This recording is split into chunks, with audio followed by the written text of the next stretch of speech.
Author's Playhouse.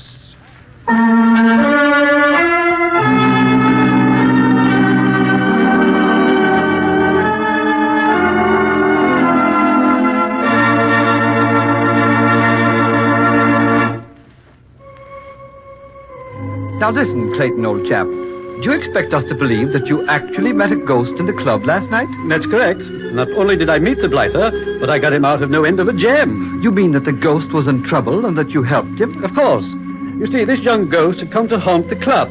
Then he forgot how to make himself disappear. Vanish. No end of a pickle for a ghost, I can tell you. Who was this ghost found by Clayton in the Mermaid Club? How did he get into such trouble? Well, for the answers, we take you back to a room in the London Club, where Author's Playhouse presents tonight a story by H.G. Wells, the mysterious, hilarious, madcap tale of The Inexperienced Ghost.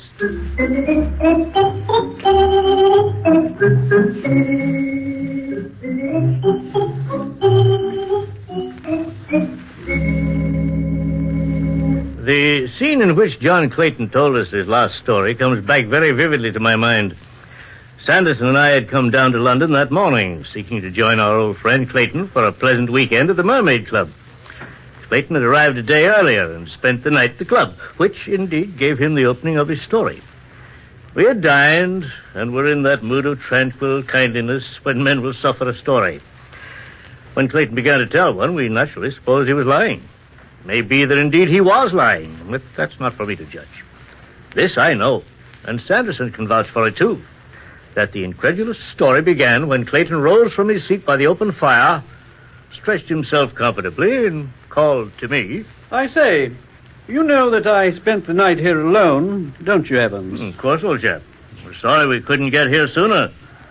Sanders and I had the dickens of a time getting down to London even this late in the season. I wish you had been here, though, because, well, last night I caught a ghost. You caught a what?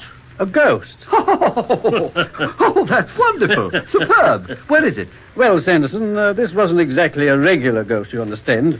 As a matter of fact, I don't think this ghost will ever come back again. You mean to tell us that you caught a ghost in the club, Clayton? Precisely. You didn't keep it? I didn't have the heart. I know what you're thinking. But the fact is, it really was a ghost. And I'm as sure of that as I'm talking to you both now. I'm not joking. I mean what I say. Oh, I say, old chap, you do look serious. Suppose you tell us about it. I will. But please close the door first, Evans. We don't want to upset eavesdroppers with rumors of a ghost. Very good, Clayton. But things like ghosts, why, they just don't come around in the best London clubs, old man. Yeah, and here in the Mermaid Club of all places. It's the strangest thing that ever happened in my whole life. Well, you know, I never believed in ghosts or anything of that sort before, ever. Then before you know it, I bag one in a corner, and the whole business is in my hands. You mean you talk to it? For the space, probably, of an hour. Rather chatty? The poor devil was in trouble. Really? Oh, I say, what sport? Not at all. As a matter of fact, he turned out to be a very weak character. I felt quite sorry for him at first. You know, I found that a ghost doesn't change much from what he was in real life. His character doesn't, that is. It's obvious to me now that most haunting ghosts must have a great strength and fixity of purpose. In order to haunt, a ghost must be a veritable monomaniac and as obstinate as a mule. Otherwise, he'd never come back again and again, would he? This poor creature wasn't. Oh, he wasn't? No. I say it in all kindliness, but that is the plain truth of the case. Even at the first glance, he struck me as weak. Where did you see this ghost? I came upon him in the long passage upstairs. His back was towards me, and I saw him first. Right off, I knew him for a ghost. He was transparent and whitish-looking. I could see right through his chest the little window at the end of the corridor. Suddenly, the window blew open, and the night wind came streaming in to flap the curtains furiously into his translucent body. He jumped back as though the sudden gust had frightened him. One hand sought the paneling of the wall, as though for support. The other fluttered to his mouth. He was lean, with scrubby hair, thin neck, bad shoulders, baggy trousers, an altogether pitiful sight. Then I started up the staircase, as quietly as I could. Even so, My steps appeared to ring out in the silence of the empty club. As I walked toward him, he started to turn around. I stopped dead at the sight, taking him in. I wasn't a bit afraid. I was surprised and interested. Then he turned on me sharply. I saw the face of an immature young man, a weak nose and feeble chin. We stood for an instant, facing each other. Then he seemed to shiver with fear and almost turned to run.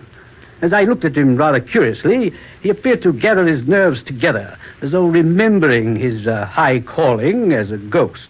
Drew himself up, projected his face, raised his arms, and spread them in the approved ghost fashion, and came towards me, his little jaw dropping. It sounded ridiculous, almost funny. Being alone in the Mermaid Club, I had had 4 or 5 whiskies for company, and I was as solid as a rock, and no more frightened than if I'd been assailed by a frog. Seeing that I was holding my ground, he tried again.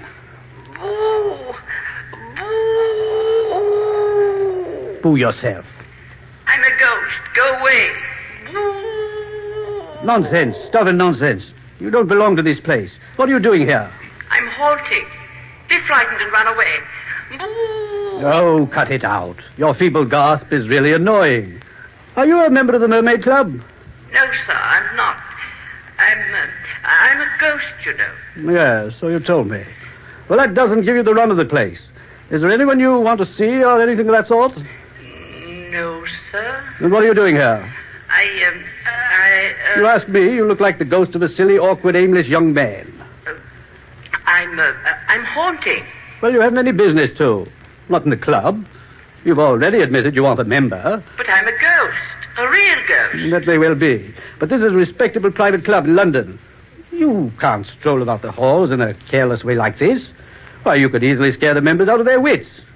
I suppose you didn't think of that, did you? No, sir, I didn't. Well, you should have. You haven't any claim on this place, have you? No, sir. I mean, you weren't murdered here or anything of that sort? No, sir. I only thought, being that this place is old and paneled... That is no excuse. Your coming here is a mistake. If I were you, I'd vanish immediately. Well, the fact is, sir... I'd vanish, and immediately. That's the point. I can't. You can't? No, sir. That's something I've forgotten. I've been hanging around here since midnight last night, hiding in the cupboards of the empty bedrooms and things like that. I'm flurried. I've never gone haunting before, and it seems to put me out. Put you out? Yes, sir. I've tried several times, and it doesn't seem to come off. I wave my arms about in the right manner, I think, but one of the movements must have slipped my mind. I just can't make myself vanish. What's that you say? I just can't make myself vanish. Well, now, brace up, old chap. It can't be as bad as all that. Here, let me take your arm. Whoop. My hand went right through you. Wake up the servants downstairs. Now, gather yourself together and follow me into my room. We'll talk this matter over. All right, but it won't help. I just can't disappear.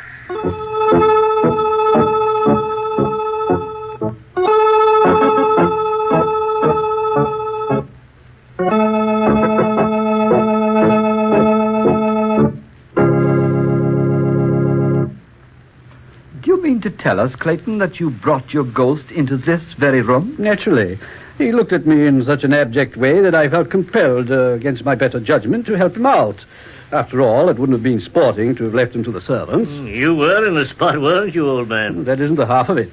Trying to maneuver what appeared to be a puff of smoke down the corridor and up here isn't easy. I'm afraid that at times I almost lost my composure. Anyhow, I remember going into several bedrooms. It was lucky I was the only person in this wing, that I finally found my traps and knew that we were on home ground. After we were comfortably settled in my room, my ghostly friend refused to sit down. Instead, he preferred to flit up and down the room. In a little while, we were deep in a long and serious talk. He explained that one had to make a series of passes and complicated gestures with the hands, And that's how he had materialized and come in, and that's how he must get out. It was a weird conversation, but I could see the gleam of the copper candlestick through him, the light on the brass fender, and the corners of the framed engravings on the wall. Although he didn't possess a particularly honest face, I could see that he was telling me the truth. Then he started to moan. I just know I'll never get back. I don't know what I'm going to do now. I'll never get back. You get back to where? Where I came from, I can't tell you anymore. You mean you can't tell me what it's like, over there? Oh, no. It's against the regulations. It does seem to me that you got yourself into a very awkward position, old boy. I'm really a dismal failure. A dismal failure. Have been all my life, really. Do you know, I've always failed in everything. I couldn't win in games or pass examinations at school or anything. What were you back in my world? I was a senior English master in a London private school. How did you, become a ghost? Well, I went down into the basement one night with a candle to look for leakage of gas. Married?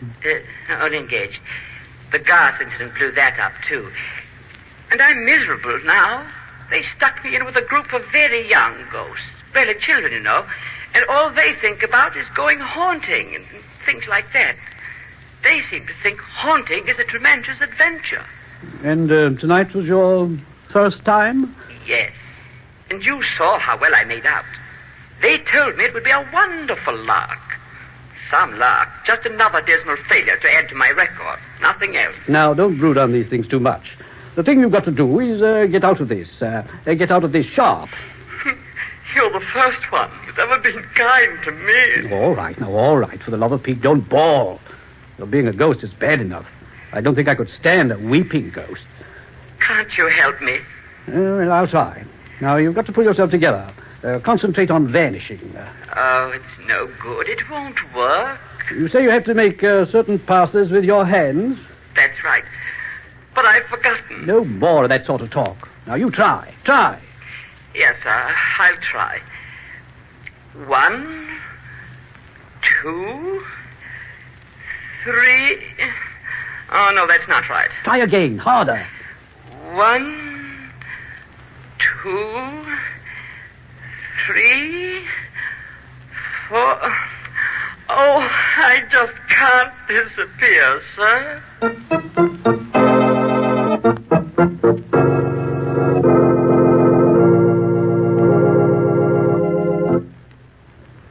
Well, fellows, as you can understand, it was quite a situation. Now, hold on a minute, Clayton. What exactly did you want your ghost to try? Well, passes, of course. Passes? What do you mean, passes? A complicated series of gestures and passes with the hands.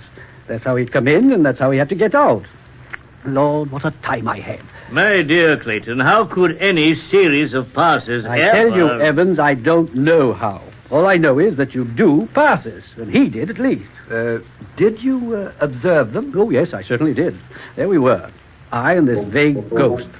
Not a sound except our voices and the faint panting he made when he swung his arms. There was the bedroom candle, sometimes flaring up into a tall, lean, astonished flame for a space. I can't.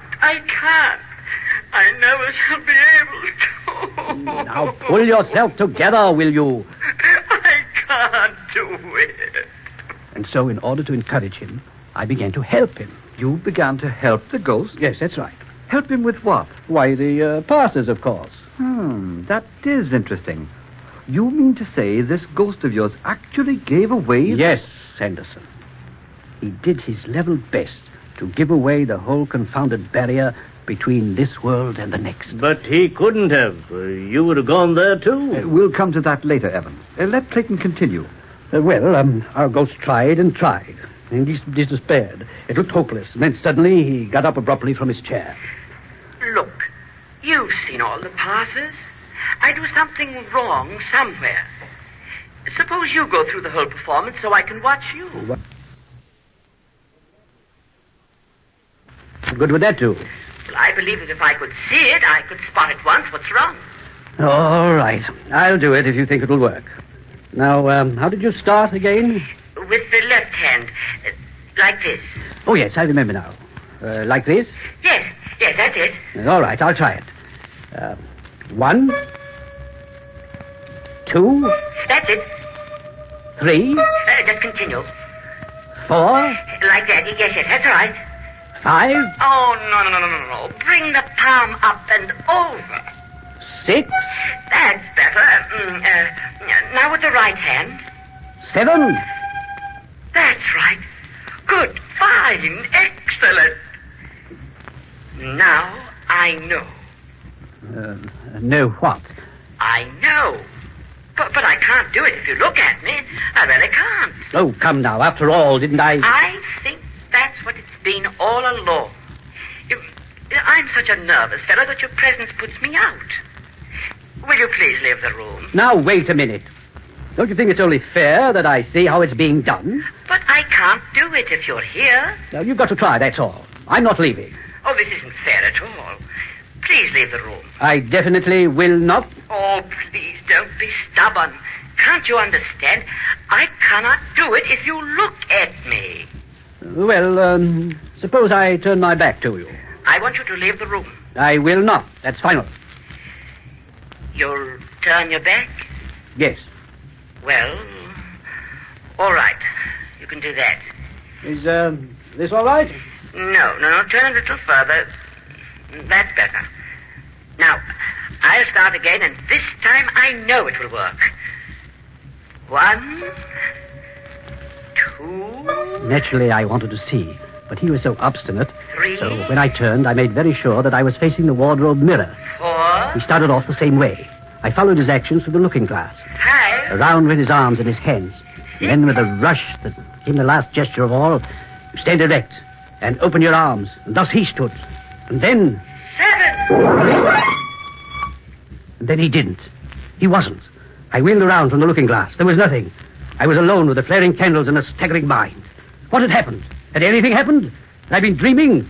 And then I stood there, grave and sober as a judge, feeling confoundedly queer. And that's all that happened. And I suppose you went right to bed then? Of course. What else was there to do? Clayton, I have a few questions. Yes? You say you saw the ghost do those passes? I did. Do you remember them? Yes, I'm sure I do. Could you do them yourself, alone? I'm quite sure I could. Why don't you do them now and show us? Oh, what would be the use, Sanderson? The passes wouldn't work for him. Yes, but suppose they did. Suppose they did, Evans. I'm positive that I can do them. Well, then by all means, let's see them. I'd rather you didn't, Clayton. Why, Evans, why? Well, I don't know. Only I wish he didn't. Oh, now, wait a minute. Do you mean you believe Clayton's story? Yes, Sanderson, I do. Thank you, Evans. I appreciate your intelligence. Oh, now, don't get mad, Clayton. You're too good a liar for us. Most of your yarn was all right. At least I can say it was very amusing. I'm indeed happy that I was able to amuse you. But that disappearance, well, it was almost convincing. Come on now. Suppose you just show us a few of the movements. If you wish. Now watch. 1, 2. Yes, not bad. 3. 4. Not bad. 5. Yes, excellent. 6. Yes. 7. Yes.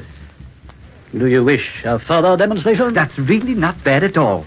You really put things together in a most amazing fashion. But there is one little detail out of the way. No, you mean the same gesture which our ghost friend couldn't get either? Is that it? Yes. You know, most of this business, and particularly how you invented it, I don't understand at all. But that last particular gesture, I do. What do you mean? There happens to be a series of gestures connected with a certain branch of esoteric masonry. Probably you know. Do I, Sanderson? Oh, of course you do. How else could you be able to do those passes? Let me show you the one that's wrong. I don't think you should, Sanderson. Oh, come now. I don't see what harm I can do by telling him the proper twist. After all, if he knows, he knows. If he doesn't, he doesn't. That's all. I know nothing except what the poor ghost let out last night. Well, anyhow, here's the ending of that movement. Watch me, will you? 4, 5. Now, do you see? 6. Oh, I get it. It's the left hand that goes. I see. That's right. You've got it. And that means that I can now do the whole thing. And do it right. If I were to begin, then... Clayton, don't do Oh, it. let him be, Evans. Matter is indestructible, you know that. You don't suppose for one moment, do you, that any amount of jiggery-pokery of this sort is going to snatch Clayton into the world of the shades, do you? Why, of course not. It's preposterous. Well, I'd leave it alone, that's what I say. There are many things which go on in this world which we don't understand. Somehow I believe his story, sincerely believe it. I don't want to see him do it. Oh, pooh. As far as I'm concerned, Clayton, you can try till your arms drop off at the wrist. There's only one way out of this world for mortal man, and you're a good 30 years away from that. All right, Sanderson. Get me a good stiff scotch and soda, and by the beard of Allah, I'll do it.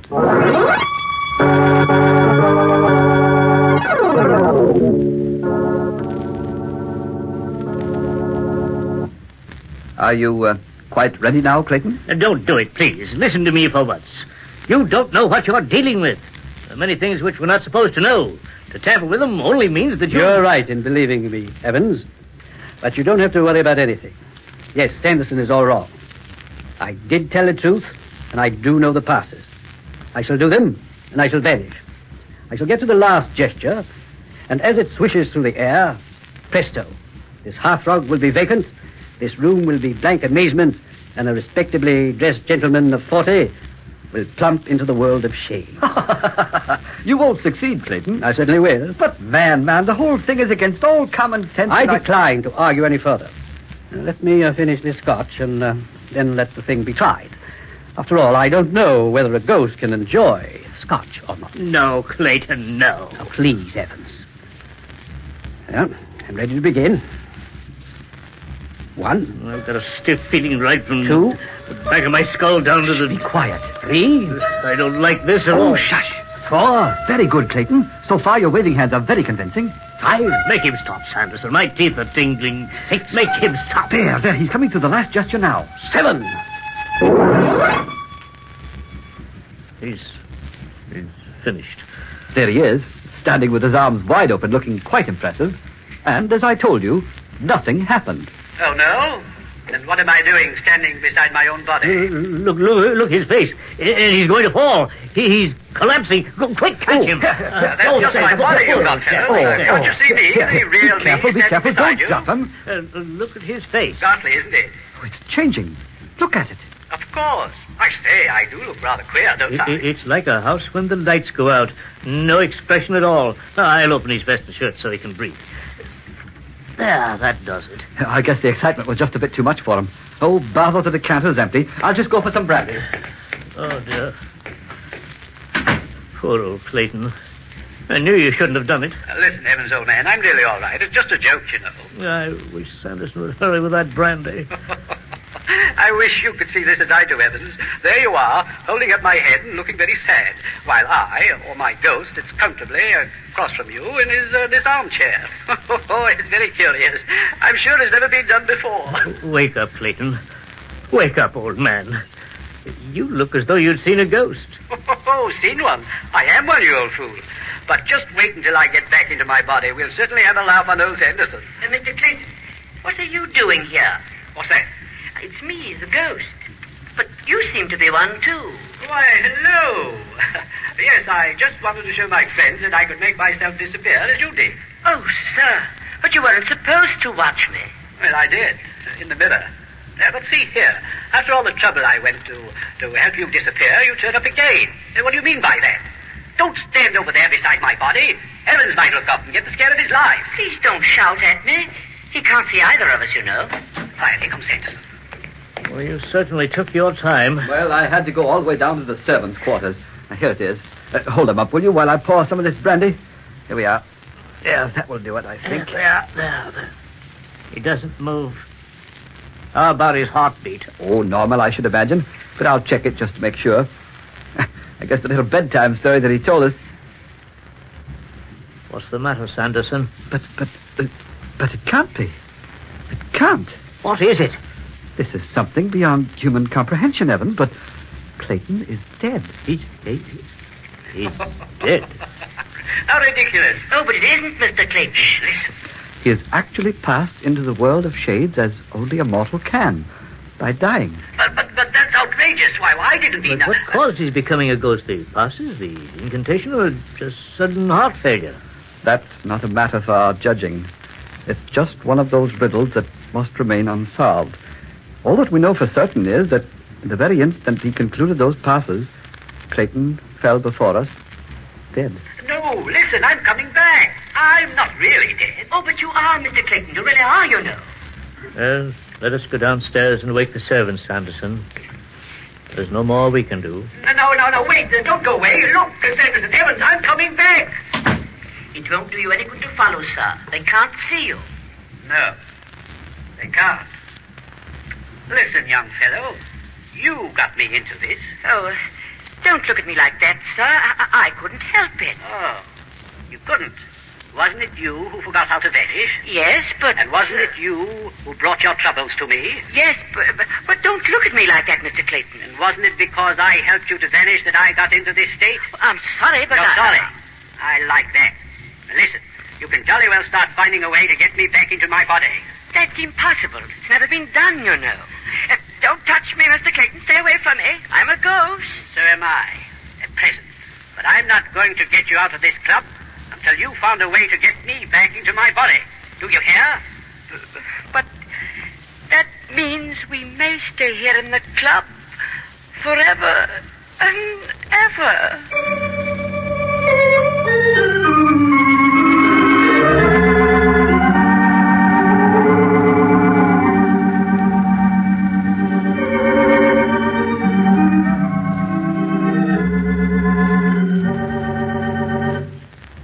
You have heard H.G. Wells' story, The Inexperienced Ghost, adapted for Authors Playhouse by Guy DeVry and directed by Mr. Norman Felton.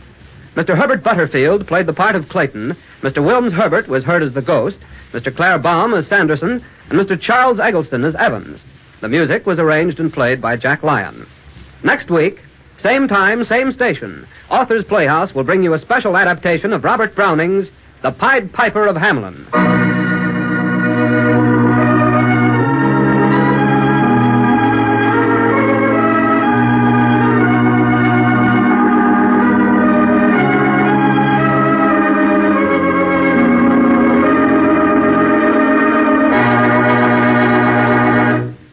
This is the National Broadcasting Company.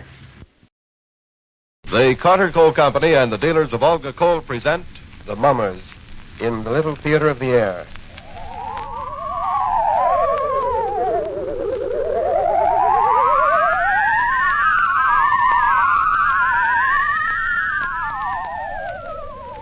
Good evening, ladies and gentlemen. Well, by now we're getting a bit used to winter. We're like soldiers in the middle of a campaign, growing hardened to discomfort and better able to take it, and looking with longing toward the day when the war is won and there'll be plenty of everything again, including that good Olga coal. But like good soldiers, we can't afford to let down now that victory is in sight. We must work harder than ever to get every bit of heat from the coal we get, make it go further and use less. We must figuratively tighten the belts on our coal bins and wade into old man winter with a little less fuel and a little more heat from every ton. That can help make Hitler's ghost walk, which brings me to the Hermit, who's ready with a ghost story for you right now.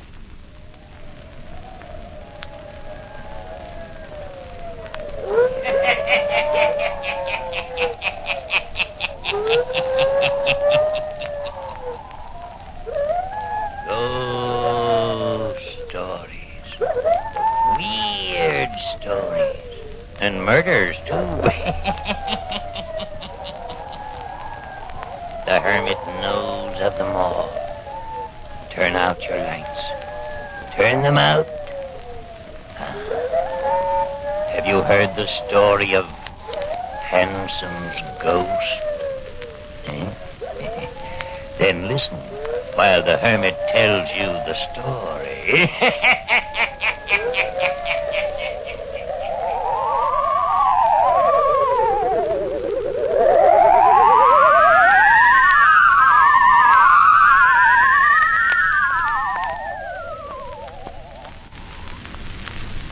I'm glad that you two people came to me to talk this matter over. Well, we're glad, Dr. Thorndyke, that there is someone we can talk with before we go to see Uncle Hanson. I'm really all against going up to his old house. Marion feels it's because it was her father's last request before he died that she see him. Well, we decided to make the trip. I understand.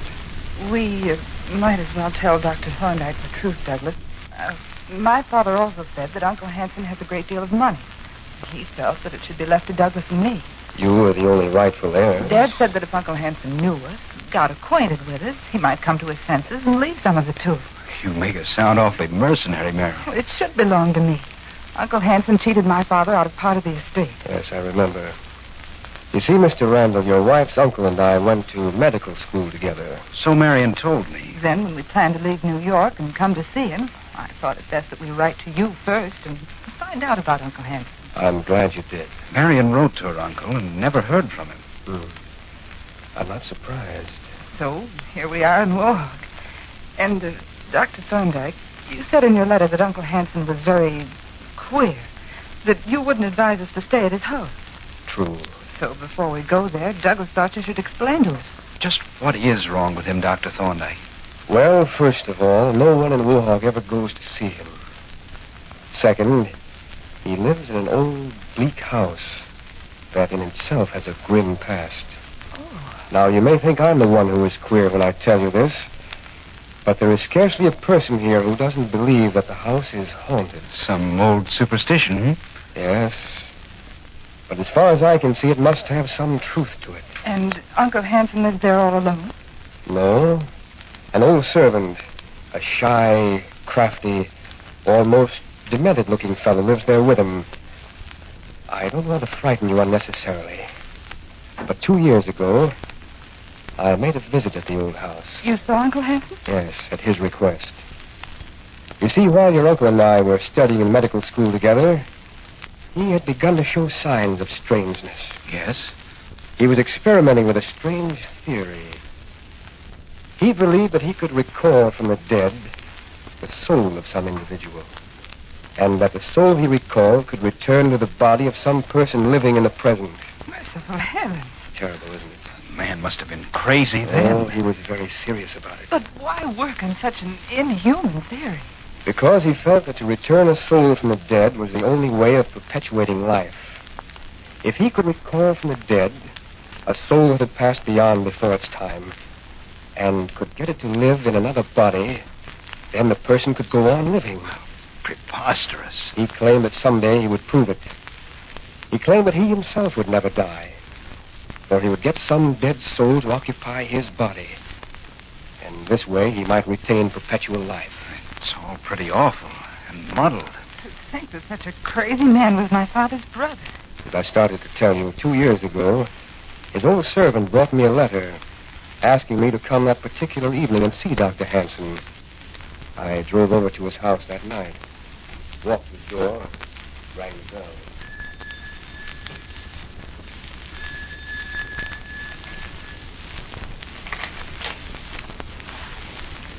Yes? It's Dr. Thorndyke. I see. Come in.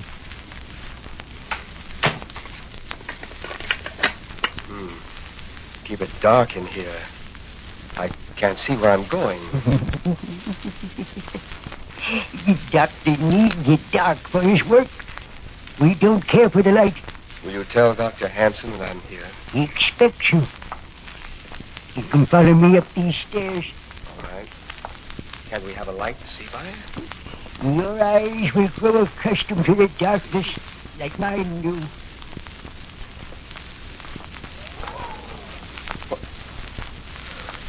What was that sound?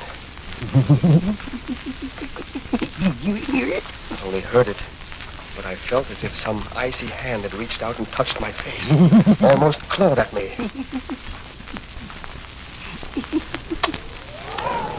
There. I felt it again. Something touched my face again.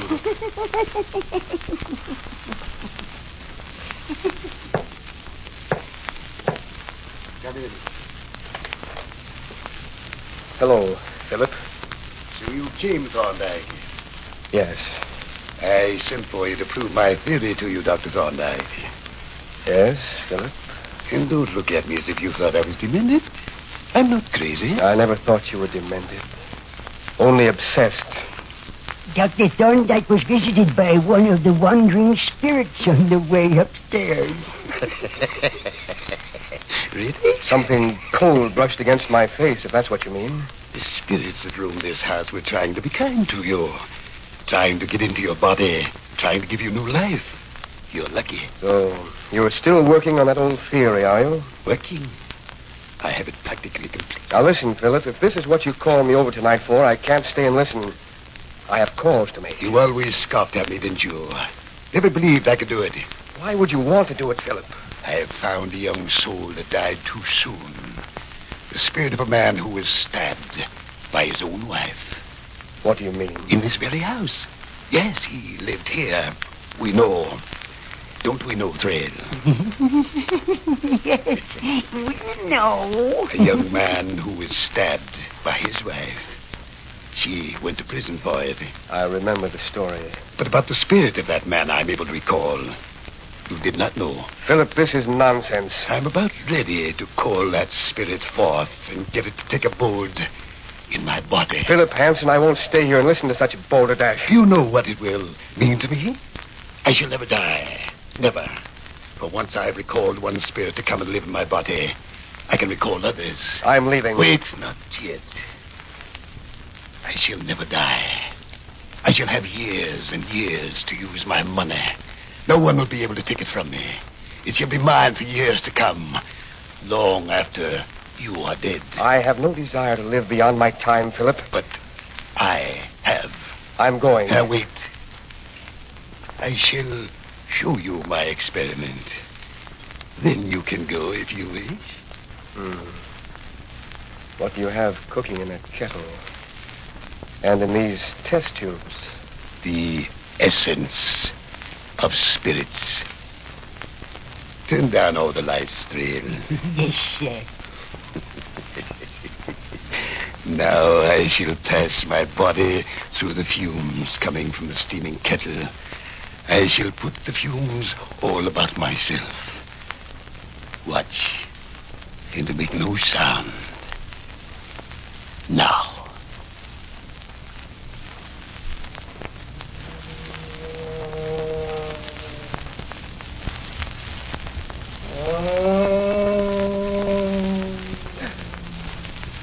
There is something moving there in the darkness. I see it. Quiet.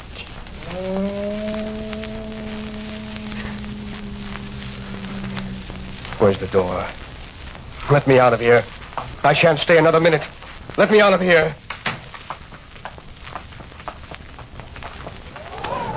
Get away from me, whatever you are. Get away. Where's the door? I've got to get away. Got to get away.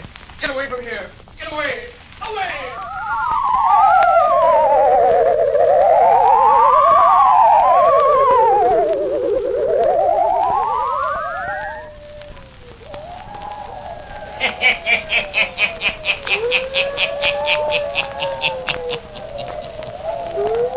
Thorndyke flees from the house, frightened by the strange, weird things he has seen.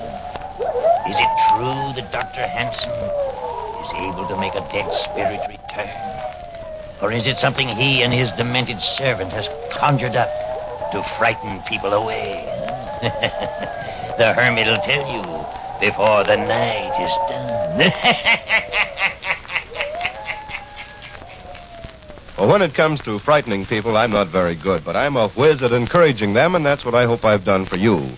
I hope I've encouraged you to be better soldiers on the home front with these little lectures on how to save Olga coal and to cooperate with your friend, the Olga coal dealer. Suppose we look at the situation this way.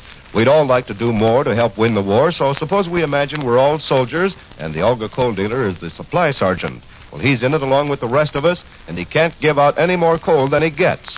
All he wants to do is equip your coal bin to the best of his ability, and that's what he's doing. He gets gripes from every side, but he's delivering the coal as fast as he gets it, and he's trying to do so in a way that gives everyone his fair share. So don't be too hard on your Olga sergeant, folks. I know none of you envy him, and I know he wants to keep on serving you after the war is won in the manner to which you once were accustomed. So as you sit with your sweaters on and look at that thinly lined coal bin, think of the day when it will all be over.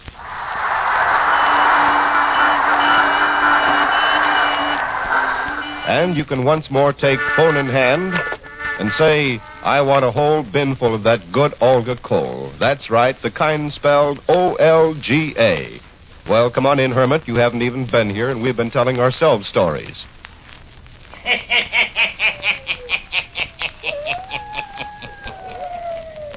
And now to Marion and Randall.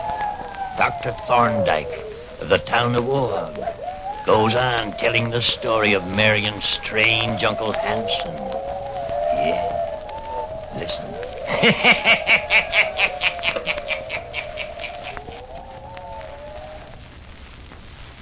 I'm sure I ran out of that house yelling, "I've got to get away." Oh, how horrible. Man is positively crazy. That's what I thought. But he did conjure up something. I saw it. It's unbelievable. I know it is. That's why I hated to tell the authorities. But I finally did ask them to go up there and investigate. What did they say? They saw him in the afternoon. They said he was sitting downstairs reading and acted perfectly normal. What do you think? So they reported that he was perfectly harmless. Merely a wealthy, eccentric old man who makes a study of dead spirits. Why didn't you ever write my father of your visit? You can see how impossible it sounds. Yes, of course. The more I thought about it, the more like a bad dream it seemed to be. I began to feel as if I was the crazy one. Dr. Thorndyke, have you seen my uncle since? No, not since. Do you think he would harm us, Doctor? No, I think his mind is weak, but I think he's harmless. If we went to see him in the daytime, there'd be no danger, would there? I don't think so. But I thought you ought to know my story first. Marion, you don't want to go up to the house after hearing Dr. Thorndyke's story. If Dr. Thorndyke thinks he's harmless, then to pay him a visit wouldn't be dangerous. It's up to you, Marion. I think we'll go. Tomorrow. And thank you, Dr. Thorndyke, for telling us your story. Perhaps it's all over now. It may be it was only shadows. Natural shadows and natural sounds that I heard and saw in that old house. Yet it was such a weird experience. I shall never forget it.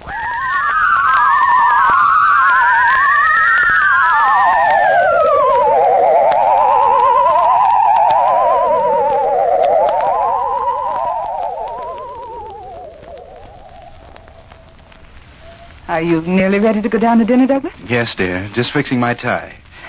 You know, the more I think about it, the more it seems as if it's Dr. Thorndyke who's demented. I know it. We've been visiting here 3 days at Uncle Hanson's, and I haven't seen him do one strange thing. Only this creaky old house gives me the jitters in the night. Oh, it's like all old houses. I could have sworn someone opened our door in the night and crept in. It's the story Thorndyke told. We're too much on our guard.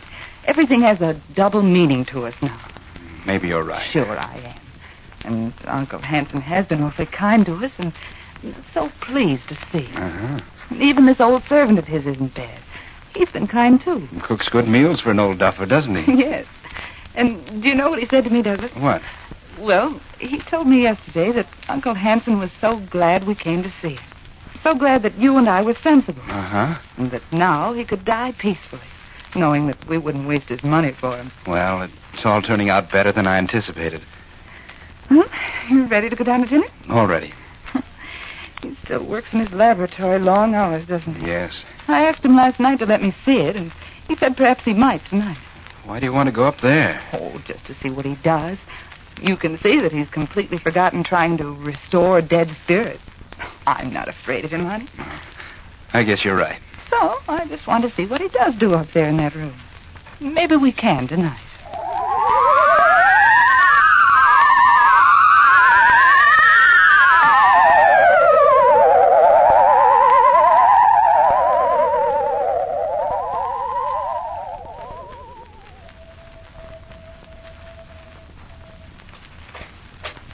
Listen.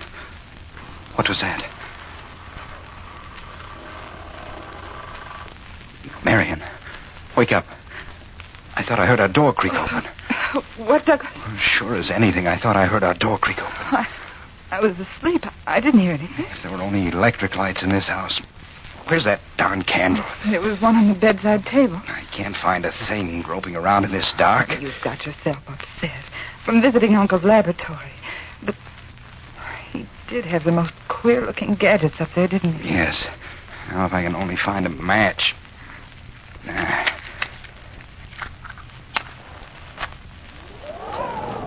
Darn it.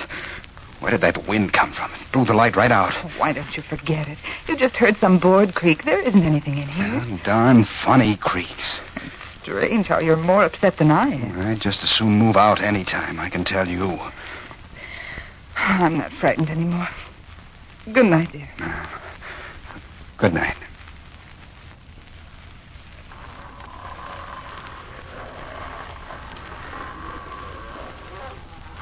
Now, what was that sound?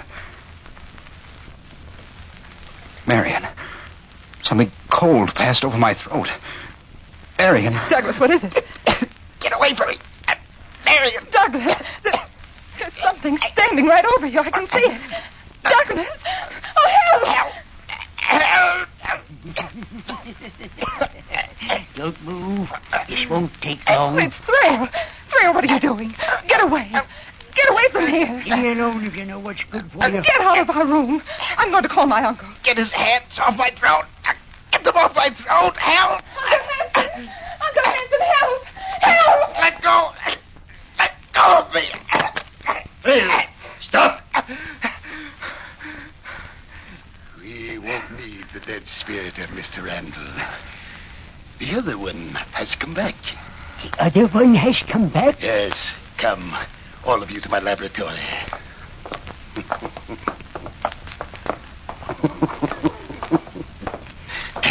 I captured the spirit trail as it wandered about the house tonight. It's hidden in my laboratory. That is good. If my experiment works, Thrail, then it may be we can get a young spirit for you. Then you can live on, too. Oh, Douglas. Now, all is dark in here. Very dark. Only the fumes from my kettle. That is all. If anyone speaks and frightens the spirit away, we'll make away with him. Oh, Douglas, they're both crazy. Quiet, both of you. So you thought you could get my money, did you? You thought I was going to die. No, I shall live many, many years. Here's the kettle, Doctor. Yes. And now the dagger that we found in this house. The dagger that was used to kill the dead spirit lurking in this room. Bring it to me. I'll stir the kettle with it.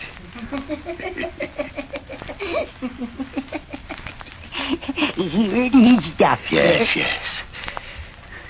Now all very quiet, very dark, very still. And the fumes are rising. Rising. See? They cover me. Now, spirit, dead soul, wherever you are, come out. Come out.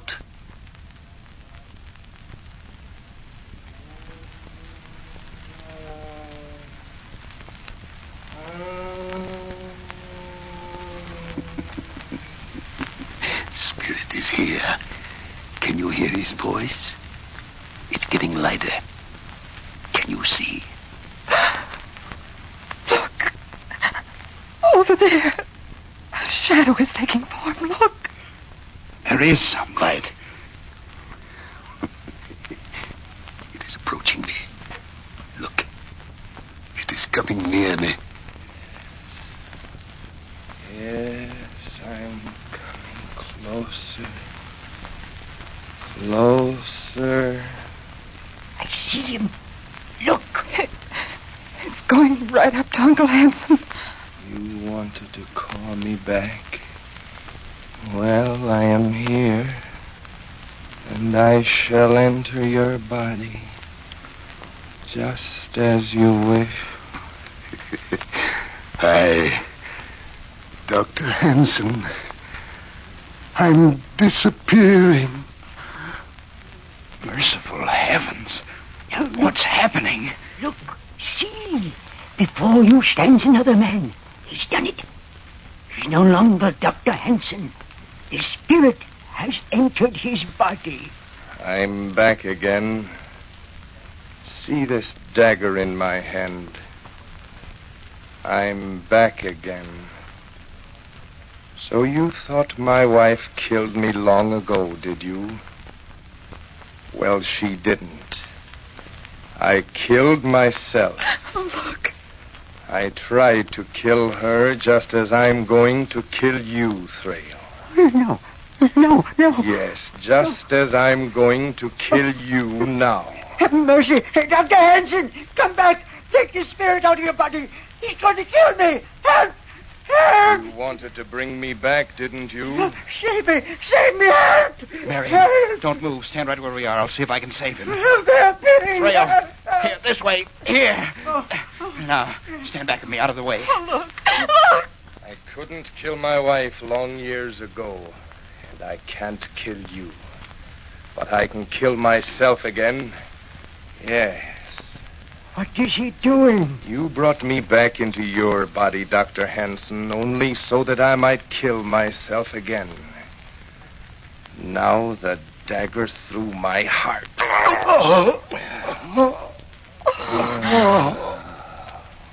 He's killed himself. Here, let me light a candle so that I can see. Where's the candle? Here, Douglas.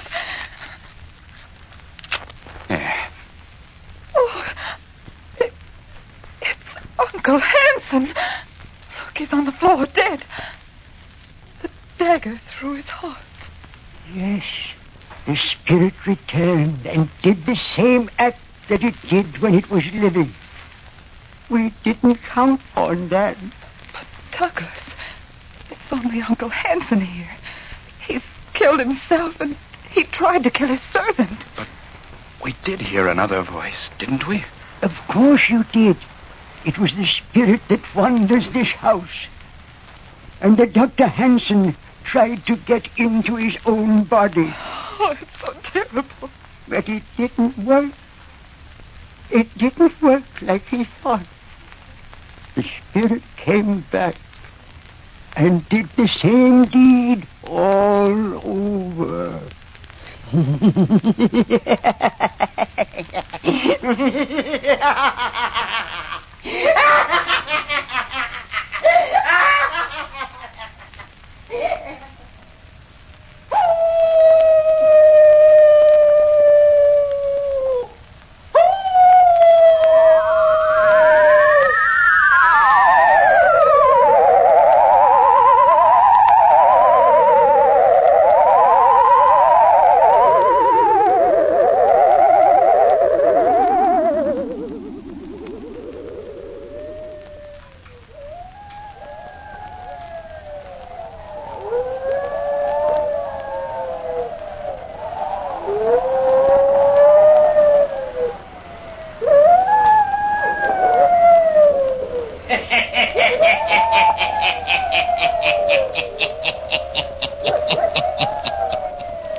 The ghost returned, as Dr. Hanson wanted it to, and entered his body. But it killed, just as it had when it was on Earth before. Yes.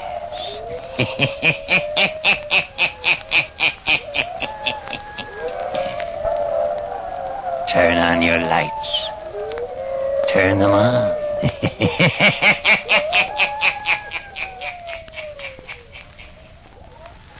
You have just listened to the 406th story by the Hermit, made possible through the courtesy of the Carter Coal Company, producer of Olga Coal, and your friend, the Olga Coal dealer. That word friend is full of meaning for you these days. The dictionary defines it as one who entertains for another such sentiments of esteem, respect, and affection that he seeks his society and welfare. Now, isn't that just about a perfect definition of the man who looks after your coal needs? I don't really have to tell you that you can trust your Olga dealer to look out for your interests. You know he appreciates your patronage and wants to keep you on his side. Sure, I know nowadays he can't always give you as much coal as you'd like, as promptly as you'd like it. He can't always even give you the kind of coal you'd like or the size you'd prefer. But you can count on him to do his best. In these war days, that's all anyone can do. So don't shop around for coal. That does no good, just causes a lot of confusion. And above all, don't get panicky about deliveries. After all, these shortages are never as bad as you think they'll be. You're still eating and wearing shoes and clothing, aren't you, in spite of what you've heard? Well, the chances are you'll not freeze either. And remember the reason for all the shortages. What you don't get is going to help those boys of yours and ours at the fighting fronts. By saving every bit of coal you can, you're doing your part on the home front. And remember, when you do order coal, ask for Olga coal, spelled O-L-G-A, by name. Olga coal is a good buy because of its smokeless, dustless, economical qualities, so keep on asking for it. And keep on buying war stamps and bonds till it hurts the enemy so badly he'll throw up his hands and surrender. Buying war stamps and bonds is one way that everyone can help win the war, regardless of age, health, means, or occupation.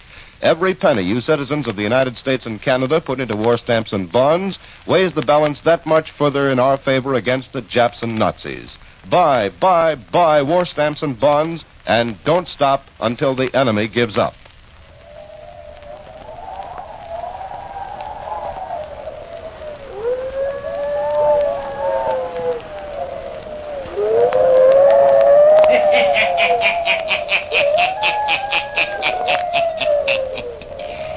And the Hermit has more stories for you. Listen in again next week for my hounds howling. I'll tell you the story of the devil dog. I'll be back. Pleasant dreams.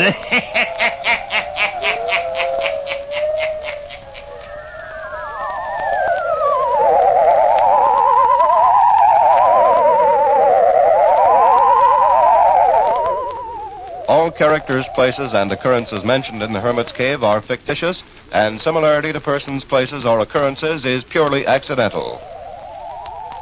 Jack Lellman speaking.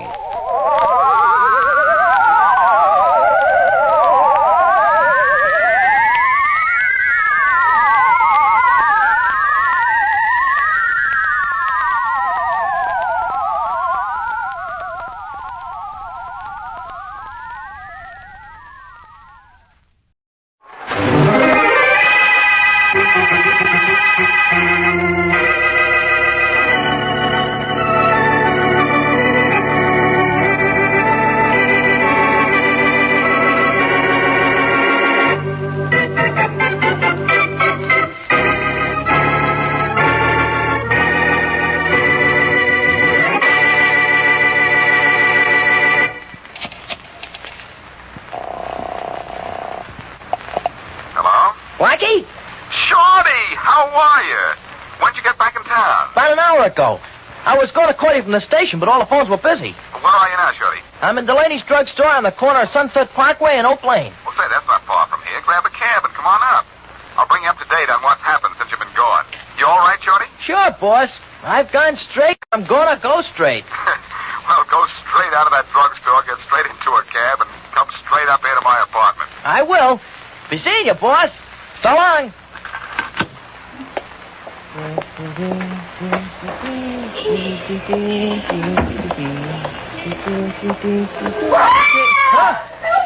me, I saw it! Help me! Hey, lady, let go of me. I don't know you. I saw it. You saw what, lady? I saw a ghost and came right after me in that house there. I saw it. Get the police!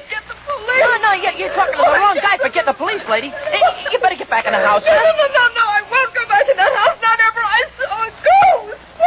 Please, help me. I can't help you, lady, but I know a guy who can. I'll take you to Boston Blackie and let him take it from there.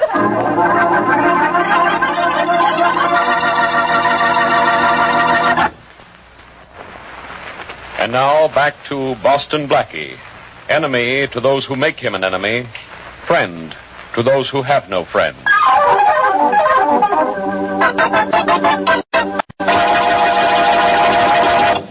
Gee, Blackie, what do you figure?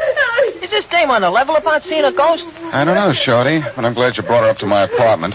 She's hysterical enough to need medical attention. Gosh, she sure is, boss. Will Miss Wesley fix her up okay again? I hope so. She said she'd be right over and have a look at her. This gal really thinks she saw a ghost, huh, boss? Yeah, she does. Which house did you say she came out of, Shorty? That great big joint, right next to Delaney's drugstore. Oh, yeah, I know the place. Wealthy old woman there, alone, too. I think her name is, Worthington. Who's this ghost-seeing dame, Blackie? Obviously, Mrs. Worthington's maid. She's wearing a maid's apron under her coat. Oh, at last, there's Mary. Come in! Hello, Blackie. Hello, Mary. Hi, Miss Wesley. Hello, Shorty. Oh, welcome back. Gee, thanks. Save all that for later, will you? Take a look at our patient here, Mary, and make some use of your training as a nurse, will you? Well, I'll do my best. Oh, golly, she looks as if she's had a terrible scare. She has had a scare. She thinks she saw a ghost. A ghost? Yeah, Miss Wesley. She came screaming out of the Worthington mansion and down the street like a ghost was chasing after her with a pitchfork. Well, I don't believe in ghosts, Shorty, but whatever this girl saw, I think she saw, she's certainly frightened. I think we'd better put her to bed. Here? Just for a little while, Blackie. Until she's rational enough to talk to. She's really only semi-conscious now. Okay, anything you say. Help me carry her into the bedroom, will you? Shorty, you help her. Sure. I'm going to call Faraday. I don't believe in ghosts, but something frightened this girl, and maybe we ought to find out what it was. Now, lift her carefully, Shorty. Yeah, don't worry, Miss Wesley. I got her. Open the bedroom door and I'll carry you right in. Right. Gee, for a little thing, she sure is heavy. Faraday speaking. Hello, Inspector. This is Blackie. Well, here comes the end of a perfect day. I like that line better when it's sung, but listen. I have a girl here in my apartment who's frightened half to death.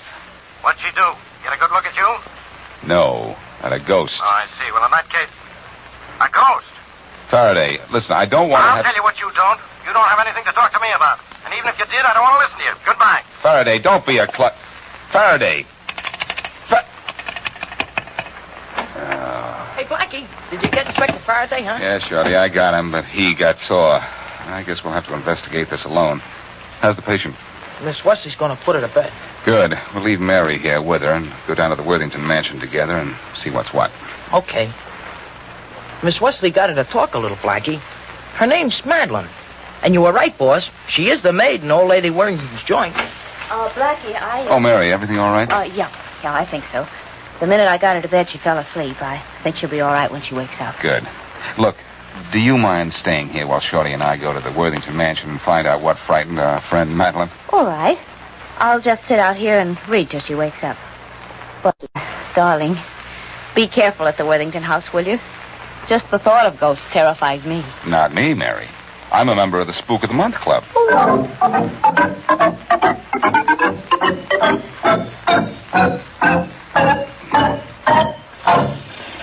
Gee, Blackie.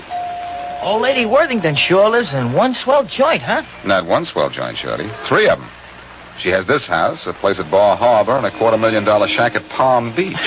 No wonder nobody else has got any money. She's got it all. I would... Yes? Mrs. Worthington? Yes? We'd like to talk to you. May we come in? Why, yes, of course. Thank you. Come on, Shorty. Sure. You gentlemen are here for some special reason? Yes, Mrs. Worthington. Oh, by the way, aren't you the famous concert pianist? Well, I was in my younger days. But it's been a good 15 years since I was on the concert stage. Has it been that long, really? Well, I remember you very well. Why, thank you, Mr. Oh, forgive me. I'm Boston Blackie, and this is Shorty. And how do you do, Boston Blackie and Shorty? Mr. Shorty. Hey, I'm getting up in the world, boss. Mrs. Worthington, I hope we're not imposing on you. You see... Imposing? Well, nonsense. I'm quite alone here and quite happy to have company. Especially the famous Boston Blackie. Thank you, Mrs. Worthington. But forgive me. When I say I'm quite alone, I'm not telling the truth. My maid, Madeline Burns, lives here with me. But she's out just now. She's out? Like a light? She said she saw a real-life ghost here, lady. That's why we're here, as a matter of fact, Mrs. Worthington. We wondered if you... You wondered if I saw the ghost that frightened Madeline? Don't tell me you did. Oh, dear me, no. Madeline is a very nice girl, but she's not too bright. She's always hearing and seeing things. Well, she's in good hands, and I imagine she'll be all right again in a little while. You're not alone here now, are you, Mrs. Worthington? Yes, I am. Well, perhaps you'd better get someone to stay with you tonight. Oh, no, I'm quite all right alone. I think it'd be wiser if you'd get someone over. One of your family, perhaps. I have no family, except for Ernest, my nephew. And I'll be much more comfortable alone with a ghost than with him. All right, Mrs. Worthington. We'll get your maid back to you as soon as possible. Oh, well, you needn't worry about rushing her back. There are no ghosts here, except my memories. And they're the kind of ghosts I like.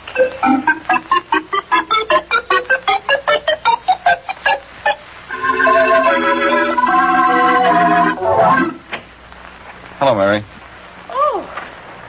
Oh, back so soon, Blackie? Yes, and it's just as I thought. Our friend Madeline Burns has been frightened by one of her own hallucinations. No ghosts, huh? No ghosts. Good, good. Oh, where's Shorty? He'll be up soon. He stopped in the delicatessen for a few things. Hungry? Mm-hmm. And I'm tired, too. I was trying to read while you were gone, but the words began to get fuzzy. Our frightened friend caused you any trouble? No. No, she's still asleep, I guess. I haven't been in to see her since you left. I've been sitting out here. Well, let's take a look at her, huh? If she's all right, I'd like to send her back to Mrs. Worthington. Oh, I think she should be all right by now. Wait, I'll open the door. Blackie, we better go in quietly. I don't think she'd be able to take another scare tonight. You think it's all right to turn on the light? Yeah, I think so. Here, I'll turn it on. Thanks. You think we ought to wake her up? Well, I don't think it'll do her any harm. Say, why aren't the windows open in here? The room's awfully stuffy. I thought I'd better keep them closed and locked until she went to sleep. Just in case. And then I forgot to come in and open them. Well, I'll open one of them now while you wake our frightened beauty. All right. Madeline. Madeline. What's the matter, Mary? Why are you feeling your pulse? I'm not feeling it. Because there isn't any. What? Blackie. This girl is dead. Wow. Mary, you know about these things. Can you tell how she died? No. No, I can't. There doesn't seem to be a mark on it. Well, I don't see how she could have been murdered. You were sitting in the room outside, and the windows in here are locked. Yeah, well, she might have... I'll get the phone, Mary. Don't touch anything in here just yet. I won't. Don't worry.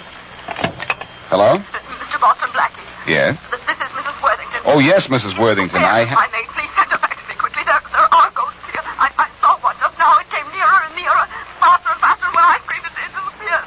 It went right through the wall, right through the wall. Mrs. Worthington, if you'll just... Please send Madeline back. I need someone with me. Send him back. Oh, I can't send Madeline back, Mrs. Worthington, but take it easy. I'll get the police down there right away. Oh, no, not the police, please. You come, but hurry. I will, Mrs. Worthington. Just be calm. I will. Goodbye. What's the matter with Mrs. Worthington, Blackie? Now, she's seeing ghosts. What? Well, she's seeing something. Oh, but not a ghost. That's impossible. I know, but something's going on in that house, and I think it's about time somebody did something. Faraday speaking. Faraday, this is Blackie. What, with another ghost story? Not this time. I've got a dead body for you. Oh, killed by a ghost, I suppose. Maybe so. It's here in my apartment. Dead without a mark on it, and in a locked room. What? In your apartment? Yes, and don't say I did it because I didn't. Stay where you are, Blackie. I'm coming right out. Look, Faraday, I think you'd better investigate the Worthington home before you come up here. What for? Mrs. Worthington just called me, and she's seeing ghosts. Well, of all the... look, Blackie, don't bother me about ghosts. Just stay there in your apartment and don't touch anything. I'll be up there right away. What did he say, Blackie? He said for us to stay here, so get your hat and coat, Mary. We're going to the Worthington mansion to find out what it's like to either speak to or spite a spook.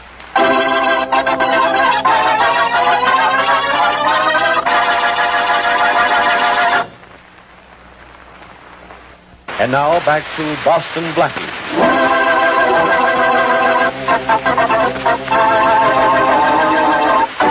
Madeline Burns, the maid in the home of Mrs. Worthington, one-time concert pianist, is frightened by what she claims is a ghost. Blackie has the hysterical girl put to bed by his friend Mary Wesley. Then Blackie and his pal Shorty go to the Worthington home to see Mrs. Worthington. The kind old lady informs them that there are no ghosts in her home and that the maid suffers from hallucinations. Blackie turns to see how the maid is getting along, and he and Mary find her dead. Mrs. Worthington phones hysterically for Blackie to come to her house, and as we return to our story, Blackie and Mary are at her door.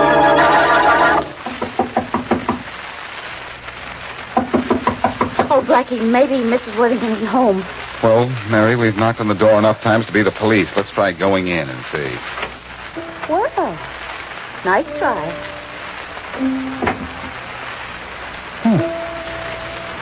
Mary, listen. That is that. Well, it sounds like a little child at the piano. Yes, it does. Guess Mrs. Worthington isn't alone after all. The music is coming from in there. Let's go in. Hey, wait for me. I just don't want the ghost to think I came in unescorted. Sorry. Gee, whoever's playing that piano certainly has a lot to learn. Yeah, but whoever it is, they'd better... Mary, look who's at the keyboard. Who? Mrs. Worthington. Playing that thing over and over again? Oh, no. Oh, yes. Mrs. Worthington.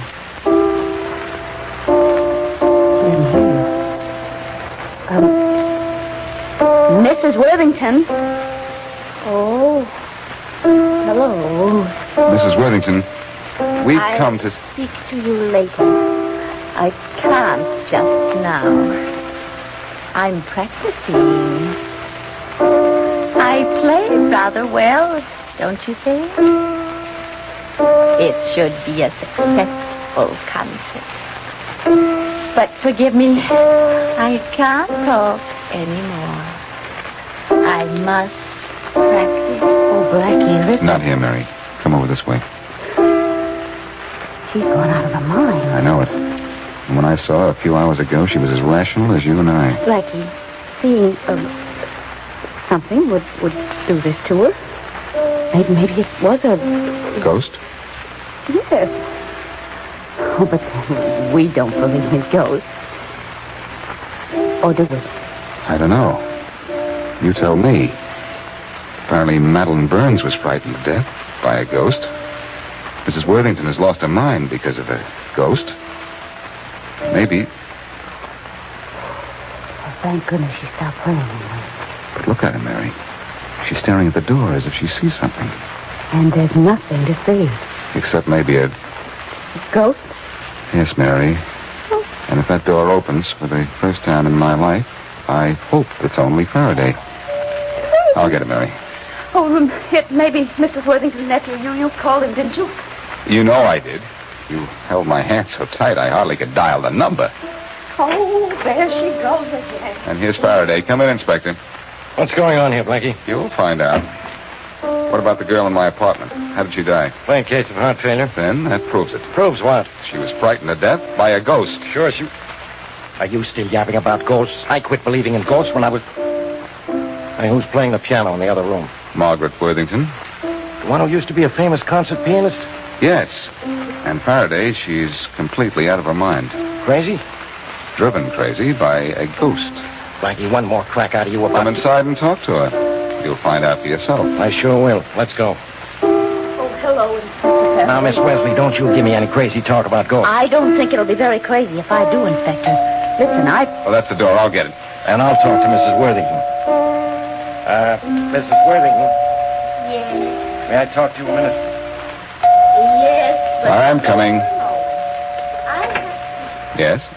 I'm Ernest Cleland, Mrs. Worthington's nephew. Oh, yes. Thank you for coming over. Come in, will you? Who are you? Boston Blackie. Yeah? What's going on here, anyhow? I don't know. One of the reasons I wanted to see you is that I thought maybe you could tell me. Yeah? What? Who would frighten your aunt's maid to death and pull a stunt that has frightened your aunt out of her mind? The maid's dead. My aunt's out of her mind. Yes, and apparently both because of ghosts. You must be a little out of your mind, too. No, just a little out of my class. I don't know how to fight ghosts. Well, don't look at me. I don't either. I don't want to have anything to do with my aunt because she has nothing to do with me. She kept me out of her will about 10 years ago. Now, what's that? Your aunt practicing for the concert she's going to give tonight. You kidding? I wish I were. Come on in and have a look at it. Yeah, I want to see this. Mrs. Worthington, please, don't start that all over again. I can't stand it. It's no use trying, Faraday. Huh? Oh, it's you again. Yes, Faraday, and this is Ernest Cleland, Mrs. Worthington's nephew. How do you do, Inspector? Miss Wesley, Mr. Cleland? How do you do, Mr. How do you do, Miss Wesley? You live here, Cleland? No, not in this place. It gives me the creeps. Just a minute, Blackie. I'll take that. But it's probably Shorty for me. I'll take it just the same. Hello? Inspector Faraday? Yeah? This is Rollins at headquarters. Yeah? I have some information, Inspector.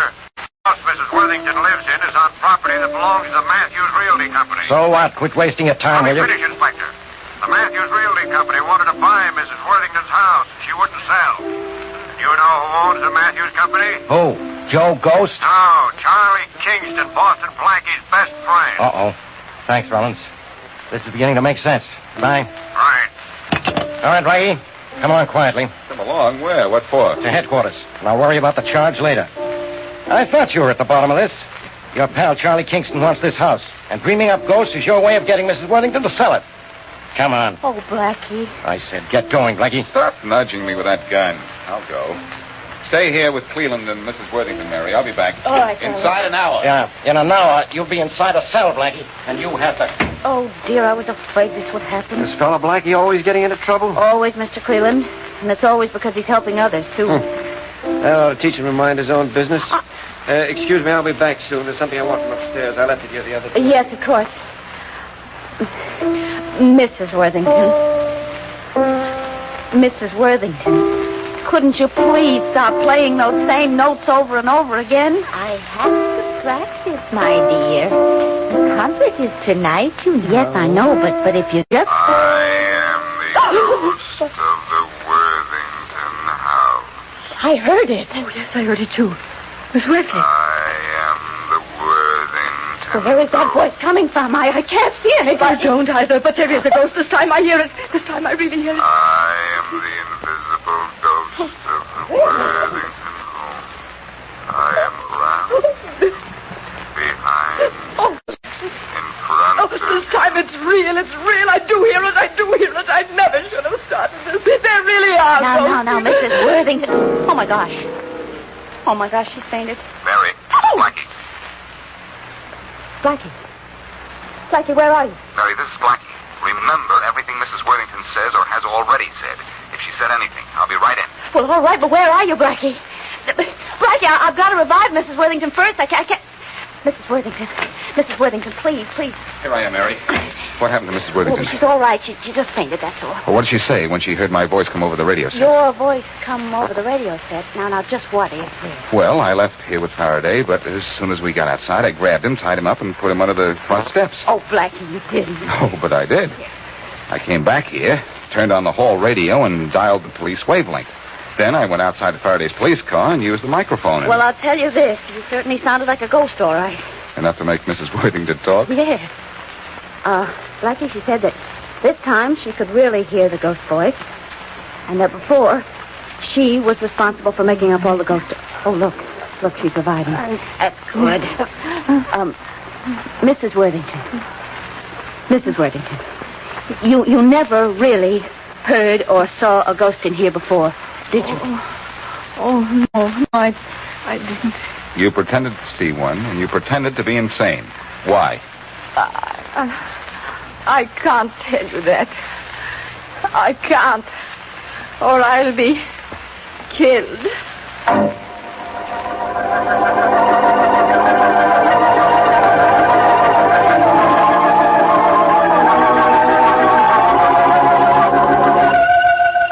Oh, just a minute. Faraday speaking. Faraday, this is Blackie. Blackie, stay where you are. You're under arrest. Oh, no, Faraday. And I'm going to keep moving. But there's something up in my apartment that will stay where it is till you get there. What now? Same old thing, Faraday. A body. A body? Yes, but not the same old body. This one belongs to Ernest Cleveland, and he's been murdered. You ought to know. You probably killed him. Where are you now, Blackie? I'm at Mrs. Worthington. All right, Blackie. You stay there, you understand? But what about the body? You can't arrest me until after you find Cleveland's body. I'll send Rollins up to see the body. I want to see you.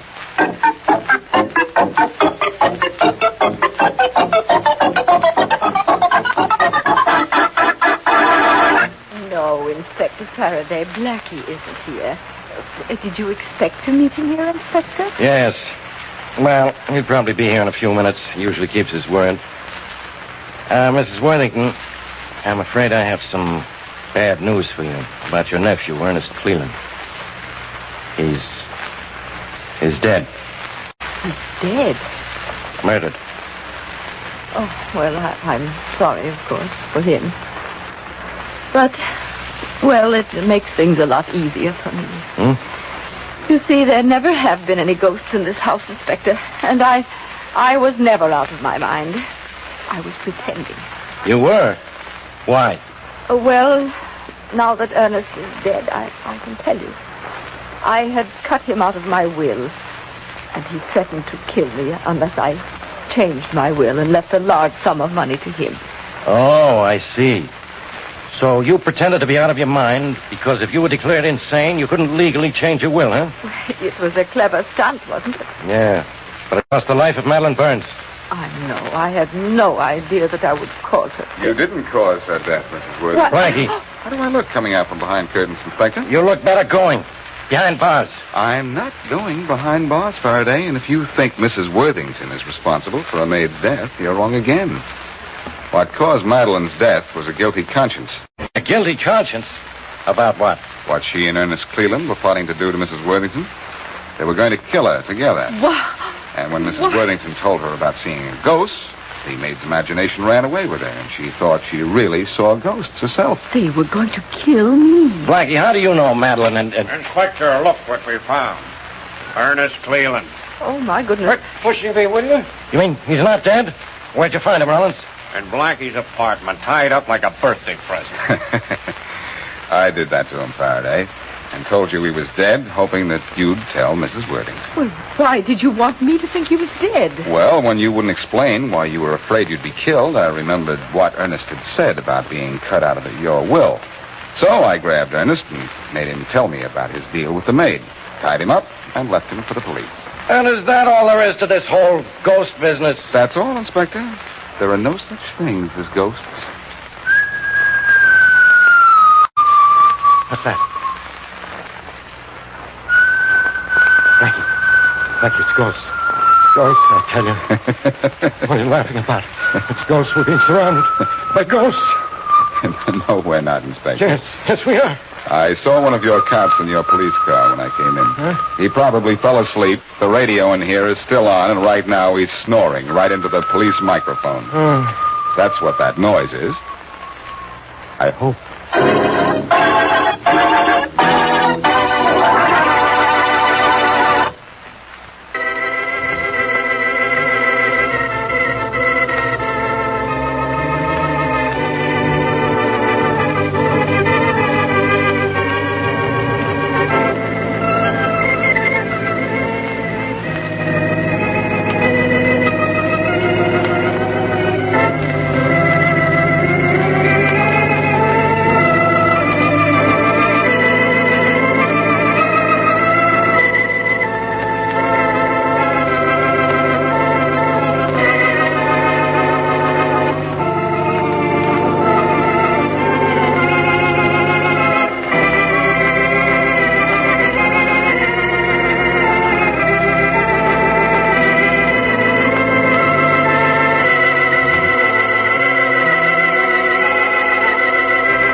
The Sealed Book.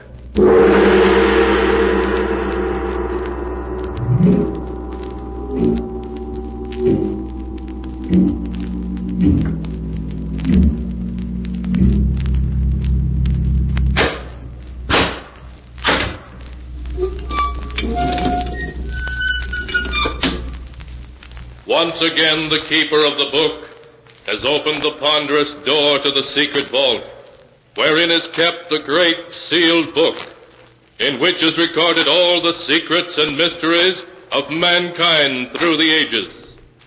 Here are tales of every kind, tales of murder, of madness, of dark deeds, strange and terrible beyond all belief. Keeper of the book, I would know what tale we tell this time.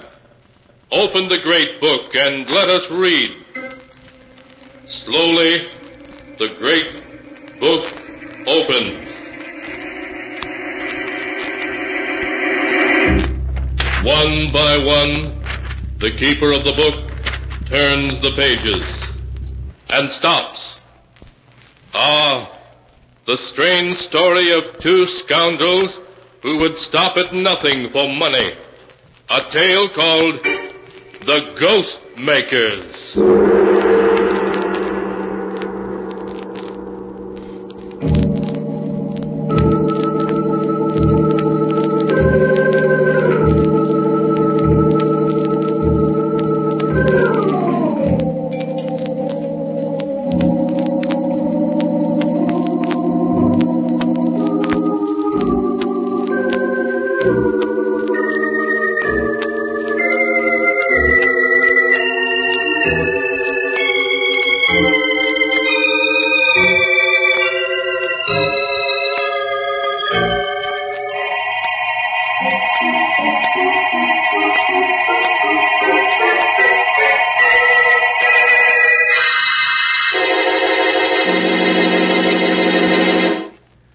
Here is the tale, The Ghost Makers, as it is written in the pages of the sealed book. It is an autumn afternoon in the ancient New England village of Wilton. In an old stone house a mile from the town, Agatha Wainwright is serving tea to her nephew Ned, and a little man Ned has introduced as Professor Piedmont, a friend who has come to spend a few weeks with them while he works on a book to be called Old Graveyards of New England. So this is your graveyard, friend Ned. He looks like a man who'd be happy staring at tombstones. They make a fascinating study, Miss Wainwright. Well, I'll take your word for it, Professor Piedmont. For myself, I'd rather read about them in a book. The professor not only writes books, Auntie, but he's also an expert on psychic phenomena. Psychic phenomena, eh? Oh, you mean ghosts. Foolish fiddle-faddle, dreamed up by silly people without the brains to know better. Ah, but Miss Wainwright, I assure you are wrong. Oh, nonsense. When a person's dead, he's dead. When I see anything I'm willing to call a ghost, I'll know I'm crazy and I'll admit it. Why, Auntie, this very house is supposed to be haunted. You know that. Oh, rubbish. This is a perfectly normal house. I've lived here a month, and I haven't heard so much as a board squeak. Ah, but Miss Wainwright, that may be only because you're new to the house and not yet sensitized. It takes time to become aware of occult influences. Oh, stuff and nonsense. Who started all this talk about ghosts, anyway? Here, now let's have some tea, and no more talk about ghosts.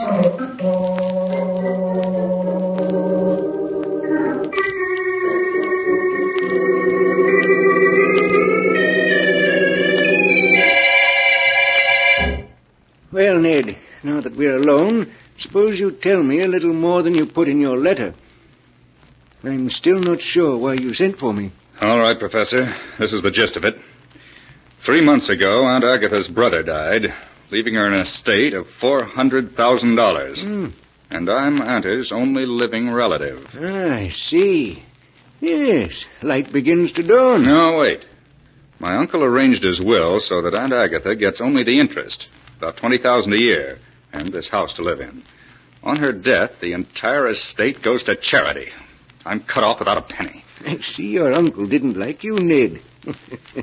A shrewd man. Very shrewd. Yes, he was making sure I couldn't get my hands on any of it. But that's where you come in. If Aunt Agatha were to become, shall we say, ill, mentally ill... So that she was incompetent to administer the estate, you mean? Exactly. If Aunt Agatha were to lose her mind through shock or fright... Who but me, her only relative, would be the logical one to administer the estate for her. You would, then.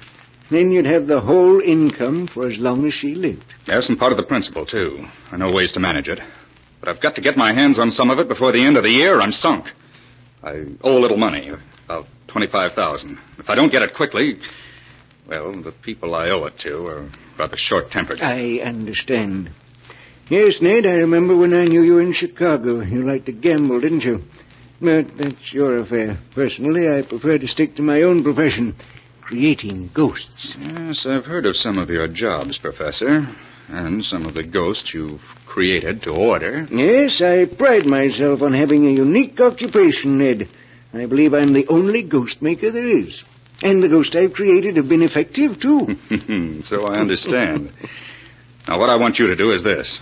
I want Auntie frightened to the point where she... Yes, I understand. Well, Ned, It's going to be difficult. She's a tough-minded woman. Hard to scare. Hard to drive insane. It's got to be done. Got to get my hands on the estate. If you succeed, Professor, there's $5,000 in it for you. All right, Ned. I'll try. It won't be easy, but she may crack suddenly when the time comes. That type does, you know. Good. That's settled then. You brought everything you're apt to need? All my apparatus and gadgets are in my trunk. They'll be here tomorrow. I'm not altogether sure I like this job, Ned. I hope you're not going to turn moral on me, Professor. No. There's something about this place that disturbs me, though. You know, I am psychic at times. Not altogether a faker. Next you'll be scaring yourself with your own stories.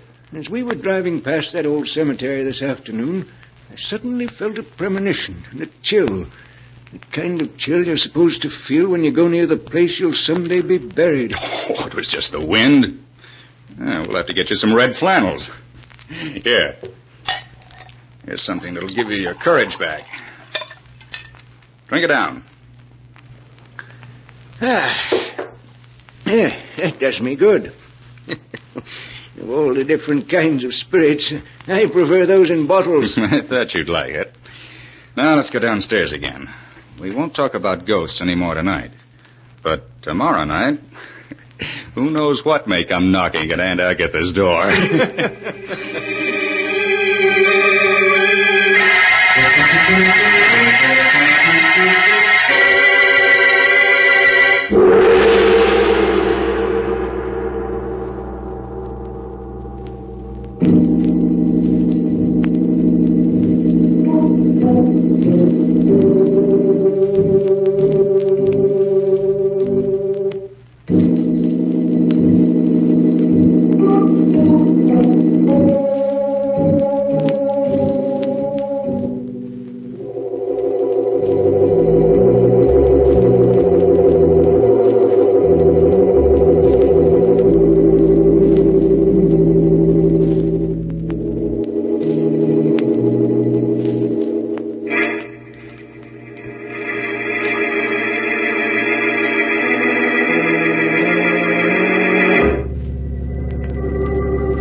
And now to continue the story, as it is written in the sealed book. The following evening, Ned and the professor joined Aunt Agatha by the fireplace, where she sat knitting. Outside, a cold winter wind blew. Oh, listen to that wind. We may be in for a storm. We're in for an early winter, that's what. The first snow will fall any day now. It's good to have a fireplace to sit by when the wind blows like that.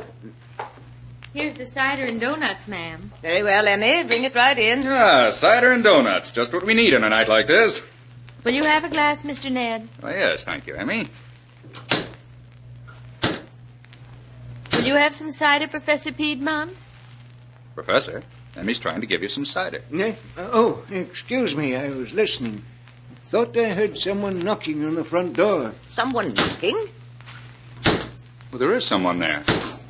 Well, they can't be very anxious to get in, if that's all the noise they can make. Shall I go see who it is, Miss Agatha? Yes, girl, go see, though I can't imagine who'd be calling at this hour of the night. Sounded like someone who didn't expect to get in anyway. A timid child, or maybe a ghost. Yes? Yes, who is it? Why, Miss Agatha. Well? There wasn't anyone there. No one there? Of course there was. Someone knocked, didn't they? But I opened the door and there wasn't anyone there. Then who was knocking? Answer me that. I don't know. But it wasn't anyone Anyone you can see. Emmy, I'll stand for no foolishness now. No, ma'am.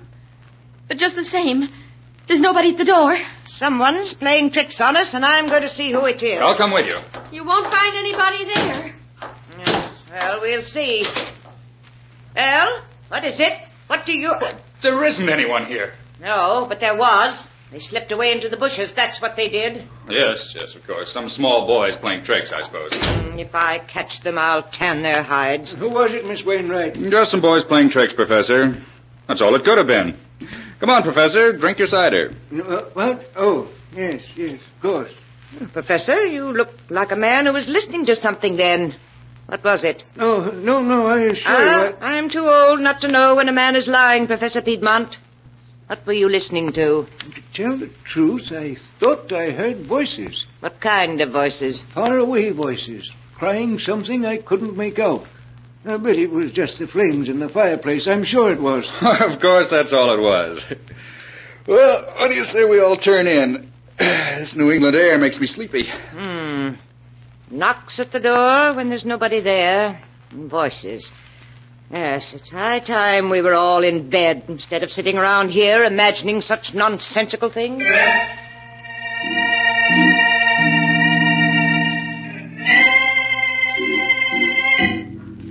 Highly pleased with their first effort in creating ghosts that didn't exist, Ned and Professor Piedmont went to bed. But before they retired, they held a brief, low-voiced conference in Ned's room. Well, Professor, that door-knocking act was all right. You did it very nicely. Yes, Ned. An ordinary lengths of black thread run through a crack in the window sash and attached to the door knocker can create a very satisfactory ghost indeed. Now tell me, what comes next on the program? Well, we can't work too fast. Tomorrow the hired girl, Emmy, will spread the story of tonight's happenings. The whole town will start talking about it. Good. And then? And tomorrow night, nothing happens. Your Aunt Emmy is reassured. But tomorrow, I'll be busy. I noticed today there's an old hollowed tree in the woods about 100 feet from the house. What about it? I'll run wires to it, hiding them under the leaves, and install a small loudspeaker in it. I'll conceal the microphone and batteries behind the drapes in the living room. I see. So 2 nights from now, we'll hear ghostly voices, eh? Exactly. They'll accompany the ghostly knocks on the door. But that won't be all.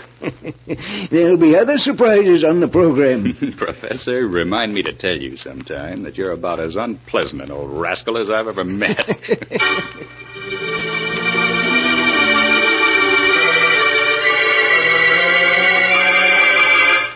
The next evening, Agatha Wainwright listened nervously for a repetition of the ghostly knocks.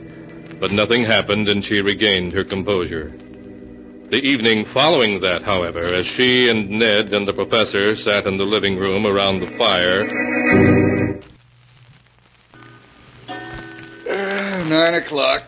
The evening may just be starting in New York, but here in Wilton, it's bedtime. Seems to be someone at the door.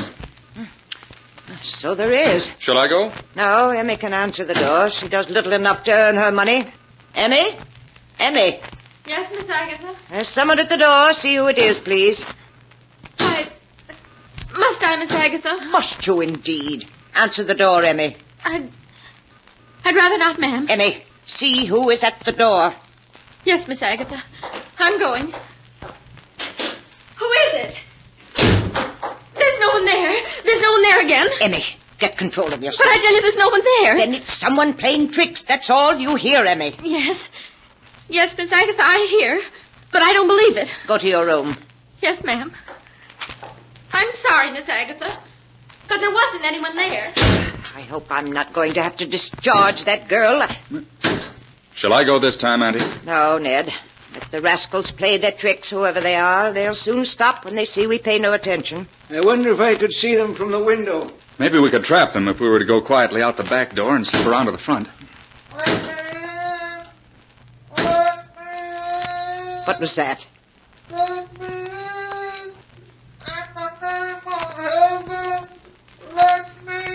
Someone calling. Really? I don't hear anyone. It's someone calling to us to let him in. Strange. I can't hear it. Oh, you must have heard it, Ned. It was perfectly plain. There are some voices certain people can hear and others can't. If there's someone calling, we better take a look. Come on, Andy. We'll see what goes on. Who's there? Show yourself, whoever you are. The yard's perfectly empty. No, there isn't a soul in sight. Both the knocking and the voices seem to have stopped. Perhaps we ought to search the yard and... And Agatha, look. Eh? Down at the edge of the trees. Lights. 3 balls of light moving around just above the ground. Really? 3 spheres of light? Dear me, luminous spheres are common manifestations of spiritual presences. Oh, nonsense. They're just will-o'-the-wisps, that's all. Well, whatever they are, we're going to see. Come on, Professor. If it's a trick, we'll soon know. Yes, Ned. Wait for me. Don't scare them away. I want to see what they look like. Ned, they're rising. They're floating away above the trees. And Agatha. Annie, are you all right? Shall I get a doctor for you? What do I want with a doctor? I'm all right. I'm an old fool carrying on like that. Just because of some will-o'-the-wisps or whatever it was. I shan't do it again, I promise you. You need not be ashamed, Miss Wainwright. Unless I'm much mistaken, we've witnessed a psychic visitation of a kind unsurpassed in my experience. Oh, stuff and nonsense, Professor. You may believe in spirits, but I don't. I never have believed in ghosts, and I'm not going to stop now. It was just that it was, well, unexpected.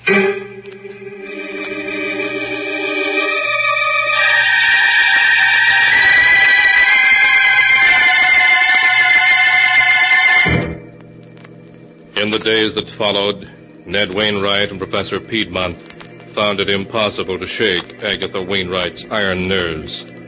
Emmy, the hired girl, resigned in terror, but Agatha remained seemingly unmoved.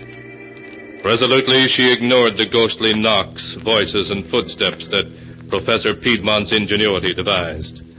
The whole town buzzed with tales of her haunted house, but she refused to pay any attention to them.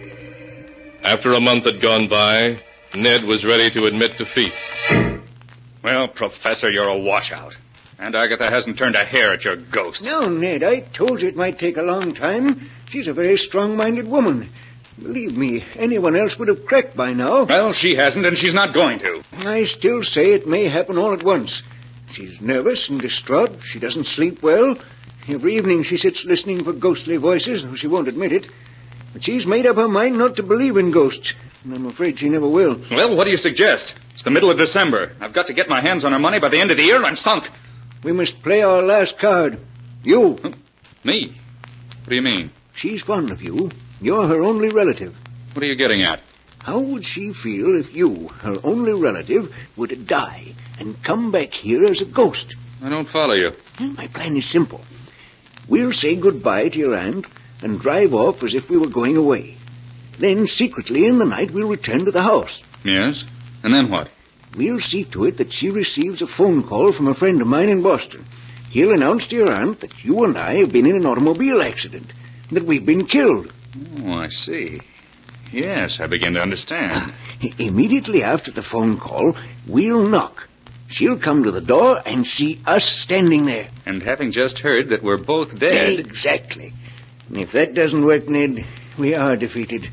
But it'll be a strong mind indeed that can withstand such a shock. A strong mind indeed.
And now to continue the story, as it is written in the sealed book. 2 days later, Ned and Professor Piedmont said goodbye to Agatha and drove away.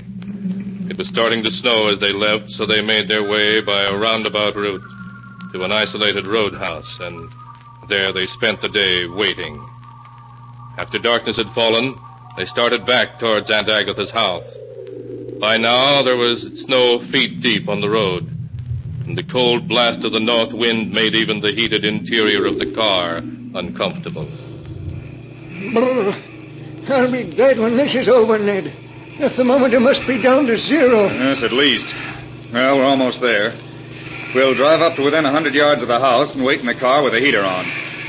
What time did you arrange to have that phone call made from Boston? At 9 o'clock exactly. We want to knock the instant after she gets it. Right. Isn't that our turn there? I think so. The snow makes it so hard to see that... Professor, look out. We're going up the road.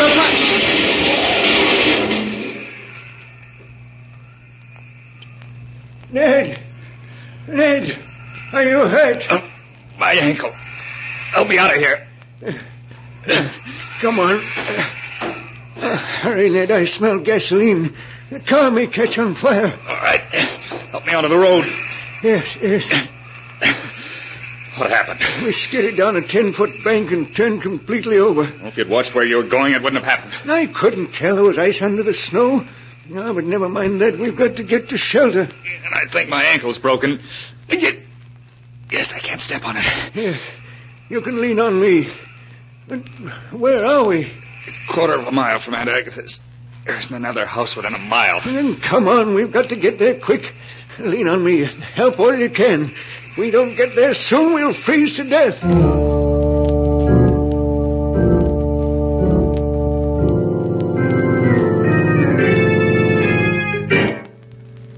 Half an hour later, numb with cold and scarcely able to struggle on, Ned and Professor Piedmont staggered up to Agatha Wainwright's house. The windows all had heavy wooden shutters over them, shutters they themselves had helped Agatha put in place to keep out anything that might come knocking at the door in the night. But through the small pane of glass in the front door, light showed as they stumbled thankfully up the steps. Thank heaven we're here. Couldn't have gone another 100 yards. Oh, all right. I'm almost frozen. We've got to get inside. Yes. Here, help me. All right. One more step. There. Ned, the phone call from Boston. What time is it now? Time? It's 9. 9 o'clock exactly. Then knock quickly. We've got to get inside before that phone call comes.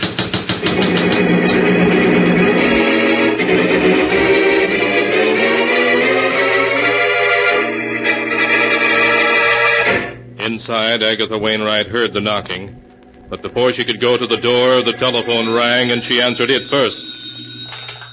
Hello? Yes, this is Wilton 317. Boston, calling long distance? Yes, I'll hold on. Just a minute.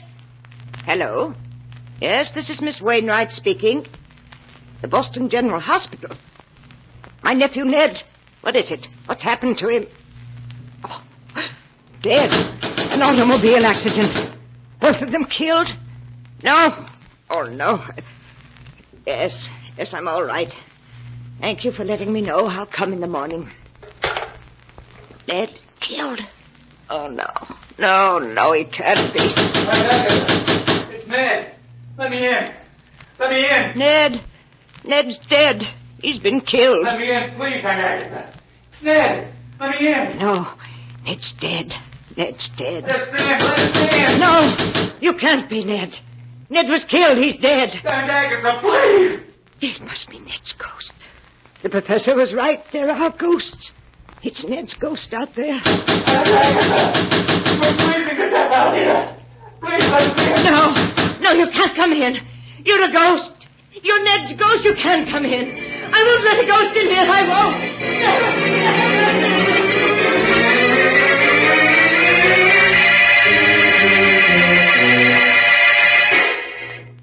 The next morning, Ned and Professor Piedmont were found frozen to death beside the house, where they made a vain effort to pry open the heavy wooden shutters that covered the window. You see, Agatha never did let them in. She knew better than to open the door to ghosts.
Keeper of the book, before you close the great book, show us the tale we tell next time. This one? Ah, yes. Why, this is amazing. It's a tale of murder. Queer, unexpected, fiendish murder. Murder of a very different and unusual kind. A tale such as you've never heard before.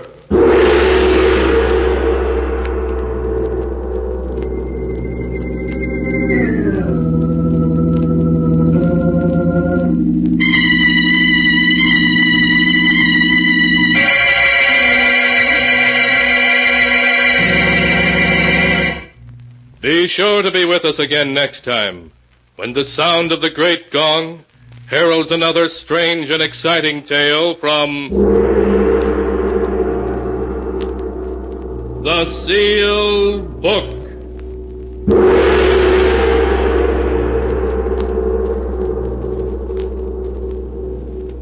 The Sealed Book, written by Bob Arthur and David Cogan, is produced and directed by Jock McGregor.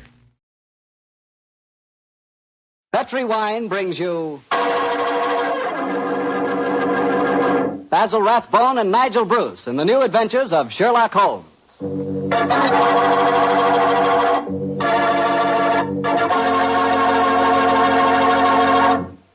The Petri family, the family that took time to bring you good wine, invite you to listen to Dr. Watson tell us another of his fascinating stories about his old friend, that master detective, Sherlock Holmes.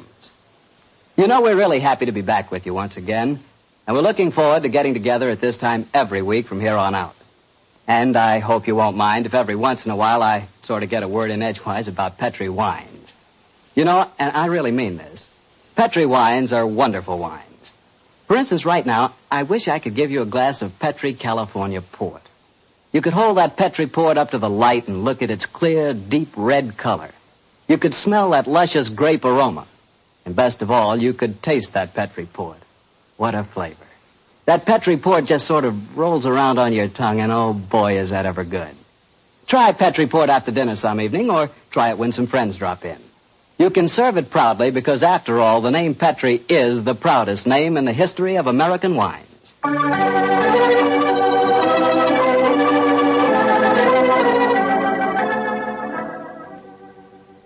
And now let's look in on our good friend Dr. Watson and see if he's expecting us. Come in, Mr. Bartell. You're just the man I've been expecting. How are you, Dr. Watson? It's good to see you again. Thank you, my boy. It's very nice to see you again, too. I've missed our Monday night visits during the last 3 months. Sit yourself down. Would you care to join me in a glass of port? Well, thanks, Doctor. That'd be nice. You know, it seems to me after our summer vacation, a toast to the great Sherlock Holmes would be in order. That's an excellent idea. Here you are, young fellow, my lad. Thanks. You propose the toast, Doctor. To Sherlock Holmes, master detective and loyal friend, whose adventures have brought considerable, shall we say, fame to a certain retired doctor now living in Northern California. I'll drink to that. Well, now, suppose I might as well get on with tonight's story. Which particular adventure have you selected, Doctor? One that I call The Limping Ghost. Sounds exciting. And, as usual, you find me saying, how did it begin? In Baker Street on a windy December evening at the turn of the century. A young, white-faced boy sat in front of our blazing fire. And as he told us his strange story, the flickering firelight danced weird patterns on the walls. The young man was Alexander McMorris, the 7th Earl of Lochnair. The Earl of Lochnair? Say, didn't I read in the papers the other day that the 8th Earl of Lochnair had been killed in an airplane accident? Quite right, my boy. Even in this day and age, the tragic history of violent death seems to dog the footsteps of the Lochnair family. But to return to my story. On that December night in 1900, we heard the whole history of the limping ghost of Lochnair. The first Earl had lost a foot at the Battle of Flodden Field in 1513. In spite of this terrible handicap, he fought on valiantly until he died on the battlefield from loss of blood. From then on, right until the time this story begins, the limping ghost, clad in a suit of armor, always appeared at Lochnair Castle before and after the death of the current Earl. Yes, Mr. Bartell, it was a strange story that Sherlock Holmes and I listened to that night. A story of death and horror over the centuries, punctuated by the limping clank of ghostly armor.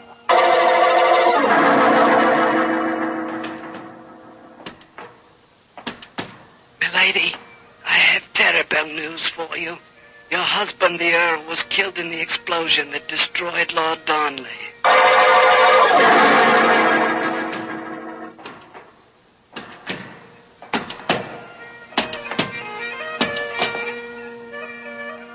Milady, the Guy Fawkes plan to blow up the Houses of Parliament has failed. Your husband is in the Tower of London. They say he's to be hanged, drawn, and quartered.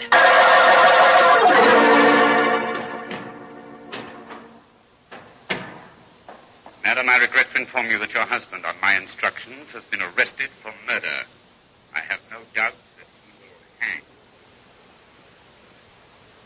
And that's the story of the Lochnairs, Mr. Holmes.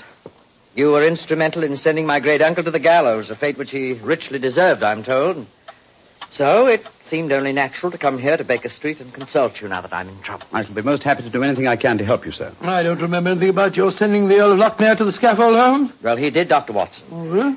And the servants have always sworn the ghost really did walk at midnight on the day that he was hanged. Indeed. Now, sir, I suggest that you tell us what problem brought you here. The ghost is walking again, Mr. Holmes. You know what that means. According to the legend, that the present Earl will die. Exactly. And as I'm the present Earl, you can see why I'm rather worried. Am I to understand that you've actually seen this ghost yourself? Yes, Mr. Holmes. The night before last, Betty, well, that is, Miss Nolan and I were sitting in the dining hall in front of the fire when we heard a strange sound up in the musicians' gallery. We looked up and in the moonlight saw a ghostly figure in armor limping towards the staircase. Oh, gracious me. My dear sir, you're certain that you really saw it? Moonlight can play strange tricks, you know. There wasn't any doubt about it, Doctor. We both saw and heard it. What did you do? I started to go towards the stairs, but as I did so, Betty screamed and then tumbled to the floor in a heap. Fainted, I suppose. Yes. While I was reviving her, the ghost disappeared. Who's staying with you at Lochnair Castle at the moment? Well, there's Betty Nolan. She's the sister of James Nolan. He looks after my estate. Betty and I are engaged to be married. Oh, congratulations, sir. Yes, indeed. Anyone else staying with you? Yes, a distant cousin of mine, Jeremy K. McMorris, an American. He turned up in England a couple of months ago with his son Walter. They're both with me at the present. A distant cousin? That's right, Mr. Holmes. Actually, they're descendants of a more than usually black sheep branch of the family. I don't know how long the old man's going to be with us, though. If you ask me, he's a dying man. How do you say that, sir? As far as I can gather, he's been wasting away for years. It's only a question of time before his strength fails him entirely. I was hoping perhaps you could take a look at him, Dr. Watson. That is, if I could persuade you and Mr. Holmes to come and stay at the castle for a few days. Well, what about it, Holmes? It's an intriguing problem, Watson. The current Earl of Lochnair would seem to be in danger. A cousin of his is dying of an obscure disease, and the ghost of Lochnair Castle is walking again. Yes, it's an irresistible invitation. I see no reason why we can't leave on the Scotch Express tonight.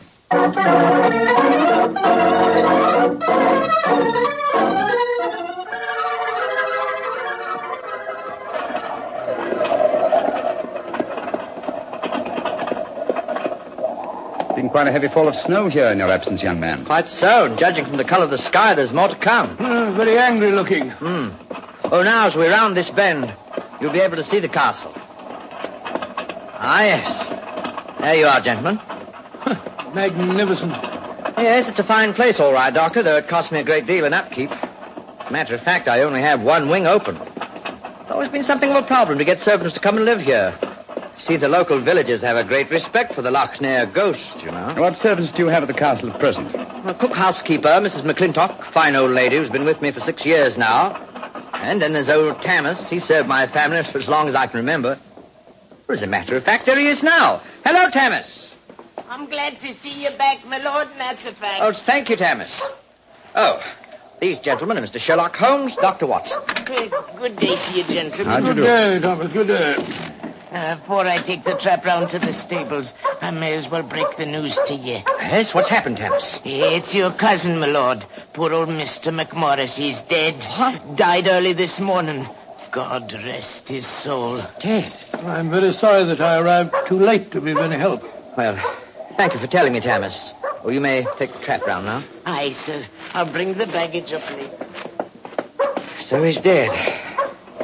Well, I can't say it's unexpected, but it is a shock nevertheless. I'm sure that it must be, particularly as you yourself told us you saw the ghost of Lochnair the night before last. In which case... Watson, I think we may reasonably expect another visitation. Perhaps before the night is over. Shall we go in?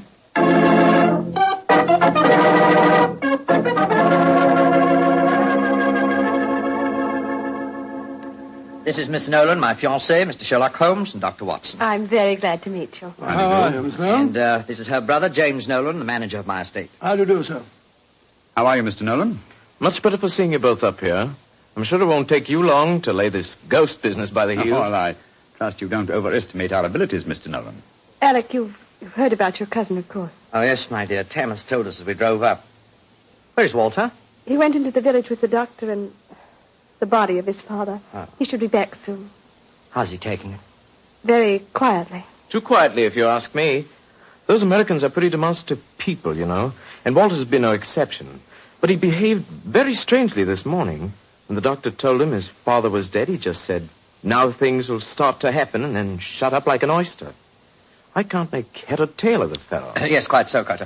Mr. Holmes, I expect you and Dr. Watson would like to go to your room. Yes, I must confess. I think first I'd like to take a look at the musicians' gallery, if you don't mind. Oh, yes, of course. Would you excuse us, darling? All right, Alec. It's in the dining hall here.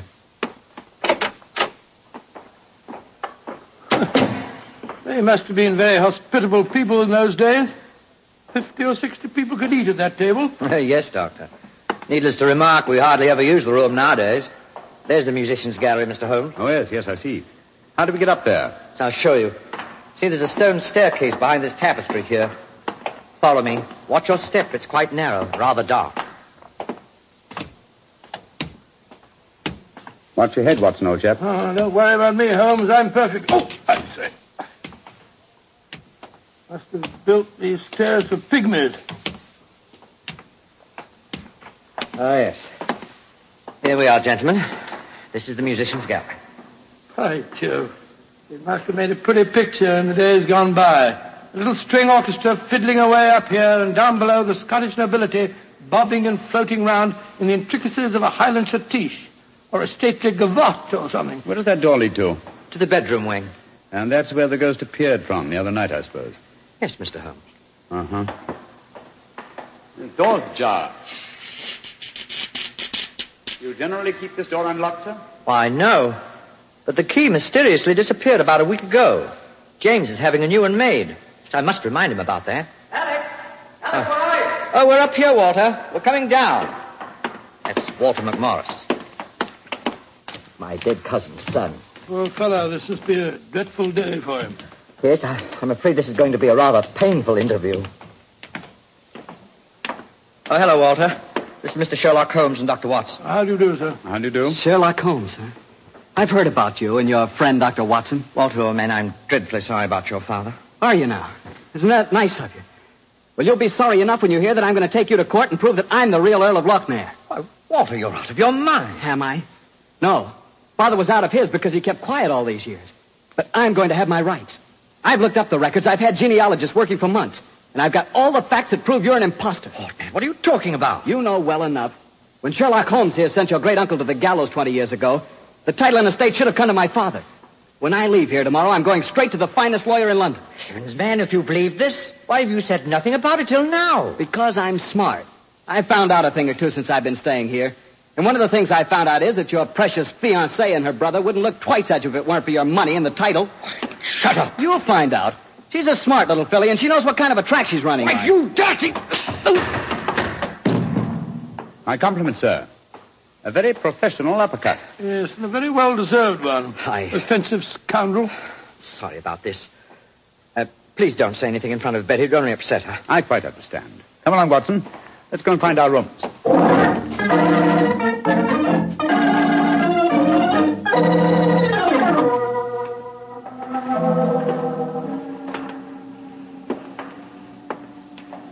Holmes, it's nearly dinner time. Why are we wandering about here in the dark instead of having a glass of sherry with the others in the library? I'm a conscientious practitioner, Watson. I like to earn my fees. It occurred to me that a further examination of this dining hall might prove profitable. Well, personally, Holmes, I think you're wasting your time on this case. What makes you think that, old chap? It's perfectly obvious that young American fellow was impersonating the ghost a few nights ago. He knew his father was going to die, and he wanted to build up the legend so as to make his own claim seem more believable. Well, that's very sound reasoning, Watson. Though to be logical in his deception, he should repeat the performance now that his father is dead. Well, ghosts only walk at midnight, so why don't we go and have a glass of sherry? What is it, Holmes? Someone's coming in from the library. The lighted candle. Yes? Who is it? It's me, Mrs. McClintock, the whiskey. Oh, listen to me. You gave me quite a start.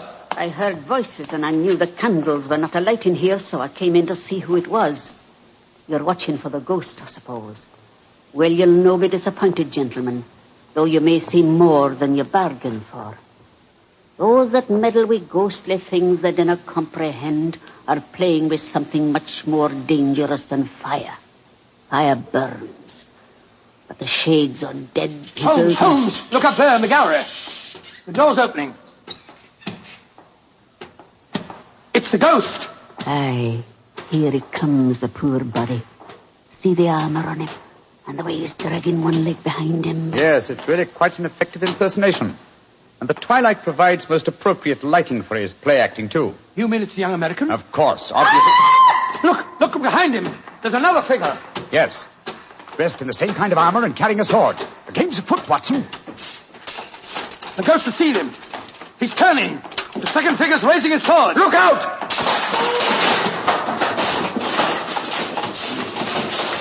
Great heavens. He's knocked him through the railings. That must be a 20-foot fall. Come on, old fellow. Help me open his visor. Just a minute. Yes. It's Walter McMorris, the American. Though from the angle of his head, I would suggest that it might be the late Walter McMorris, eh, Watson? He's dead, all right, Holmes. Neck broken. Meanwhile, the second figure has been able to slip back through that door and escape us. Come on, he was dressed in armor. He can't go very fast. Perhaps we can overtake him.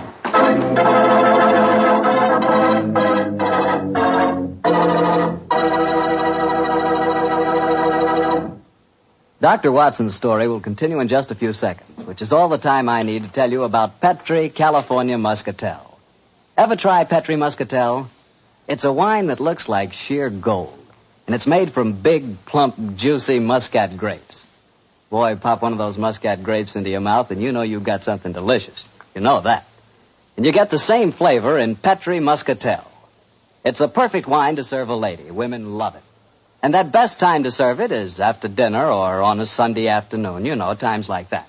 But just make sure it's Petri Muscatel, because that's the way to make sure it's going to be good.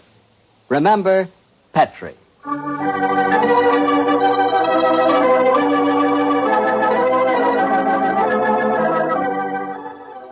And now back to tonight's new Sherlock Holmes adventure and the story of the limping ghost of Loch Ness. Confound it, Holmes. There's no trace of the ghost in the musician's gallery. We gave him too much of a start, I'm afraid. Of course you didn't find him. You'll never find him because he's not mortal. Mrs. McClintock, Is the original suit of armor, the one worn by the first Earl of Lochnair, still in the castle? Aye, sir. It's in the library, through that door there. I'll take you to it. Don't bother, thank you. We'll find it. Come on, Watson. Bring that candle with you. Right, you home. If you know what's good for you, you'll stop dabbling in matters you dinna really ken. Holmes, what do you make of the second girl? Another imposter, obviously. But who could it have been? That's what we have to find out, old chap. Undoubtedly someone knew that the American Walter McMorris was impersonating the ghost and used this macabre method to kill him. But why kill him? Possibly his claims to the title and estate were valid. Or perhaps some fanatic was so devoted to the Lochnair legend that he assumed the role of ghost and killed him for his sacrilege. Hold the candle a little higher, will you, old chap? Yeah. Hello. Here's a suit of armor, Holmes. Lying in a heap on the floor. Oh, on the floor, eh? Whereas it obviously belongs on that stand over there. It's perfectly clear what's happened. The second figure used this armor and slipped it back in here while we were examining the dead man. Possibly, Watson, possibly. At least this armor gives us a definite clue.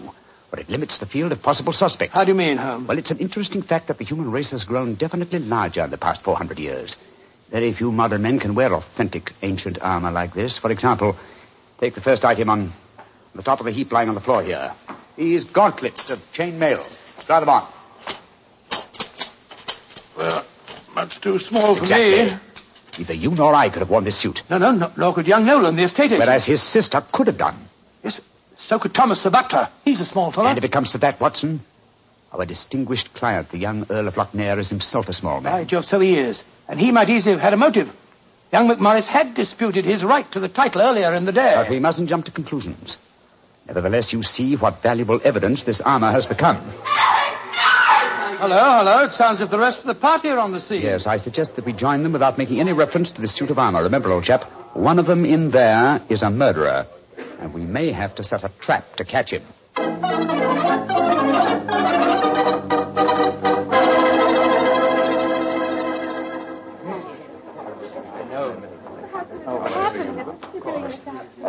Are you sure he's dead, Dr. Watson? There's no doubt about it.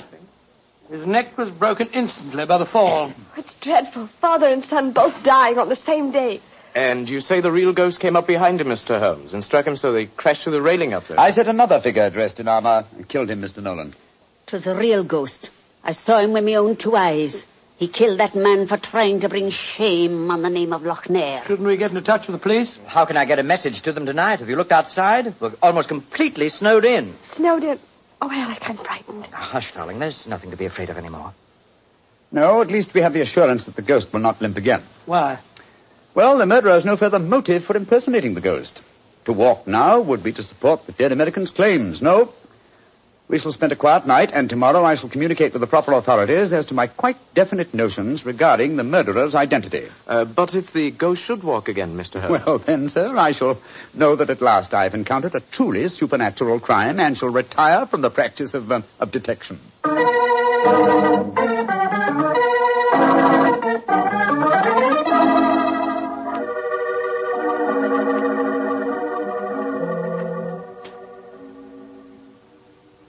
It's nearly 2 o'clock. You still over there by the window, puffing away that pipe of yours? You know, I can't help feeling that young McMorris knows a great deal more than he told us. A great deal more. There's a shifty look about him I don't like. Never did trust a fellow who couldn't look you squarely in the eyes. Don't you feel the same way, Holmes? Holmes, where are you? Holmes! Shh. What, Watson? Where have you been? I thought you were over there by the window. Been talking to myself. Never mind that, old chap. Get your slippers on and your dressing gown. We're on the last lap of this strange, eventful tragedy. Oh, thank the Lord for that. Perhaps I can get some sleep. Holmes, where have you been? I went to the musician's gallery and baited the trap. Now it's ready to spring. Don't dawdle, Watson. Come on. I'm not dawdling. What do you mean you baited a trap? You'll see for yourself in a few moments. As a matter of fact, I really baited it when I said downstairs that if the real ghost should walk again, I would retire from the practice of detection. I didn't understand your saying that myself. Well, I was tempting the murderer to show his hand once more. Come on, please. Where are we going? To wait behind the curtain at the foot of the stairs leading to the musician's gallery. And I hope we don't have to wait very long.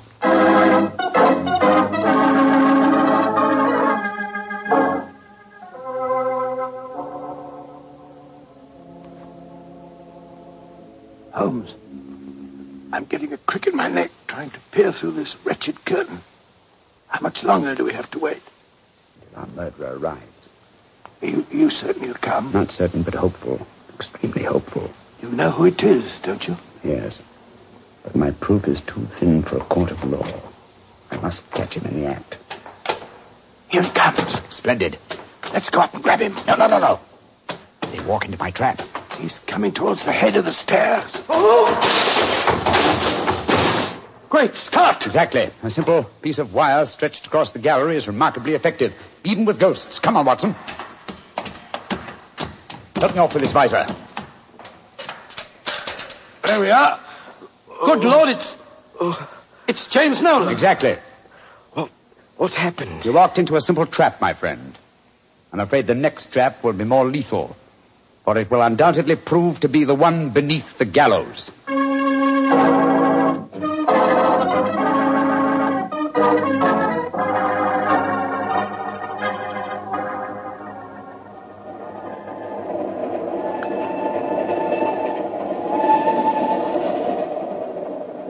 Well, now that we're headed back for London, Holmes, perhaps you'll settle one or two points in the case that are bothering me quite a bit.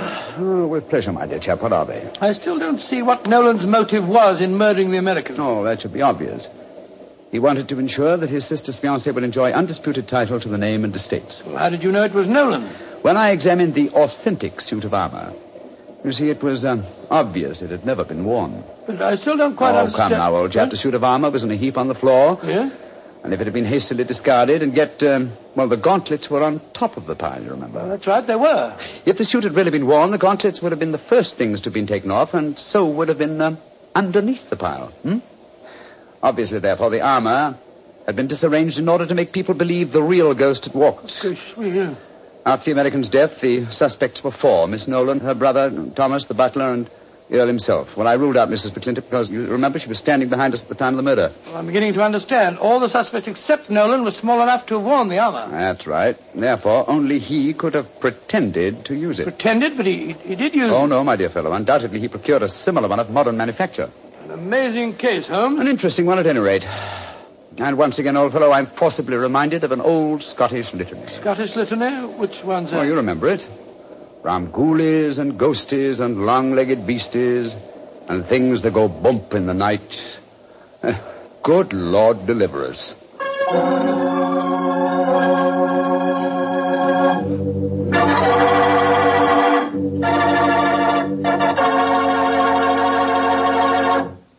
Well, Doctor, that was really a swell story.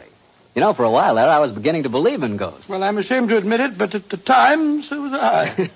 You know, this sounds silly, but I bet it would be fun to be one of those legendary English ghosts. You know, go around sticking your nose into everybody's business and playing practical jokes like mad and nobody able to figure out who did it. That would really be fun in a way. Well, you can go around scaring people all you want to, but not for me. I think a ghost leads a terrible life myself. For instance, a ghost can't have the pleasure of eating a nice, juicy steak. Yeah, or drinking a glass of really good wine. Ah, now you're talking, young fellow, my lad. Petri wine.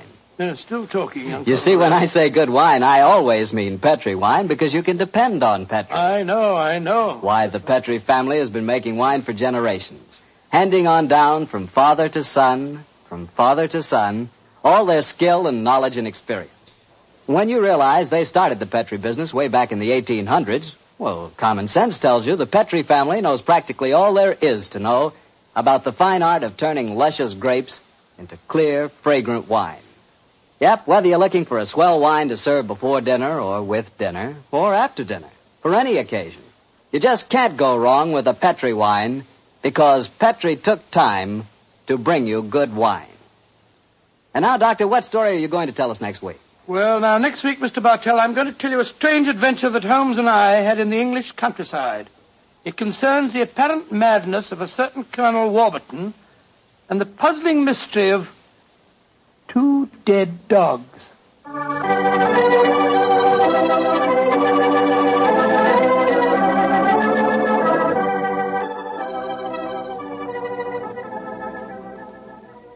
Tonight's Sherlock Holmes adventure is written by Dennis Green and Anthony Boucher and is based on an incident in the Sir Arthur Conan Doyle story, The Crooked Man.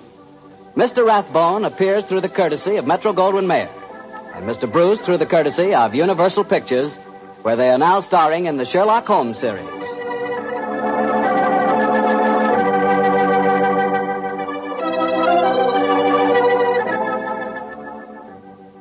The Petri Wine Company of San Francisco, California, invites you to tune in again next week, same time, same station. Oh, the Petri family took the time to bring you such good wine. So when you eat and when you cook, remember Petri wine. To make good food taste better, remember... Petri.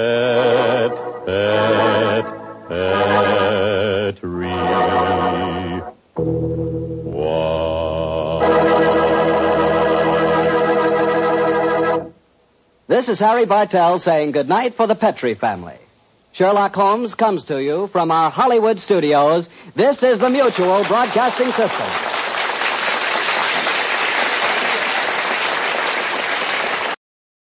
CBS Radio Mystery Theater presents...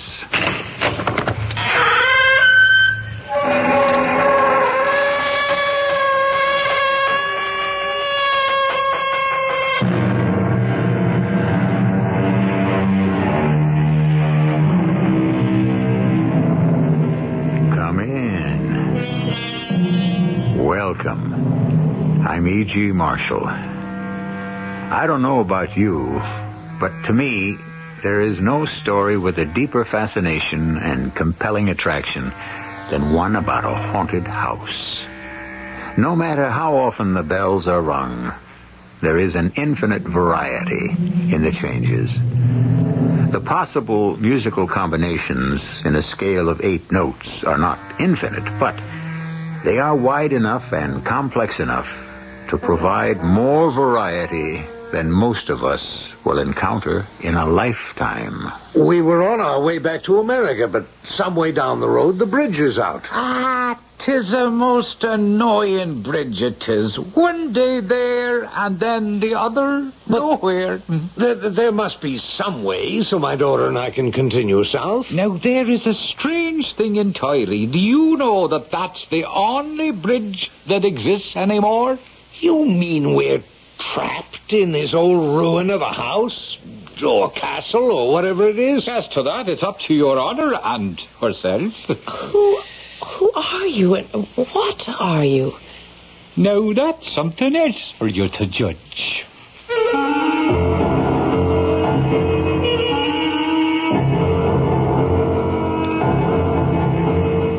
Our mystery drama, A Very Dear Ghost, indeed, was written especially for the Mystery Theater by Ian Martin and stars Russell Horton and Court Benson. It is sponsored in part by Anheuser-Busch Incorporated, Brewers of Budweiser, and Contact, the 12-hour cold capsule. I'll be back shortly with Act One.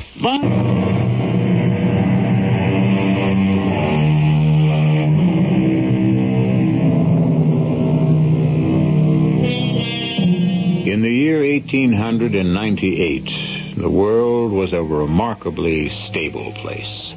In the fall of that year, Mr. William Donovan and his daughter Constance lived through an experience which was to mark the rest of their lives.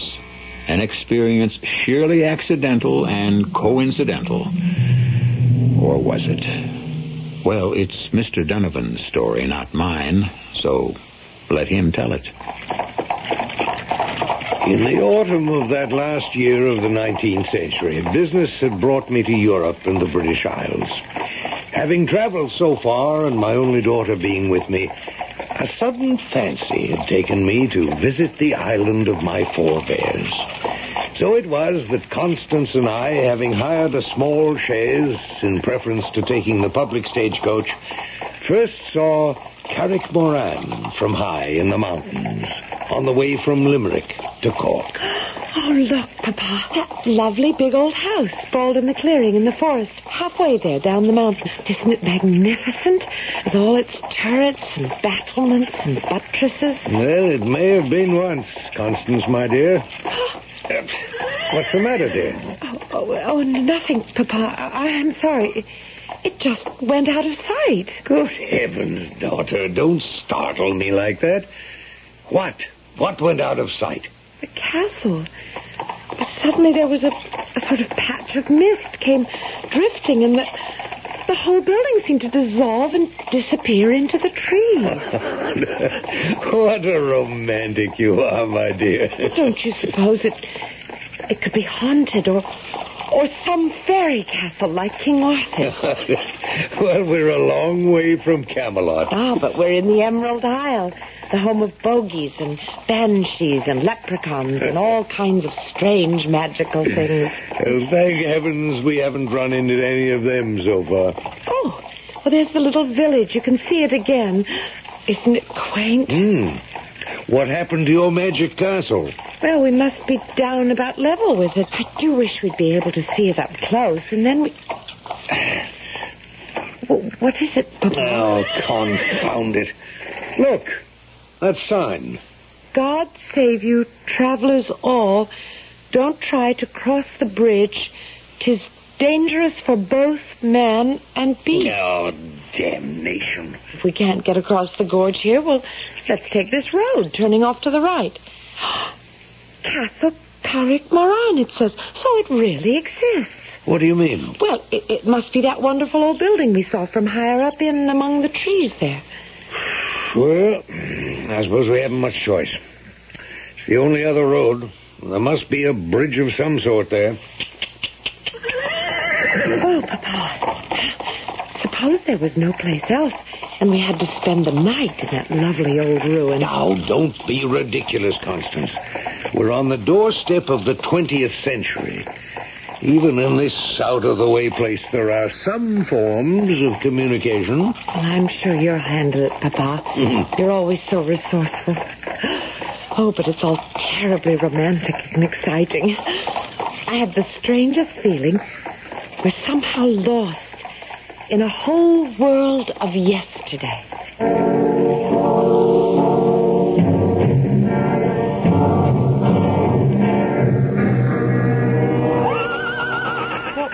Papa? I don't know. Silly horse doesn't want to go through the gates. Is it so far to the house, do you think? Well, it's hard to determine with all these trees shadowing us. I wouldn't mind a little walk. Oh, we haven't much choice. There isn't any other road. I'm sorry, my dear. I'll tether the horse to the hitching post and let's head for your castle and see if it can produce some magic for us.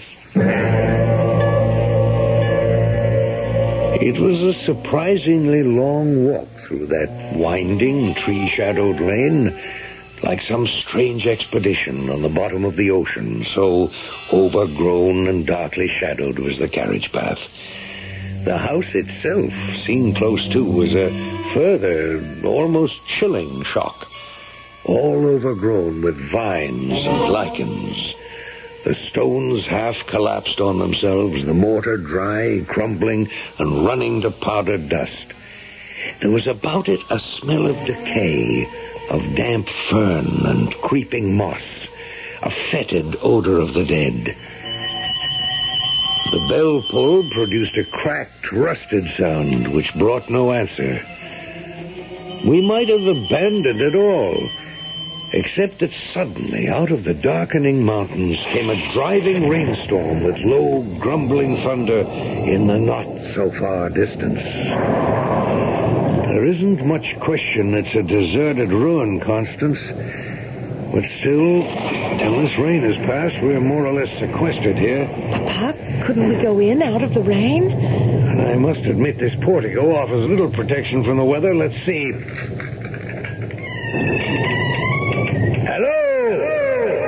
Hello, anyone home?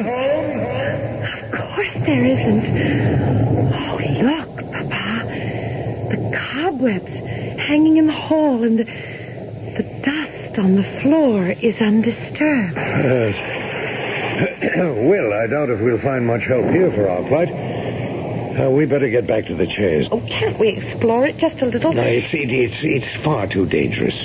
Dangerous? Well, the floors are half rotten, my dear, and I don't know how much I'd trust any of the ceilings, let alone the cross beams. Oh, is that all?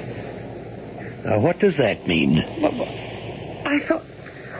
No, it's silly. I just thought you were worried about all the other things. What other things? Well, the things I can't put into words that I feel sort of swirling around me. Voices from the past, calling, trying to reach me. Voices from the past? Why should they want to speak to you? I don't know. Ooh, it's a creepy sort of feeling. Somehow we're meant to be here. There's something about this place that we ought to know. What on earth is there here that we have business with or ought to know? Well, maybe now it's myself could answer that for you. At the strange, crackled young old voice, we both of us looked up in sudden shock. Halfway up the great curving oaken staircase, in a window niche, darkened by the storm outside, sat a small, hook-shouldered man in a dress of bygone days. He was all in green, save for his square, buckled black shoes, and he wore a truncated, conical hat with a wide brim that shadowed his face. Now, suddenly, using a little walking stick to support himself, he hopped down and came to us, saying, Is there some way now I could be of service? Well, my daughter and myself were on our way to Cork. Some way down the road, the bridge is out. 'Tis a most annoying bridge there, so it is. The one day there, the other nowhere. Yes, but there must be some other somewhere so we can continue south. Do you know, that is the only bridge exists anymore. You mean we're trapped? We either go back to the main route and back over all those mountains, or we wait till the bridge on the main route is repaired? Well, now, as to that, it's up to your honor and herself. If you was to ask me... Well, let's put it that I'm asking you. Well, then, I would trust the folk hereabout that the bridge would get put back to itself before the posterior of the day, as you might say. And in the meanwhile, what would you suggest? Why, as to that, is up to your honor. With an hour or two to while away, you might be interested in a bit of the history of Carrick-Moran. To make a lean purse a little fatter, it could make interesting listening. Could we... forgive me, Papa. Could I see your purse? Sure. Little fear I have of showing what has of smart interest. There it is, then, for honest work. A shilling. So it is. All that's there. But if I took it from you, it would make no difference. Another one would take its place. Sure and all, you'd have me with one shoe in my hand is all, and busy remaking it at the same time. What are you two talking about? I think your daughter, if she be so, takes me, perhaps, for a leprechaun. And what are you? Just what I seem, God save you then. A man minding his own business till you stumbled in my privacy. Oh, forgive us. Sure, McCushion, though it came unasked, I'm not one bit ungrateful for the invasion, do you see? You're not one to go out in that. With the weather what it is, maybe you'd like to perhaps hear the legend of Carrick-Moran? Oh, yes. You have my daughter completely under your spell, Mr. I don't believe we've exchanged names or cards. There's no need for formalities here. We're all children of the fates. 'Twas all ordained, eh? So, hear my story now. Indulge an older man. What would you guess my years to be then, sir? Well, it's hard to say. The 50s? Middle, perhaps? Oh, yeah. A long span of years beyond that. And a long span still to go. I've a way of thinking you were led to this door. And that what I have to tell you may affect the rest of your life.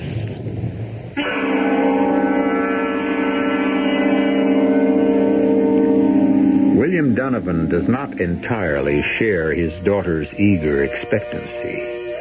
He eyes his unexpected host with a much more puzzled eye. Who is he? And what is he?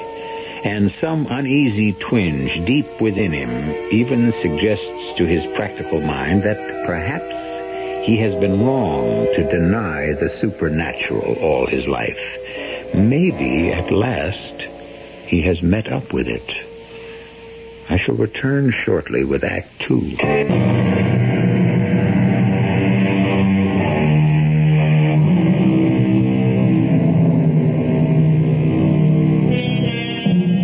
Three people sit in a melancholy, dusty old room of Carrickmorran Castle.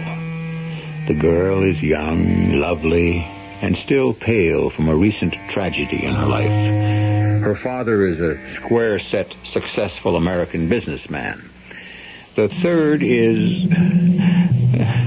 we're in Ireland, the Emerald Isle, just before the dawn of the 20th century, halfway from Limerick to Cork. He affects the dress of the 18th century. Knee breeches and stockings, buckled shoes, wide lapels, and tails on his coat. 'Tis a story about the devil himself.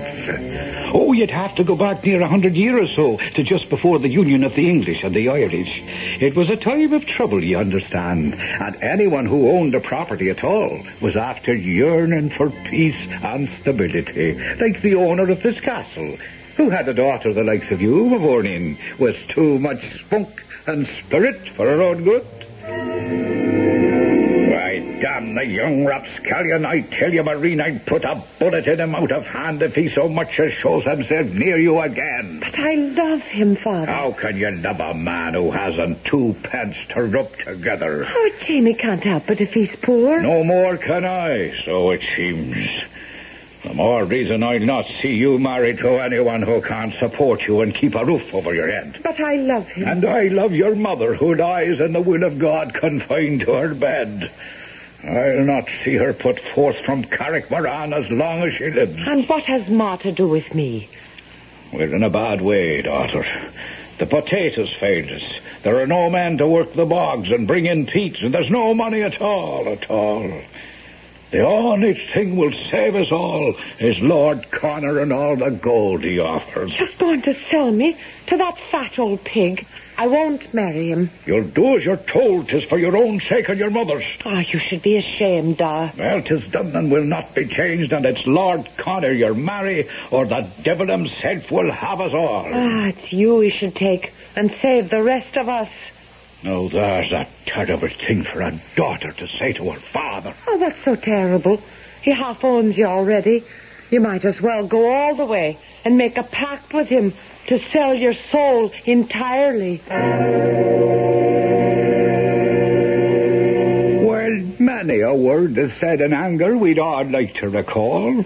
And sure, a sweet Colleen born the likes of Maureen never meant at all the sort of curse she laid on Sir Seamus, her father. Now, look, sir, if you think to entertain us with some thinly disguised version of the Faust legend about a pact with the devil, I'm afraid... No, Papa. No, let him go on, please. Oh, we can't leave anyway in weather like this. Or until the bridge is fixed. Very well. You came down over Steve of Batahora, of course. No, what? Oh, forgive me since you don't have the tongue. Over the mountains, I mean. Oh, yes. Then, on the way, you'd have passed where Moreau Wood used to be? Well, I wouldn't know. Well, 'tis no matter, perhaps. But it was there that Padre Duneen and Maureen used to meet among the blackthorn and the rowan, with a carpet of buttercups and daisies spread at their feet, and the song of lapwings and robins all around. Oh, Maureen, Acushla. Oh, Paddy, beloved. Oh, my own. My own. What is it then? Tears? Why? Oh, because I'm not your own. I can't ever be. My dad has promised me to Lord Connor. Well, that fat old toad, I'd as soon see it tied to some old boar hog that wallows in the mud. Oh, don't blame Dad too much. He's he's about to lose Carrick-Moran unless he can find enough money to save it. And he'd sell you for that? Oh, my mother is sick, Paddy. Sick to the heart. He has to protect her, too. He should have thought of that before he gambled away a fortune. Oh, Lord, if I only had some money. But how? How? I'd sell my soul to the devil just to raise it. That won't be necessary, Padre Dodin. Or if you won't leave my daughter alone, I'll be happy to send you there to join him at no cost. Stand aside, Maureen. Sir Seamus, I beg you, in all conscience... If you had any conscience, you are trespassing on my property. You'll show yourself here once again, and I'll shoot you down like a poacher. Come, Maureen. No, if I have to make the choice, I'll go with Paddy. You'll do as your father says. If that's her choice, then we'll face the future and find it some way. And as to you, sir, may the devil take the hindmost. Come, Maureen. Yes, Paddy. I warn you, you're taking her in lust and against all the laws of man and God. As you forced me to, you made her choose. You'll never have her. I'll kill you first. You wouldn't dare. The devil I wouldn't. No. With no absolution. You've killed him. It's dead. And good riddance. That's the end of him. Only it wasn't, you see, the end at all. But only the beginning. Bad enough a daughter that first wept herself out and then took to her bed like her mother.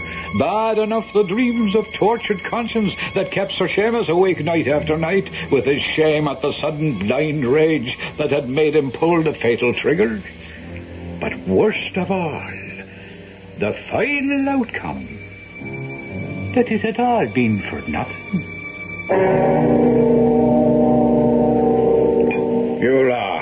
You'll have another round of port, Lord Connor. No, sir.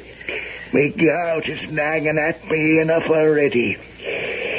What I will have, Sir Seamus, tonight, for once, is some converse with your daughter.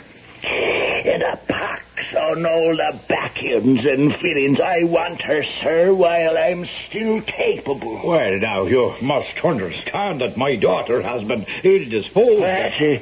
Towards me? No, not toward you. I meant her health has been such that she is not ready to enter into a marriage contract. Damn my hide and let the lass speak for herself for once. I'm afraid that is not possible tonight, Lord Connor, but... It's quite possible, Father.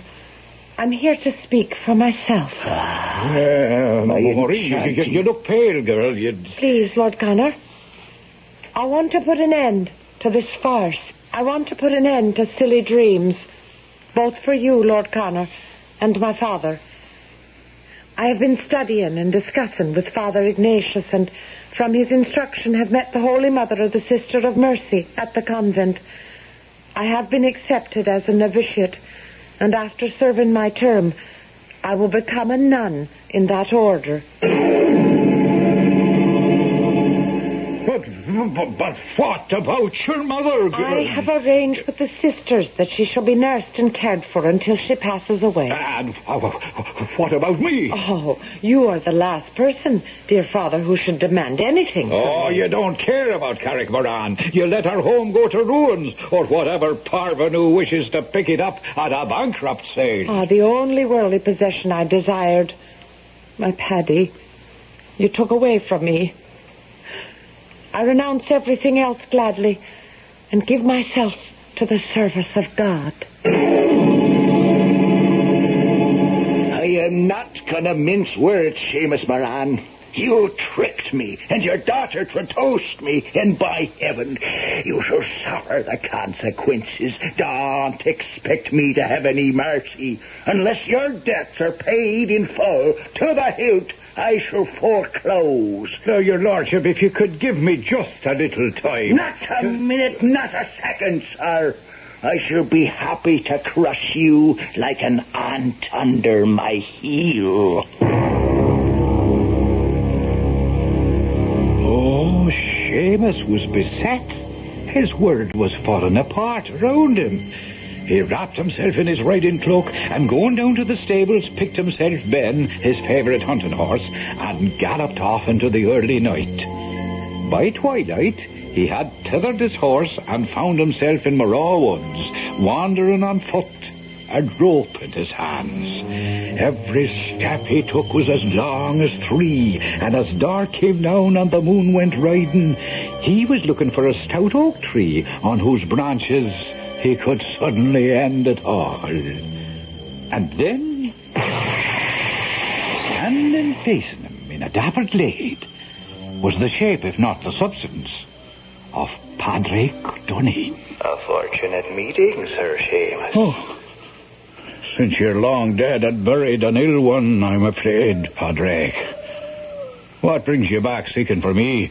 Why, I would have thought it the other way, that perhaps you came seeking me. Since you can be nothing else but a spectre, sure, you must know that I was not looking for you. Are you so sure? As of anything in my life, which I was about to take. And consign your immortal soul to the devil forever, as you did mine. I had nothing to do with your soul. I only saved my daughter from your mortal self. By putting a bullet in me at the moment, as you yourself said, of lust.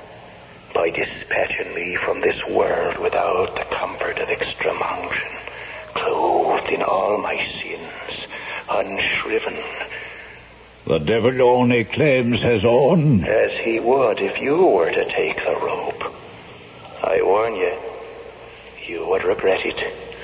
I don't even wish you, my worst enemy, the eternal torment you wished on me. I had no wish to place such a punishment on you. I regret it, but what can I do? Now, there's an interesting point. Since you yourself are doomed in any case, you could put off the awful moment and at the same time do the Christian act of saving me and letting me go to eternal rest. It would be well worth your while. Oh, what do I care about you? You're only a shadow in my mind. A little more than that. Your conscience. But better still, by a trick of fate, your benefactor. My benefactor? How? Would you like to have a full and never-emptied purse to pay off all your debts? Save Carrickmoran for the future, perhaps persuade Maureen to leave the convent. I could offer you such a bargain. How? My soul for yours. A pact. I would find peace this moment, and you would not have to reap the whirlwind for as many years as you could manage to escape it. Seamus, what better chance have you ever been offered in your life? In the dusty old parlor room in the decaying castle, William Donovan and his daughter Constance are trapped in the enchanting spell of this ancient story, as I trust you will be also, long enough to wait till I return shortly with Act 3.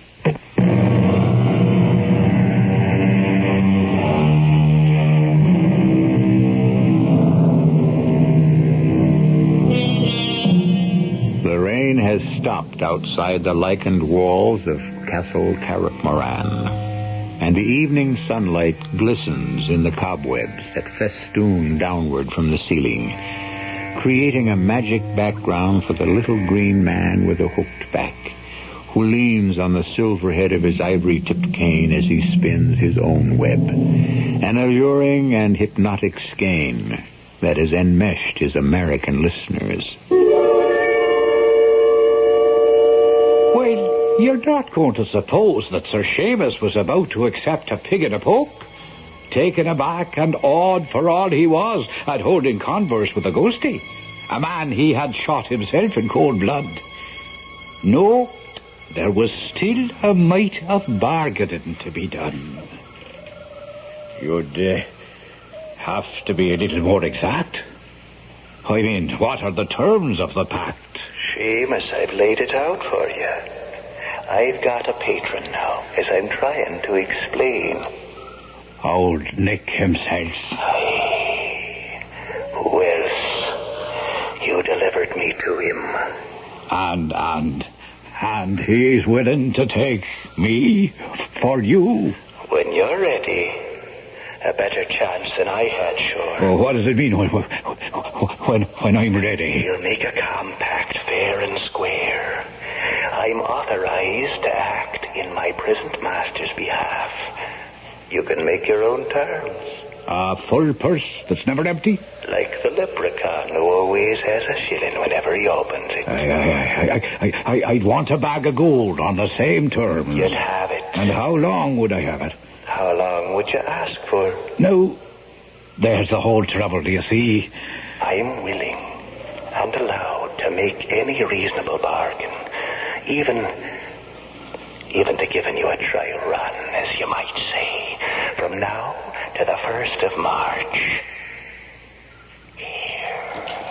What is that? A bag of gold coins. Oh, you know what they say about the devil's gold, that with the morning light it turns into pebbles, chips, and nutshells. It won't happen with this.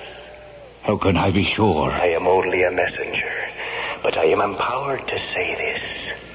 Take this money. Use it. It will multiply. Cards, rents, dice, however you use it. But mark this well, Seamus. By the end of next February, it'll vanish. Unless you meet me here again. Or my master. I can say no more. No, wait, Paddy boy, wait, there are still things to be said. But he was gone in a puff of smoke and the sharp smell of glowing cinders and brimstone. Well, Sir Seamus went home to sad news that his wife had passed away. Oh, he would have been hard put to it to manage the funeral, except that his daughter arranged it all through the convent. And never a word he dared to say to her about Padraig and the devil's gold. But once his wife was laid to rest, he went back to his dicing and gaming and carousing. And then, all of a sudden, the last day of February was upon him, and his overseer came to in great distress. I've just ridden over the whole estate, and forgive me for saying it, but it's a disaster. What disaster? Speak up, man, speak up. There's a pestilence on the pigs and cattle. No rain has made the earth dry up, and not a rent can I collect. There's little to hold you through the rest of the winter. Oh, is that all? Have no worries. Attend me a minute. I'll give you golden guineas to satisfy your debts. And just as soon as I open the bag, watch out for the gold now. Gold, sir. These are nothing but pebbles. Pebbles? What? It's the 28th. Today's the last day of February. Oh, it is right. The morrow will be the first day of March, Your Honor. The start of a new month. Oh, the start of a new life. Or the end of an old one. Saddle up Ben for me, Moriarty. I'm going right now. The tax collector will be back at sundown. Will Your Honor be there to talk to him? The last guinea's gone. Carrick Moran would follow it. Unless I turn up some fresh. But when will you be back? The question is not when, but if. And you'll know that within the next 2 hours. Sir Seamus, are you sure you should ride to Morrow Woods this day? Why, what do you know of where and why I'm going? Not a thing. 'Tis only a foot to cross my grave, lad. Whoa, wait a minute. Who's that coming up the parkway there? Sweet Mary, bless us.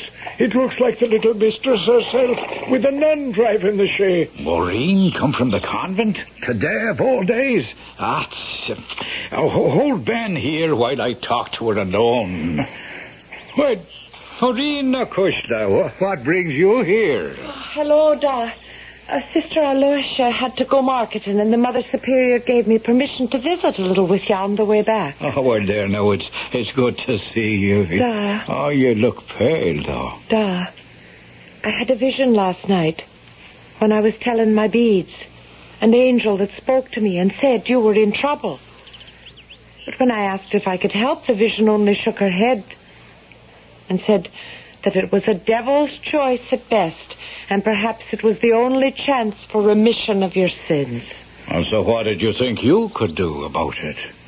Only to offer my prayers and my help and my love. If you'd offered them sooner and kept your love directed where it belonged, your father might not find himself with one foot buried in the wrong grave.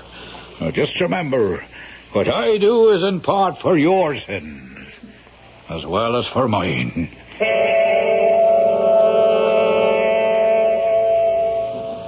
Padraig! Padraig Duneen, are you here at all? I'm here, Seamus. Seamus, do you have to sneak up on a man like that? I was here, only you didn't see me.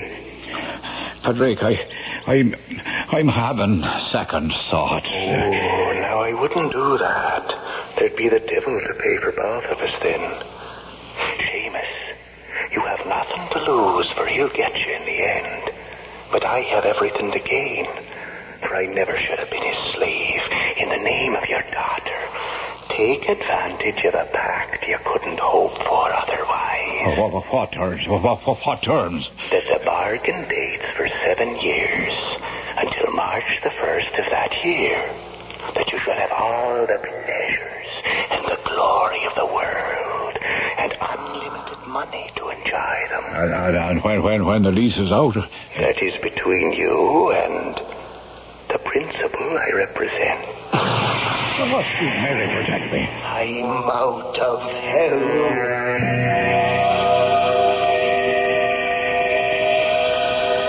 And that's the end of the story? Well, now, isn't it where it should be? Where everyone lived happily ever after? Not quite, Mr. Storyteller. What about Sir Seamus? Did the devil ever call to collect his due? There is an interesting aspect of the whole thing. But sure, I've taken enough of your time, and something tells me the bridge will be fixed by now, and you can be on your way. So if we could just settle up for the trouble we've all been to set things to right and keep you entertained. Oh, wait a minute. Who is all? Well, sure, the little folks that have done what has to be done. They all have to be compensated. Oh, yes, they all like to see a little of the colour of gold. Otherwise, who knows, the repairs might take an awful length of time there, and no one else to How much? I was thinking in the neighbourhood of 100 guineas. 100 guineas? Well, that's a fortune. To an Irishman, perhaps, but a mere bagatelle to an American or rich cousins. Oh, just a moment, Papa. What, Constance? I'm not leaving until I have the rest of the story. Now, what happened to Sir Seamus when the 7 years were up? Do you know now, that is an interesting tale. And why not let you have the rest of it, eh? For 6 years after that second visit to the woods, Sir Seamus prospered. Oh, he took to his own ways, and never a dice table or a card game or a horse race that he wasn't about. But then, as the 7th year began and dragged on and on, the fear of death gradually had him by the throat. The priest would have naught to do with him, and finally he had no recourse but his daughter, Sister Cecilia now in the order. And on a certain day, he was allowed to see her and to tell her the whole story and throw himself on her mercy. I can pray for you, but that will not be enough. Well, what else would you ask? There are just 9 months left before your time comes due. Perhaps that in itself is a signal. The cycle of life, reborn. You must renounce all worldly things. Fast and pray, as I will for you. And perhaps God in his infinite mercy will find a way to intercede. And so he did for all those long months, till on that last day, February the 28th, his daughter, Sister Cecilia, the Maureen that was, received permission from the Mother Superior to sit with him the whole day and to fast and pray against the arrival of that dread hour. Oh,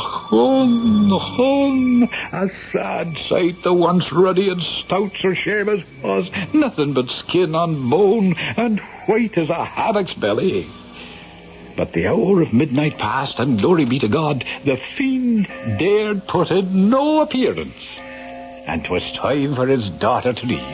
You've been saved, Da. Thanks to you, daughter. No, thanks to your own fasting and prayer.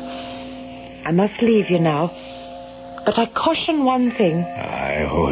What's that, Maureen? I've sprinkled holy water all about the edges of the house and a little bit of the garden back where you can walk. But something warns me. Never step outside, for you may not be safe. And so saying, she returned to her convent retreat. And Sir Seamus? Well, no, that wasn't all so simple, for, you know, there was a little mistake there, do you see? It happened to be leap year. So there was a whole day to go till the 1st of March, and the contract was due. So what happened? Say he just stayed on here at Carrickmoran and is still alive this day to tell the tale that he waits for passing travellers sitting up there in his little window niche and ready to recite his story so he can still live inside the magic circle of the house. And that when time for questions arise that are too many, he just...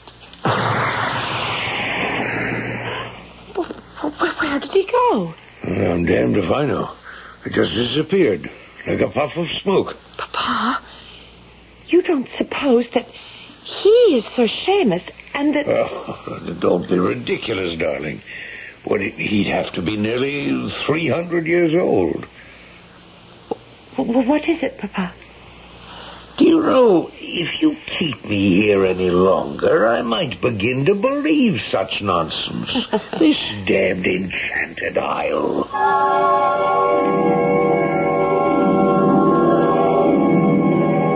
So that's the story, landlord. What do you make of it? No more nor less than I do every time I hear it. What do you mean, every time you hear it? Bless you, Miss Donovan. You'll not be the first that's come over the sleeve of Ballahora and found that bridge closed. You mean that little man, whoever he was, is just a common bandit, extorting money from unwary travelers? Well, now, as to that, I wouldn't know how to answer. I've never seen him myself, nor anyone I know still living in these parts. You mean he doesn't exist? Well, I didn't say that. Well, it cost me 100 guineas. 'Tis better than losing your immortal soul. Well, you'll excuse me. I think I'm wanted in the kitchen. Constance, I think we've been had. Oh, Papa. Oh, we can afford it. And whether or not we spent an afternoon with the dead, it's something we'll both have to talk about for the rest of our lives.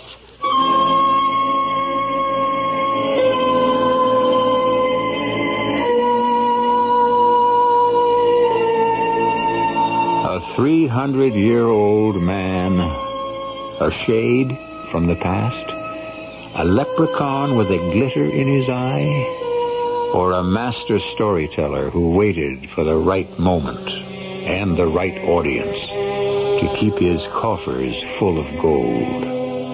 What difference? William Donovan and his daughter will never know. Or for that matter, you and I. I'll be back shortly.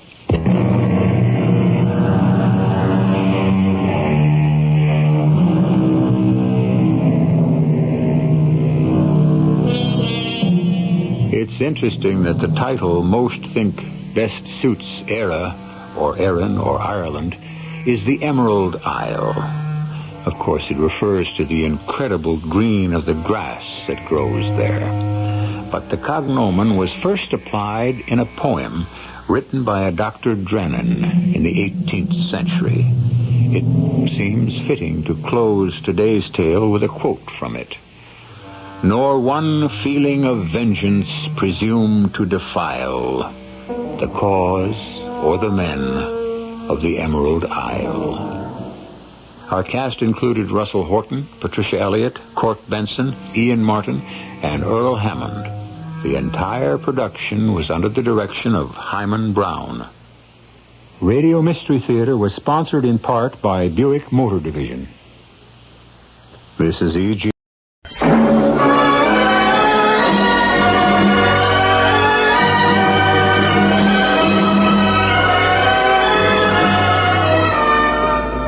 I have flown.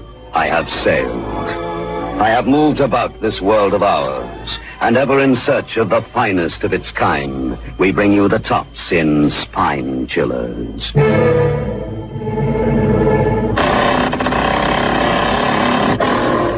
The creaking door.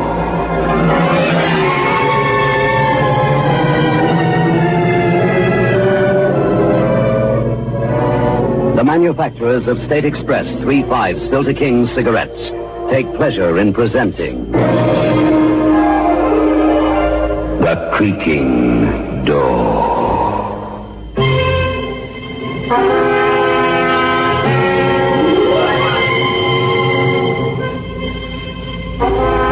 Good evening, friends of the creaking door.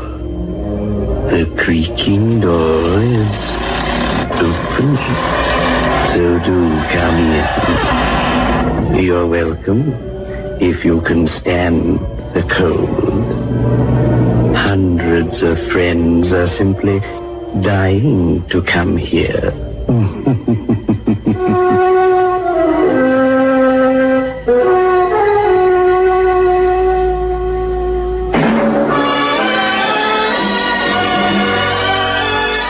Move in world class.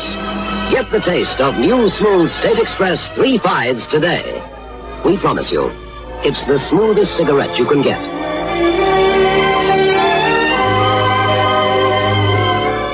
It's a blend that has been perfected after years of constant research by our master blenders. And the recent development of an entirely new process which gives you an even smoother 3/5 smoke. We promise you, it's the smoothest cigarette you can get. Move in world class. Get the taste of new, smooth State Express 3/5s today.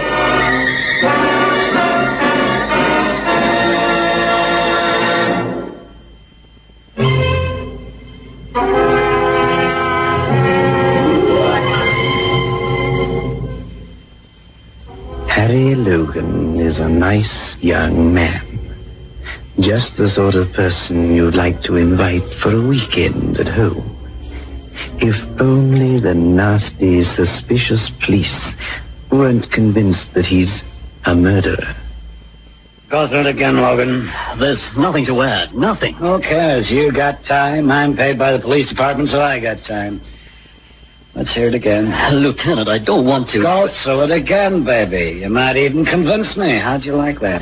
But I know so little. I woke up in this girl's apartment. Hold it, Logan. How'd you get to the apartment? I've told you. I don't know.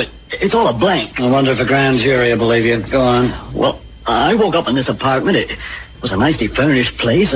I'd been sleeping in a chair. Been there before? Never. I swear it. You don't know how you got there. You've never been there before, but you were sleeping in a chair, and Miss Hollister... Is that her name? You wouldn't know, would you? You only killed her. Oh, that's a lie. Okay. Tell it nicely. I walked through the apartment and, I found her. She was lying on the bed. Well, when the doctor got there, she was on the floor. I explained. You know I explained that. Don't you know better than to move a dead body?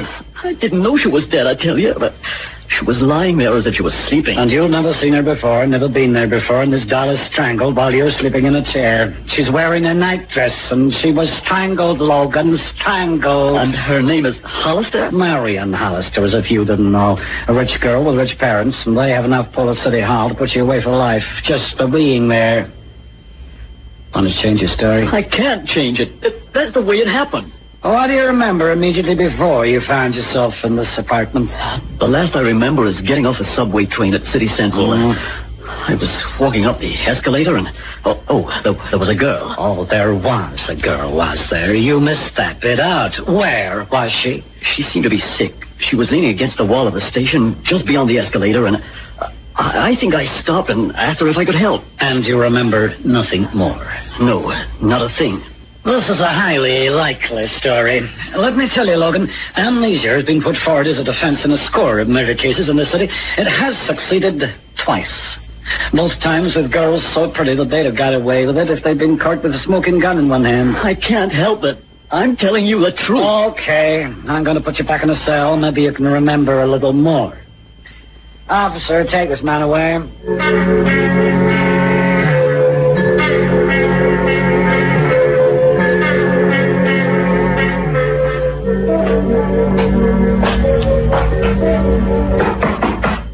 Carrie.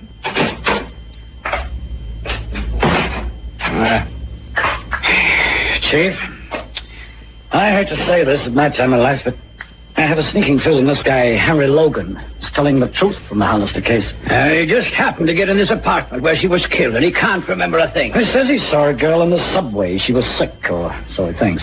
Oh, so he thinks. Yeah. How did he get to the apartment? How did he get in? Oh, we don't know yet. But there's something we do know. Logan's hands don't fit the prints on the Hollister girl's neck. She was strangled by a much larger man. I tell you what, Carly. You can't tie this guy Logan with a kill. Leave it on for a while, and we can find out how he goes. Have him followed. None of it makes sense, none of it. How did he get into that apartment? Well, maybe, Chief, if we follow him long enough, we'll find out. You asked him to identify the body? No, but we'll do that before we turn him loose. Maybe we can learn something from his reaction.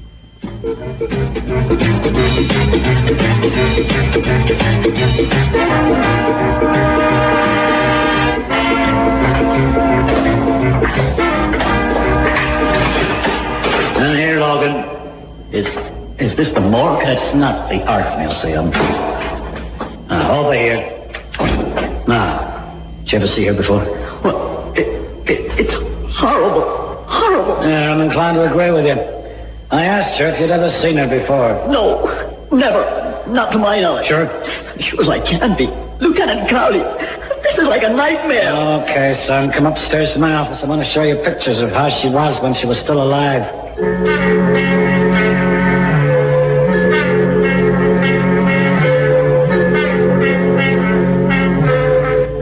Well, recognize her? No, I'm sorry to say I don't. Was she the woman in the subway? I don't know. You know how it is there, all darks and lights. I just don't know. Don't worry, then. Maybe we'll discover something. You're in the clear, son. Just go on your way. What? Why, thanks. I don't understand what happened. I don't understand at all. It's a mystery to me. Yeah, me too, son. Maybe one of those cases nobody can ever explain. We'll see. Yeah, we'll see.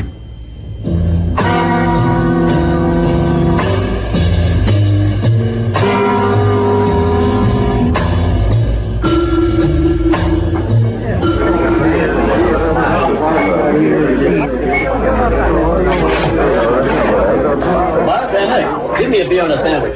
Coming up, buddy. Thanks. Send it over the table there. Hello? Beat it, sister. I only wanted to thank you for what you did for me that night in the subway. In the subway? Yeah. I fainted, and you helped me. Who are you? The name doesn't matter. Sit down. Have a drink. Not now, thank you. The hat's hiding your face. I don't recognize you. I'll take it off. There. Is that better? But you're Marion Hollister. Why not? Why not? Here's a sandwich, 80 cents. The girl here. Where did you go? What girl? I don't see no girl, mister.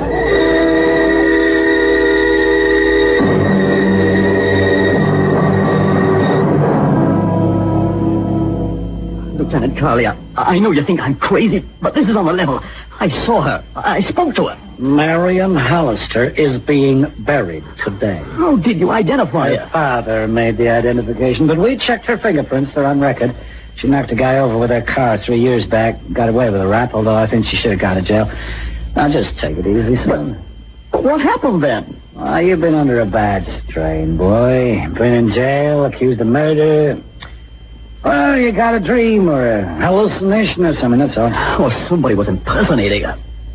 But she was exactly like her photograph. Just take it easy, Sam. Where was this bar you were at? Murphy's on the corner of Main and 60th. Oh, I can't see a girl like Marion Hollister going in a place like that. Now, we're busy on the case. I'll talk to the bartender later. Just you go home and relax. But it was her. I tell you, it was her. And if you aren't going to do anything about it, then I will.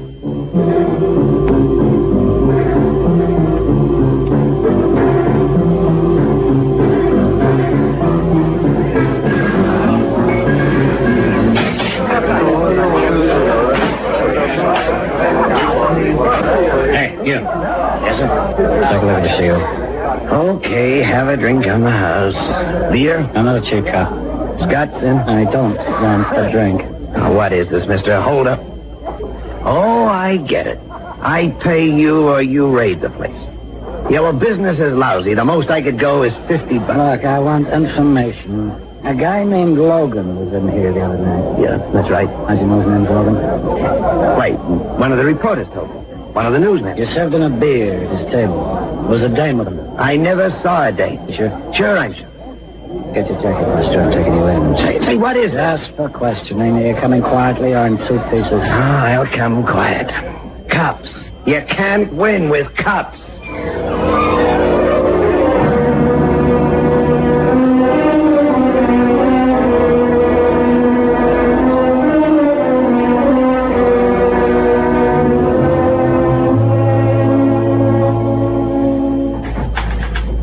Mr. Parmenter?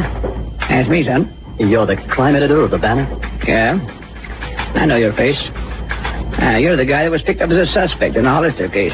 And you're released. I'm sorry. You were yesterday's news. I want to know something about Marion Hollister. What kind of a woman she was. Come in my office.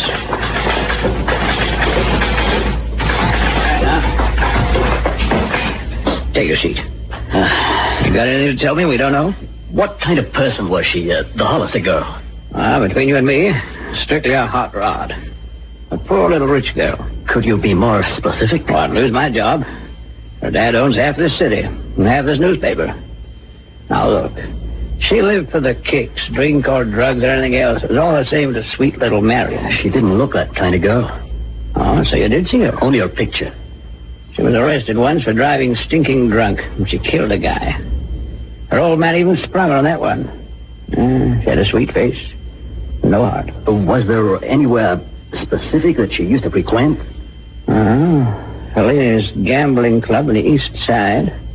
Duke Fellini was said to be her special boyfriend, but don't quote me. Say, what is this anyway? Oh, it's only that I saw her ghost. I'll let you know if I hear anything.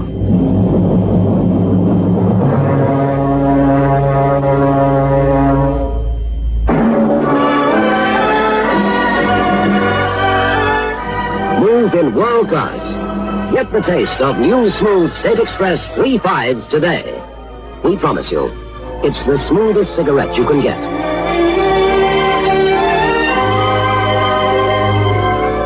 It's a blend that has been perfected after years of constant research by our master blenders. And the recent development of an entirely new process which gives you an even smoother 3.5 smoke. We promise you, it's the smoothest cigarette you can get. Move in world class. Get the taste of new, smooth State Express 3.5s today.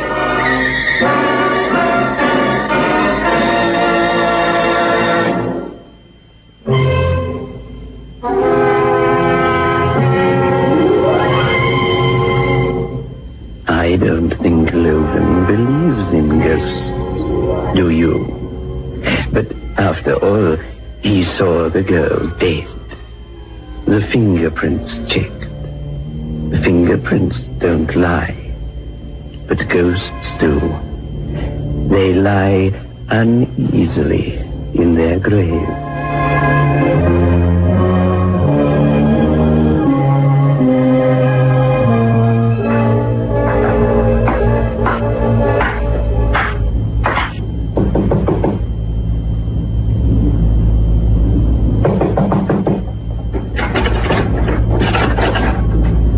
Fellini's club? Sure. Where's Fellini? Not here. We're closed. Where does Fellini live? How should I know? I'm a friend of his. Who cares? How much?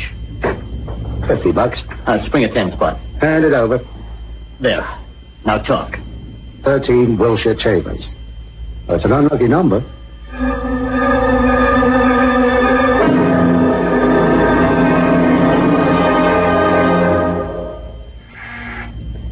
Come on. Come on.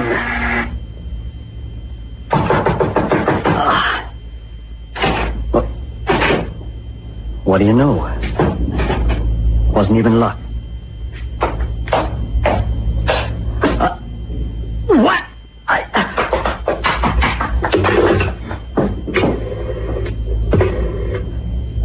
Police?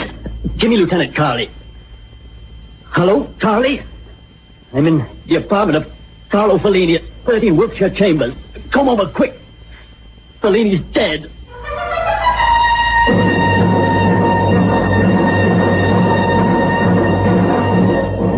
Okay, but in future you don't play cops and robbers, Logan. That's my job. How did he die? Shot about 3 days back. Know the guy? Of course not. You don't know anybody, do you? No, I don't know anybody.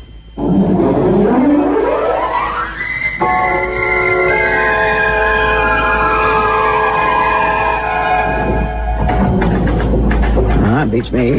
No kidding. Police have identified her by her prints. You say you saw her. Or her ghost. And now they find Fellini dead. Well, let's go down to the library. Check everything we've got on this girl. There we are. This is the driving case, just like I said. Oh, here's an item, though. You found something? It's probably nothing. It's just an item about her personal maid being arrested for possessing drugs. Released in the custody of Miss Hollister. And there's a note to say the maid appeared in court in a mink coat and crocodile shoes. Suppose the maid is posing as her. Now she's dead. Why should you do that? Well, how do I know? Have you got the maid's home address? Oh, for you, anything. Here it is. 7 Links Boulevard. That's on Konoski in the sticks. Thanks. Her name is Ellis, Mary Ellis. Well, thanks for the Fellini story. Let's know if you come across anything. Right. I owe you that much. Perhaps you've laid a ghost for me.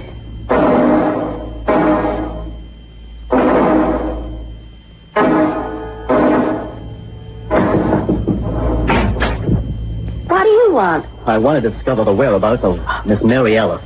I understand she is about to inherit some money under Miss Hollister's will. I don't like me. Marion wouldn't have left Mary a red cent. Mary was fired long since. What is it, debt? No, not debt. Is Mary Ellis here? You're looking at her. Come in. Thanks. Now then, what is it? You look rather like Marion Hollister, don't you? A bit. Where's the mink coat? Gone to the pawn shop. What's it to you? Mary. Who killed Carlo Fellini? Oh, is that rat dead? Good riddance. I think Mary Hollister killed him, don't you? And then she was killed herself by one of Fellini's gangsters. And you've been impersonating her for some reason. Now, why? Oh, go fry an egg. Would you rather tell me or the police? What's the diff? I don't know a thing about it. I got nothing to hide. I'm going home now. If you want me, my telephone number is Chenal 337. Make a note of it. I'll write it on the Hudson River and forget it. That might be your hard luck. I live at the Harvey Hotel, room 61. That's in Mesa. I don't care if it's in the Bronx. Someday you may just care. Someday you may wake up dead, the way Mary Hollister did. Now you just think about it. I'll give you 2 seconds consideration. Now beat it. Thanks. For nothing. You can see yourself out, but don't scratch the woodwork.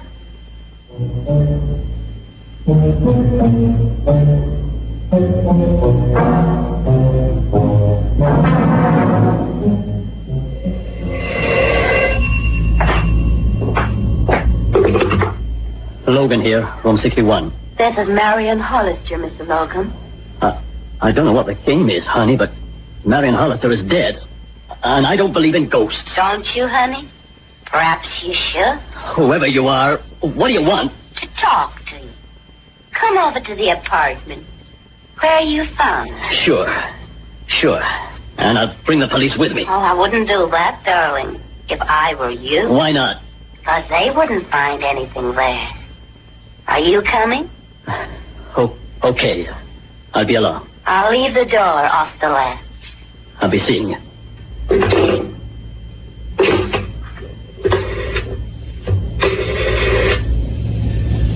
Police? Give me Lieutenant Carley.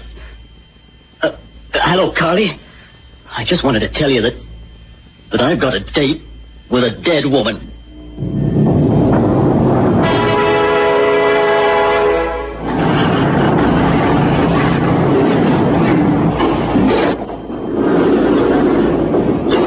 Ninth floor, mister. Thanks.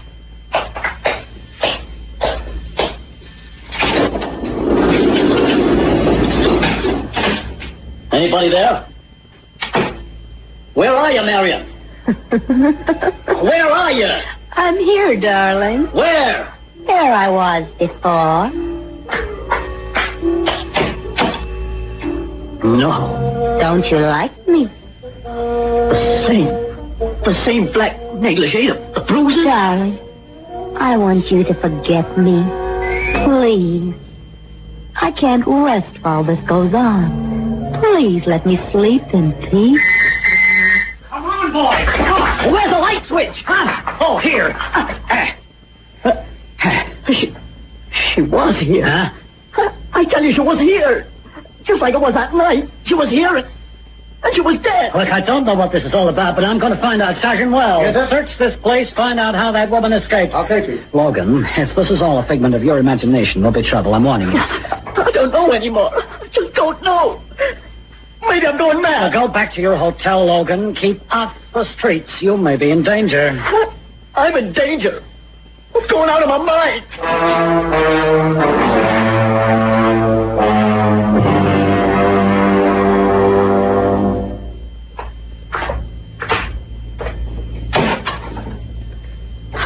Hey, what is this?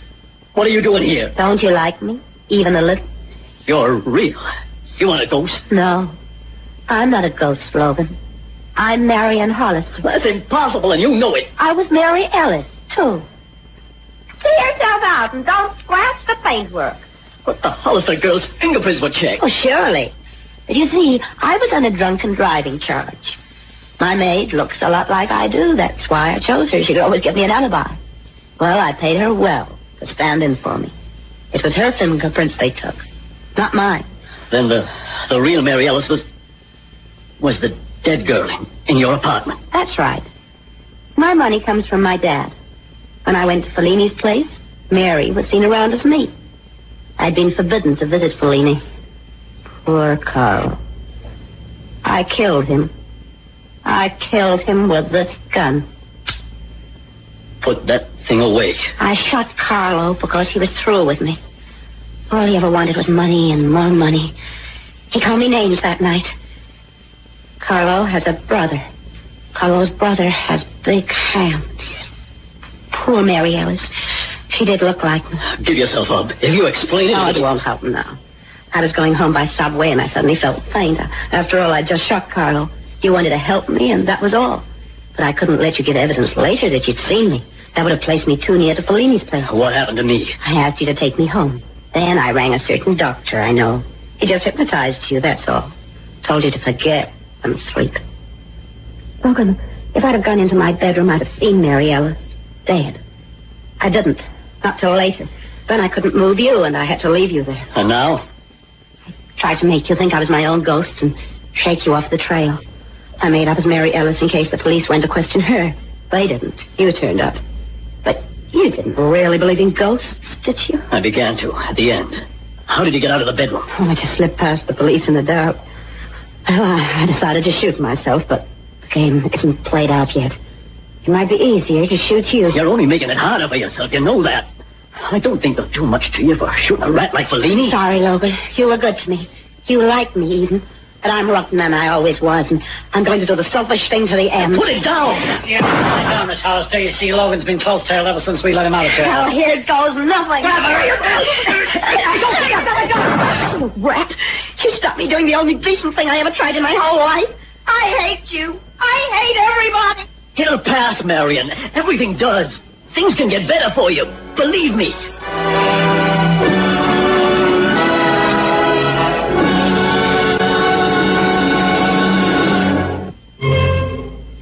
Dear me, what sort of a world is it when you can't even trust a ghost? It isn't the sort of thing we'd stand for behind the creaking door.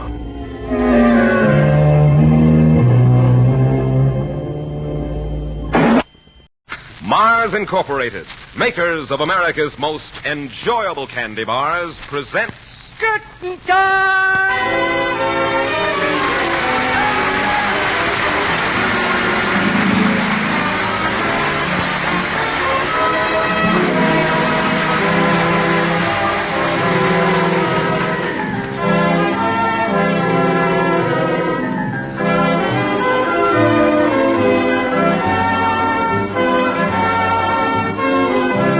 The makers of the big new Mars bar welcome you to Curtain Time.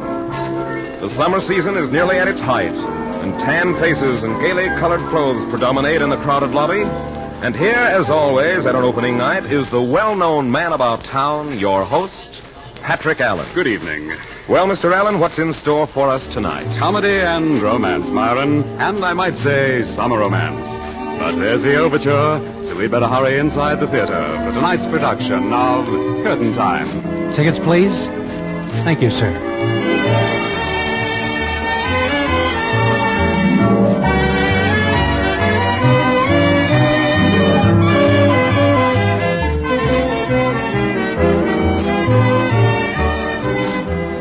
Seventh row center. Seats 7 and 8. Thank you. Well, these are excellent seats. But before the lights are dimmed, let's glance at the program. Harry Elders, supported by the Curtain Time Players, is starred tonight in The Dishonest Ghost by Sidney Hoffman. Mr. Elders plays the part of Edward Stearns, and with Nanette Sargent on vacation, Loretta Poynton is featured as Judy Moran. Curtain time! There's the call for the first act of The Dishonest Ghost. The scene is the interior of a Pullman car.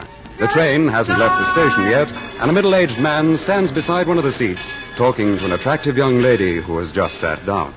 Now, Judy, you must remember to be careful. Oh, Dad. I mean it, my dear. You could fall over a cliff. But, Daddy, I know every inch of those woods by heart. Well, you have quite a responsibility. 3 girls handling 20 kids all by yourselves and miles away from civilization. Will you stop worrying?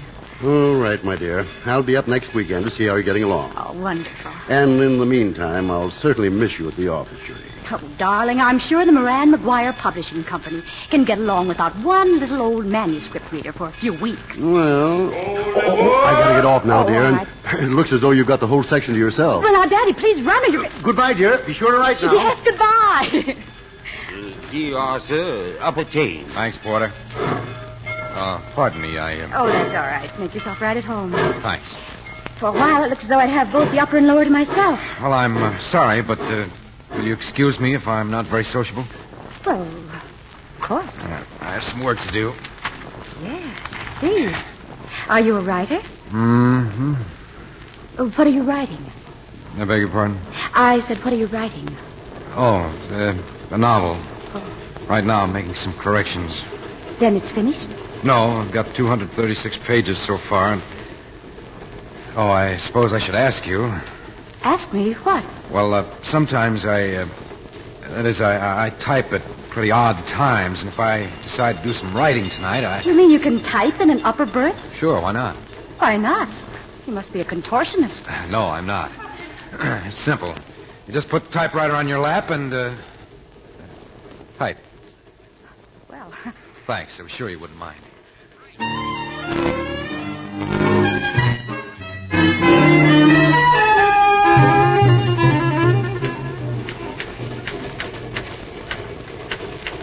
Oh, good heavens. He wasn't kidding.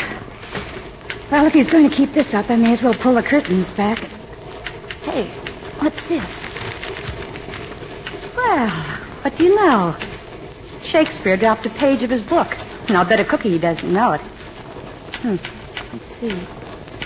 hurled into this maelstrom of doubt and bewilderment, Lucinda wonders why she keeps on living, questions once again the fundamental truths. Lucinda. Golly. Daddy'd never buy a novel with a heroine named Lucinda. But it's not bad. Oh, well, as long as I can't sleep anyway, I may as well get back to work. Now, where the dickens did I put that pencil?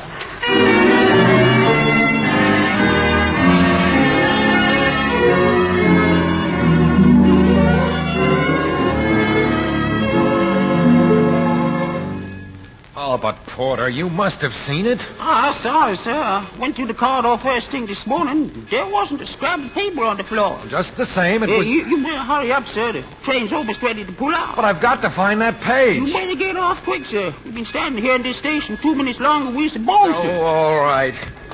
Oh, you gods, what a way to start a vacation. Losing page 237. Good morning. Oh, hello. I think I have something that belongs to you. Isn't this yours? Why, it's page 237. How did you get it? Well, I guess it dropped out of your berth last night. I picked it up off the floor. Oh, but it's all marked up. I know. You see, I was going to give it back to you before I got off the train, but I found out that you were getting off here, too, and, well, I thought that we'd have more of a chance to talk about it if I just... Oh, of all the unmitigated nerve. I thought you'd appreciate it. Look, whom do you think you are, anyway, making corrections in my novel when I haven't even let my agent look at it? Oh, I'm terribly sorry. I didn't know it was sacred. Most writers would appreciate what I did. Well, I don't. So I see. The idea of anybody just picking up a guy's manuscript. Well, now, Molly. Oh, Judy, am I glad to see you. Oh, gee, Molly, I just can't believe I finally got Come you. on, honey, let's get going. Lorraine has her hands full with the kids this morning. Okay. Say, Judy, who was the man with the typewriter who just walked away from here a minute ago? All I know is that he's a very sensitive young author. An author? Yes. Gee, I'll bet he's Edward Stearns, the man who's rented the Wilbur's cottage. Oh? Well, I wonder how he expects to get to it. Hey, look, Judy, he's coming back. He probably wants to bawl me out again. Bawl you out? Why? Shh, I'll tell you later. Pardon me, but is there a bus from here to Bird Lake? Are you kidding? You're in the North Woods. Well, perhaps you can tell me how to get to the Wilbur's cottage. Oh, sure. It's a good 4-mile hike up the road. 4 miles? Oh, good grief. Look, why don't you hop in the station wagon? Well... We're only half a mile from your cottage. We'll drop you off. You're only half a mile from me? Yes. But I didn't know there was anyone else up here. There isn't. Just you and our girls' camp. Girls' camp? Oh, brother, when does the next train leave?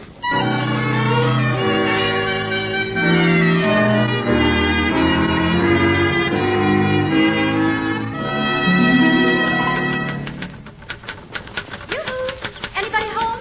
Yes, what is it? It's Miss Moran, Mr. Stearns. I thought you might like some of the cookies I baked this morning. Leave them on the porch. But the dog might get them. Oh, all right, I'll come get them. Hello. Look, it's very nice of you, Miss Moran, but how in heaven's name do you expect me to get any work done if you come calling every day? How's the novel coming along? Should have been finished by now. Oh? Well, I'd love to read it. I'm sorry, but I don't let anyone see my unfinished work. Oh, you shouldn't be ashamed of it, Mr. Stearns. The page I read was excellent, except I'm for... not ashamed of it. Just happen to believe that it's bad luck to let other people read what I've written before it's finished. Then you'll let me read it when it is finished? I didn't say that. Besides, the minute I'm through, it goes to my agent. After that, it's up to him who sees it. Oh. And now, if you'll excuse me... Oh, sure. Well, I have to get back to camp now myself. Goodbye, and I hope you enjoy the cookies. The cookies? Oh, yes, the cookies. Thanks. Dear God's cookies. What'll she think up next to bother me with?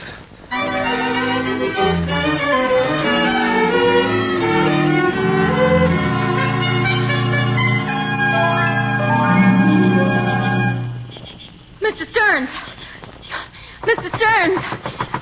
Mr. Stearns! Hey, what's the idea? It's Molly Adams. Mr. Stearns, I'm sorry if I woke you up. Oh, good grief. What time is it? It's after midnight, and Mr. Stearns, I'm simply frantic. Judy and the 4 little girls haven't come home yet. That's too bad. They left right after dinner. I wasn't there at the time, and no one seems to know where they went. Uh-huh. It's so late, and I don't know what to do. I recommend you go back to bed. But they may be lost up there on the mountain. You don't say. Yes. I telephoned Bill Yates. Who's he? The forest ranger, but he's 30 miles away, and it'll take him hours to get here. Look, what are you getting at? Won't you please try to find her? Me? Yes. Miss Adams, I came up here to finish my book. But your Miss Moran has hounded me every day since I arrived. But, Mr. Stearns... And now you come here in the middle of the night and want me to go out in the woods and look for her. Well, she can stay lost for all I care. Mr. Stearns, you don't know what you're saying. Don't I? I can't leave the camp, and... Oh, gosh, if Judy isn't back here by the time her father arrives tomorrow morning... Then he can look for her when he gets here. But if anything happens to Judy, and if he finds out, there won't be any camp. What do you mean by that? I mean that her father practically supports the camp. Uh-oh, I might have known it. Well, he doesn't like people to know it, but John K. Moran is one of the most generous men that ever... Did you say John K. Moran? Yes. Is he John K. Moran, the publisher? That's right, and if he ever... Gods, and I almost turned down a chance to rescue his daughter. Then you'll... Will I? Which way did she go? Where's my flashlight? Where's the... Well, don't you think you'd better... I'd better what? Well, you're hardly dressed to go searching for... Yeah, I'm hardly dressed, period. The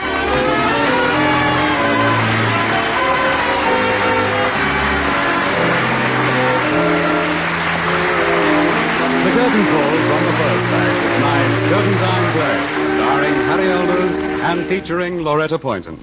And now, Myron Wallace. Summer days are recreation days, days when we like to be lazy and enjoy ourselves. And these summer days, one way that you can always be sure of real relaxation and enjoyment, at work, at home, any time, anywhere, is by treating yourself to the delightful taste of the big new 10-cent Mars bar. In each bite of this luscious new candy bar, you enjoy the rare flavor combination of an extra thick, pure milk chocolate coating heaped high and packed with crunchy, fresh, whole toasted almonds, all over a soft, snow-white nougat center that is creamy, rich, and smooth.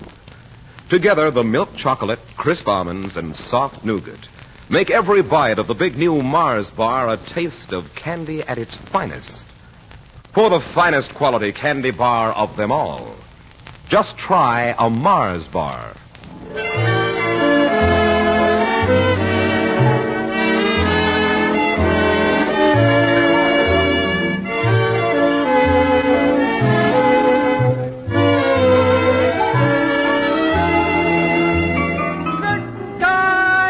There's the call for the second act of The Dishonest Ghost, brought to you by the makers of the big new Mars bar.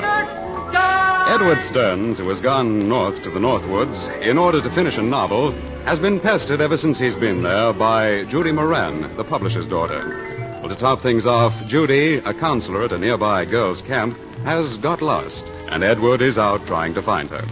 Well, it's now the next morning. Molly, Judy's friend, talks to Mr. Moran. Why, I just didn't want to tell you before, Mr. Moran, but I'm... Come, Molly, out with it. Where's Judy? She's lost. Lost? Yeah. In these woods? That's a joke. She knows him better than the forest ranger. Well, but she didn't come back to camp last night, Mr. Moran. She didn't? No, she and the 4 oldest girls, they've disappeared. Oh, I can't believe it. Judy lost? Yeah. Hi, everybody. Who's lost? Hello, Daddy. Oh, Judy. Oh, Judy, where have you been? Young lady, what do you mean worrying the whole camp this way? But I told Molly yesterday morning that last night was our special overnight camping trip. But you said it was tonight. I'm terribly sorry, Molly, but I said last night. Well, no harm done, I guess, except for a sleepless night and some gray hairs for Molly. Yeah, well, I guess I can live through that, but... Well, gee, I was so frantic I even telephoned the forest ranger. He should be here soon. You mean poor old Bill Yates is traveling all that distance for nothing? And we've been practically within shouting distance of each other. Yes, and I forgot. Mr. Stearns is out looking for you, too. Edward Stearns went out to look for me? Yeah, poor guy. I woke him up in the middle of the night, and he hurried right out. Well, Judy, it looks as if you've made another conquest. Oh, Molly, you shouldn't have let him go. He doesn't know the woods at all. Oh, but if he wanted Yes, to... He did seem quite anxious. Hello! Well, look who's here. Bill Yates. Bill, it's good to see you. Well, it's nice seeing you again, Mr. Moran.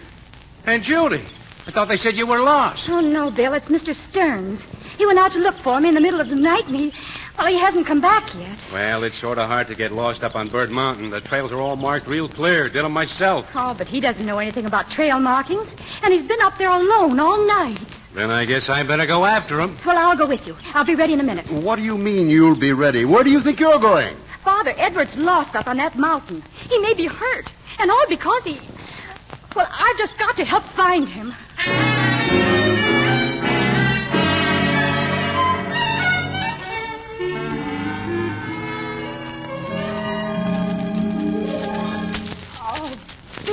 up here for hours and not a sign of him. Yeah, it sure is funny where he could have disappeared to. Oh, I really can't believe he ever got this far. Well, the only thing for us to do is split up for a while. All right, you keep this side of the trail, and I'll take the other. Okay, but don't go beyond the sound of my voice. I don't want you to get lost. Oh, I'll be careful, Bill. Here's hoping. Well, I guess I'll try the ridge up yonder. Get a better view of the situation. Judy? Can you hear me, Judy? I'm over this way. I can hear you, Bill. What is it? It looks like somebody's been here. It looks like somebody's been here. I'll get there as fast as I can. All these fresh branches broken. Hey, there's someone sitting up there on the ridge. Say, you up there. Are you Stearns, the fella from Bird Lake who got lost? I'm Stearns, and I sprained my ankle. But it's Judy Moran who's lost. There's nobody lost around here except you, brother. What do you mean? Did they find Judy? Judy wasn't lost. What? She took 4 of the girls on an overnight camping trip. They were just a little ways up the trail. You mean that I've been out here all night wandering around on a wild goose chase and shouting myself hoarse for nothing? Now, easy, fella. Going without breakfast, spraining my ankle? Well... Making a fool of myself, all for the sake of a dumb bunny publisher who might be grateful enough to publish my book? Well, I'm terribly sorry you went to all this trouble just for me. Oh, good heavens. What are you doing here? I'm beginning to wonder. You come up here to look for me, too? No, I just came along for the walk. That's the last straw. It isn't bad enough that I have to sprain my ankle. They have to send a meddlesome, wisecracking female out after me. Why? Honestly, why don't you get lost?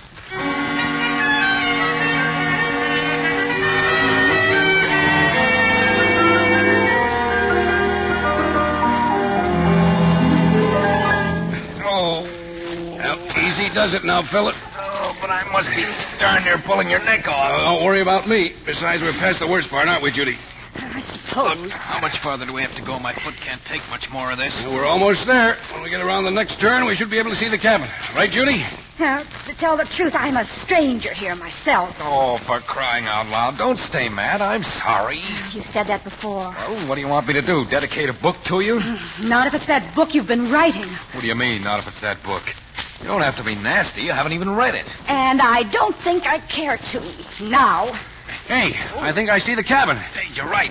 I can see the sun on the window panes. Oh, there's someone out in the yard, too. Well, you've got better eyesight than I've got, Judy. Say, it does look as though someone's down there. Well, I think it's Daddy.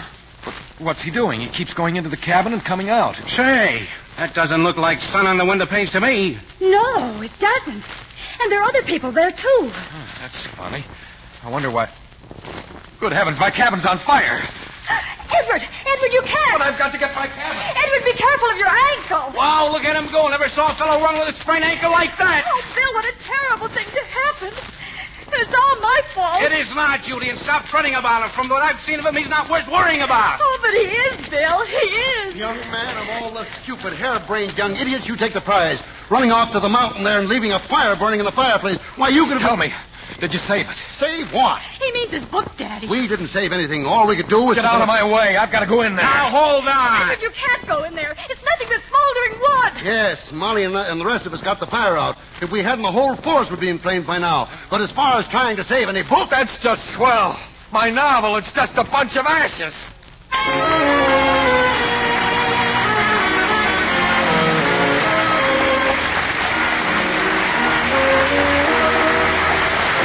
Before we bring you the third act of tonight's Curtain Time play, starring Harry Elders and featuring Loretta Poynton, here is Myron Wallace. For as long as there have been hot summer days, people have searched for new and different ways to cool off and enjoy themselves.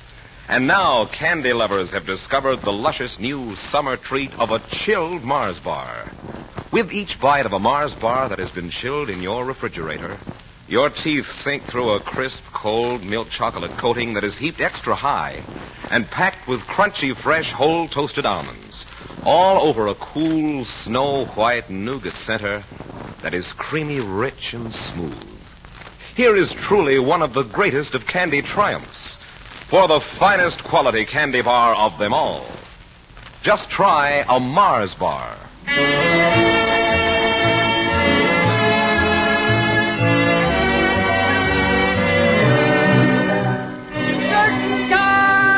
There's the call for the third act of the dishonest makers of the big new Mars bar. Edward Stearns was awakened in the middle of the night because Judy Moran was supposed to be lost. But the next morning, Judy wasn't lost at all, and Edward was. But Judy and the forest ranger found Edward. When the trio returned to Edward's cabin, they discovered it had burned down, and Edward's novel had been burned up with it. Well, it's now a week later. Edward, whose ankle was sprained, is at the girls' camp, and Judy is taking care of him. Thanks, Judy. You're a good nurse. Oh, bandaging a sprained ankle doesn't make me a good nurse. If I were really good, you'd be pounding away at the typewriter, rewriting your novel. Please. We've been over that so many times. I can't rewrite it. Not even on the pretty typewriter I lent you? You just don't understand. Well, explain it to me again. Judy, would you mind leaving me alone? Well, no. You and Molly have been swell, but I just can't talk about my book. Well, I can. Please, Edward Stearns, you're no more a writer than the man in the moon. What? Do you think that a real honest-to-goodness author could be stymied by a mere accident? A mere accident? 2 years' work gone in one day? All right, feel sorry for yourself. You've been sitting here for 1 solid week staring into space and telling yourself how much you're suffering. That's a nasty crack. You're wallowing in misery because the great American novel got burned up. Listen, you. I've never struck a woman in my life. And now with a chance to rewrite it, to improve it, to correct all the things you didn't like about it. Will you please get out? Well, what do? You sit here mourning over your deathless prose. I told you. What's the matter? Isn't there any more where that came from?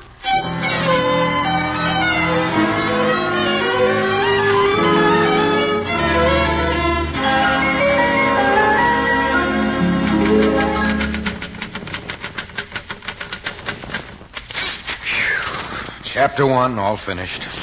Edward, won't you let me read it? I promise I won't tell a soul. Oh, gee, Judy, I hate to turn you down. You've been so...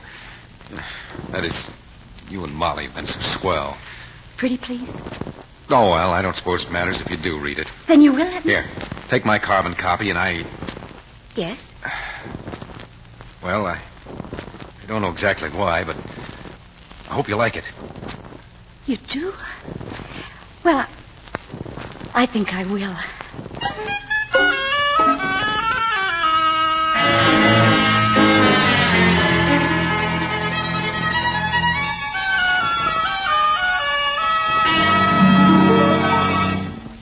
Edward, on page 12, don't you think it'd be more logical if Lucinda...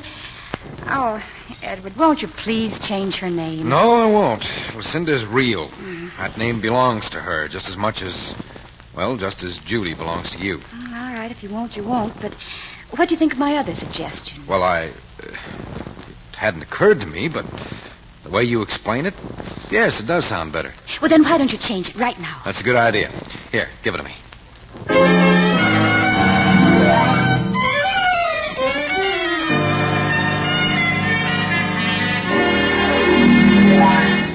Judy, what do you think of Chapter 3? I followed your idea. Just a minute. I'm not through yet. Okay. But say, did you bring back my carbons of the first 2 chapters? What? The first 2 chapters. Did you remember to bring my carbon copies back with you? No, I wanted to read them again. Well, Edward, I can't finish reading this here. I haven't time, but, well, let me take it back to camp with me. Okay. You can have the carbon copy. Swell. For gosh sakes, don't lose it.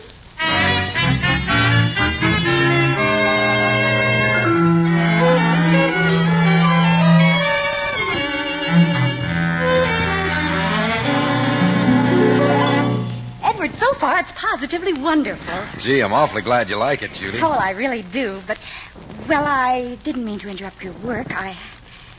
I just dropped in to say goodbye. Goodbye? What do you mean, goodbye? Well, just that my vacation is over. It is? Mm-hmm. Daddy's driving up to take me home tonight. Oh, but it seems... vacations always seem so short, don't they? Yes, especially this one. It's been so wonderful. I think so, too. Do you, Edward? Judy, I'm so grateful to you for everything. Don't mention it. By the way, you still have the carbon copies of those first 4 chapters. Yes, why don't I walk back with you and pick them up? Oh, no, I wouldn't think of having you interrupt your work. It'll take only a few minutes. No, I'll send someone back with them tonight before we leave. I promise I will.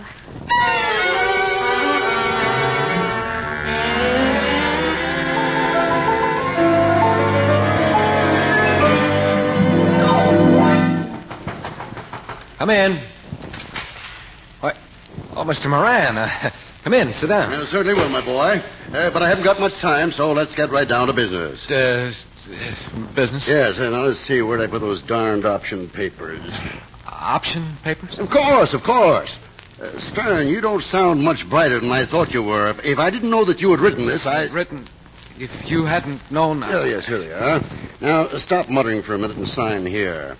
Sign? Yes, all 4 copies. All 4? Come, I haven't much time and... Stern, don't tell me you've offered it to someone else. Mr. Moran, I don't quite know what... Your novel, Stearns, your novel. Good heavens, what in the world do you think I've been talking about? But my novel's not finished I yet. know that, my boy. You want to buy it now? Of course. You don't think publishers always wait for a book to be finished before they buy it, do you? Well, no. And Stern, that was a terrific trick. Trick? What do you mean? Why, mailing me a chapter at a time. I mail you a chapter at a time? Yes, indeed. Terrific trick. Kept me in suspense, just like reading Terry and the Pirates. Well, gee, yes, you've done a brilliant job of rewriting. Well, thanks, but... Funny thing, too. I told Judy you didn't have it in you, but, well, I guess our first meeting was a little unfortunate. Look, let me get this straight. Why, Judy. I think this is where I come in. Judy, Edward, I owe you an apology, I think. Look, will somebody please tell me what this is all about? Well, I will if you'll just listen to me. I've been trying to tell you that I've been terribly dishonest with you. Dishonest? My dear, I'd hardly call it... When you wouldn't let me read the first draft of your novel, Edward, I borrowed the carbon copy and read. Of all the crust. Young man, there what's your were language? Lots of things wrong with it. Lots of things Go wrong with it. on, go on. But I sent it on to Daddy anyway. Yes, and I knew you wouldn't miss it because you thought it had been all burned up. And all the time you had a copy. Why, I couldn't... No. But that's not all. If you ask me, it's plenty. I also sent Daddy suggestions I had for rewriting it. Oh, you did? Yes, she did.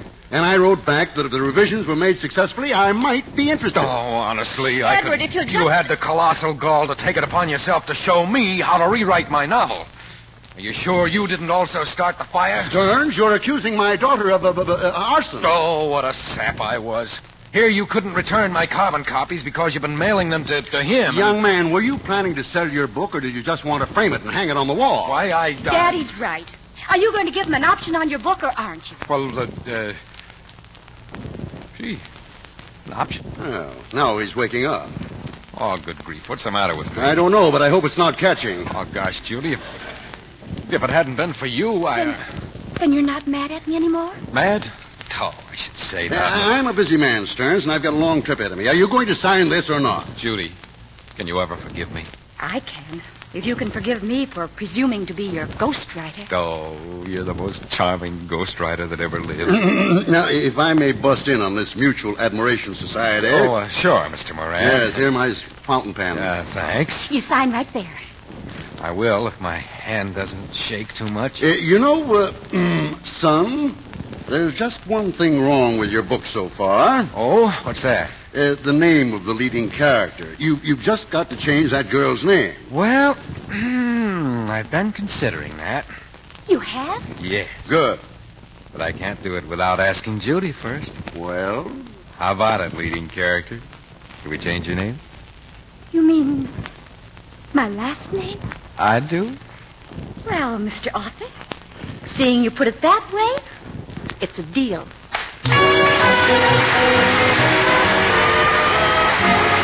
curtain falls on the last act of another Curtain Time play, brought to you by the makers of the big new Mars Bar.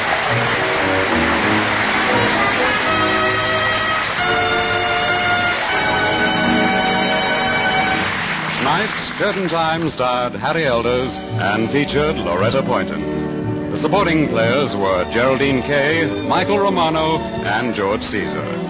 The Curtain Time music is arranged and conducted by Bert Faber, and the entire production is directed by Harry Holcomb.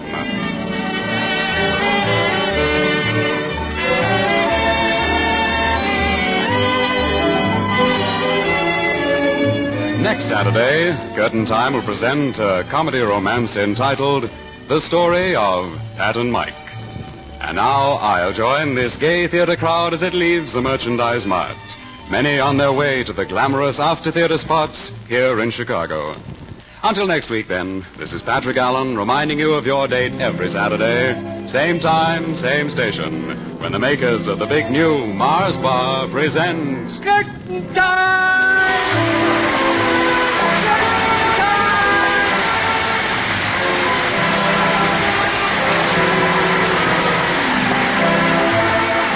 Monday night, be sure to hear Dr. I.Q., the mental banker, and next Saturday, be with us once again for Curtain Time. Remember, for the finest quality candy bar of them all, just try a Mars bar.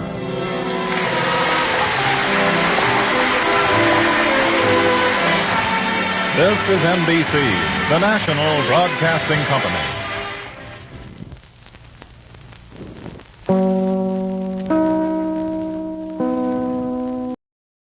Lights out for the devil and Mr. O.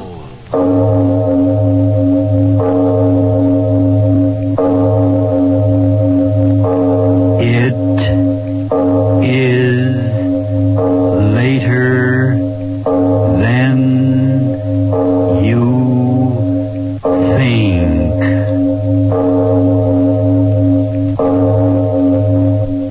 And now, if you haven't already done so, turn off your lights, fasten your safety belts, and off we go on a holiday titled Gravestone.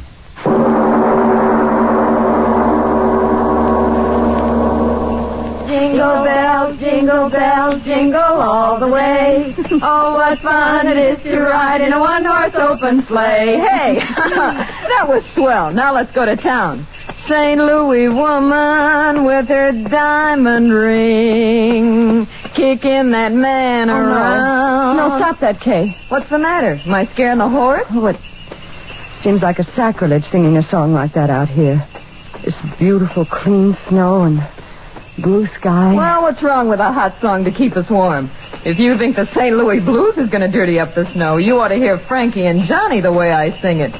Oh, stop it, Kay. You're not funny at all. Why can't you enjoy the fresh air without that cabaret sort of thing? Oh, just an old-fashioned gal, eh, Florence? How about you, Edna? Don't you like my songs either? You haven't said anything for the last 5 minutes. Well, I haven't been listening to you, to tell the truth. I love to watch the snow sort of flow along under the sleigh. When you say that, gal, smile. Gosh, did you ever see more snow in your life? The man at the hotel said it had been snowing on and off up here for 2 weeks. I think coming out here to the country's the best thing we three have done since we started rooming together. Hiking in the snow's terribly healthy. Yeah, that's what I'm afraid of. The healthier I get, the worse I feel. Crazy idiot. She does say the funniest things, doesn't she? I always say that Kay ought to... Whoa! Hallelujah, we're here. Is this as far as we go, driver? That's right, miss. Can't go no further down this road account of the drift. Oh, my goodness. The drifts are too deep for a horse. How can we walk through them? I second the motion. Well, you young ladies don't have to worry none so long as you keep going down the valley over there. Snow ain't piled up that way all the way to Ma Jenkins. Oh, well, that's marvelous. Come on, girls. Let's get started. So long. Take care of yourselves, girls. Come on, Edna. Goodbye, Mr. Cal. Listen to the snow talking at us. It's very dry snow. Our feet rub particles of it together, and the friction makes the sound. It's kind of scary, isn't it? Why? Oh, I don't know. It's just as if the snow was sort of trying to talk to us. I mean, as if it was angry at our trespassing. Hey, don't tell me we're trespassing. I don't want any country squire taking any pot shots at my constitutional amendment with rock salt. No, thank you. Oh, don't talk nonsense, Kay. We're not trespassing. Why, this path through the valley here over to Mrs. Jenkins' house is the favorite hike of everyone who comes up this way during the winter. What's Mrs. Jenkins got anyway that makes people walk their feet off? Wait till you taste her cooking. Eat. Oh, boy, let's go.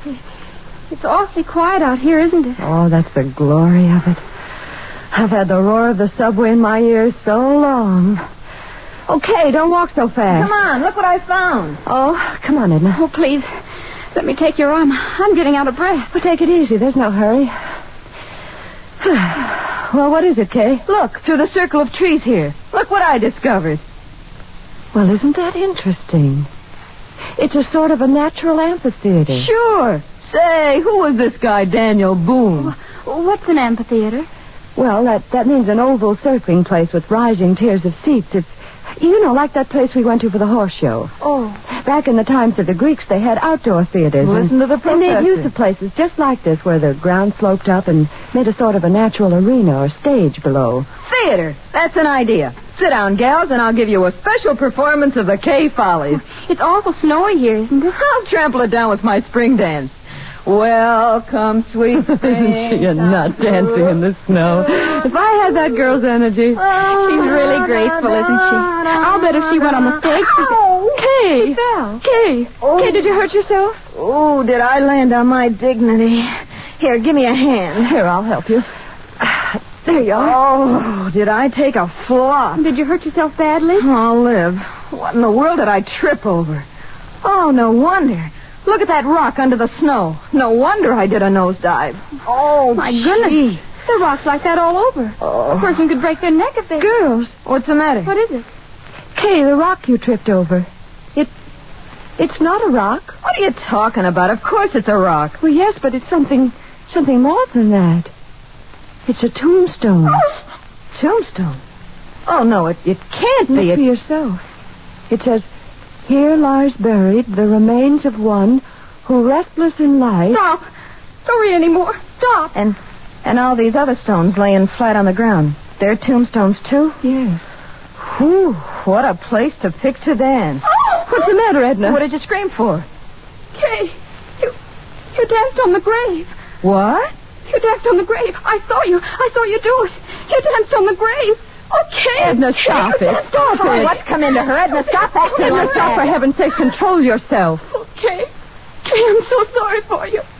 You danced on a grave. For heaven's sake, stop talking like that. Sure, I danced on a grave. Well, yes, of course she did. It was perfectly accidental. And what if it wasn't? What of it?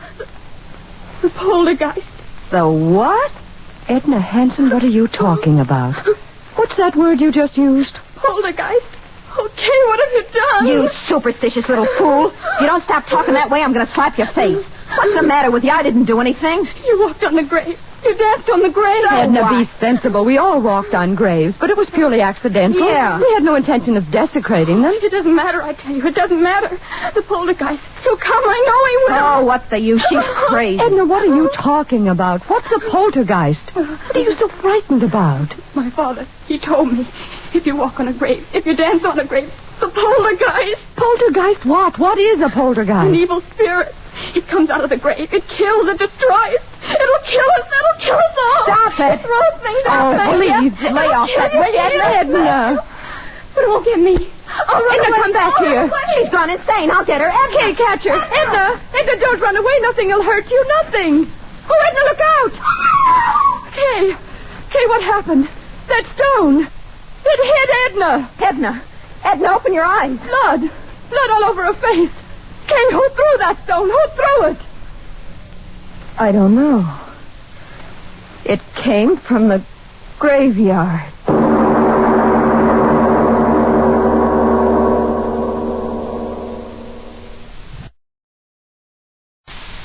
Let's take a moment before we go on with our The Devil and Mr. O's story of Gravestone and listen to a message.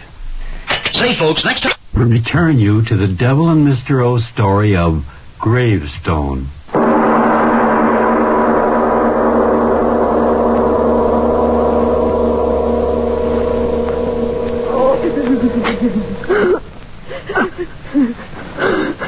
Now, girls, take it easy. Take it easy. Oh, Doctor, she won't die. Tell me she won't die. No, of course not. And you're sure that her skull isn't fractured? Oh, absolutely not. Maybe a little concussion, that's all. Well, it's almost 5. Our train. Can we get someone to help us carry her down to the station so we can get her on board? Bored? I'm telling you, that little friend of yours shouldn't be moved out of bed for a week. If you do, well, it might be just too bad. Oh, Flo, what'll we do? You go home, Kay. I'll stay with her. Oh, no, you won't. I'm not leaving you here alone in this godforsaken place. If you stay, I stay too. Kay, please be sensible. Why should we all lose our jobs when you If can... you'll excuse me, you ladies, I've got to be on my way. Oh, yes, of course, Doctor. Is there anything more you can do for Edna, Doctor? Any medicine or something? Nope, I've done all I can do. She's sleeping comfortable now. Miss, Yes, Doctor. the constable's sick too, you know, and he's sort of depending on me to keep things straight. Now, just how did you say that little friend of yours got hurt? Well, it was just the way we explained, Doctor. That rock came flying and... Yes, I know, but who threw the rock? We don't know. What? That's true, Doctor. We don't know. But somebody threw it. You can't change facts. Somebody threw the rock that cracked her head. For heaven's sakes, old man, you don't think we did it? No, miss, I did. Excited. Doctor, you've got to believe us. It happened just the way we said. All at once, that rock came flying through the air from the direction of the graveyard. It struck Edna, and we just didn't see who threw it. All right, if that's your story. Well, you better stay in your rooms here. I mean, you better not be leaving until the constable's on his feet and has a chance to talk with you. I'll be back in a few hours and see how the girl is. He doesn't believe us. What difference does it make? We know what we saw. But what did we see? She was running. She fell. Kay, well, let's not fool ourselves. There was no one there to throw that rock. There must have been. But there wasn't. Stop saying that! Aren't you brave enough to face facts? There wasn't any place for anyone to hide. I saw that stone. It seemed to come down out of the air. So slowly. Florence, if you don't stop talking like that... You remember what Edna said? It throws things. Stop looking at me like that. You're giving me the jitters. She said the poltergeist throws things. Spirit of evil. Florence, Rob, have you gone crazy, too? Why should we laugh at things like that? What right have we got to laugh? How do we know there aren't powers we can't see or understand? Powers of evil that revenge an insult just like an evil man. Kay, how do we know? What are you talking like that for? What are you trying to scare me for? You're supposed to be the most intelligent one of us all. You with your college degrees. Sure, I danced on the grave. But the dead are dead and they can't revenge a thing. I'm not afraid. I'm not afraid of anything. I tell you, it's not... What? It's Edna. Come on. Edna, we're coming to you. Don't be afraid. We're coming. Open the door, Florence. It's not locked. Duck, it won't... Here, let me. Edna, what is it? What? Oh! Edna, what? On your head.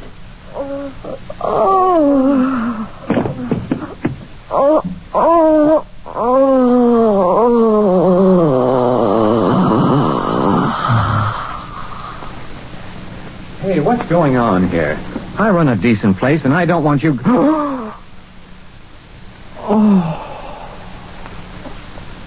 The girl on the bed. Her head. It's crushed flat in by a rock. God in heaven. It's not a rock. It's a tombstone.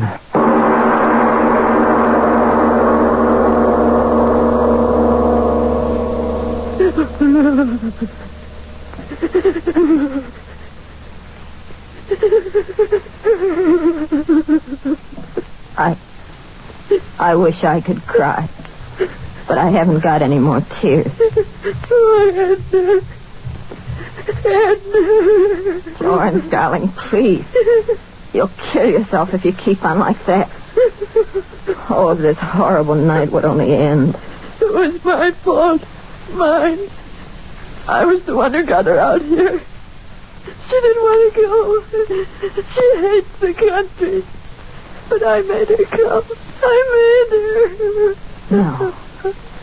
No, you're not the one to blame. I am. I danced on the grave. But she was so good. So sweet. Oh, why did it have to be Edna? Why? You're right. It wasn't right for it to be her, was it? No. I did it, not her. I did it. I danced on the grave. I danced on the grave. You can't deny what you see with your own eyes. But I tell you, Doc, nobody could have carried that tombstone up the steps without me seeing him, could they? But there it is, ain't it? Yeah, there it is. Either somebody's playing a terrible joke or... You don't have to say it, Doc. I know. That's just the trouble. You don't know, and I don't know, and nobody knows. Yeah. And that tombstone. Well, what about the tombstone? I ain't quite sure, but that's a tombstone out of the old burying grounds up at the bend. You're crazy. No, I ain't either. Well, that place is a good 3 miles from here. Yeah. I know. Who could have carted a heavy stone like that for 3 miles? Yeah. Who? Stop looking like that, you flap-eared old fool. Human hands carried that stone in here and killed that girl? Sure. Yeah, the constable will find out who did it the minute he's on his feet again. You wait and see. No, he won't, Doc. You're smarter than me and all that, but this time you're wrong. There ain't nobody that takes in breath and leaves out breath like you and me, or the constable's going to find out who killed that girl. You know that, Doc. Oh, stop talking. I wish the constable was here and this night was over. It's been a terrible night. Terrible.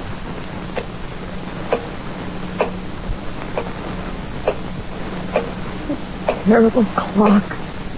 Ticking. Yeah, I know. I've been sitting here listening to it. I can't stand it anymore. I'll stop it. Why bother with it? Come on to bed, Kay. Please. There's no use sitting there. It won't help her. Yeah. Nothing can help her.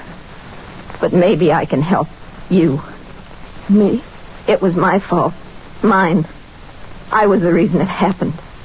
It killed her, and it'll kill you and me, too, unless I stop. No, don't say that. It's true. But why should you be hurt? I'm to blame, not you. Listen, Flo. I'll go out there. There? Out there to the graveyard. What? I'll talk to it. I'll tell it I didn't mean to do it. No. That I didn't know where I was dancing. Please. Maybe somehow it'll hear, listen to me, and then it won't hurt you. No, I won't let you go out there. It'll kill you. Florence. It'll kill you, too. Florence. No, I'll hold you. You can't go. You can't. All right. Come on to bed, Kay, please. In the morning things will be different. But it won't. Nothing will hurt us. And then they're right outside the door. They won't let anything get at us. Oh, please, Kay, please come to bed. Yeah. We'll pray. Pray? I don't exactly know how. Just say anything. Anything. Like this. Now I lay me down to sleep. I pray the Lord my soul to keep. If I should die before I wake, I pray the Lord my soul to take. Now you. If I should die before I wake, I pray the Lord my soul to take.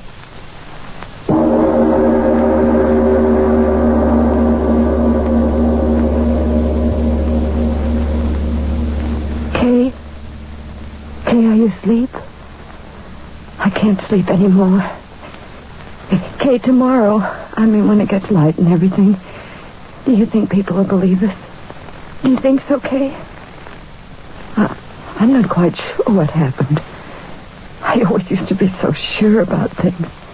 And now Kay? Kay, where are you? Kay, where? The window. She went out the window. She's gone out there. To the graveyard. To talk to it. Okay, why did you go? I'll go out there, too. Oh, she'll be so frightened out there alone. I'll go, too.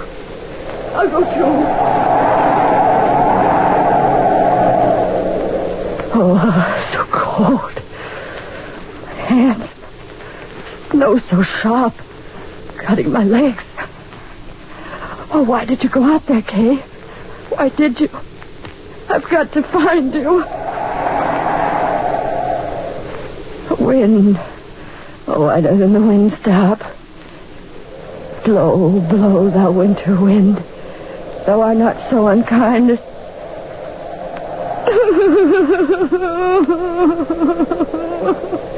Oh, I've got to find you, Kay. I've got to find you. It's snowing. I love snow. Edna didn't like snow. Where are you, Kay? Where are you? I've lost my way. I've lost the road. Where are you, Kay? Kay, where are... Oh, Kay. I heard you, Kay. I heard you. I'm coming to you, Kay. We'll talk to it. We'll talk to it together. We'll tell it we didn't mean any harm, won't we, Kay? Won't we? Oh, Edna. We can't help her, Kay. We can't help Edna. But I'm coming to help you, Kay. I'm coming. I'm coming.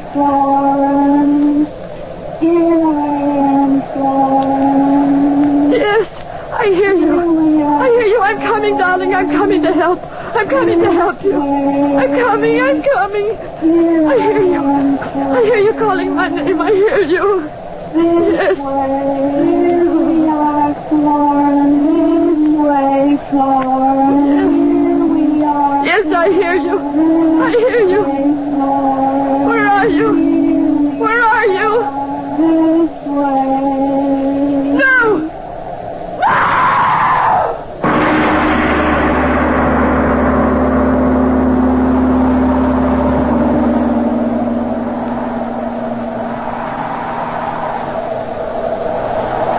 This way, Hooper. They must have come this way. Climbing out the window like that in the middle of the night. They must have gone crazy, the both of them. Well, let's not worry about that now. We've got to find them. Here, give me that lantern. What is it, Doc? What have you found? A shoe. One of the girl's shoes. My gosh, stuck in the snow. We're going the right way. Come on, move fast. We've got to get to them. Doc, look at this. What is it? Over there. Ain't these footprints? Yes. Yes? Yes, that's right. Footprints. Hello! Up ahead! Hello! Doc, we're getting pretty close to the old burying grounds. Well? Maybe... Oh, look here, Doc. Let's not be fools. Let's wait till morning. What? Let those frightened girls freeze to death? Get along. But, Doc, You come with me, or the whole town will know what a yellow-livered no-good you are. All right. All right. You don't have to get so sore, Doc. Hello! Hello! Anybody up there? Hello? Doc! Doc, look! What? There they are. Up ahead. Glory be, they're alive. The both of them. Come on. Doc! Doc! Look at them. That's the burying ground up there. And they're dancing. Dancing on the graves. What? They must be out of their heads. Come on. We've got to stop them. Doc! Doc, wait for me. Oh, Doc, it's dark again. Where are they, Doc? Where are the girls? Have they stopped dancing? Yes. Huh? They've stopped dancing. Did they ever dance? What are you talking about, Doc? We saw them. We saw them dancing in this place with our own eyes. Did we? The moonlight. Here it comes again. See with your eyes again. Oh, no. Both of the girls froze stiff to the ground, each with her head crushed by a tombstone.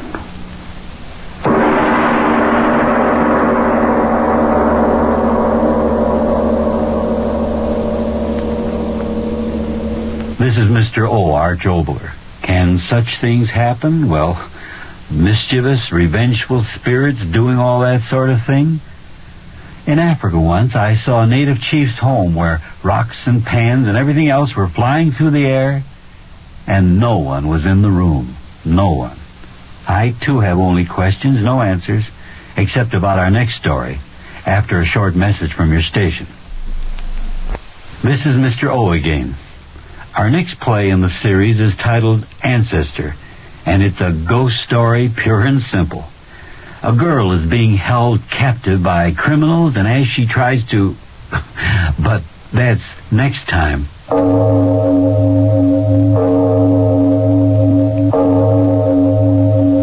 It is later than you think.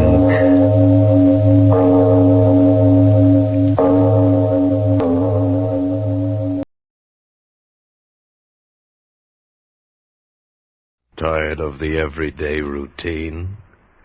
Ever dream of a life of romantic adventure? Want to get away from it all? We offer you Escape! Escape, designed to free you from the four walls of today for a half hour of high adventure.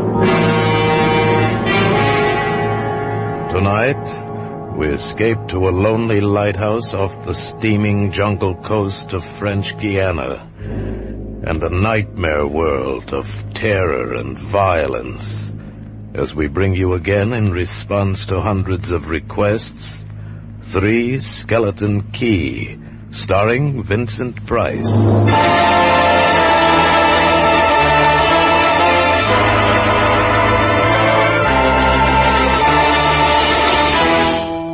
Picture this place. A gray tapering cylinder welded by iron rods and concrete to the key itself. A bare black rock, 150 feet long, maybe 40 wide. That's at low tide.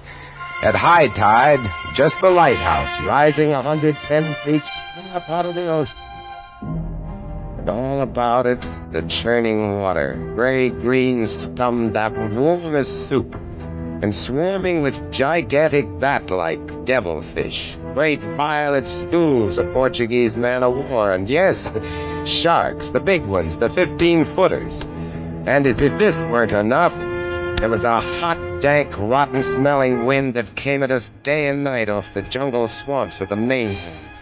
A wind that smelled like death. A wind that had spelled the slow and frightful death that came one night to this bare black rock. Set in the base of the light was a watertight bronze door, and in you went, and up. Yes, up and round, past the tanks of oil and the coils of rope, casks of wicks, racks of lanterns, sacks of spuds and cartons and cans, and up, round and round. Over the light storeroom was the food storeroom, and over the food storeroom was the bunk room where the 3 of us slept. And over the bunk room was the living and cooking room, and over the living and cooking room was the light. She was a beauty, big steel and bronze baby with the sun gleaming through the glass walls all about, bouncing blinding little beams off the big shining reflectors, glittering and refracting through her lenses. The whole gigantic bulk of her balanced like a ballerina on the glistening steel axle of her rotary mechanism. She was a sweetheart of a light. And at night she'd lie there on the stone deck of the gallery with her revolving smoothly and quietly over your head, easing her bright white eye 360 degrees around the horizon. You'd lie there watching to see that the feeders kept working, that everything ran right. And it wouldn't be bad, the other 2 fellows snoring in their sacks 2 levels down. You'd smoke your pipe to kill the stink of the wind, and it wouldn't be bad.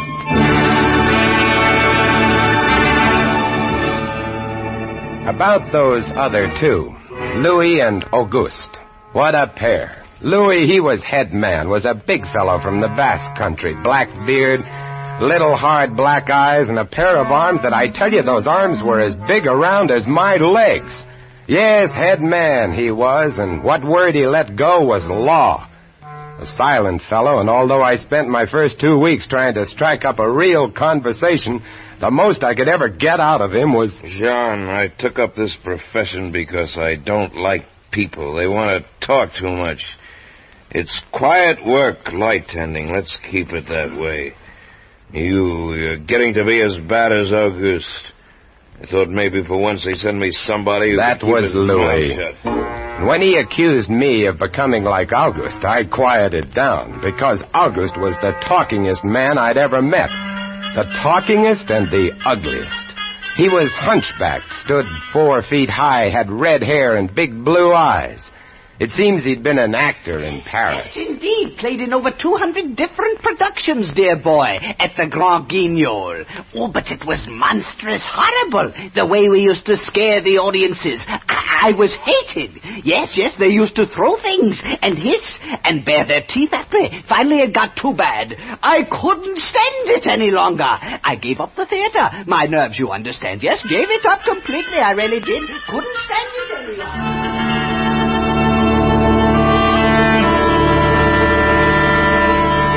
It all started one morning at 2:30.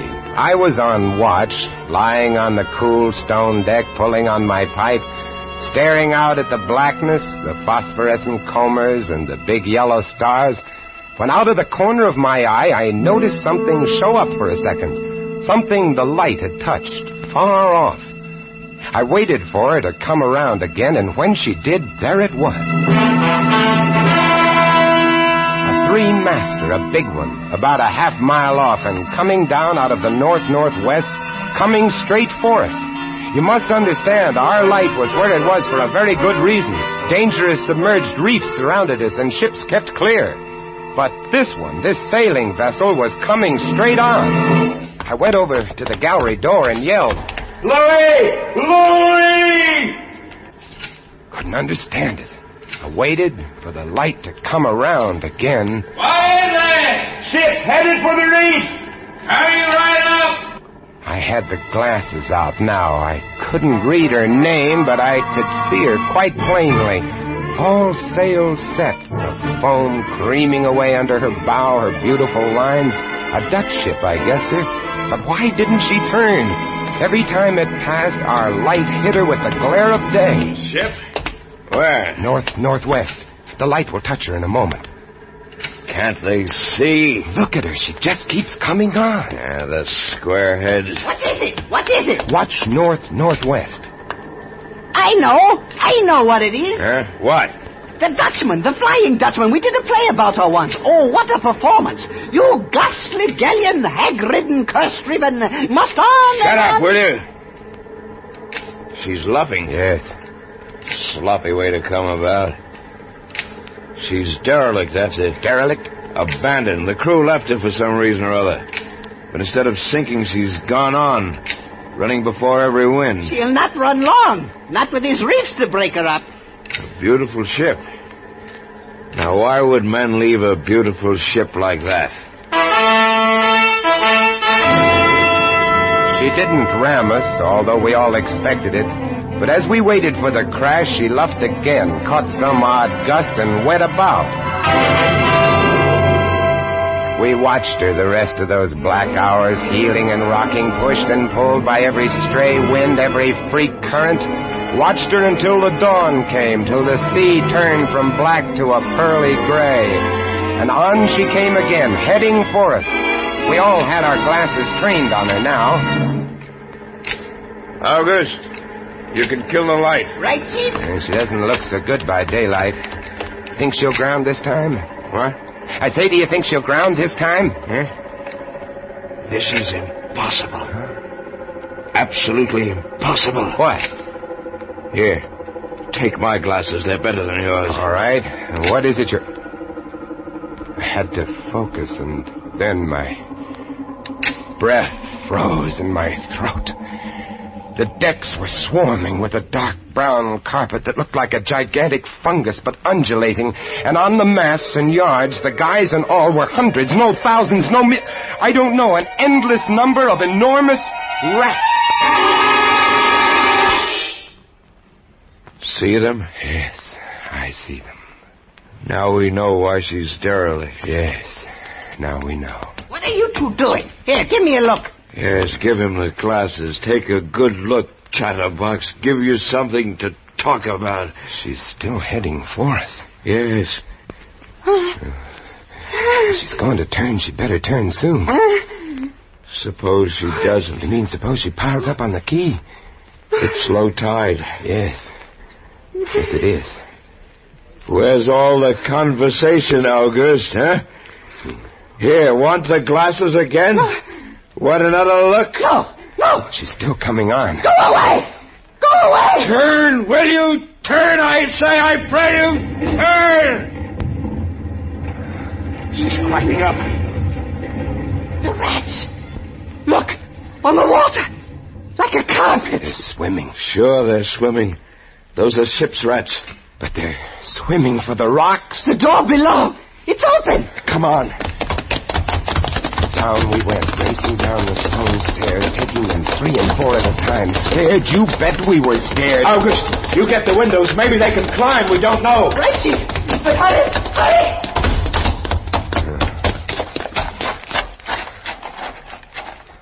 Look. See them? No. Oh, yes, I do. Up at the other end of the rock. Look at the millions. They smell us. Here they come. Close the door. Can't. Here. Let me. Oh, move. You move. Heave. Made it. Holy. That was close. One guy in. Look, there. Get it. Watch it. He's kicking. He was as big as a tomcat. Bigger. And his eyes were wild and red, his teeth long and sharp and yellow. He went for us, starving, ravenous, and we fought him, fought that one rat all over the room. It was, oh, believe me, I do not exaggerate, it was like fighting a panther. Got him. We better get aloft. As we ran up the winding staircase, we passed the tiny windows of the various levels, and at every one was a thick, wriggling, screaming curtain of brown fur. I was ahead of Louis, and I dreaded each successive level. Suppose they had found a way in. Look at them! Will you look at them? It's a nightmare. Will you look at them? The air of the gallery was thick and fetid with the stink of them. The light was dim, brown, filtered through the crawling mass that swarmed over the glass all about us. We could not see the sky. Nothing but them. Their red eyes, their claws, their wriggling, hairy snouts, and their teeth. The rats. They screamed and howled and threw themselves against the glass. They were starving. And we three, we stood very quietly. Oh, very quietly in the center of the glass room under our beautiful light. And we waited.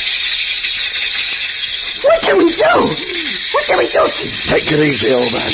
Take it easy. I just can't. It won't do. Won't do any good to stand here and shake. That's right. Anybody who want a cigarette? Yes, I'll have one, thank you. Good boy. We've got to keep calm about this thing. Here's a light. They don't light the fire, do they? Guess not. Give me another match. You don't like that much, do you? Don't rile them, August. Give me some more matches. I'll strike them until they get scared and go away. They won't go away. Not until... Finish it, Chief.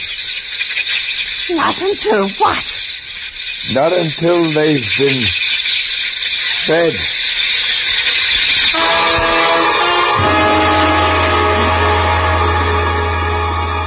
You can take just so much horror, and then you get used to it. And they were interesting to watch, you know. They couldn't understand the glass. They could see us, and they could rush at us, but that thin, invisible barrier held them off, stopped them. From time to time, we caught a glimpse of the rocks below. More rats down there, swarming brown velvet in the bright tropical sunlight. And then the tide began to rise. If only it had drowned some of them. Ship's rats don't drown. No, sir, you cannot drown one of them. They're all climbing up the tower. This bunch around us is getting thicker. Say, what's the time? 6:15. You've got first watch, John. Right. Wake me at 10. I will. Come along, August. It was getting dark. One side of the room was lit a soft, filtered red. Sunset through the rats. Oh, very pretty. I set the wicks, checked my fuel, and then lit the lamp. It caught them. Lit them in their gigantic wriggling web of pale, hairless bellies, twitching red tails, bright eyes. Then I started the rotary motor. Light drove them mad as she swung slowly and smoothly about. She blinded them in the fierce stabbing bar of light, moving continually about, of a turning, of a touching, of a moving around and around, and they twitching and shuddering, eyes flaming when they were struck by the light. The bright light moving, and behind on the dark side of the room, so close, I dared not turn my back, but you cannot help turning your back when you're in a room made of glass. On the dark side of the room, you could not see them, but only their eyes. Thousands of points of blank red light, blinking and twinkling like the stars of hell.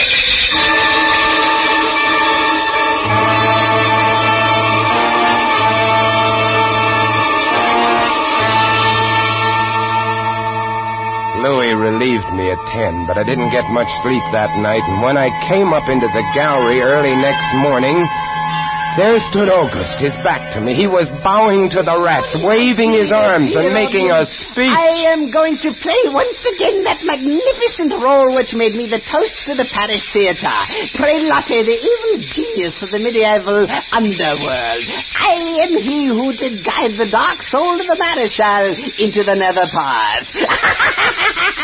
Do not be frightened, little children. I will not hurt you. I stood staring at him, horror-struck, but he didn't notice me. The man had gone mad. He kept turning, telling his stories to all the rats, leaving no one out. August! Another one. A latecomer. Take a seat on the aisle, dear patron. August, move over there. Stop it. Let the gentleman be But seated. he didn't stop. He went on, bowing and scraping to the rats, his big blue eyes rolling and winking, his wild red hair waving about him. I grabbed him by the arm and slapped his face. He looked at me like a child. And then his face screwed up. He looked as though he were about to cry. Go below, go on. Oh, very well then. Later, my dear audience, later. Matinee today. Sure, he was crazy. But I guess we all were. A few hours later, he came back up and caught Louis and me teasing the rats. Yes, sounds horrible? It was fun. We could get right up against the glass and make faces at them. It drove them crazy. They would scratch away trying to get at our eyes. Louis was even cuter about it. He'd pull a piece of bread out of his pocket and press it against the glass. The rats would scramble into a solid ball, biting each other, clustering like grapes. From time to time, a whole knot of them would slip and fall 110 feet to the surf below. Look at the sharks! They're eating them. The sharks are our friends. Here, I'll get another bunch together. Here, my beauties. That's it. Pile 'em. Kill each other. There they go! Auguste joined in, too. Oh, very ingenious Auguste. He learned that if he spread-eagled himself against the glass, they'd bunch and bundle against his figure. Then he'd leap back. Look! My portrait in rats!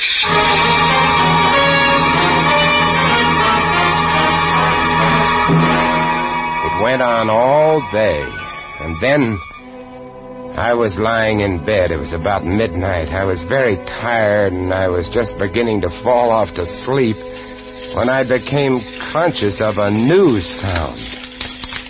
Couldn't figure it at first. I got up, lit the lamp, and went to the window. Even as I looked at it, I saw one of the panes begin to sag in. They had eaten the wood away. Louis, come quick! What is it? They found a way in. I held the glass with my hand. Now they were all going crazy, and assured of the success of this maneuver, were all nibbling away at the wood. Louis ran below and then returned with a large sheet of tin. We spread it against the window and hammered it into place. Even as we did so, we felt the heavy body thudding against the other side as the window gave way. That ought to hold. If it doesn't, we're done for. Rats can't eat tin. No, they can't. So what was that? I don't know. It came from below. The storeroom window. They're in. They're swarming up the stairs. Drop the trap. Right.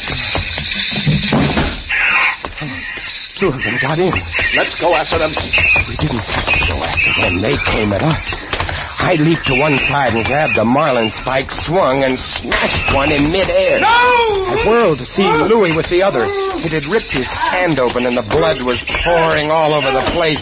He held his hand aloft and kicked at the snarling rat. I stepped and swung and got him. My hand! He got my hand! That's both of them, Louis. I'll get you something to tie that up. Blood! Look at it! My blood! I'm bleeding! Now, don't worry about it, Louis. Here, look. I'll wind this kerchief around it. It'll be okay. Blood! There, now. It's not bad, just the flesh. Then I became conscious of another new sound. They were gnawing their way through the wooden trap door. I watched the wood fascinated. Even as I did, it began to give way, and a bristling, whiskery nose showed through. Louis, we've got to go up. Next level was the living quarters and kitchen. I slammed the trap door there, too, but it, too, was wood. My blood. What are we going to do? I don't know. We'll be through this one in a moment. The gallery. The trap door in the gallery is metal. Good. Come on. We made it. We lay across the trap door exhausted, while below us the rats took over the entire tower. I could hear them howling and fighting over our food supply, our water, our leather. And all about us, the others screamed and glared in at us, swayed in a tangled mass, hypnotized by the ever-turning light.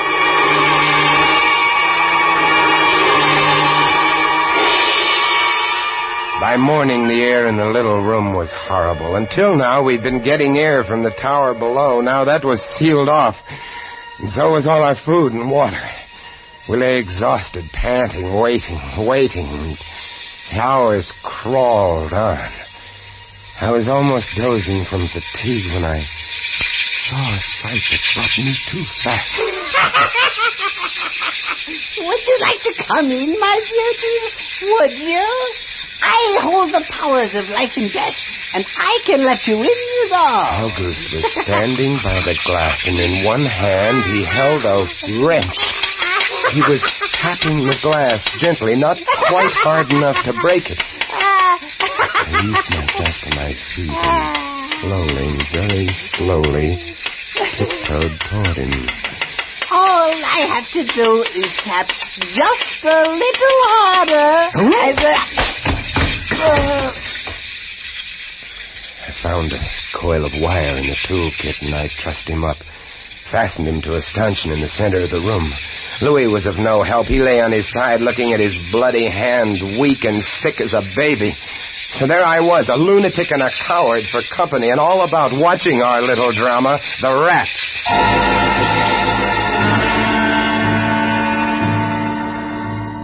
The day dragged by. The supply boat wasn't due for another 12 days. I don't know what they could have done if they had come. We had only one way of summoning them, and that was to shoot off distress rockets, but the rockets were 4 floors below. And even if they'd been right there in the gallery, I couldn't have opened a window to fire them.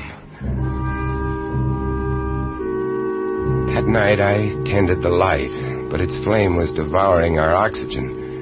The following day we lay, thirst-tormented, starving, waiting, and the following night I again tended the light, but the small supply of spare wicking we kept in the gallery had become exhausted, and quite suddenly, about midnight, the light went out.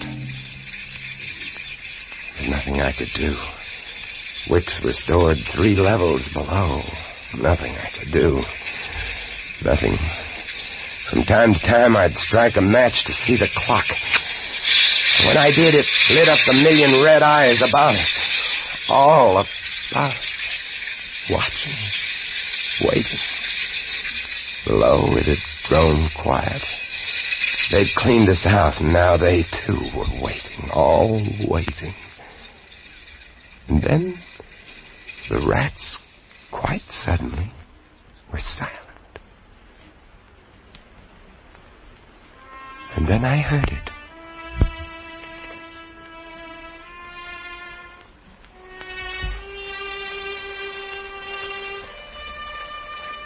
And then I saw the sky and the stars.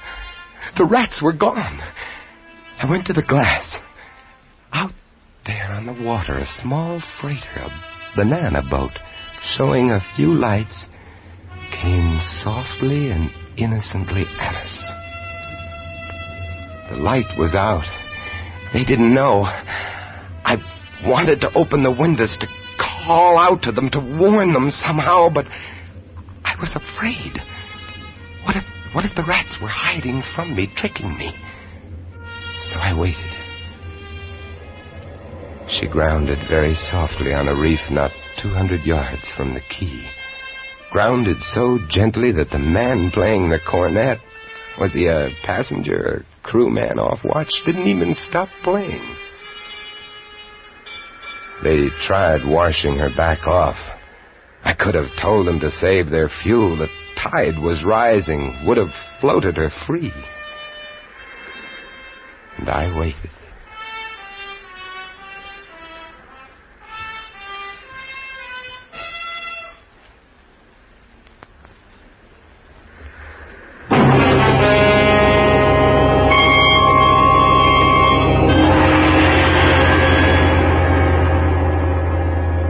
That's all.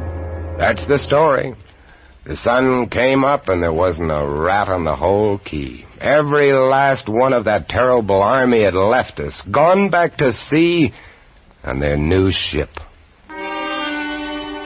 Auguste, insane asylum, he never recovered. And Louis, they took him into Cayenne where he died of blood poisoning from his bite. Oh, yes. Well, that's the whole of it. And if you'll excuse me now, I must go set my traps. No mouse traps. No rats in this lighthouse, I should say not. Life in the lights isn't bad, but sometimes when I see a strange vessel approaching, I get a little nervous, sure.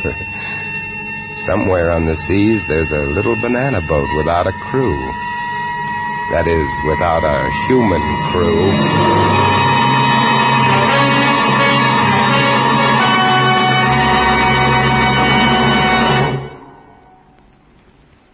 Escape is produced and directed by William N. Robeson. Tonight we have presented Three Skeleton Key by George Tadouse, adapted for radio by James Poe and starring Vincent Price as John. Supporting Mr. Price were Harry Bartell as August and Jeff Corey as Louis. Sound effects on Three Skeleton Key, created by Cliff Thorsness and executed today by Mr. Thorsness, Gus Bays, and Jack Sixsmith, have been awarded the Best of the Year by Radio and Television Life magazine. Harry Essman was at the control panel, and special music was arranged and conducted by Del Castillo. Next week... You are swimming for your life in the dangerous waters off the Florida Gulf Coast, about to be smashed by a launch carrying a vicious criminal who must kill you or die himself. And on shore 500 yards away, the police are waiting to arrest you for murder, and there can be no escape. Next week, we escape with an exciting tale of temptation and death on the Gulf Coast of Florida, as John and Gwen Bagney tell it in Danger at Matagumba. Goodbye, then, until the same time next week when once again we offer you Escape. A patch of weeds, a boxer's biography, and a mild, lukewarm bath. They're all clues that lead the police of Jackson, Michigan to a killer in the gangbuster story on CBS this Saturday night. It's the case of the double push, to be heard on most of these same CBS stations this Saturday night. This is CBS, the Columbia Broadcasting System. Come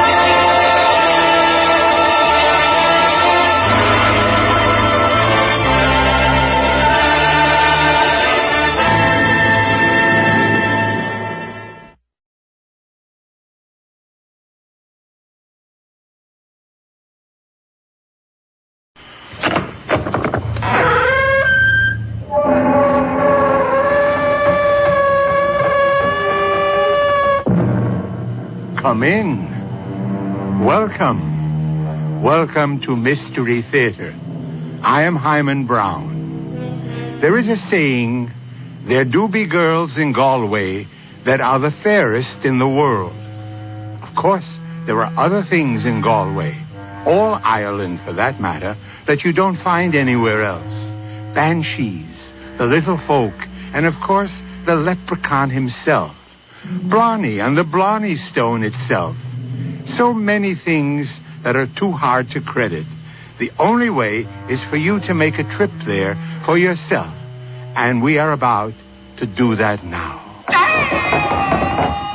Oh, Mother of Heaven, he's at it again, Mary. Uncle Terence? Who else? Rattling his portrait against the chimney stones and wailing like the banshee he is. Oh, well, Sean, you know what he's after.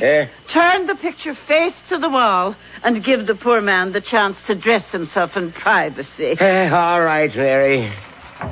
Oh, but where would he want to be off to today? There's no wake or wedding or holy day to celebrate. Well, if he's taken advantage of the leprechaun's promise, there's something special in the wind. Now, you being the man, take a wee peep there and see if he's gone. He's gone. The canvas is bare as a turnip. Then mark my words, Sean Daly, we're in for some excitement in Glenford. I wonder what will be this time.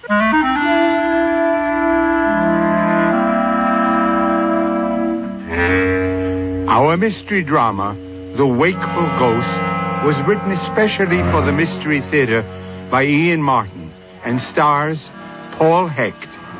I'll be back shortly with Act 1.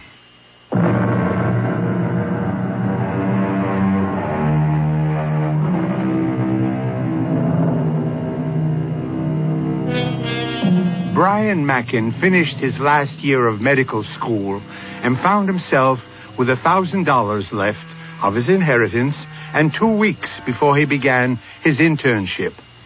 He was weary from the long struggle for his medical degree because in spite of scholarships, he had to work outside to raise money for the 6 years of study. Both his parents were dead. So far as he knew, he was alone in the world. That his background was Irish, and he had some vague memory that an aunt and uncle were living still in the old country. So he decided to spend the 2 weeks on a vacation, which was to change his whole life. Nobody's going to believe this, but it's exactly what happened to me in Ireland. After roaming around a few days in Dublin, I took a train for Ballinasloe and Galway, to the west. The only clue I had to my uncle and aunt was an old postcard with that postmark and their names, Sean and Mary Daly, which is sort of equivalent to John and Mary Smith. I didn't have much hope of finding them, but it was a joy just to have nothing to do with my last 3 days playing detective. No one was more surprised than I when a ruddy-faced little gentleman walked up to me at the station. Sure, now, I couldn't be mistaken, but just for the politeness of the thing and observing the formalities as 'twere. But you wouldn't be Brian Mackin from America. Well, yes, that's exactly who I would be. And now you're maybe wondering who I am. Well, yes, I am indeed. Sure, I'm your great-uncle Terence on your mother's side, once or twice removed, for I was born on the wrong side of the blanket, they say. Oh, I don't know myself nor care, for sure. In my own opinion, I was a changeling, which accounts for my close association with the... that's of no matter for the moment. Terence Krushkin is the name. Terence Kinsella Clonmay Krushkin. But sure, Uncle Terence will serve. 'Tis the way most people know me. Well, I'm still puzzled. How did you know me? I've a little cart and a pony waiting. And if we want to get to your aunt and uncle's before dark, I'm thinking we'd best get along. And I'll tell you all on the way.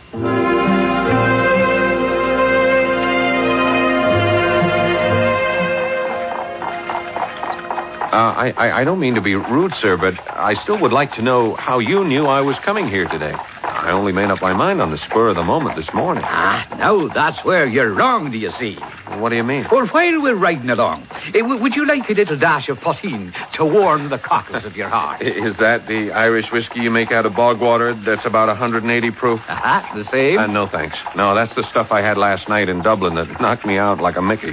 I'm still not over it. Well, now then, to answer your question. Yeah. How I knew to expect you.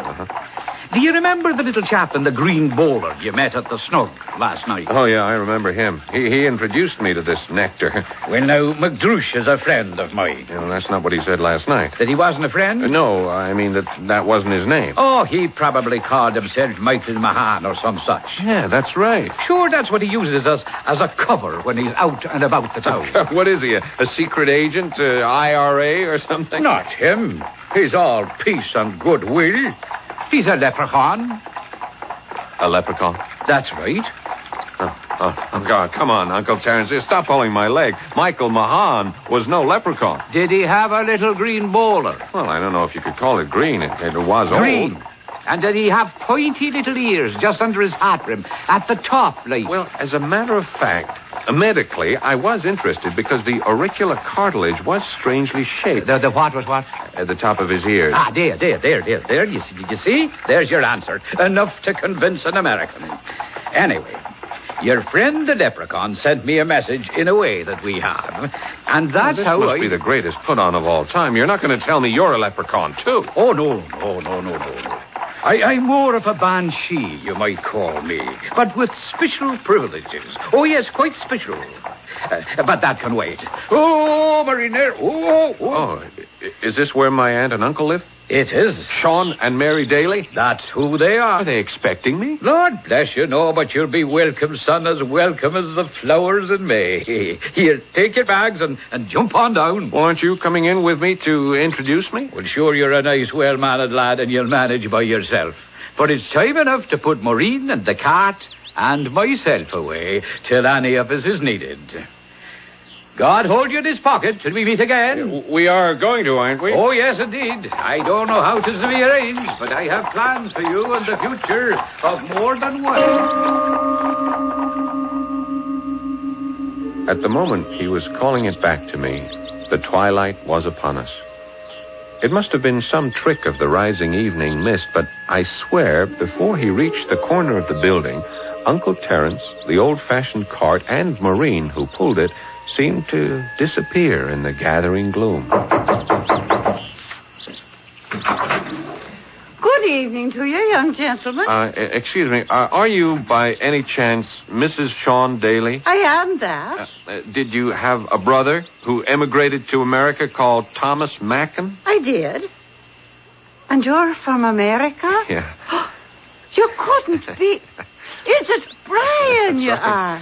Brian Mackin, whose mother was Margaret Denise. That's me. Hi, Aunt Mary. Oh, Brian. Oh, me darling boy, me darling boy. Oh, forgive me. Come in. Sean, will you look who's here? It's Tommy's son and Margaret's. This is your Uncle Sean. Well, 'tis a pleasure to meet you. Oh, sit down.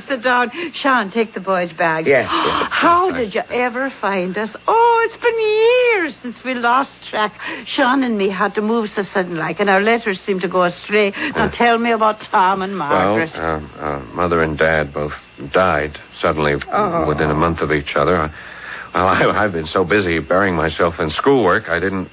I let everything else go. Oh, you poor darling. Oh, if I'd known. Oh, you must tell us all about it. Can I get you a wee nip to settle you? Oh, no, thanks. I'm learning to be careful of Irish nips. Well, then I'll get you something to eat. Now, you'll stay the night with us in a few days? Sure, I've got till the weekend before I have to catch my plane home. Oh. Anyway, I'll wait to have dinner with all of you. Aunt Mary, Uncle Sean, and Uncle Terence.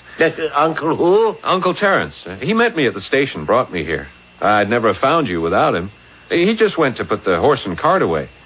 A little mare with one black eye and one white? Yeah, that's Maureen. And did you expect to meet him at the station? No, he absolutely floored me. I mean, the only reason I came to Ballinasloe was because I found an old card from you to Mother with a postmark. I was just taking a wild stab in the dark that someone might know about you or where you live.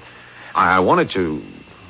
Well, I mean, as far as I know, you are my only living relative. Oh, we are, darling, we are. Well, I didn't know about Uncle Terence, and, well... And what, Brian? You can be free with us. Well, I don't know what to say. He talked about leprechauns and banshees, you know, that sort of thing. And, well, I might have thought he was a little, I guess you'd say touched, except for... Well, I shouldn't talk this way. I loved him. He was fun and amusing and full of a wonderful zest for life, but sort of scary, too. Is he the same at home here? Oh, he can be all of those, though we don't see much of it anymore. Uncle Terence is a great problem to us. Oh, well, I'm sorry. Nothing to do with you. You know, I hope you won't tell him some of the things I just said or intimated. When he comes in for dinner, I mean. He won't be here for dinner. Oh, I thought he lived here.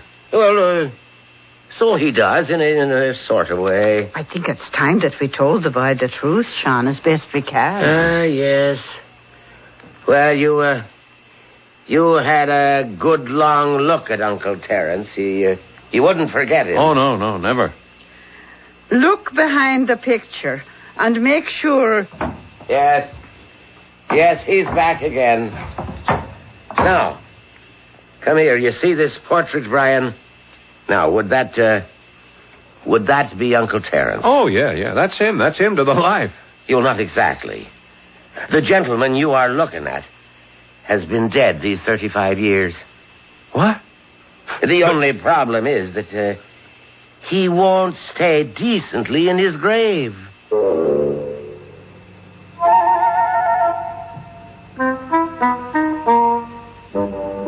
So Brian Mackin has come all the way to Ireland to find a real aunt and uncle, and in addition, a quite unreal uncle. A man who appears to be able to rise from the grave full-bodied by the mere device of having his portrait turned to the wall. No wonder Brian is convinced it's all illusionary, a pipe dream programmed by that wee poteen. And yet, this is only the beginning. Mystery Theater will be back shortly with Act 2.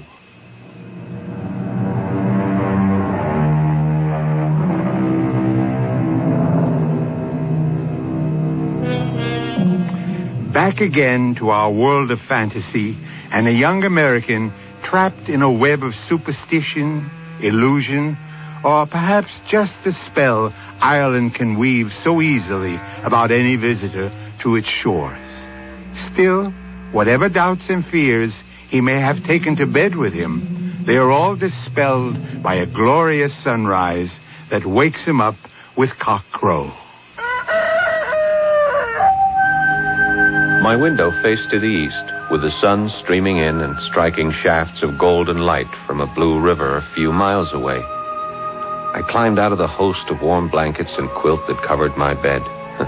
The room was cold enough for me to seek the sun's warmth directly. And it was there, at the window, I first saw Sheila. She was not a small girl. She was tall and sturdy, but she walked as though each footfall was no heavier than a feather landing on the ground. She had long brown hair and purple eyes, with a wide mouth that, well, once I saw it break in a smile, made me make up my mind this was going to be my gal. Since she was approaching the house carrying a basket, I don't suppose I ever dressed faster in my life to get down in time not to miss meeting her. Good morning, Brian. And did you sleep well? Oh, yes, the best sleep I've had since I can remember. Sure, it was a short enough one, and you were so tired. Well, that cock was crowing, and... that old rooster, he's an old fake. Small use he is to hens anymore, his best days being over. Never a chick in the last 2 years. There's not over 4 or 5 layers we have left.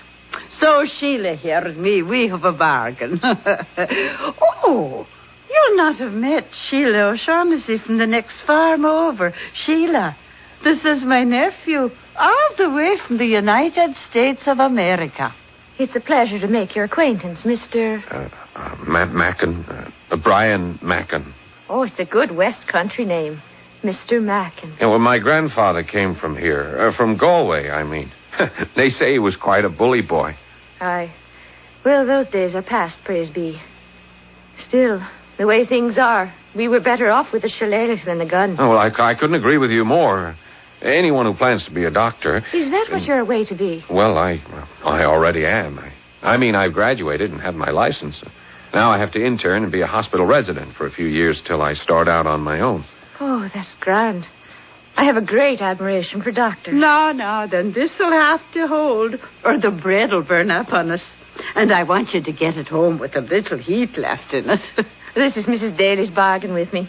I bring her a basket of eggs, and she bakes the most delicious bread this side of heaven. Here's the basket. Keep the towel tucked in good and tight, man. Never fear. That's a heavy basket. Why don't I carry it for you to your house? I was going to give you your breakfast. Yeah, well, it'll wait. I always like a little exercise before I eat. Well, you'll be after getting that, all right. It's a good 1.5 miles to Sheila's place, and a road like a switchback all the way. Oh, the basket is nothing. It's light as a feather. No, I really would like a walk, if you don't object. I don't object. I've a curious turn of mind, and I'd like to hear all about America. Oh, what I'd really like you to be able to do is to show it to you, but why don't you show me Ireland first? Yeah.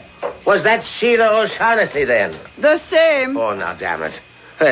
Well, why didn't she wait long enough for me to get down and get my little morning peck on the cheek, huh? Sure, she has little interest in an old gaffer like you. But you should have seen her reaction to Brian and his to her. Well, will you look at the two of them? She's over shoulder high to him. Oh, what a fine couple they'd make. Don't I know it? And don't I know just as well I should never have let the boy go off with even a pinch of hope in his heart. No, and she can't ever be for him.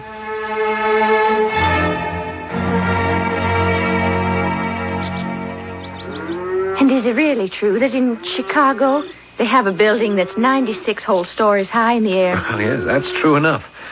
That's so damn high that half the time the people on the top floors can't tell what to wear when they go out. Well, how is that? Well, you see, it's air-conditioned. And when the cloud cover is low, they can't see down to the street, so they don't know if it's raining or snowing or cold or hot or what. Will you just imagine that now? Living above the clouds. It'd be a sort of fairyland. Well, nothing like the one you live in here. Right on the ground. Sure. Air is lovely. But there are other lovely places in the world I'd want to see. Hey, you know a lot about America anyway. Well, I watch the telly, you know. And I read a lot. And Oh, here. It's winded you are. I'll slow down a bit. It's these damn hills. Up and down like a roller coaster. That's what Mrs. Daly meant by a switchback. I'm surprised to find myself so out of condition. Will you be staying with the Dalys for a while? On one condition. What's that? That you'll take another walk with me. Tomorrow's Saturday. We could take a picnic lunch along and climb that mountain over there. Oh, I'm afraid I couldn't do that. You have another date? No, it's not that. It's... Oh, you see, my dad's dead, and it's just my mother and me, and she's half crippled with rheumatism. Oh. I couldn't be leaving her all alone all that time. And then there's the farm chores to be done. Well, I could come over and help you get those out of the way. Dr. Mackin. Brian. Well, it's a bit soon and all, but if you want, Brian. Oh, it's just no good. It's not the way it should be. You don't want to go with me. Is that it, Sheila? Sheila. I do want to, Brian. I do. Oh, well, then come. It'd be my only chance now. I'll meet you. Here, by this brig we're about to cross. And before dawn tomorrow, so we'll not be seen. We'll spend a whole long, lovely day together. With no one the wiser. But can't I tell Uncle Sean and Aunt Mary? Oh, don't tell anyone. It's our secret. But the picnic. I'll take care of that. Now, you leave me here. Till tomorrow at, say, 4:30. Well, whatever you say. Sheila. I know. So do I. God help the both of us. She was gone in a second with that light, loping stride that covered ground almost as fast as a man running. I watched her as long as I could, away down that dusty, twisting, hilly road, appearing and disappearing, till at last she was out of sight. But not out of mind. Never out of mind. Sheila. Just her name was a song of love.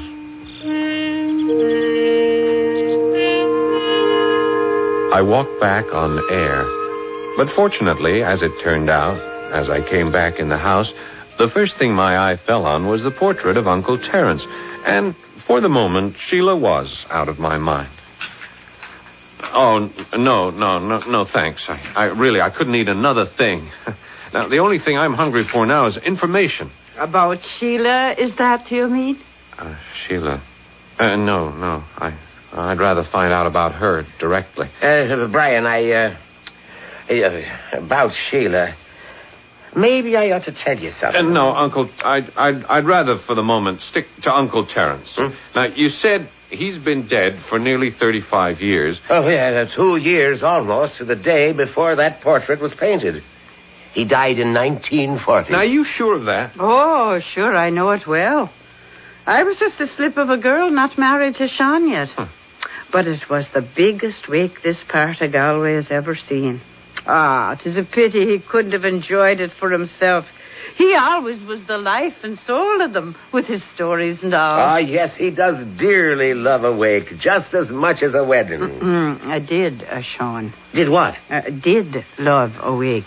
But now, look, I saw him last night. I talked to him. He brought me here. Now, lad, you'll have to remember, you had a wee drop taken, and poteen can scramble a man's brains. I can't believe that the drip...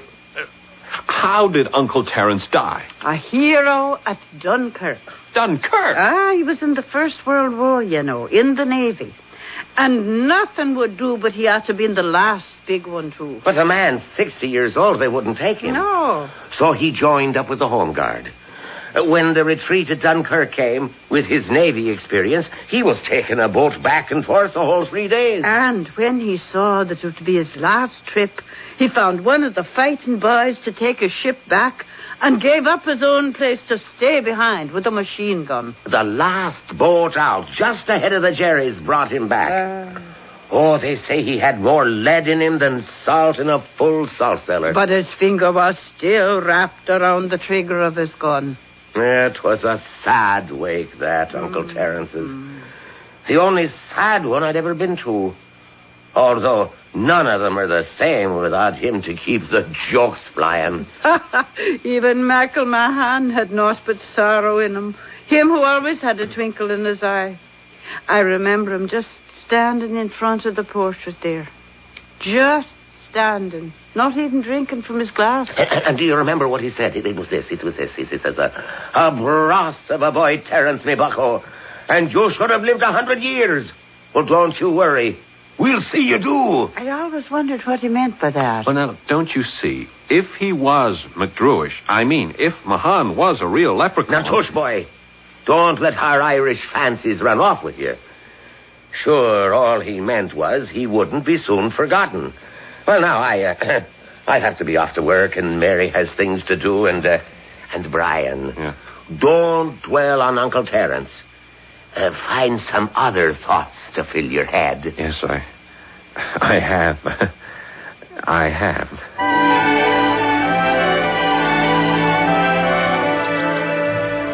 And that's the great bog to the north. Don't ever go near there, Brian. Why not, Sheila? Once the peat catches you, you'll never get free. And they say it'll swallow a man in less than a minute. To the southwest are the rest of the Schleevachti Mountains, the ones we're in now. And away down there, to the southeast, is the River Shannon. What's the matter? Are you cold? How could I be cold with your arm about me? Bold. That's what I am. Bold. Because you love me. And how could you be bashful with a man who loves you now, tomorrow, and forever? I just can't believe my luck. Don't. Don't what? Ah, Brian Boyne. Don't say anything else. It's all been madness from the start. Love from the start. For us, the same thing. I should never have allowed you to. But I wanted. I loved. And sure, God can't punish me too deep for just one day of all I've dreamed. Kiss me. We've got to go. It's twilight already. Oh, just a little longer. And what about tomorrow? We have no tomorrows. Just kiss me. Goodbye, my love. Goodbye, Brian. Bye. Again, she was gone from me on the wind, gliding and leaping down the mountain, picnic basket in hand, as sure-footed and graceful as a mountain goat. Sheila! Sheila! Wait!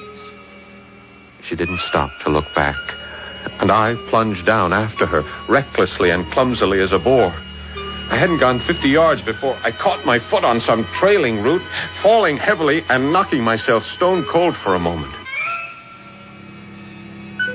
By the time I came to, she was gone from sight, and in the gathering darkness, limping heavily, it was all I could do to find my way back to the Daly farm.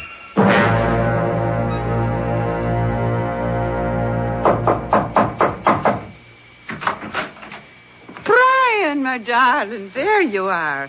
Sure, we thought you might be lost in the dark. Yeah, I'm lost in the dark, all right, Aunt Mary. Now, look, I don't know if it's another of your Irish fantasies or what. Oh, where have you been all day, lad? Oh, and you're hurt. Yeah. Sean, come in here. Oh, well, I'm coming, Mary. Wait, you sound as though someone put the fear of God in you. Yes. What's happened at all? It's Brian, he's hurt. What? And more than physically, I'm thinking... Were you with Sheila O'Shaughnessy this day? Yes, I was. And I love her. And I know she loves me. Oh. But she's told me goodbye. Why? I mean, am I crazy? Is she just another figment of my imagination? Oh, you see, Sean, I told you we should have told the boy the truth. Yeah, well, better late than never. Sheila is engaged to be married to Malachy Malloy. Well, is that all? Huh? Well, then all she has to do is break it. No, she has a marriage contract. Well, surely that has no real legal standing. Today, no. Except, well, you see, a few years ago, Sheila's father had a heart attack. He got into financial difficulties, and the only way out was through Malloy, the loan shark. He lent him the money in exchange for his daughter when she became 21. Well, sure, Joe thought he could have things straightened out before then, but he suddenly had a second attack and died. Yeah, well, I'll pay the money back. Have you got it? Well, no, not right now, but as soon as Oh, no good for Malachy Malloy. Besides, you make so much as one move at Sheila, and in this county, he'd have his woolly boys sew you in a sack and bury you in the peat bog. And the wedding is day after tomorrow. Now, look, just wait a minute. I mean, this is crazy. This is the 20th century. I'm an American citizen. Must be something I can do. What the devil was that? Oh, it's Uncle Terence. He wants out again. The Lord knows what he'll stir up this time. But there's no way to stop the man.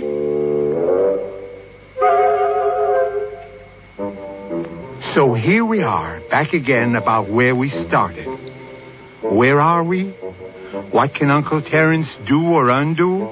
Even supposing that's what he's after, still, why couldn't it be? Since he's now well established as a denizen of the afterworld. Mystery Theater will return shortly with Act 3.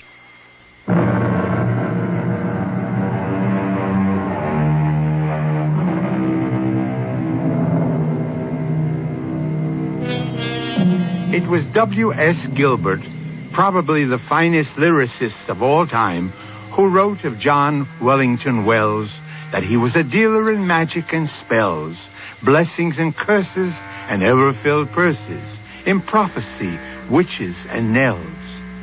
I mention him only because it brings us back to our story of magic, fantasies, and so far, pleasant sorceries. But will it remain that way as Uncle Terence's portrait rocks on the wall, and once again we hear the eldritch scream of the banshee wail? I'll turn the picture to the wall. But if he's going to appear, it'll only be to the one who turns the picture. I think this time we'd better let it be Brian. Now, look, I'm not going to ask any questions anymore. Just leave me alone. I'll turn the picture. But Brian! Come away, Mary. We're out of this entirely. All right, Uncle Terence, or whoever you are, I am about to turn the picture. And all I say is, you get me Sheila, or show me how to get her. And I don't care what the price is, short of my immortal soul, and I'll pay that gladly. Here you go. Who wants your immortal soul? Where are you? Turn around. You have eyes, haven't you? Sitting right here in the fireplace nook. Oh, what are you? Fact or fiction? Oh, why now, in a manner of speaking, I'd say somewhere in between. Well, does it make any sense to talk to you? All the sense in the word. Even suppose I believed, if you're a banshee. Now, what's the matter with a banshee? Well, it's evil, isn't it? The abysmal ignorance of the world. A banshee, young man, is a domestic spirit devoted to the care of its own particular family. Oh, well, are you going to help Sheila and me? Oh, sure, I'm going to do my best, but I'm not infallible. We'll have to be quick and nimble as the devil on this one. Well, why can't I just go to this Malachy Malloy and straighten it out, man to man? To begin with, did you ever see him? No. Oh, he's formidable, lad. No doubt of that. The man is a giant, and he's made of steel. Well, look, whose side are you on, mine or his? Easy, lad, easy. Am I not the banshee, and aren't you one of the family? Besides, he's a black Irisher if there ever was one. But I've got to take thought on this, if you're to have the chance I brought you here for in the first place. You brought me here? Well, sure, you didn't think as an American you'd have enough sense to get here and pick the right Irish girl for yourself. Now, let me go on back up to my frame and get everything shipshape and squared away. I'll see you on the morrow. And, psst, watch your step. Uncle Sean and Mary were off to bed by the time our conference was through. I was grateful. I didn't want to talk about Sheila or her intended husband any more that night. I hoped to sleep, but I tossed and turned till morning, and then made the mistake of stepping outside the house for a breath of air. Coming down the road towards me was a great mountain of a man, all covered with black hair wherever his clothes didn't conceal it. And one thing his clothes could not conceal were the bulging muscles that strained at every seam. He was a good 5 inches taller than I was and 30 pounds heavier. And would you be the American Brian Mackin? Yeah, that's my name. I'm Malachy Malloy. Well, I kind of guessed that. I'm of the understanding that you took my intended bride up the mountain yesterday. Well, she was kind enough to take me up for a picnic and show me the countryside. A picnic, was it? And the grass stains all over her dress? I should have brought a whip. But instead, I'm going to beat you with my bare hands. Malachy, don't. Now, you stay out of this, Sheila. What's going on, Brian? No, there's just a little something between me and Mr. Malone. Oh, the Lord be praised. Keep them apart and kill him. Oh. Don't touch him, Malachy. Now, you stay back, woman, or I'll kill him. Now, put your hands up, Mackin. If God always defends the right, he was out for breakfast that morning. Now, I'm not exactly a patsy, and I usually can take care of myself in a fight. But this was a Willie Pat against a Marciano. He just made hamburger of me until he stopped and turned with me lying at his feet. Have you learned a lesson as well as him, Sheila girl? If you haven't, I'll beat him to death. I'll make sure he never rises again. Oh, in sweet Mary's name, leave him be, Malachy. I'll marry no one but you if you'll just leave him be. All right, so be it. Now get out of this country tonight, Mackin, or I'll wring your neck like a chicken's.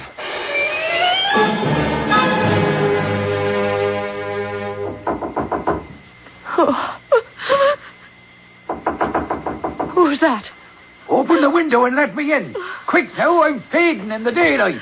Uncle Terence, it's a picture. Now watch out for it. Let me in there. And close those curtains before I disappear entirely. There, now, sure, that's better, that is.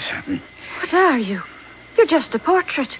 And how could you get to the second floor window? The warning. The only trouble I ever found with a girl is they talk too much. The answer to it all is I'm a banshee, and I look out for my own. Brian is one of them. Oh, how is he? Was he sore hurt? Oh, a few bruises, and maybe he lost a tooth or cracked a rib. But what's that to a broken heart? You should know. Am I right? If you mean the way I feel. I was getting ready to tie a sack of potatoes around my neck, throw myself in the Shannon. Well, now, that'd be a whole lot ahead. Huh. Now, I have a better idea. How would you like to meet Brian at Clonmelly's Gate on the way into the Great Bog tonight at midnight? I can't. I can't do it. I owe my father his debts. And besides, Malachy would kill him. All right. Spare me all the melodramatics. What I mean is, how would you like to convince that hickory-headed, lame-brained Malachy that's what you plan to do? Why? Now, what is a banshee for? Will you let me take care of the arrangements from then on? I will, Uncle Terence. I will. And, if I'm successful, will you let me give you away when you marry Brian? How could a banshee do that? Oh, you let me handle that, too. Just say yes. Yes. Oh, yes. Yes.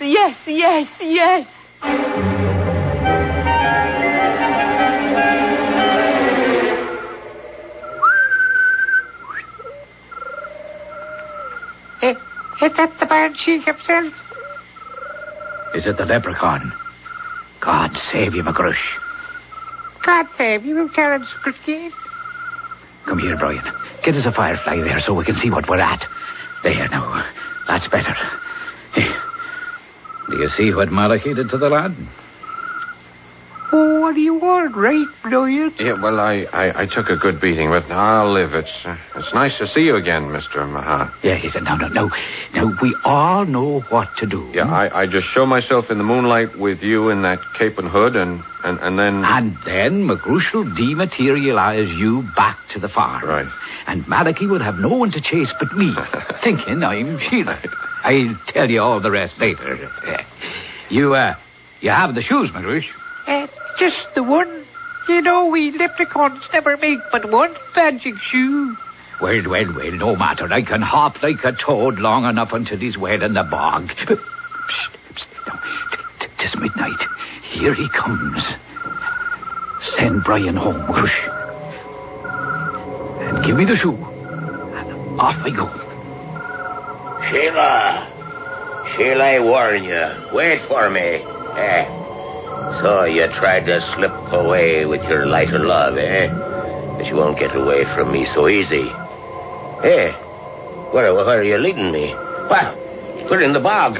I'm caught. I'm sinking. Sheila, help me. I'm sinking in the bog. Now come back. Now there's a darling girl. You wouldn't let me go down to a dark, murky death. You that knows every path and every... Well, that's not you. It can't be. The bogles have a hold on me. It's Terence Christine. And who's that wee man beside you? Oh, little friend. One of the wee green men. Here we are, your nemesis or your saviors. And which would you want us to be? Oh, Lord alive! Save me! I'm up to my waist already. That's no problem. A little piece of paper. And since it's hard to read in the moonlight, I'll give you the gist, as they say. I, Malachy Malloy, hereby legally and completely accept the fact that all debts or claims against Thomas O'Shaughnessy are revoked and considered null and void. This is blackmail. So was what you did to my friend. And the bog is even blacker and you're sinking even deeper. All right, I'll sign. There's a wee bit more. What? I also cancelled the marriage contract between myself and Sheila O'Shaughnessy, and in consequence of my breach of promise, I award her the sum of £2,000 to see her and her mother started off in a new country. In exchange, I would accept the farm, now mortgaged to me, and etc. For God's sake, stop talking. I'm up to my chest already. I'll sign anything. But would you live up to it? Now, there's the real stuff. Please! You wouldn't have any idea now of attacking young Brian again. No! Should we trust him, do you think, Magrush? Sure. He's an Irishman after all. And get one in trouble enough, and you never have to worry.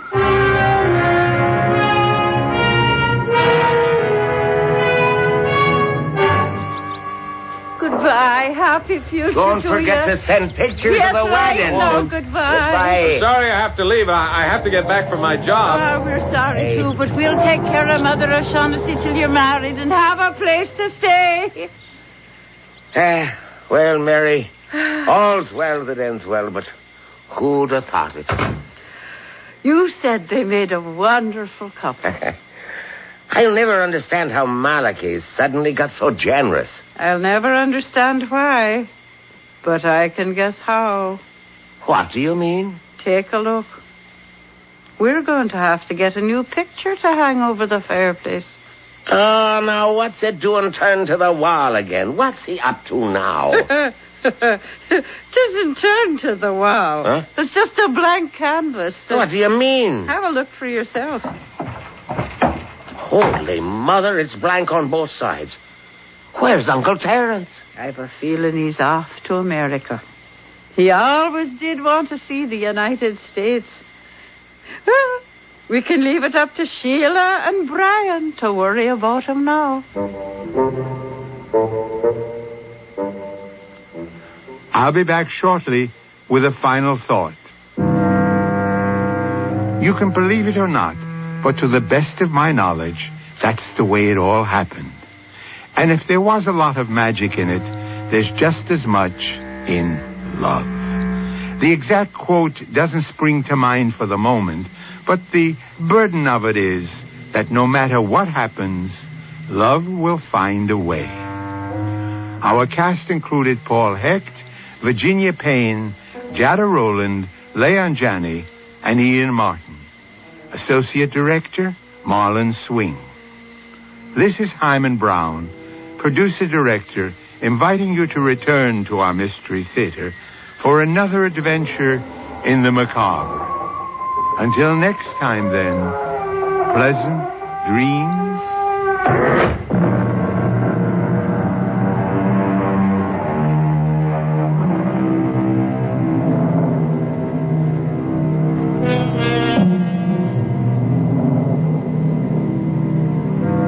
The Whistling Ghost.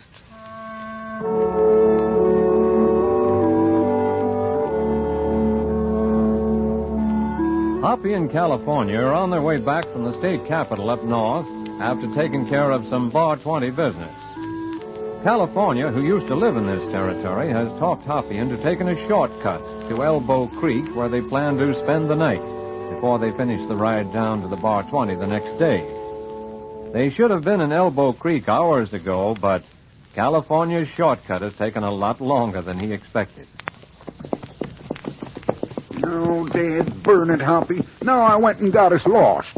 If I'd knowed I was taking us the long way around, I'd have kept my mouth shut tighter than a sprung bear trap. Oh, we're not lost, California. We just don't know where we are. Well, I ought to know. I practically growed up in Elbow Creek. Mm-hmm. Hey, hold on a minute. Yep, right up here's Patty Bowman's cabin. A friend of yours? Friend? Oh, why, Patty and me was like brothers once. Say, Hoppy, why don't we bunk there tonight, huh? He'd be glad to put us up. That's a good idea. I could sure use some sleep. And by golly, I could sure use some supper. Oh, boy, bacon, beans. Always hungry. Oh. Oh, he doesn't seem to be in his cabin. No light, no smoke in the chimney. Listen. Yeah. That's Paddy. But that's the way he always used to whistle. That's his tune. I'd know it anywhere. Oh, he's in the ravine down there. Let's go down and meet him. Paddy Bowman! What kind of hospitality is that? He's shooting at us. Hey, Paddy! It's me, California Carlson, your old friend. Hey, them last 2 shots was close. Well, I'm glad that last one wasn't any closer. Come on, let's get over behind the cabin. Yeah, I'm right with you, Hoppy. Oh, Paddy must be out of his head. Shooting at us like that. Wait, look up there. He's riding off over the hill. See him? Where? Oh, yeah, I see him all right. Did you see that horse? Red and gold skew ball stallion. Yeah, big, too. Well, no chance of catching him now. Come on, let's get in that town.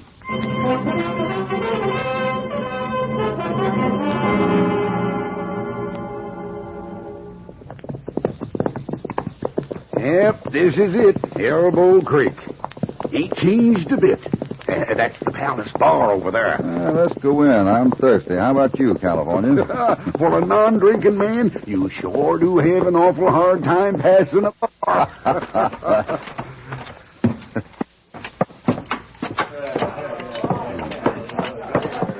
Howdy. What do you have, strangers? I ain't no stranger. I practically growed up around here. Why, California Carlson, as I live and breathe. Glad to see you again, Mike. And this is my partner, Hopalong Cassidy. Glad to know you. Hi, Mike. Make that a couple of sarsaparillas, will you, Mike? Oh, now, what kind of celebration is that? Oh, well, you boys look like you can hold your drinks. 2 sarsaparillas. You might answer a couple of questions for us, Mike. Sure. Glad to if I can. Say, what's come over my old friend Paddy Bowman? Has he gone crazy or something? He just now shot at us as we was coming in. What, California? You must be the one that's crazy. Paddy Bowman was murdered 2 months ago.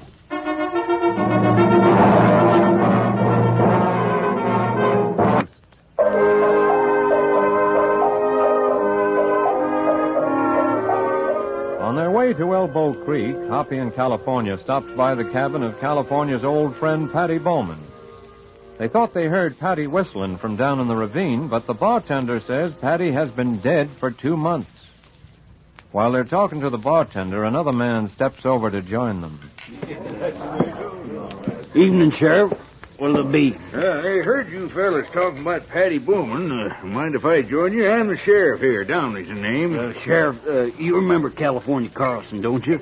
This is Hopalong Cassidy. Howdy, Sheriff. Hi, Sheriff. Is Paddy really dead like this fellow says, Sheriff? Yeah, he is.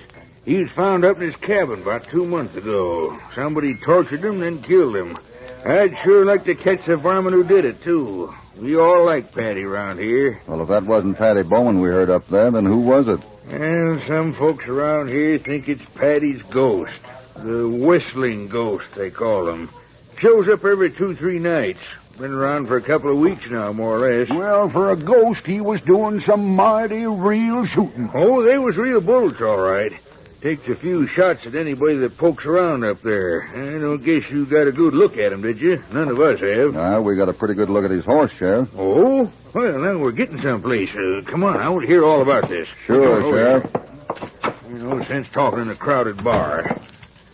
Now, about this horse. He was the prettiest red and gold ski ball stallion I ever saw. And he was big, too. Yeah. I know which corral that skewball stallion ought to be in right now. You fellas think you'd know it if you saw it again? Well, I'm sure we would. All right. Let's get over there.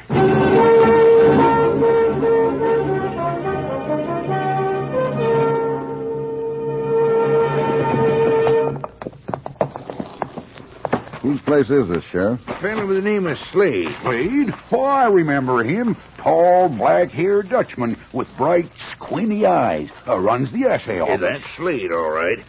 Well, here's the corral. Good thing the moon's out. Yeah, where's the red stallion? All I see is bays, chestnuts, and mustangs. There he is, over there by the shed. That's the one. Hey, let's go over and see if he's winded. He's not only winded, this horse has worked up a lather. Slade must have ridden him pretty fast to get back here.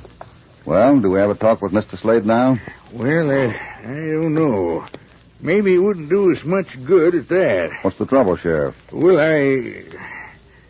Cassidy, I don't like to admit I'm a beaten man, but Slade's won every trick so far. I guess he's just about got me buffaloed. How come? Well, he's Mr. Big around here. Practically owns Elbow Creek.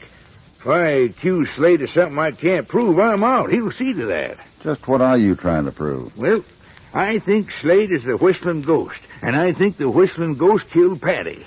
I've got plenty of reasons for thinking so, but I don't know how to make it stick. I got a little score to settle with him myself, Sheriff. I've heard a lot about you, Cassidy.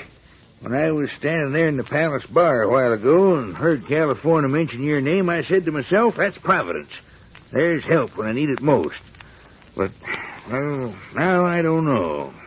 It's a pretty big thing to ask of you to help me out on this. Hoppy, if anybody can catch him, you can. I sure wish you would, Hoppy. Patty was a friend of mine. All right, California. I guess any friend of yours is a friend of mine. Looks like the Bar 20 will have to get along without us for a few days more. Well, that's fine. Hey, why don't you fellas come on over to the house for supper? Supper? Thank you. That's We a will. good idea. Yes, sir.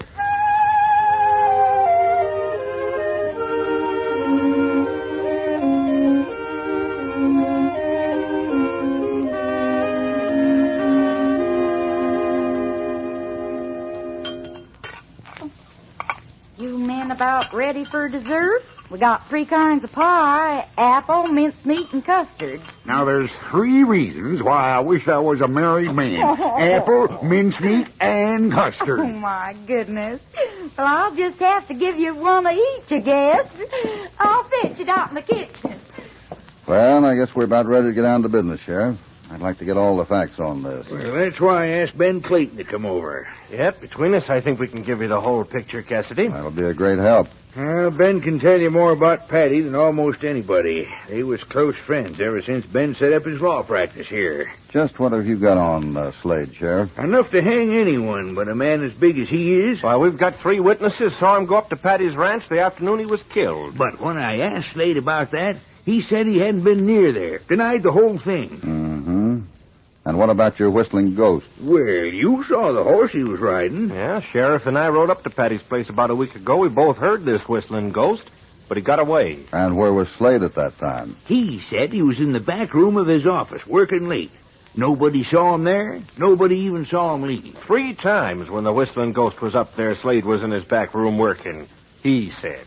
You left out one big thing, Sheriff. Hey, what's that? Motive. Well, for one thing, Slade and Patty were at outs for years. What about? Gold. One man had it and another wanted it, huh? Well, not exactly. Patty toted some diggings into the assay office, about 15 years ago. Slade told him it was fool's gold. Yeah, iron pyrites. Looks like gold. You find it the same way, but it's not worth the trouble of carrying it to the assay office. That's right. Patty said Slade was lying and he wouldn't have anything more to do with Slade. Well, that's why Patty's wife left him, wasn't it? Yep. Packed up, went right back east. Yeah, took their kid with her, too. I remember. I guess the boy was 6 or 7 years old then. Yeah, she said Patty was a fool and it was just like him to wind up with fool's gold. Well, you talking about Patty still? Oh, he did take it awful hard when his wife left him. Figured she wouldn't have done it if it hadn't been for Slade and that fool gold business. Well, here's the pie. Mm-hmm. Oh, boy, does that look good. Clayton, speaking as his lawyer, what happens to Patty's ranch now that he's dead? I wrote to his family, but they haven't even answered. I imagine they'll want to sell. You know, some folks say the Whistling Ghost is haunting the ranch, so he can get the price down and buy it cheap. Has anyone been trying to buy the ranch since Patty is killed? Yes, Slade. He came to my office and made me an offer a few days ago. My theory is Patty wouldn't sell, so Slade killed him, expecting to pick up the ranch cheap after Patty was dead. But why does he want it if there's no gold up there? That's just what I'd like to know. I searched Patty's cabin from top to bottom after he was killed, and I didn't find a thing. I think we'd better ask the whistling ghost what he's after. Oh, I can see it coming. We're a-going ghost hunting. Well, now, he's not always up there just when you want him. Clayton rode up with me several times, but we only heard him that once. That's right. Suppose I stop by and have a little talk with Slade in the morning. And while I'm at it, I'll give the whistling ghost a special invitation to our party.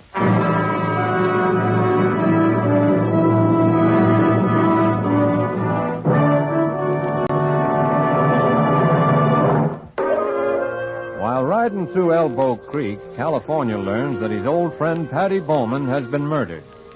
So now Hopalong and California are digging their spurs into fresh trouble trying to run down the murderer. The sheriff suspects that the whistling ghost who haunts Patty's cabin is none other than Mr. Slade, owner of the assay office. So now Hopalong and California are calling on the Dutchman to see if they can't pick up a few interesting facts. Yes, sir? What can I do for you? I'm looking for Mr. Slade. He's busy and back right now. Couldn't I help you? I'm looking for some information. There's a piece of property around here that's for sale, I understand. I know what's on top of the ground. Now I want to find out what's under it. Well, what property are you interested in? Patty Bowman's place. I see you know something about it. Yes, I've heard Mr. Slade speak of it. I think maybe he'd want to handle this himself. Lorraine, go tell Mr. Slade a man is here asking about Patty Bowman's ranch. All right, Mr. Archer. I'll go get him right now. Well, the gold business must be pretty good around here. There's quite an office staff. Oh, somebody finds a little gold now and then.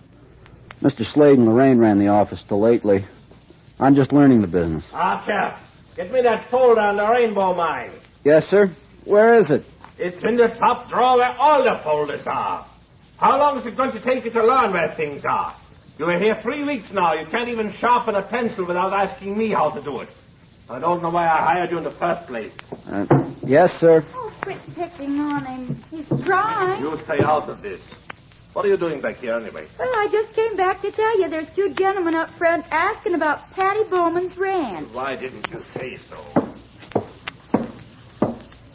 Well, California Carlson. Howdy, Slade. This is my partner, Hopalong Cassidy. Oh. Hi. What can I do for you, fellows? I'm looking for some information about the Patty Bowman ranch. Why ask me about it?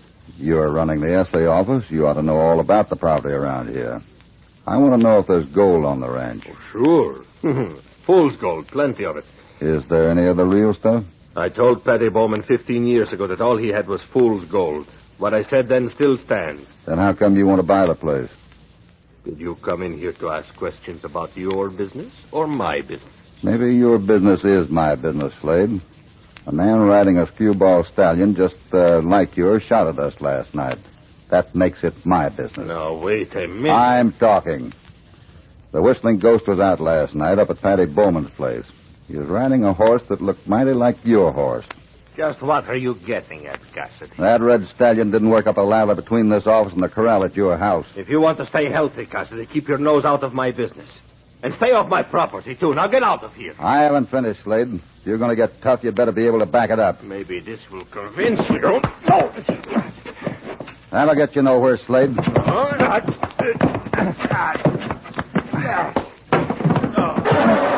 Atta boy, Hoppy! That was a mistake, Cassidy.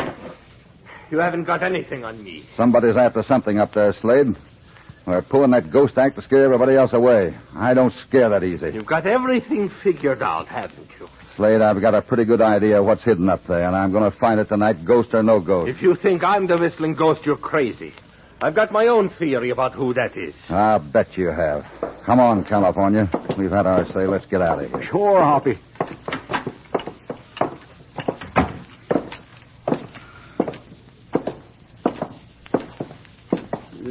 What are you going to do, Hoppy? We're going to ask the sheriff to go up to Patty's ranch with us tonight. We'll get Clayton to come along. If we fan out, the ghost can't shoot at all of us at once. One of us will catch him.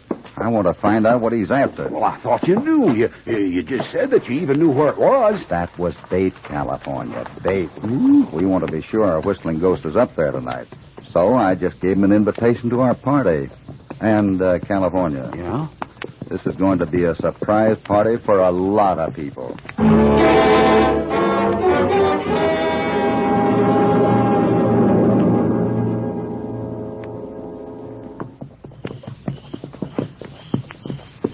Over there. See? I don't think we're near enough yet. Now, this is foolish. Are we just going to ride up together and let him pick us off like clay pigeons? No, we'll fan out. Well, let's do it, then. That's him.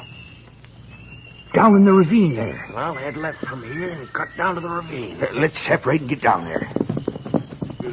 What do you want me to do, Hoppy? Let's go straight down to that cove. Keep your eyes open and don't miss a thing. We got to work fast or somebody will get more than he bargained for tonight. Listen. He's whistling again.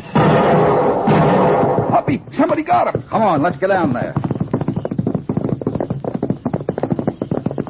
He's down here somewhere. Here he is, over here, Sheriff.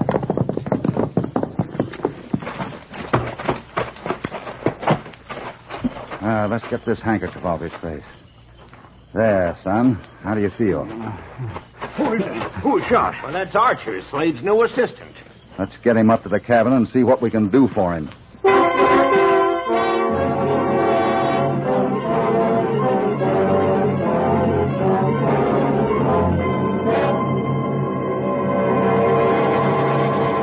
All right, that'll stop the bleeding. You feel better? Yeah. Thanks a lot. Lie back and rest. What's he doing up here? This is your whistling ghost, Sheriff.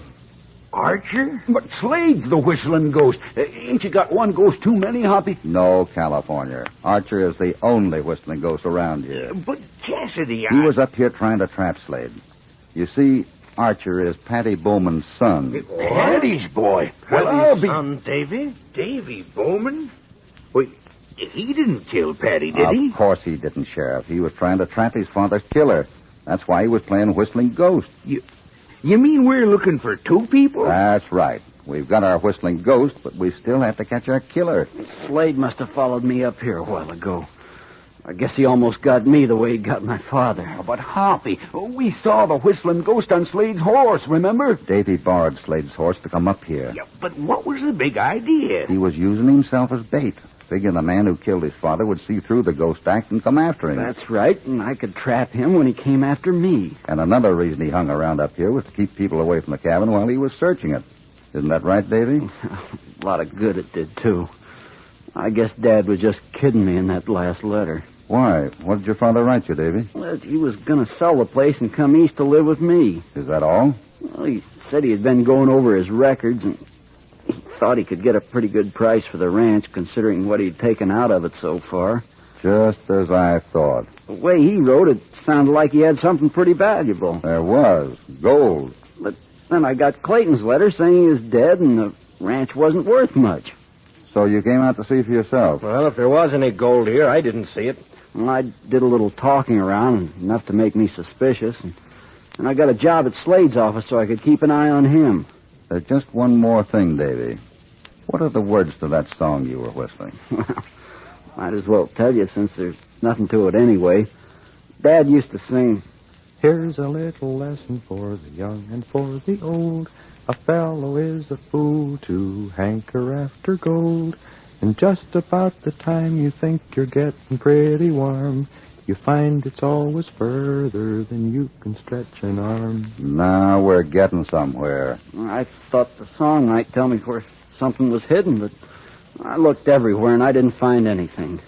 I covered all the walls from floor to ceiling, and they're all solid. You say your father mentioned in his letter that he kept a record of all these transactions? Well, he must have. He said he'd been going over his records. But I didn't find anything like that. We've got to find that record book. It'll show who Patty was selling his gold to. That's the one man who knew Patty had gold hidden. With that evidence, your man's as good as hung, Sheriff. Why, I searched the cabin from top to bottom after we found Patty, and I didn't come across anything like that. Well, Sheriff, I guess this is no time to worry about hunting business records. We can come back in the morning and find them. Huh? Right now, this boy needs a doctor. Come on, let's get him back into town. Clayton, why don't you ride on ahead and have a doctor ready for us when we get there? That's a good idea. I'll see you later. Yeah, all right, Ben. We'll meet you in town. Yeah, come on, boy. Well, let's get going. Can you manage the ride, Davy? Of course I can. My shoulder's all right. Doesn't hurt much now. Well, Cassidy, this was sure a good night's work. If it hadn't been for you, I never would have thought of looking for two different people.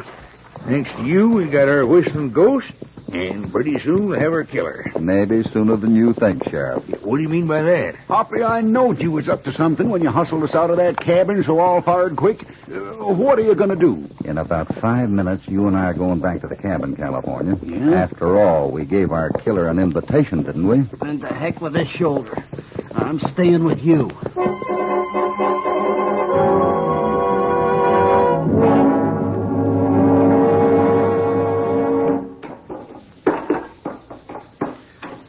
He's in there, all right. See him in there? The moon on him? Why's he standing on that bench? He's tearing out the wall above the fireplace, Davy. Just what I thought he'd be doing. Wait here, I'm going in.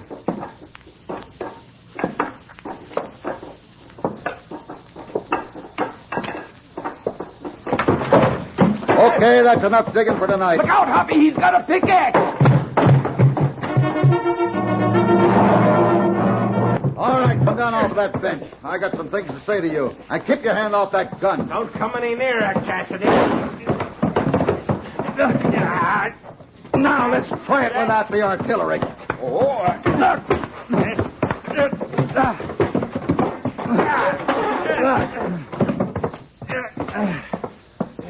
The law can take care of you from now on. Sheriff, light that lantern, will you? Why, Ben Clayton. I never would have thought it. Are you sure it's him, Cassidy? The same thing fooled both of us, Sheriff. As long as we thought the Whistling Ghost was the killer, it never occurred to us to suspect Clayton. Yeah, that's right, but I see it all now. Clayton was still searching for that record book. He guessed part of the verse's meaning right. That line, and just about the time you think you're getting warm, does point to the fireplace. But I looked all over up there. There isn't anything hidden in those walls. And that last line that both you and Clayton missed, Davy, you'll find it's always further than you can stretch an arm. That verse was sung to you when you were a little boy. It's just a little further than a boy's arm will reach. Why, sure, that's what Dad meant. Sheriff, if you'll help me lift this stone slab mantelpiece off, I think we'll find Patty's cash and record book inside. There. Of course. Why didn't I think of that? It never occurred to me to look up there. Hey, will you look at that? Well, there must be thousands of dollars worth of gold nuggets and dust in there. I knowed you could find it, Hoppy. Why, this must be the record book you were talking about, Cassidy. Let me have a look at that, Sheriff. Uh-huh. I thought so. June 4th, Clayton sold 2 ounces. August 10th, Clayton sold 10 ounces. Well, this is the proof. No wonder Clayton was frantic to get this book. Hoppy, I knowed when we started looking for the fellow that killed Patty, he didn't have a ghost of a chance. You think so, California? Look behind you. California, don't you know we just caught the only ghost there was around here?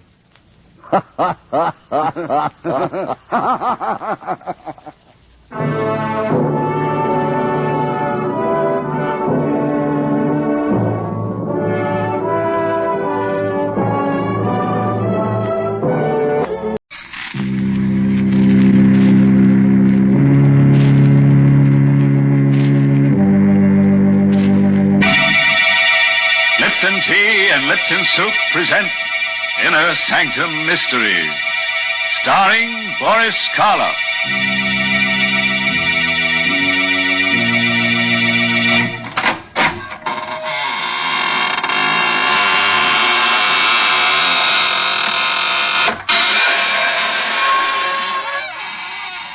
Good evening, friends of the Inner Sanctum. This is your host to welcome you through the squeaking door into the land of ghosts, vampires, and other gay, hilarious people. Friends, are you looking for an apartment? Well, we have just the place for you. It's sturdily built, completely of marble, with cold running water every time it rains. You don't have to worry about the landlord putting you out. The lease is forever. All you have to do to get this little love nest is call your undertaker and get yourself a little bit dead. Mr. Host, I assure you, no one is the least bit interested in your offer. But, Mary, just think. Once you're dead, you can appear on Inner Sanctum. You know, we always have a ghost in our story, someone whose voice comes back from the grave and gives advice to our characters. Yeah, sometimes I think our theme song should be, My Mummy Done Told Me. Why, that's very funny. But you know, Mr. Host, talking about voices coming back, that's what happened to me the other day. I heard my own voice coming back to me on the radio while I was eating breakfast. No. Yes. I just heard the new Lipton jingle, and then I heard myself. Yes, there I was, talking about Inner Sanctum and about Lipton tea, too. You see, it was a record, an electrical transcription that I'd made, all about Lipton's brisk flavor, how Lipton's always tastes fresh and full-bodied, never wishy-washy. And you know what?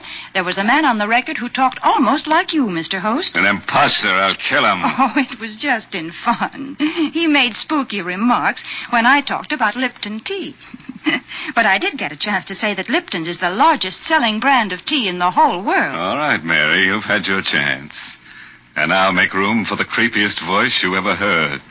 The curdling kid himself, the star of stage, screen, and radio, Boris Karloff. Tonight's story is called The Wailing Wall. It's an original radio play by Milton Lewis. And you'll hear Boris Karloff in the role of Gabriel Hornell. All set, friends? And turn out the lights, curdle close to the fire, and listen. Night. And on the waterfront of downtown Manhattan, the fog creeps in like a crawling cloud. Tucked in between the towering skyscrapers, there's an old rundown mansion. An anachronism, a freak among the streamlined giants. It's the Hornell home. And tonight, leaping tongues of flame from behind the black shutters. Yes, it's Johnny. Is there anybody in that old dump? It's an old guy lives there, owns it. Gabriel Hornell. I hope he had sense enough to get out. That place is like a tinderbox. And pretty well gone. Casey, get that horse. Hey, there is someone in there. Get the action, come on. I'm right behind you. What? Get out of the way. Hurry, will you? I knocked it off. All right, come on in. You see anyone in there? No, we can't stay. Hey, there he is. Oh, the crazy coot, he didn't even have sense enough to get out. Here, grab his shoulder. Yeah. Oh, let go of me. We're just taking you out. I don't want to go out. I ain't asking you what you want. Come on, Johnny. Before this joint collapses. Oh, take me out. I can't leave the house.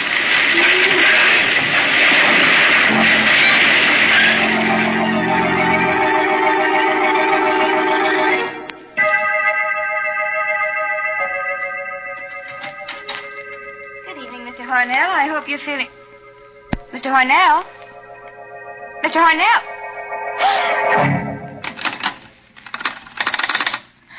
The head nurse. And hurry. Hello? Hello, this is Nurse Hopkins on the 18th floor. Gabriel Hornell is not in his room.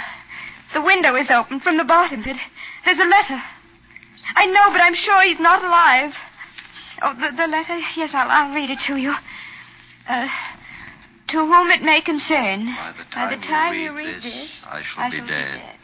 There can be no mistake this time. Death holds no fear, no terror any greater than what I've endured in life. For the past 40 years, I've searched for freedom. I hope now I've found it.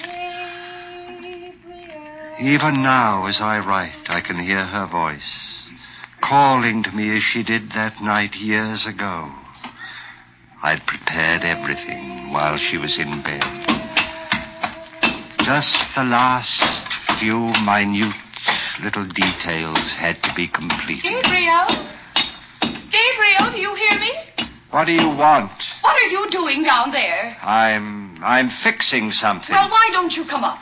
I don't want to be alone here. I can't bear to be alone. Come up, Gabriel. What's the matter with you? Why don't you answer me?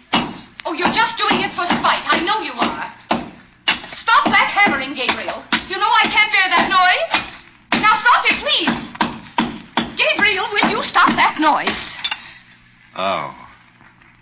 You came down. Well, of course I came down. Did you expect me to lie there while all this racket was going on? Now, you know I'm a sick woman, Gabriel. What are you doing there anyhow? You can see. Well, yes, I can see, but it doesn't make any sense to me. Oh, you've made a huge gaping hole in the wall. Now, what on earth did you want to do a thing like that for? You'll find out soon enough. And what are all those things? Stonemason's tools, cement, plaster. Well, I never dreamed you knew how to use them. Oh, I'm going back to bed. No, Agnes. No. No. Gabriel, that rope in your hands. Yes. I've thought carefully about this rope, Agnes. It's the most merciful way. It leaves a little trace, since there's no blood. Gabriel. You won't make it difficult, will you, Agnes? Murder? It's the only way. No, Gabriel. We couldn't go on like this. Your imaginary illnesses, your constant nagging. I have to be free of them, Agnes. But murder? This is best for both of us. No, Gabriel. Send me away. Do anything you want. You can get a divorce. A divorce there, see? That would solve everything. You could have your freedom. Stand there, Agnes. Just as you are. I know. That other woman, Dorothy Carter, that actress. That's why you're doing this.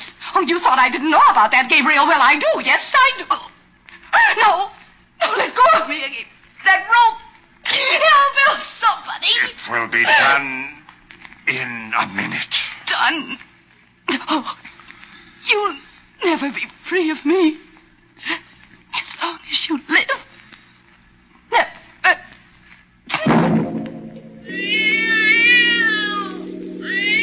The cat saw everything with its yellow eyes. The cat saw me take her body to the tomb I'd made in the wall. The cat saw me place her there and carefully seal it up. I worked quickly, skillfully, with infinite care. First the bricks, one on top of the other, then the plaster.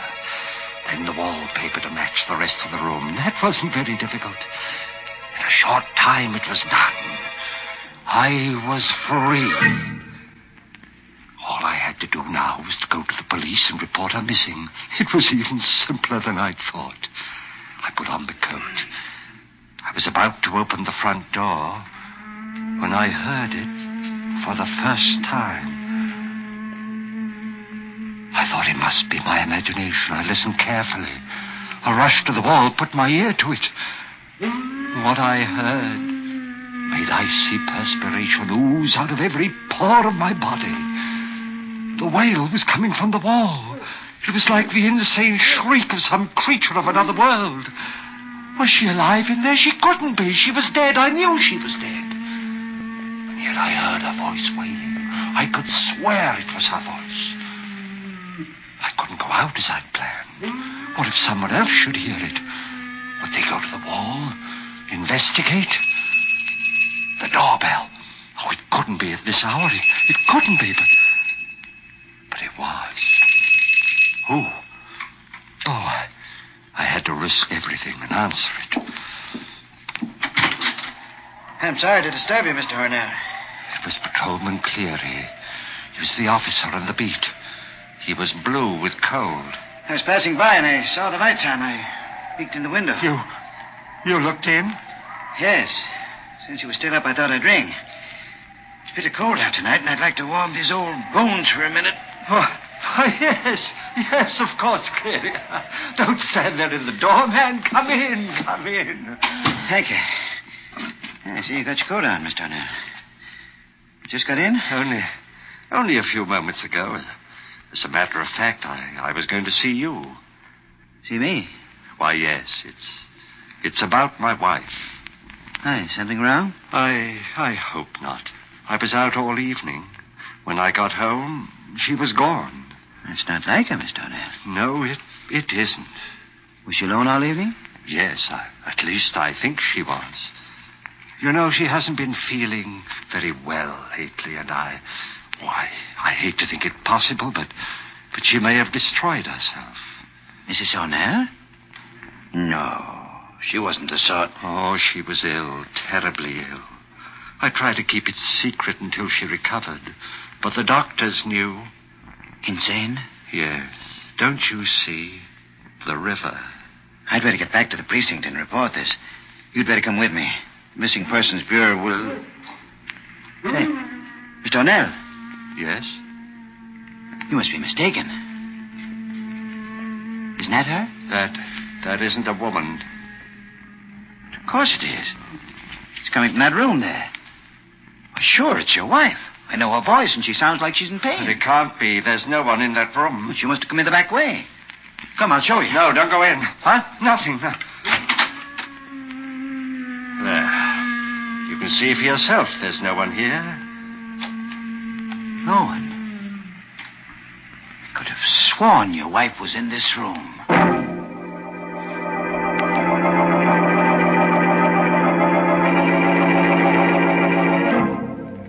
Well, how'd you like to live in a house with wailing walls? Well, one thing you have to admit, things aren't so very dead in the Hornell mansion. Or are they?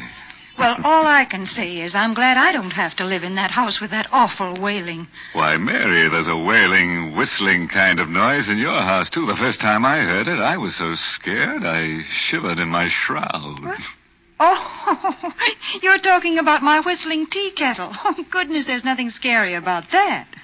Now, if you'd only try Lipton tea with its wonderful brisk flavor, that whistle would sound as cheery to you as birds whistling in the morning. Especially on these chilly mornings when a cup of Lipton's just makes you feel like the sun was shining inside of you. And, folks, if you want a sunny disposition, you should try relaxing with a cup of Lipton tea after a hard job like, well, maybe washing out your window curtains. Yes, and what's more, you can help your friends feel right with the world, too, by serving them Lipton tea when they come to visit you. Lipton's always taste so tangy and heartwarming, never flat or wishy-washy. Yes, that brisk flavor makes all the difference in the world. All right, friends, we've given you a chance to warm your blood.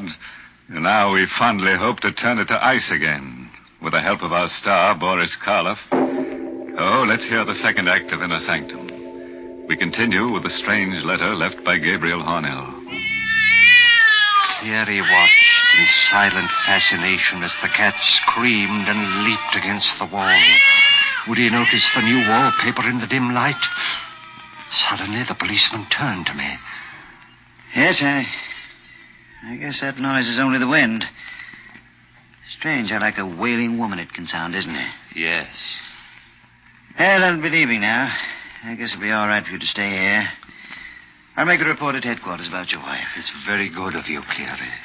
If she turns up, you let us know? Yes, I'll let you know. Good night, Mr. O'Neill. Good night.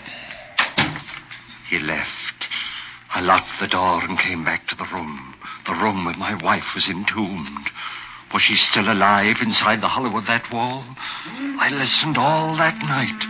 The wailing rose to a high, insane shriek, and then, towards morning, began to grow weaker, as though she were losing strength, and it seemed to die.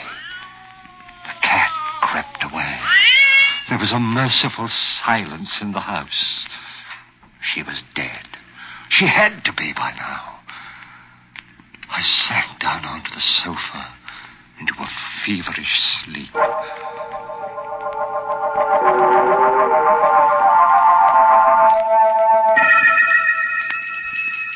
Somewhere a bell was tolling, calling the mourners to the grave. Suddenly I sat bolt upright, shaking, trembling. Oh, I'd been dreaming. The front doorbell was ringing. It was night again. How long had I slept? The house was silent. Oh, there was nothing to fear now. I ran to the door, opened it. Hiya, kiddo. Dorothy. Well, are you going to keep me out here in the cold? No. Come in. I haven't been feeling well, Dorothy. Is that why you forgot our date tonight? I must have overslept. What time is it? 10 o'clock. 10? I must have slept clear through the day. Well, aren't you glad to see me? Glad? Why, yes. It's a delightful surprise. Now, that's more like you. Come here, kiddo. You've got the blues, but Dorothy will wipe them away. Give us a kiss. What's that? Just the wind. Oh, no, it can't be the wind. This is a very old house, Dorothy. You sometimes hear strange noises. Oh, I've never heard anything like that before. Sounds human. Was she still alive? Even after 24 hours? Suddenly I realized that the doorbell was ringing again. There was a large pair of wooden sliding panel doors between the room that we were in and the vestibule that led to the street. I wasn't going to take any more chances. There's someone at the door, Gabe. Yes. You wait here, Dorothy. What are you doing? Closing these doors. Why? I'd advise you not to ask too many questions. Evening, Mr. O'Neill. Officer Cleary, who are those men with you? Hey, got something to show you, Mr. O'Neill. You'd better brace yourself. It's not going to be pleasant. All right, bring it in, boys. You can put it over there.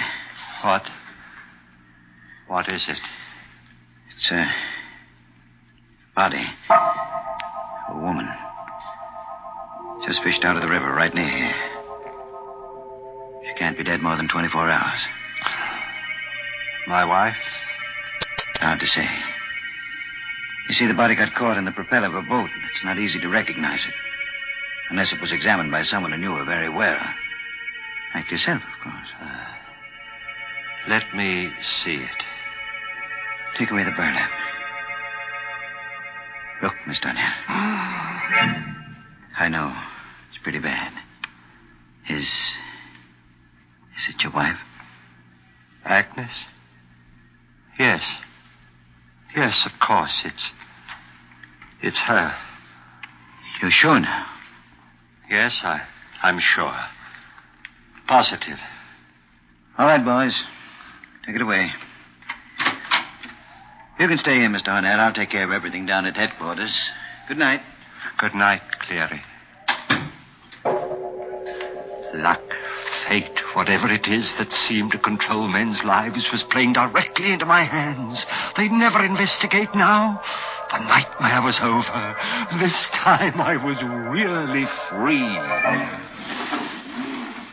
Suddenly, the panel door opened. Dorothy was standing there, a curious smile on her lips. I heard everything, kiddo. You did? So you were married. No longer, Dorothy. My wife died.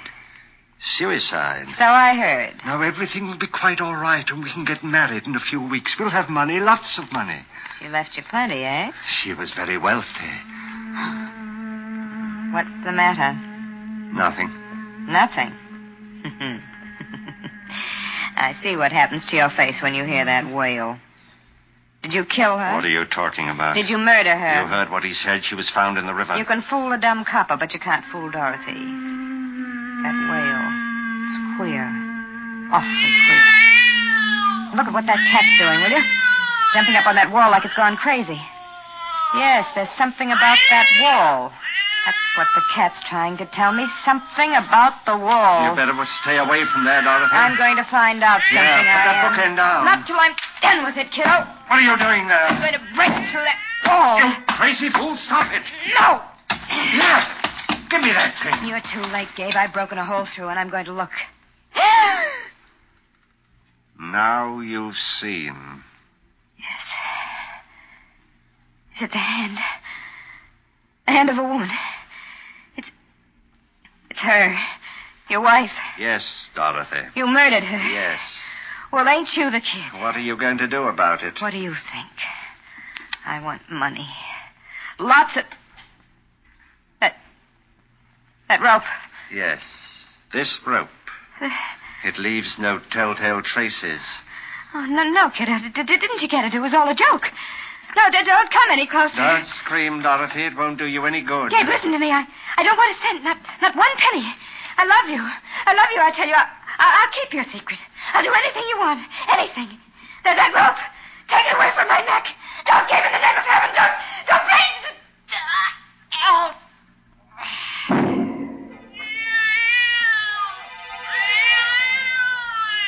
She was dead. I took her body, put it in an old trunk in the storeroom of the cellar. I had to think of some plan, some way to get rid of those bodies. In my confusion, there was only one thing that I was certain of. I must never leave the house, not even for a minute. I never did. At nights, I would sit there, listening. Then it would come, the wail in the wall. I knew that after a week she couldn't be alive. What made the wail? Plans? I thought of 1,000 plans, but all of them would mean that I had to leave the house, and if I left, someone would hear the wail and find out, just as Dorothy did. Fire. Yes, fire. That would do it. The idea danced like a flame in my mind. But no. They discovered charred bones of the skeletons among the wreckage. No, it wouldn't be worth it. The only way I could be safe was to stay there in the house. I stayed. I, who had risked everything for freedom.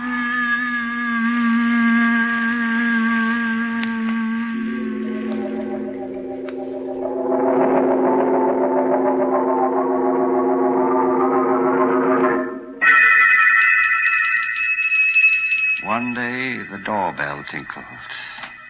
I opened it. Mr. Harnell? Yes? I'm Mr. Crawford from the bank. May I come in? Just in here, in the vestibule. We've written to you 12 times, but you've never replied. What do you want? Well, Mr. Harnell, you may not realize it, but you've overdrawn your account. The money your wife left is gone. Gone? So short a time? So short? Why, she died 40 years ago. 40? It seems only yesterday. We've been investigating. Even the grocer who used to supply your food no longer will extend you credit. What do you want with me? I'm not starving. If you'd see your face, you'd realize that you are, Mr. Harnell. Now, if you'll only be reasonable, we can see to it that you get $250,000. $250,000? How? By selling this house. It's become very valuable. No. You get out of here. Get out. But, Mr. Harnell... Get out! Very well. He was right. I was starving. That night, when I heard the wailing begin again, I came to a decision. I had spent 40 years in the house. More punishment than criminals receive who've committed even worse crimes than mine. I'd take a chance. I opened the wall I'd sealed up 40 years ago. She was still there, but the wailing continued. Why? I looked into the tomb I made for her, and then I saw it. I saw this thing that had ruined my life. It was a tiny hole in the outside wall that I'd made when I first broke it open. The wind rushed through and made that horrible wail. What was the use? I took a match out of my pocket. I set its flame to the curtains. In a moment, the place would be an inferno.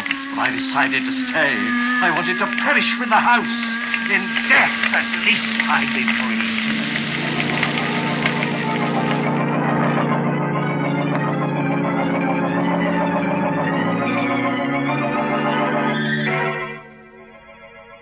But even then, freedom was denied me. They rescued me, brought me to this hospital. I had the nurse make inquiries from the police. She told me. No, there was nothing unusual found among the ashes. Everything was burned to a fine powder. If I had only set fire to the house 40 years ago. But no matter. The window is open. And it's 18 stories to the ground. I will soon be free.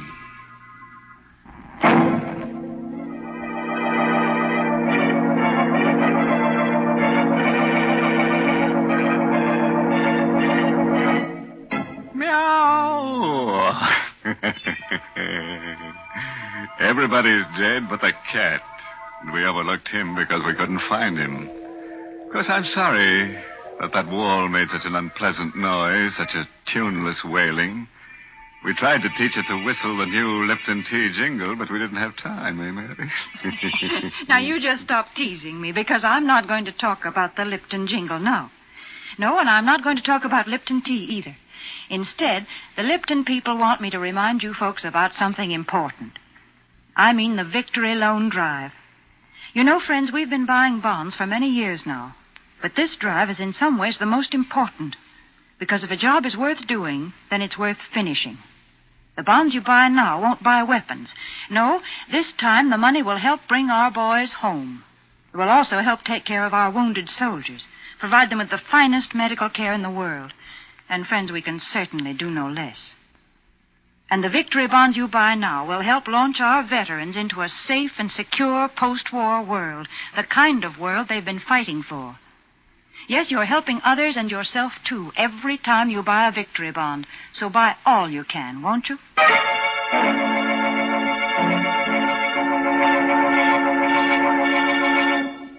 All right, friends. Until we meet at some haunted house, here's a parting thought. Don't seal your wife in a wall. That won't keep her quiet. Oh, by the way, this month's Inner Sanctum mystery novel is Devil in the Bush by Matthew Head. Yes, and next week's Inner Sanctum story, directed by Hyman Brown and brought to you by Lipton Tea and Lipton Soup. Next week's story is about a man who gets hunches. His hunches are about death. He's sure he's going to be killed. Not by poison or fire or strangling. Nothing simple like that. No, our character has a nice, interesting death waiting for him. Oh, if you'd like to be in at the death, drop in next Tuesday. And now it's time to close the squeaking door, so good night. Pleasant dreams.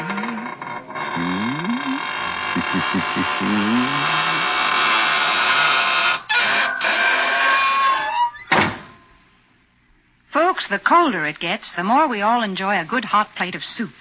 And for soup with a fresh, home-cooked taste, you can't beat Lipton's noodle soup. Yes, Lipton's is blessed with a real chickeny flavor, and it's just swimming with tender golden egg noodles. But listen, Lipton noodle soup takes almost no time at all to prepare, and Lipton's is economical, too. Costs less and makes lots more than canned soups. So don't forget to try Lipton's noodle soup. And don't forget to tune in next Tuesday night for another Inner Sanctum mystery.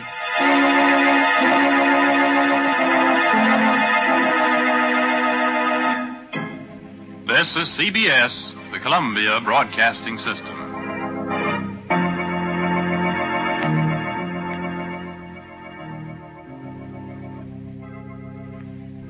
Good evening, creeps. Tonight, your Mystery Playhouse presents Miss Leslie Woods in An Inner Sanctum Mystery. The title, A Ghost in the Garden. Now we're at your door, Mr. Host, so open it, won't you?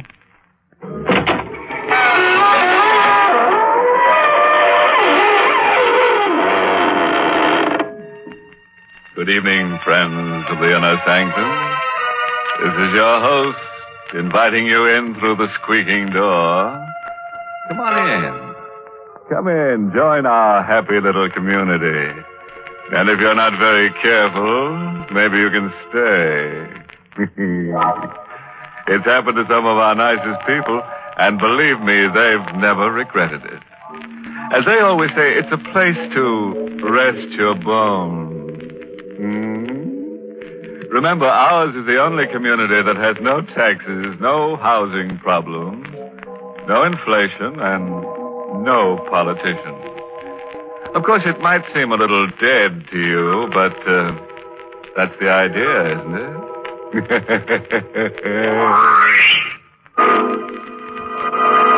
Suppose we get down to brass tacks. And I do mean the ones that go around the edge of a coffin.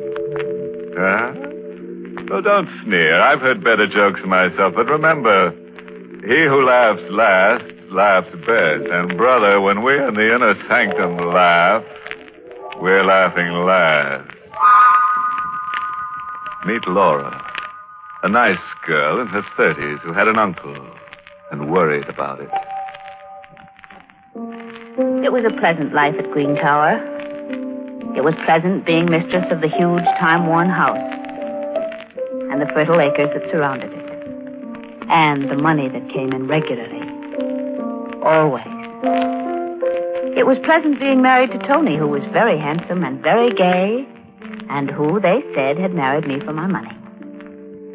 Well, perhaps he had, but he was fond of me anyway. I'm sure he was, even though he was younger than I. But only a very little younger. It was a pleasant life. Until Uncle Edward came home. Tony had gone out to the village, I think, to pick up something or other. I was alone. Tony, the door's open, darling. You know I never lock it. Do you have a nice time buying things, Tony? And who, my dear Laura, is Tony? Oh, Uncle Edward. Yes, but I haven't returned from the grave, my sweet. I didn't think you had. Hello, Uncle. That welcome could very easily be warmer and still not be overwhelming. I've been away a long time, and for a change, Green Tower seems attractive. Does it? Which is rather a pity. What do you mean? Selling it. You're not going to sell Green Tower. Oh, yes. Yes, I need the money. Uncle, you can't sell Green Towers. Well, it's mine. Of course I can sell it. But... And who is this Tony?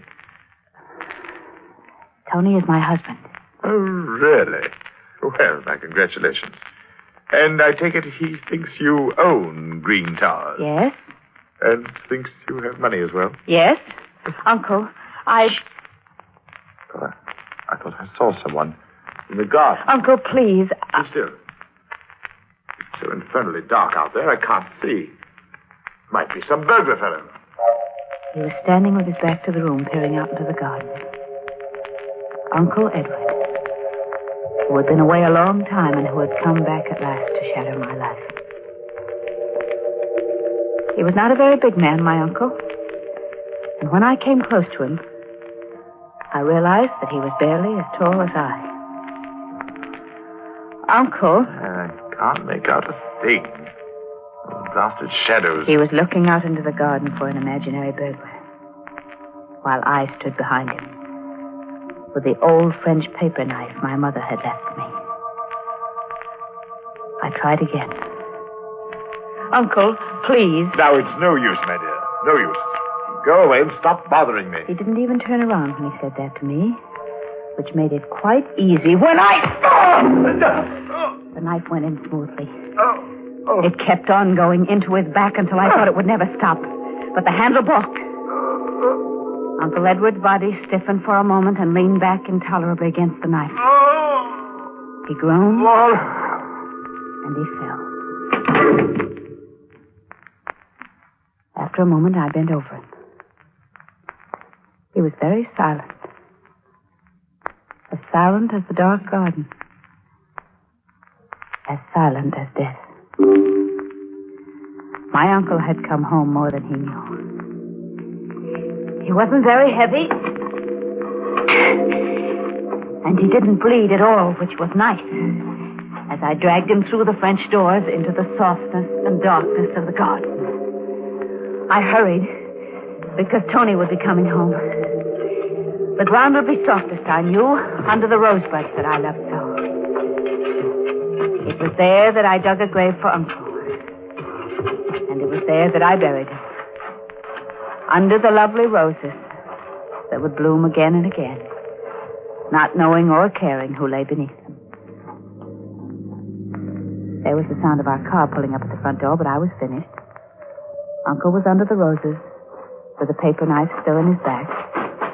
And I was in the drawing room, at the piano, when my darling came in.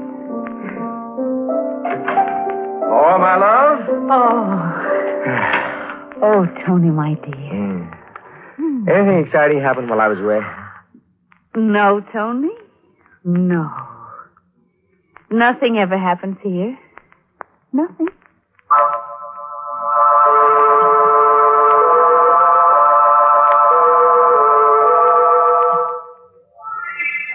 Oh, it's pleasant having breakfast in the garden, isn't it, Tony? Mm-hmm.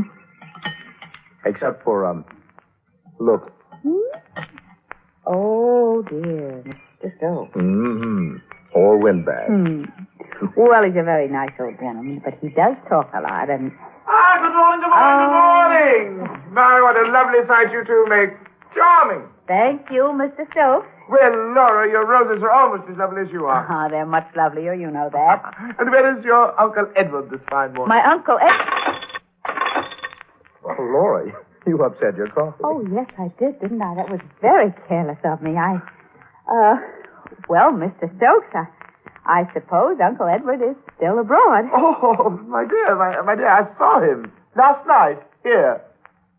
Here? Well, on his way here, at any rate. I was driving. It was quite late. I saw him coming down the road. Oh, it wasn't Uncle Edward. No? No, well, isn't that funny? Well, I thought I could have recognized him anywhere. It wasn't Uncle Edward. Well, yes, of course. You know better than I, of course.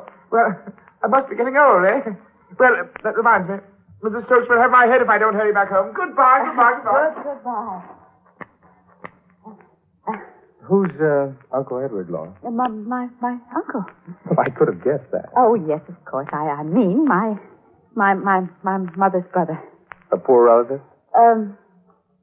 Why do you ask that? Well, you seemed so upset when Stokes mentioned his name. Oh, well, he is a bit. He's spongious. I wouldn't have liked him. No, I don't think you would. So, isn't it lucky it wasn't Uncle Edward?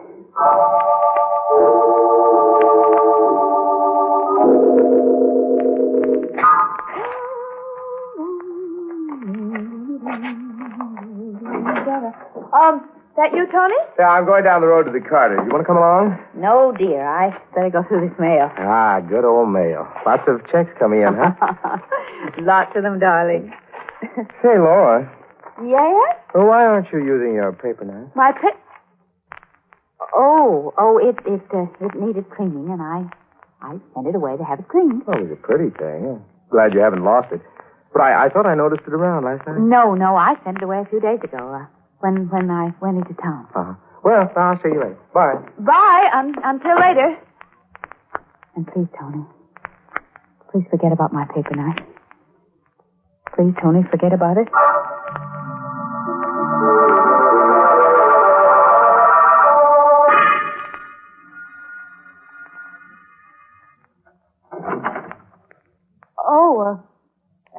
Oh, hello. Hello. You'd be the niece, huh? The niece? Mind if I come in? Well, no, not at all. Very nice. Very nice. We like it. Bet you do. Now, where's Ed Cheney? Ed Cheney? You can tell him his old pal Trail is here and waiting. Oh, well, I'm afraid you've made a mistake. What kind of mistake? There's no Mr. Cheney here. Look here, my girl. This is Green Towers, isn't it? Yes? You're Laura? Yes? And tell your Uncle Ed I'm here and waiting. Well, he isn't here. You got here sometime yesterday. Asked me to come here today. But I'm here. I'm terribly sorry, but he's away. He's abroad. He is not here. Oh.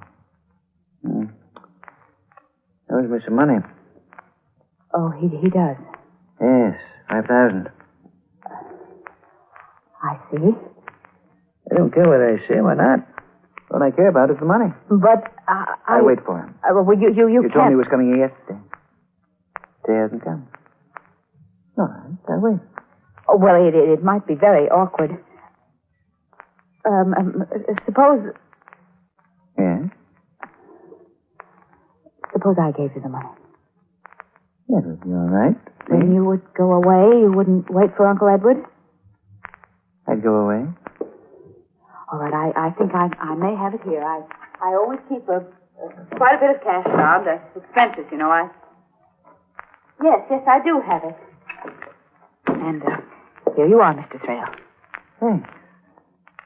Well, you didn't count the money. I trust you. Thank you. You know, I like this part of the country. Do you? Yes. And I've just changed my mind. What about? Going away? I'm getting on in years. Maybe I'll spend the rest of them here. You said you'd go away. I did, didn't I? That was before you gave me the money. Well, you can't live very long on that. There'll be more, won't there, Laura? Well, I'd better be running along. Find myself a nice place to live near the village. But, Mr. You see, I know Trail... your Uncle Edward did come here last night. And he didn't owe me any money.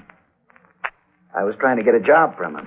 Oh. But this way is even better. Au revoir. Oh, no. No. Oh, no.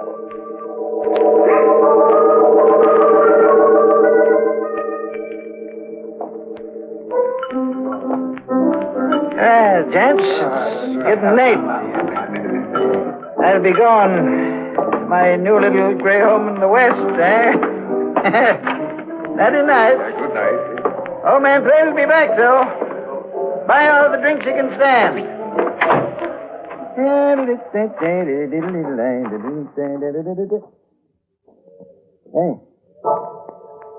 didn't see you. You're dark. What you want? I said, what? Don't you stand there looking at... Hey, that knife. Put it in there. No, don't. I can't.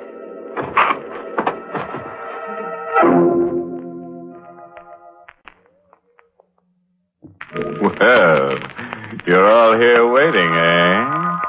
What's the matter? You brave or something? Oh, you are. Then suppose you crawl out from under that sofa and listen to the tale of Laura, who planted her Uncle Edward under the rose bushes in the garden with her favorite paper knife in his back. A Mr. Thrale tried to blackmail her, but one dark night, Mr. Thrale lost interest in worldly matters, lying down in the street with a knife in his heart. The next morning at Green Towers... Good morning, Bob. Good morning, darling. Started breakfast already? Too hungry to wait. Pull up a chair and go to work. All right, I will. What's the matter, Laura? Nothing.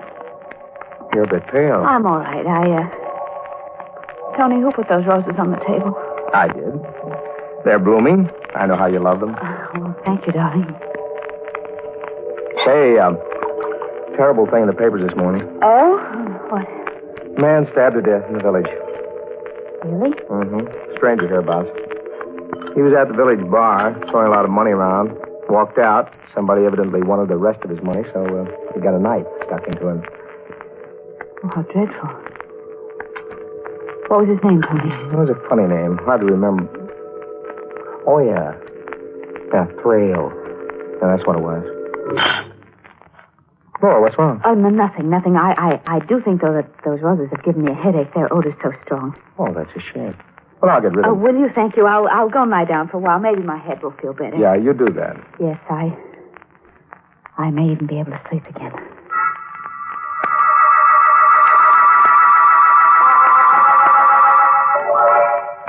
Laura. Yes, sir. Stop wandering about the room. Oh, I'm just a bit restless. Get your paper knife back from the cleaners yet? Paper? Oh, no, not yet. It's taking an awful long time, isn't it?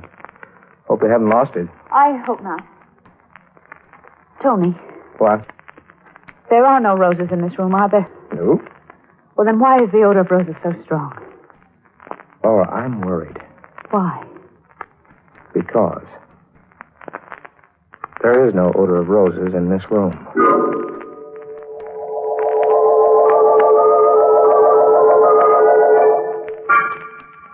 Good night, Tony, darling. Flora, are you sure you don't want me to stay with you tonight? No. Run along to your own bedroom. You're not looking well. I'll be all right. Well, yell if you want me. Good night. Good night, Tony. Good night. I'll be all right, if only the roses will go away. The heavy, sweet odor of roses always in my nostrils. The deadly, decaying odor of roses always in my nose.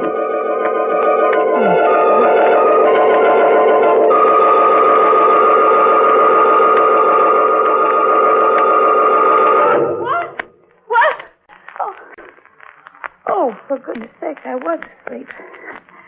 And it was nothing. No.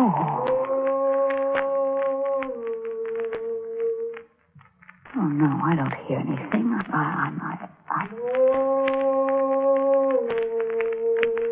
The voice is coming from the garden. I've got to get out of bed and see. Just see. Now, there's nobody in the garden. Nobody at all. There's the plum tree just as it always is. And the vegetable patch. And the lawn where we play croquet. And there are the rose bushes, too. The rose bushes. And out of the rose bushes, a man is standing up, and it's my uncle! No!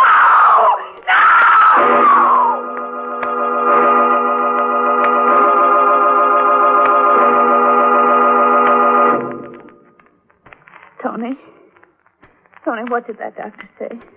The consultant, I mean. I don't know. He's stopping by in a little while. He seemed a very strange man. Oh, psychiatrist. I knew he was a psychiatrist, darling. Tony, do you think Of course not. Because it's only that I smell roses when they're on You're me. not crazy, Laura, for heaven's sake. That must be the doctor now. Now, you'll be a good girl. I'll see him, and I'll be back very soon. You try to sleep? Yes, darling. But I couldn't sleep. The odor of roses was so terribly strong. I thought, perhaps if I got out of bed and lay down on the floor where the fresh air and the air conditioning machine was strong, perhaps there I'd be more comfortable. But and for a moment I thought it was funny as I crawled about a bit on the floor on my hands and knees until I found the place where the fresh air was supposed to come from. Then I began to laugh. And I laughed and I laughed.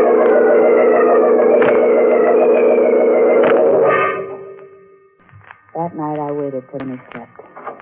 And I went downstairs into the cellar. And straight to the air conditioning machine which kept the house so fresh. And there, in front of the blower which drove the air through the pipes into my bedroom, I found a little bottle. It was a lovely little bottle with a crest on its little fat belly and the words, Attar of Roses on it. The bottle, you see, was open. And then I knew that I wasn't mad. And I also knew that the time had come for me to find my paper knife again.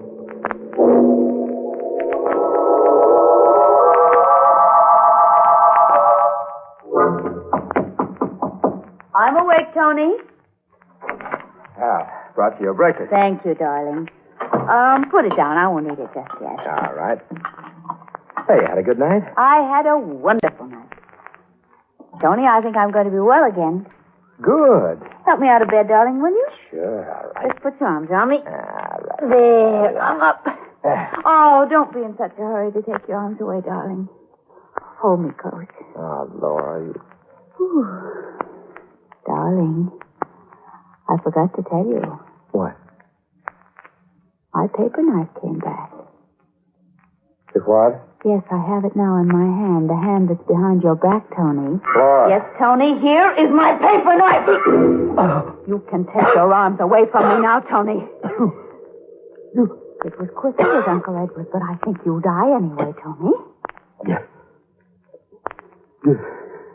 Good doctor. Maybe there's a chance. Maybe. Oh, no, doctor. Why? I found the bottle of perfume you placed in the air conditioner that you were using to drive me mad. Bad. Bad luck. Very bad luck, darling. You saw me kill Uncle Edward, didn't you? You were the one in the garden, weren't you? Yes, saw you. And then when Thrale came, you knew about him and you killed him, didn't you? Of course. Couldn't afford to have you give him money. Money. Who's going to be mine? Oh, Tony. Oh, Tony, didn't you know it was yours anyway? Everything I had was yours. Why did you have to torture me and try to drive me crazy? You would have cracked that. Then the money would have gone to... Yes. Uncle Ed. I played it safe. But you didn't, Tony, did you? Play it safe. Because now you're dying. And when you're dead, I'm going to bury you with Uncle Edward. Right in the garden under the rose bushes. I've already told everyone that you're going away, and you are. But not very far. Although it's far enough, isn't it, Tony? You've won. Thank you, darling. And you've lost. Listen. You know what that is? It's an ambulance. For you. Why? You're mad. Yesterday, 2 doctors signed a certificate of lunacy. I authorized. I am not insane. I can prove it. The odor of roses was a fake. I can show them the perfume. I can explain it to them. But how will you explain me? Or Uncle Edward? That's it, Laura. How will you explain us? Tony!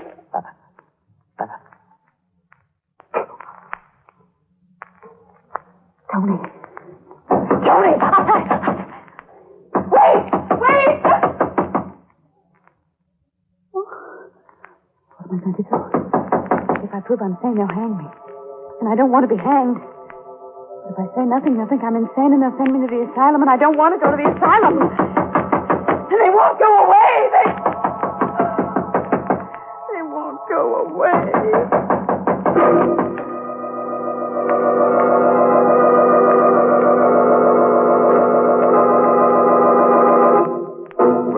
Well, that's the end of poor Laura, who was a handy girl with a paper knife, but who didn't do so well with her spring planting. Oh, and while I amble down to Green Towers to find out whether Laura's spending the winter in a padded cell or at the morgue, let me give you a bit of earnest advice. Never plant your uncle in the rose bushes if you're allergic to pollen. You might get a bad case of sleigh fever.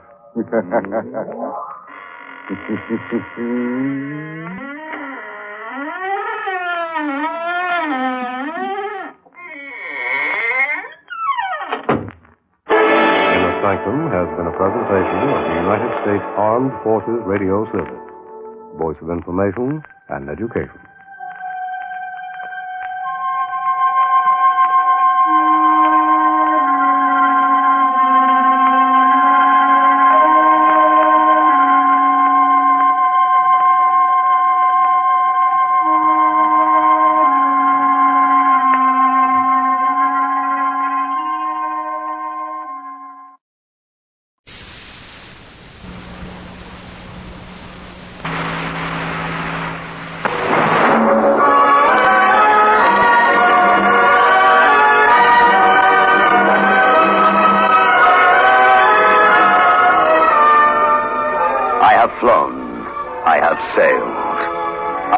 About this world of ours, and ever in search of the finest of its kind, we bring you the tops in spine chillers.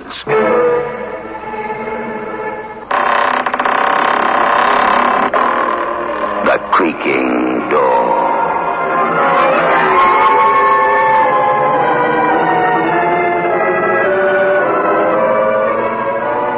The manufacturers of State Express 3/5 Filter King cigarettes take pleasure in presenting The Creaking Door.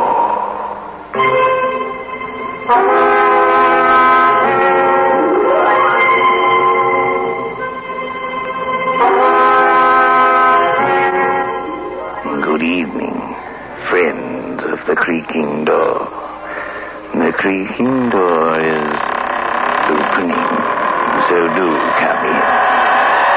Listen very carefully as you enter our portals. First, utter silence. Then, as the ear becomes attuned to its surroundings, you will gradually hear the whimpering sound of fear.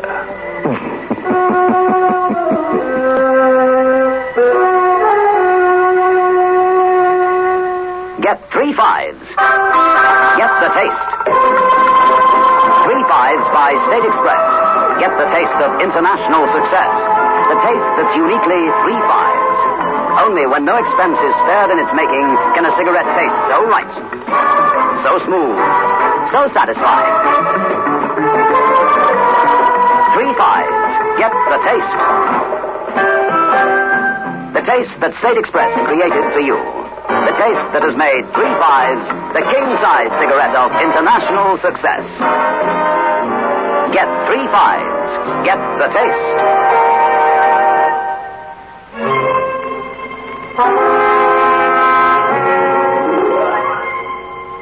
The old prison sprawls in the mist of a gray afternoon. Along one of the interminable corridors, 2 men are walking. Men from different worlds. A warder and a prisoner. The prisoner is a young man with his life before him. Life behind bars.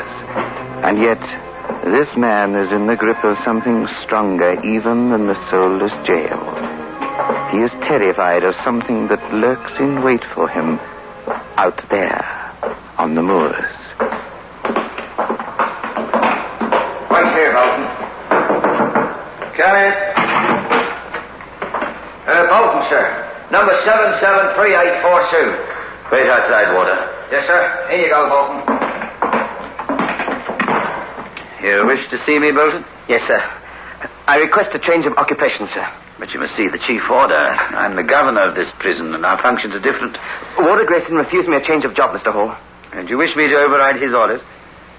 Bolton, you must remember that you're a prisoner, and that you're imprisoned for a most heinous crime. I'm innocent, sir. It was a mistake. Yes, Bolton. Bolton, you were found guilty by a jury and sentenced by a judge for the crime of murder. I merely administer the law. But I might point out that until very recently you were hanged for this crime. Sir, please listen to me. Very well. This sounds crazy. Maybe it is. Please put it down to mental illness, anything you like, but I'm haunted, sir. Haunted? Bolton, I've now heard every excuse for a man wishing to change his occupation. Where are you working? On an outside working party, sir. I'm working outside the prison walls, digging in the peat bog, sir. It's only when I'm working that I see it. The ghost, eh? Describe it. It's the figure of a woman in a long dress, sir. And do the other prisoners see it? I don't think anybody but me sees the ghost, sir. Or somebody else would have come to you. I have your file here, Bolton. You were sent to imprisonment for life by Mr. Justice Wellworth for the murder of Norma Jane Harrison. Is it this unfortunate young woman's ghost you see? No, sir. Norma was a blonde with a ponytail, a small girl. This is a tall person with chestnut hair. She stands in the peat bog and beckons to me. Give me another job. I can't stand it anymore, please. Your occupation is a most important one. With the other prisoners in the party, you are engaged in digging the foundations for a new portion of this prison. You are, in fact, working on the section to be occupied by the new wall. You're young and strong. The work must prove beneficial. Request dismissed. I shall ring for the warder to return you to your cell.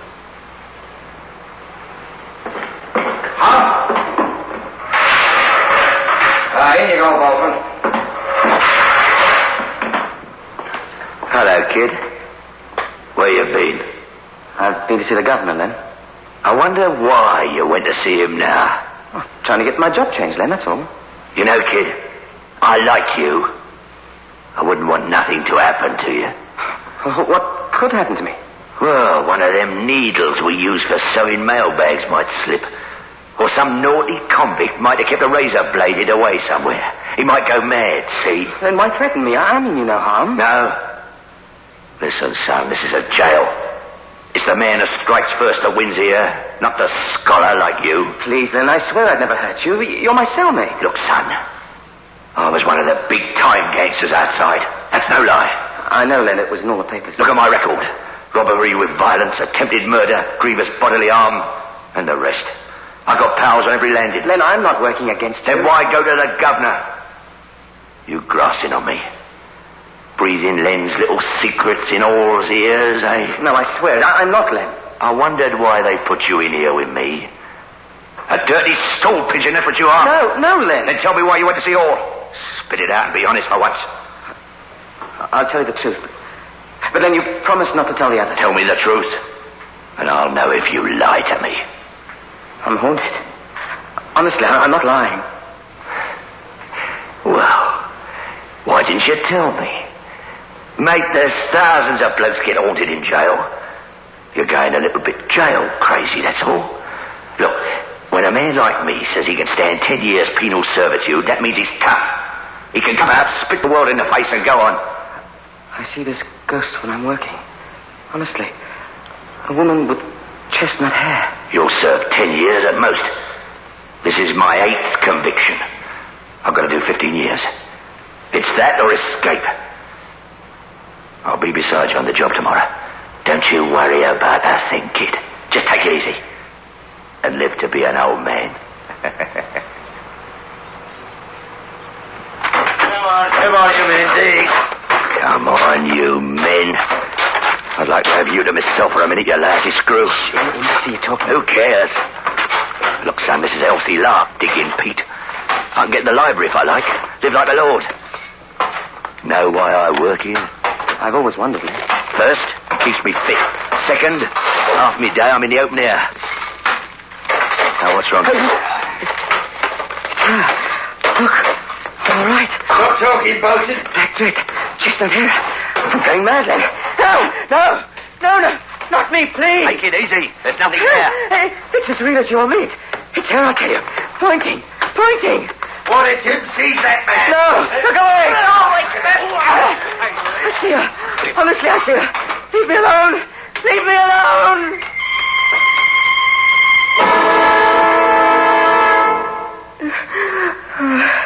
Kid, let me tell you something. You're lucky to be back in the cell. They might have clapped a straitjacket on you. I was scared of that. Len, thanks for everything. Why did she pick me? Why me?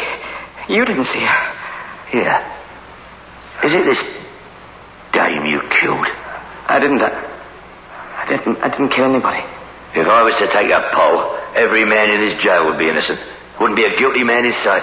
You won't believe it, but I'm innocent. Tell me about this murder, son. I hardly knew her. I'd met her a few times. She was very pretty, very small. Nice figure. What was her name? Norma Harrison. Well, she must have got too deep in with one of the gangs. She was that sort. Not much more than a teenager. Pretty. An eye for quick money. The coppers must have had a case against you, son. Some of her stuff was in my room. A handbag, umbrella, the knife that killed her. My fingerprints on all of it. You got no hope. You're in for life. So am I. Well, I've decided to do something about it. What can you do? What can any of us do? Escape. No, anything but escape, Len. You lose all good conduct marks and have a sentence too on top of it for escaping. Listen, kid. Sorry, Len, I'd like to be free, but I'm not trying anything. I've told you too much, kid. I can't trust you now. Before I leave, I've got to take care of you. All my friends will. Please, Len, please. It's too bad, Bolton. You come my way or I'll make dead sure you meet with an accident. Now, what do you say? What can I say? That's a good boy. I thought you'd see reason.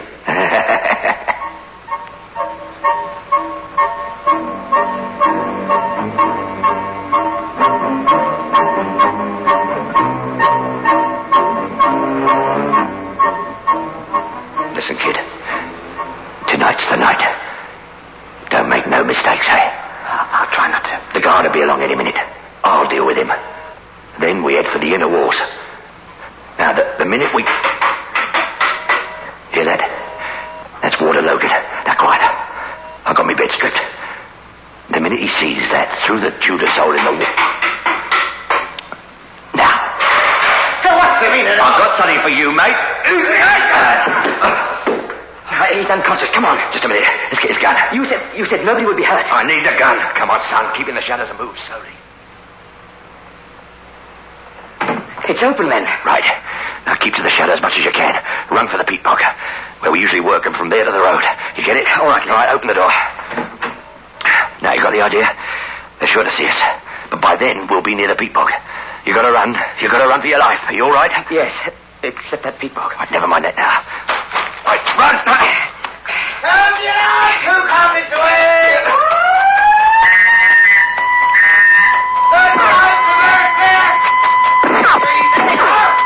Stop! Stop or we'll fire!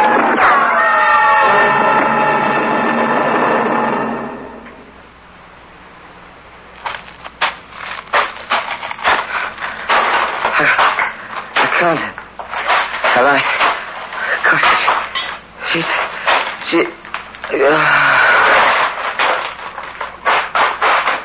Oh, you poor boy. You've been wounded. I'm dying. No, you'll be all right. You must try and stand. Oh, please, I must get you back to the cottage. They shot me. Hush, save your energy.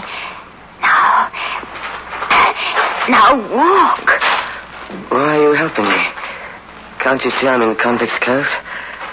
They say I'm a murderer. Are you? No. Oh, come. Just a few more yards.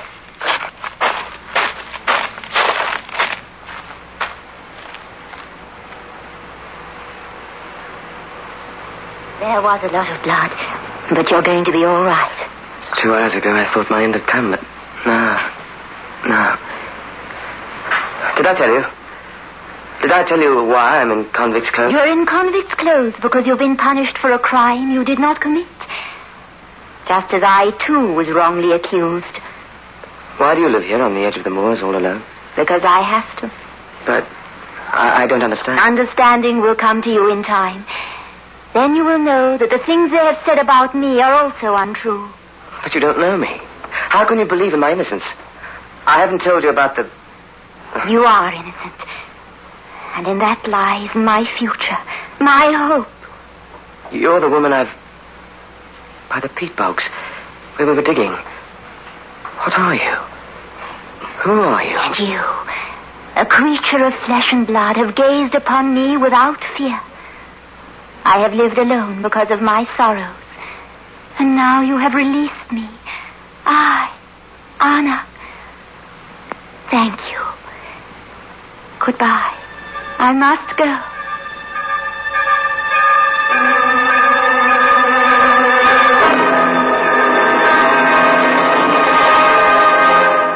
Get 3 5s.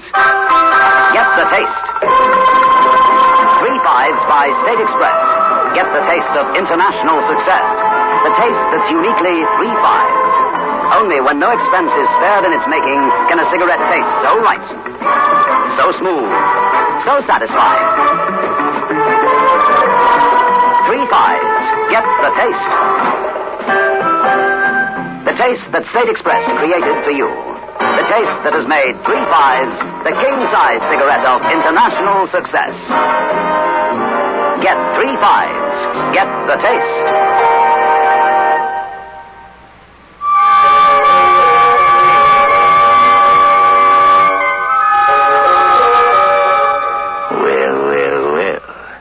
Young Bolton certainly has got himself bogged down, so to speak. Something very creaking doorish seems to be happening. Certainly it has had a disturbing effect on our would-be escaped convict. Anna, come back. He's coming round, sir. Still delirious. Bolton, can you hear me? Anna, come back. Anna. I don't think we can do anything with him yet. How long did you say he was lying in the peat bog before he was picked up? No, not long, sir. Found him in a matter of minutes. I gave strict instructions that Waters... Excuse me, sir. It wasn't the water who shot him.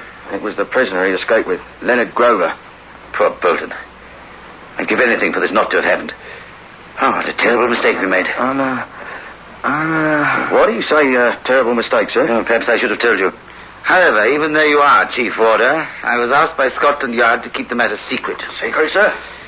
Inspector Fairweather of the murder squad received information that suggested that they'd probably convicted the wrong man. Wrong man, Governor? Seems so. Well, although he was in charge of the investigation, Fairweather asked me as governor to see that Bolton and Grover were placed in the same cell. We had the cell bugged. We were hoping that Grover might react when confronted with the man he framed. Oh, he reacted all right, but not the way he anticipated. Forced Bolton to escape with him in order to kill him. Come back, Anna. I was frightened of you at first, but not now. If this man dies, we're responsible for his death. I should never have put him in the same cell.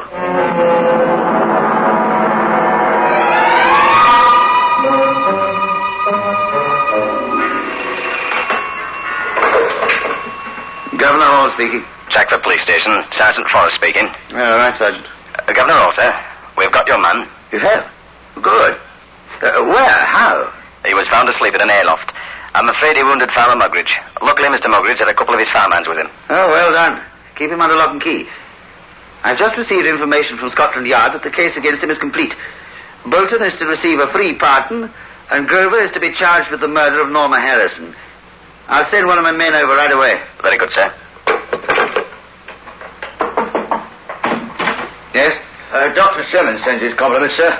You can see the patient now if you'd like to. Oh, yes, I would. Very much indeed. Have you seen him? What's he like?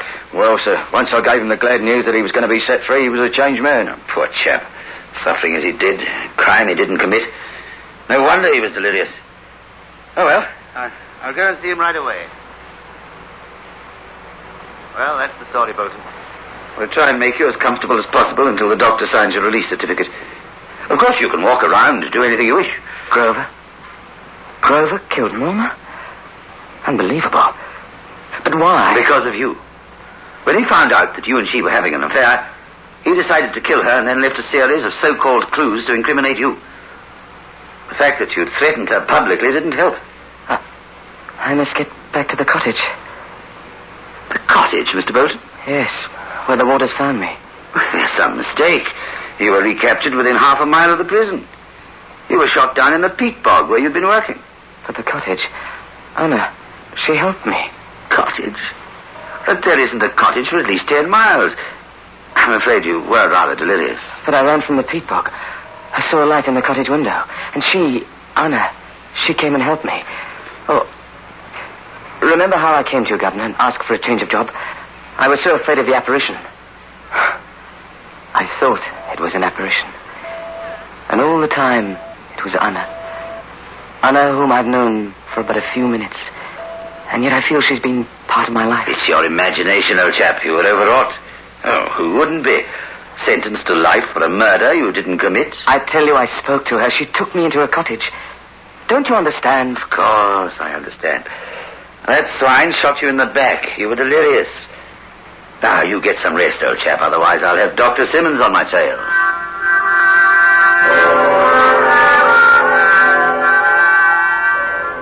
So they are releasing you, as you have released me. Yours was a matter of months. My spirit has been captive for 2 centuries. Anna. I said goodbye before, but I had to come back. But this time, it's goodbye until eternity.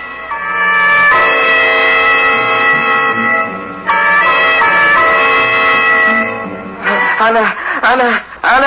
What's the matter? Look at you. You look as though you've seen a ghost. Hey, you mustn't get out of bed. I'm not a prisoner now. The governor said I could do what I liked. I'm going over to the peat bog. That's where I first saw her. Perhaps... Never mind. Get my clothes, please. I'll have to... Oh, here comes the governor. Sir, this patient says he wants to get dressed, wants to go out to the prison hospital. He can do whatever he wishes to do, orderly. Mr. Bolton is a free man. Where do you want to go to? I'm going out on the moor. Is that wise? You're still very weak, you know. You yourself said that... Yes, all right, Mr. Bolton. But do you mind if I and 2 warders accompany you? Just for your own safety. I have no objections. What's the matter with you, warder? Oh, I don't know, sir. It's a warm night, and yet I feel a chill come over me suddenly. Look at this, sir. It's a bit strange. Show me. What's strange? This earth. Working party was over there. It looks as though the earth has been turned over or something. The earth is quite fresh. For the second time, Governor. You're going to think I'm mad. I don't know why or how, but I need this spot to be dug. Deep, deep down. Oh, come now. You said you would do anything to compensate me for what has happened. I want a working party to dig here by the spot. All right. Water, get hold of a working party. Now, look, Bolton, we've been digging now for 3 hours. Well, Arthur, it's a woman. Show me. Honor! Hold him. Hold him. Let me go. Let me go. Honor, my honor. Incredible. So well preserved. She's alive. I know she is. I told you I saw her walking over the peat bog. I don't care whether she's a ghost. Please, Governor Hall, bear with me in this. Look, Bolton, if we're to retain our sanity, there's an explanation for all this. Although, how anybody could be in such a perfect state... Remove the rest of the peat. Now, please try and control yourself, Bolton. Control yourself. I'll have the body removed to the prison mortuary. The mortuary? She's not dead. To the hospital.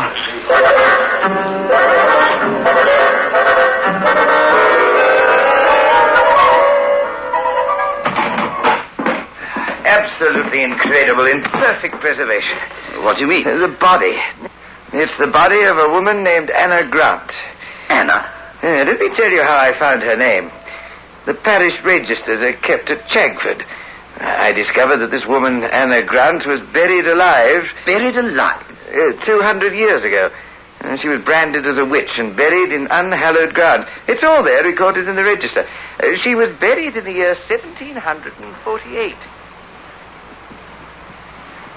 Strange you should be found above the body of this Anna Grant. What? Why? What's the matter? I don't know. You with your practical mind. Why was the body so well preserved? Tell me that. Oh, the answer to that is simple. Dr. Simmons supplied that. It's the chemicals in the peat. Have you no imagination? Please, take me to the body. All right. Sure that would be a good thing to do? There. Where are you two off to, then? Mr. Bolton wants to look at the body. Don't you think you're better off staying with your dream? You saw her for a few fleeting seconds. Now she's lying on a cold marble slab. Why upset yourself? For the same instinctive urge that took us to the place where Anna was buried. I must see her and talk to her. Oh, talk to her, really? Anna. Yes, Anna. Yes, I can hear you. Now, really? Yes. But it won't be a sacrifice. But that's where I want to be. Wherever you are. Gladly. Look at her. She's crumbling into dust. He's fainted. He's fainted. Just a moment. No, Governor. He hasn't fainted. He's dead. Oh, what a terrible thing to have happened to him. After all he's been through. Do we know what has happened to him now? It's terrible. Do we really know anything?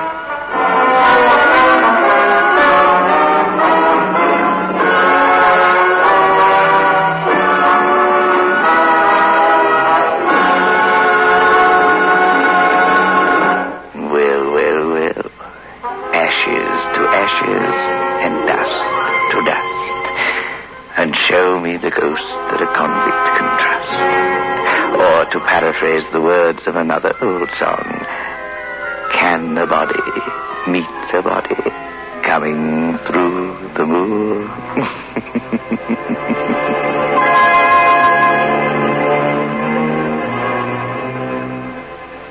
Get 3 5s.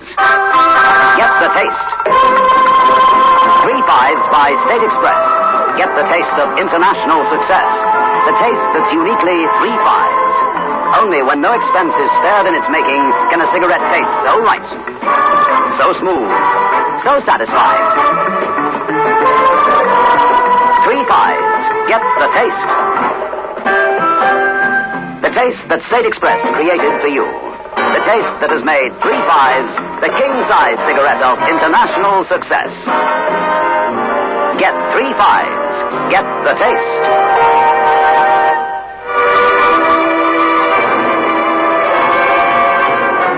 This is your host back again. just a reminder of our rendezvous next week. Where are we going? Through the creaking door, of course.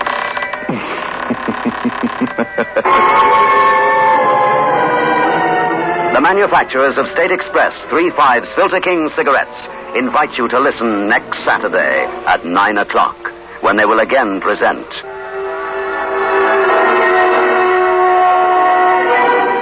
The Creaking Door.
Personal notice.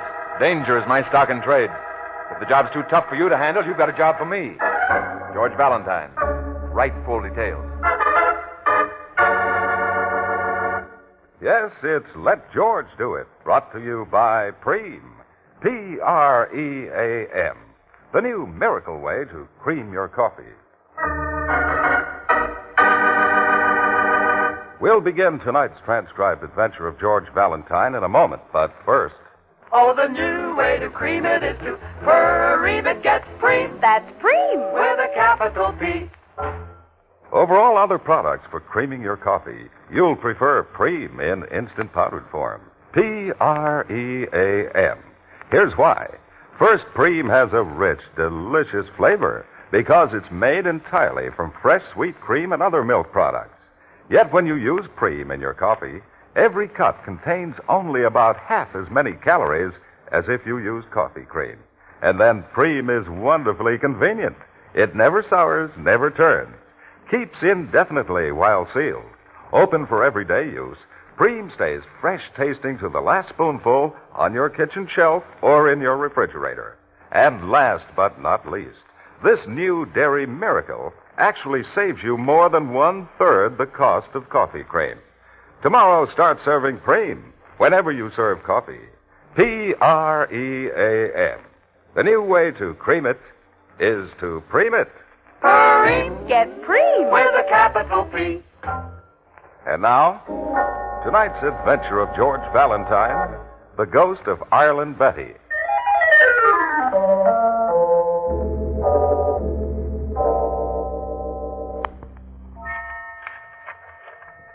Dear Mr. Valentine. Valentine? Huh. Dear Mr. Valentine, I live in an enormous rambling house built like an Italian villa. Well, that's funny. What else did she write? What was the rest of it? What? Crying. It's crying, that's what it is. It's crying. What? I know it is. It's crying. That's what... Where is it? It's crying. I know it's crying. I know it's... Oh, Christine. Oh, for heaven's sakes. Where are you going in such a hurry? Daddy, I'm sorry, but I just... Listen, this... Yes, my dear. Oh, Christine, you've had such a long trip. I thought you were going to lie down and rest a while. Did you hear something, my dear? No. No, I didn't hear anything. Mr. Valentine, who is he? Why were you writing him a letter, Miss Dowdy, about the house? Here, it's a letter you didn't finish. Oh, that. But I did finish another one. That one blotted. Yes, I've already written Mr. Valentine. He's just a friend of mine. Oh. It's lonely here, and I thought perhaps he might like to call on me. Now you run along and get your rest. There's nothing to be afraid of in the old place. You may hear a shutter banging once in a while, but that's all. That's absolutely all. All right, Miss Dowdy. Sorry my imagination seems to... I'm sorry I bothered you.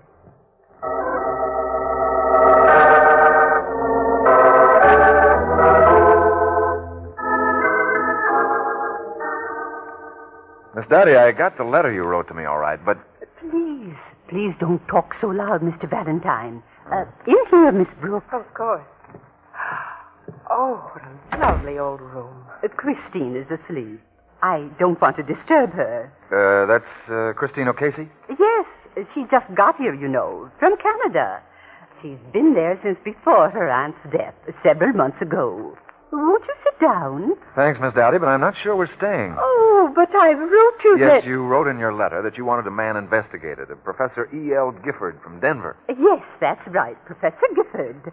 You sounded as though you wanted us to, to get something on him. Oh, now you must understand And yet, as I gather, all you suspect about this Professor Gifford is that he's liable to buy this house. Yes, that's just it.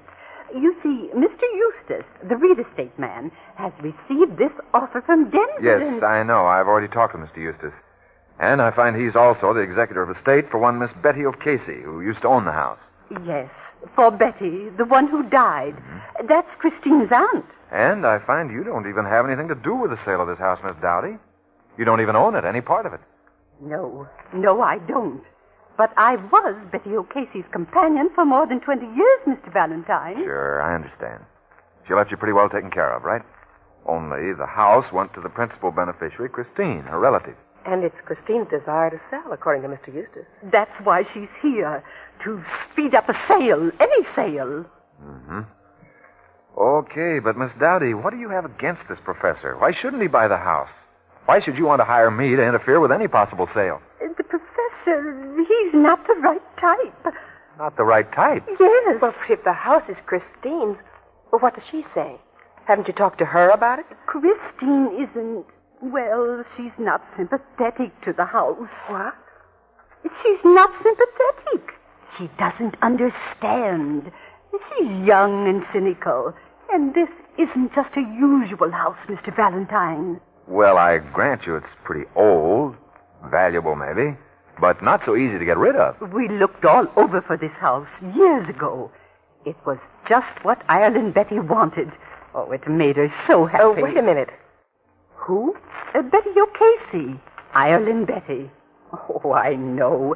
It does make her sound rather like an apple woman, but it was a nickname. Many people called her that. Ireland Betty? Excuse me, but it sounds more to me like the name of a racehorse. Oh, she would have loved to hear you say that. She owned some horses once. Oh? She was so enthusiastic, so interested in everything. And she was no more recently Irish than I am. But she called herself second cousin to a leprechaun. Sounds like quite a woman. A pixie, Miss Brooks, not a woman. Oh, not at all like her niece, the little modern realist, the unbeliever. Unbeliever in what, Miss Dowdy? Leprechauns? Well, unbeliever in this house, for one thing. Well, you'll have to be more specific. What is there about this place, Miss Dowdy, that you don't want it sold? Because that is the idea, isn't it? You don't want anyone else living here. Why? Mr. Valentine, Ireland Betty and I became great believers in... Well, she looked all over to find this house, because this house was supposed to have... Oh, I'm sorry, Mr. Valentine, that I've troubled you. You're too young yourself, and a good deal more honest than I thought you would be. What? Now, wait a minute. Excuse me. I'm sorry. Wait a minute. How on earth did you get in here? With a key, naturally. Greetings, my dear Miss Dowdy. You haven't changed a bit. Where did you get her? Oh, let go of my hand. Oh, it won't bite you. Tape measure to see if there's space for a piano in the parlor, besides my recording instruments. Excuse me, Miss Dowdy, but is this the guy? The guy? Professor Gifford. Yes, Mr. Valentine, How do you do? Miss Brooks. Tom. How do you do? Mr. Valentine was just leaving. No. What? No, I wasn't going anywhere. I was just going to say I'd like to stick around for a while. Oh, Mr. Valentine. But of course, you can help me hold one end of this tape measure, Mr. Valentine. Mm-hmm. Come along. I am sorry I intruded, Miss Dowdy, but I was to meet Eustace here. He gave me the key. Oh, Eustace! Mr. Eustace! Do come along, Mr. Valentine. Right. Just us and an almost empty piece of real estate, Professor Gifford. What's your business, Professor? My own happiness, Mr. Valentine. What's yours? No, what I meant was, what are you a professor of? Nothing. Huh? The sort of nothing that is something. The sort of something that is nothing until it is seen or heard by man. Until man, like myself, is willing to admit that he sees what he can't understand, what no one understands. Huh? That makes as much sense as a scrambled jigsaw puzzle. Oh, it's quite simple. I'm a student of psychic research. Supernatural beings. Oh, brother, no, not that. Only fools laugh, Mr. Valentine. Okay, I'm not laughing. You, believe in ghosts, huh? So does Miss Dowdy. So did Ireland Betty. Bless her soul. So does this house. Yes, most of all, this house.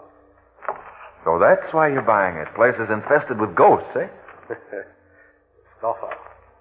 Not every house has a ghost, you know, any more than it has good plumbing. But that's why Betty bought it originally. Been a ghost reported off and on past 100 years. Shall we rejoin the ladies? Yeah, I'm getting scared. I almost had this house once before, Valentine. I'll and Betty rather had her cat set for me. She did not. Yes, I would have had it for nothing then, if it hadn't been for her bodyguard here. Will you throw him out of here, or do I have to? No sense of humor, that Dowdy. All right, mister. Because it's true. Isle and Betty pursued me like the beautiful banshee that she was. She came galloping at me like I said never mind. Mr. Valentine. And as for you, Miss Dowdy. No, please, be quiet. Listen. Huh? Oh, but Miss Dowdy, what? George. Shh. Don't move anyone.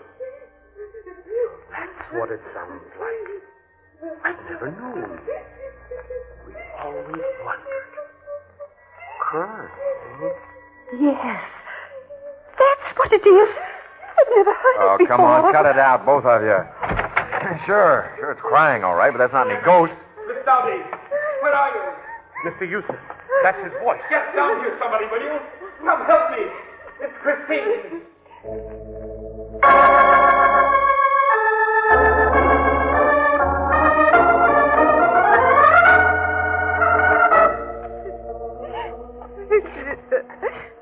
My knees, my forehead. Oh, no. You're all right now, Christine. I found her just lying there on the stone outside her aunt's window. There in the sunken garden, Mr. Eustace? Yes, that's right. Whimpering, almost unconscious. She'd had a terrible fall. I was coming up by the side entrance, you see, and What makes you think she just had a fall? Christine, what happened? Can you tell me? Did you fall? No, I didn't. Well, then tell us. What was it? I don't know what happened, Miss Dowdy. Oh, now look here. George, she's just woozy. Let her rest. Did you see the ghost, Christine? Oh, Professor, for the love of my... No, I didn't. I tell you, there's no such thing as ghosts. It's all your imagination. I saw the ghost once myself. The night your aunt died. Perhaps even she saw it. Over the lawn by the summer house. What are you talking about? Who saw what when?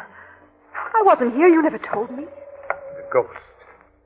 Nothing to upset yourself over. And I'm sure Miss Dowdy, unless she cares to lie, will admit that she, too, saw... But what if I did? What if I did see it? It doesn't have anything to do with this. It doesn't. Miss Dowdy. Right. Going down like ninepins, aren't they? And all knocked down by a ghost. All right, now come on, somebody. I think she just noticed where you were found, Christine. What? The stone floor outside your aunt's window, Christine. Exactly where you were. That's where your aunt fell.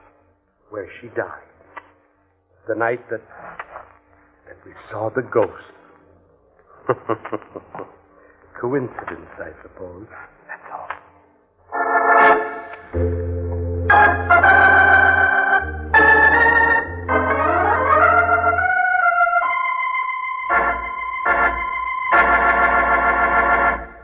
Sure as you enjoy good coffee, you'll enjoy coffee creamed with Preem. Pream. For this new 100% dairy product in convenient powdered form has a truly delicious flavor. And Preem is thrifty. Saves over 1/3 on coffee cream costs. No wonder you'll prefer Preem to all other coffee creaming products. You'll be delighted to find Preem has many other uses, too. It's perfect for sauces, smooth, luscious gravies, and richer, creamier soups. If you'd like to discover how Preem can help you serve tastier and more economical meals, you'll want to send for the wonderful new Preem recipe booklet we're offering you absolutely free. This brand new collection of Preem recipes includes easier, quicker, surer ways to make such family favorites as soufflés, dressing, shortcakes, plus tested time-saving recipes for delectable new desserts. For your free Preem booklet, just drop a card or letter with your name and address to Preem Test Kitchen, Box 959G, Columbus 16, Ohio. Preem Test Kitchen, Box 959G, Columbus 16, Ohio. Don't miss this exciting offer. Send for your free copy of the new Prime Recipe Collection right away. And now, back to George Valentine.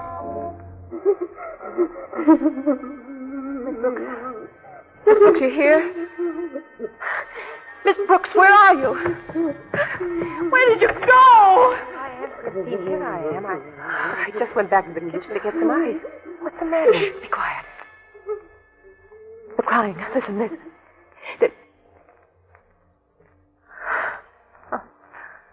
There's my imagination at work. Oh, here, now lie down again.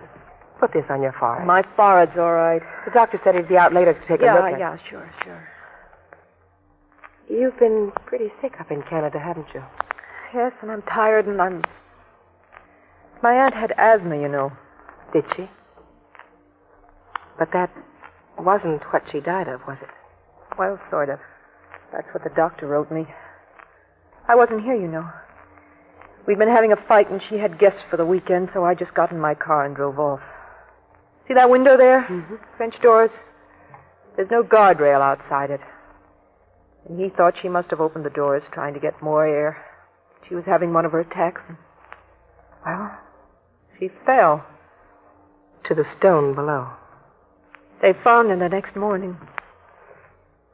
Only now these people talk about a ghost. You don't suppose she opened the window and saw it out there herself? Stop it. Not you, too.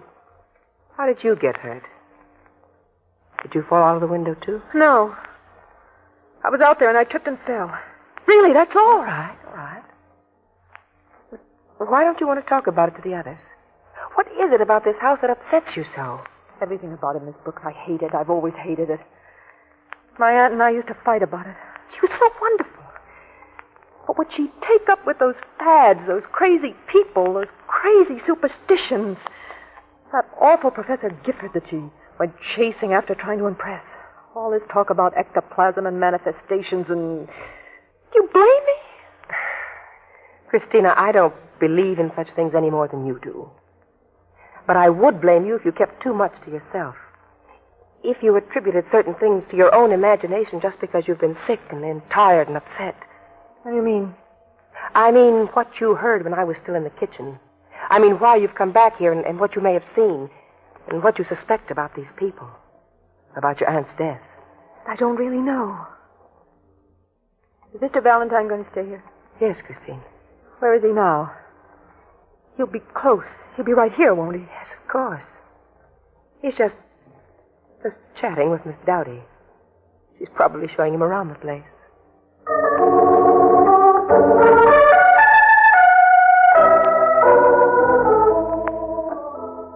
Now, Mr. Eustace, suppose you tell me the truth about what you saw that night. Well, my room was third story. I'd been reading in bed. There'd been a good deal of talk at dinner about the ghost, it being the proper time of year for appearance and all. Mm-hmm. Naturally, I tried to be tolerant, but... well, perhaps I did watch a little. You see, it's supposed to appear just momentarily out back by the summer house, moving slowly and then sort of floating away. Mm-hmm. And, did it? Well, for heaven's sake, it didn't actually... I didn't hear anything, and certainly whatever it was had no substance, no body. Naturally, the next morning I didn't say anything. Why should I? An effect of all the talk, a trick of the imagination. Of course. You'd have been laughed at. You don't believe in ghosts. Well, I do, Mr. Eustace. What? I believe in the kind of ghost that can be tricked up by a human being. And maybe it's being tricked up again.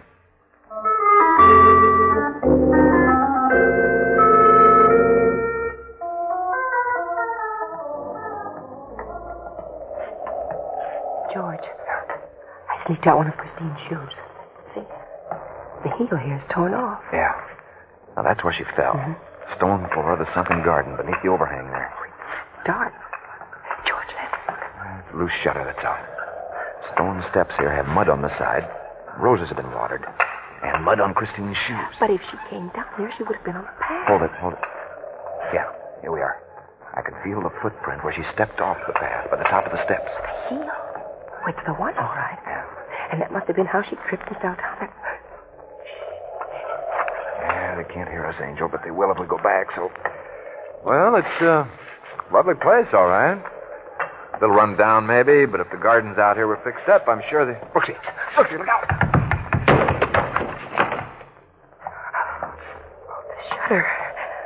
Someone pushed the shutter. I almost... Sure, that's what it was we heard. I'm all right, George. You go on. Get up there and find out... Shh, quiet. But, George, from above, it's so dark. I look just like Christine. That must have been meant for I'd never find anybody up there. There's nobody in this house but ghosts, didn't you know? Well, Angel, we're going to catch one before the ghost succeeds at murder.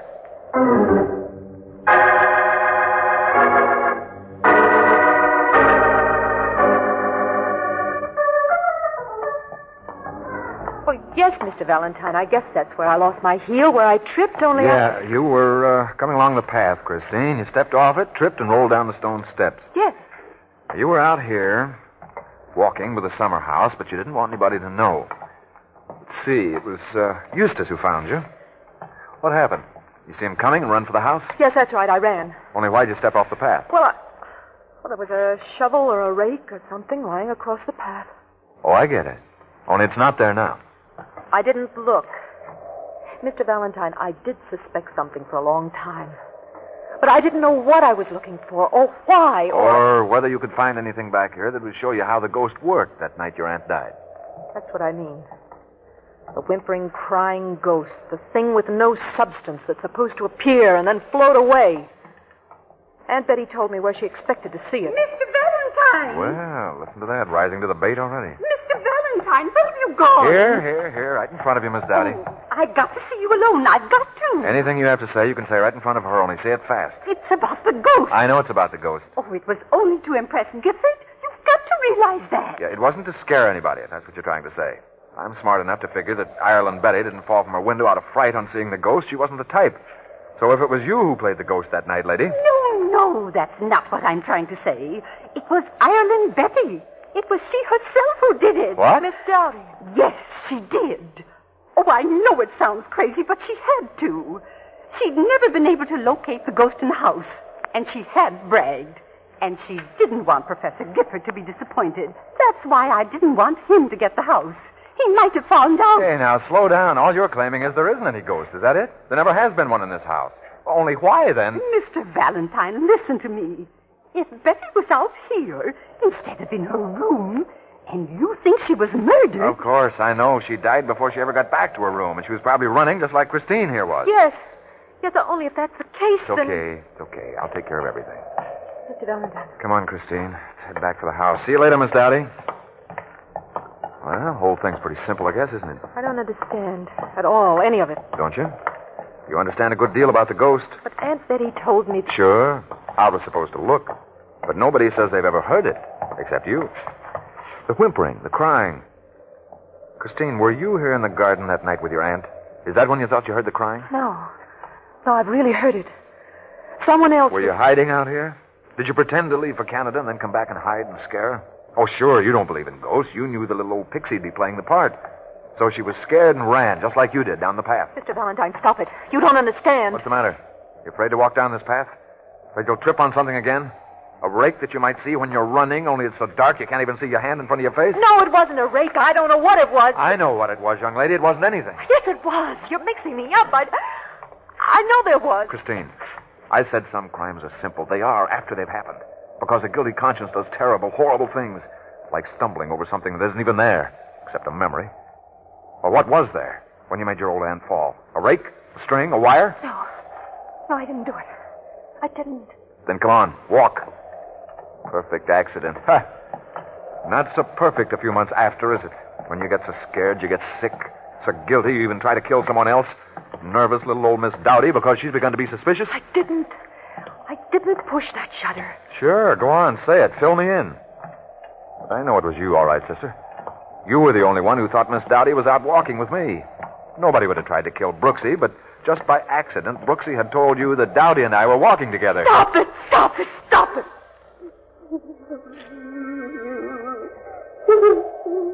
Listen.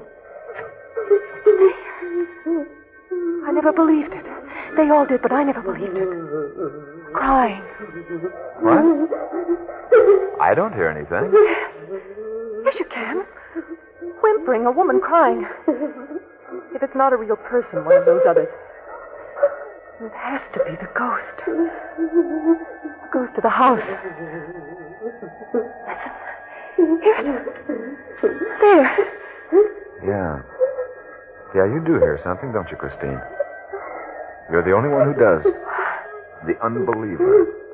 And yet the only one who's heard anything all evening. Or ever. But hasn't it occurred to you? There never was a ghost in this house until you made one. The ghost of Ireland Betty.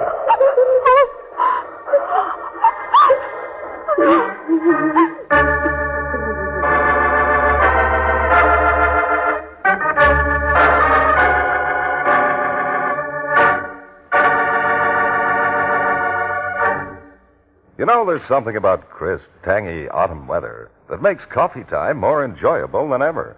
And what better time than now to discover Preem? Pream, the delicious new way to cream coffee. In instant powdered form, Preem is made from fresh, sweet cream milk products and nothing else. Naturally, it has a rich, delicious flavor. What's more, Preem is so convenient, so economical, you'll prefer it to all other products for creaming your coffee.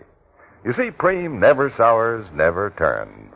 Sealed, Preem keeps indefinitely. Open for regular use, Preem stays fresh tasting to the last spoonful on your kitchen shelf or in your refrigerator. Budget-wise, Preem saves more than 1/3 the cost of coffee cream. And then, something every calorie counter should know. When you use Preem in your coffee, every cup contains only about half as many calories as if you used coffee cream. So try Preem in your coffee. Pream. The new way to cream it is to Preem it. Well, Brooksy, that's what's known as getting a confession the hard way. Oh, the poor girl's an absolute wreck. Poor girl. She killed her aunt, didn't she? Ireland Betty. Second cousin to a leprechaun. Yeah. There's the one I'd like to have known. Yeah, the Irish. Believe in anything. Oh, Brooksy, there is one little item. You know, when I told you to go back in the house there, when I asked you to make some noises to help me get the story out of the girl? What? Well, I never made any noises. Huh? Oh, well, I mean, first there were the police on the phone, and then Mr. Eustace kept following me around. I mean, you didn't think I did you? You didn't hear anything, did you? Whimpering or crying? No, Angel. No, of course not. No, I didn't hear anything. It was just in the girl's imagination, that's all.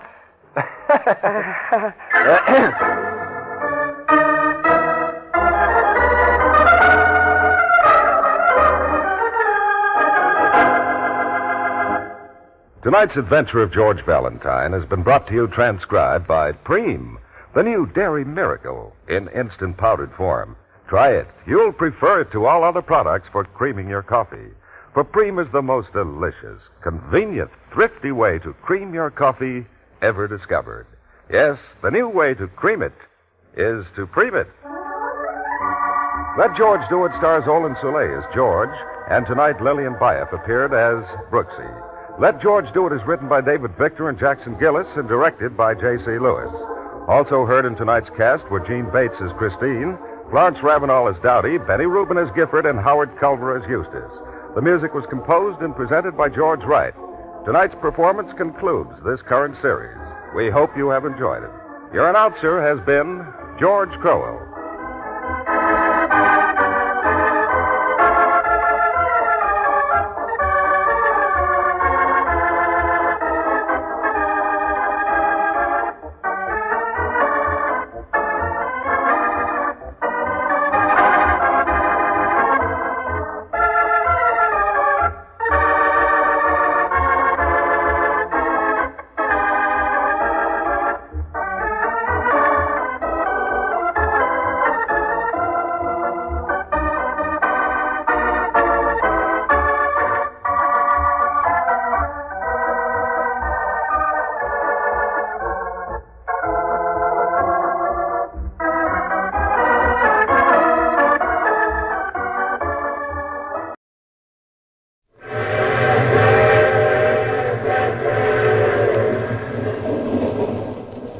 Mutual presents The Mysterious Traveler.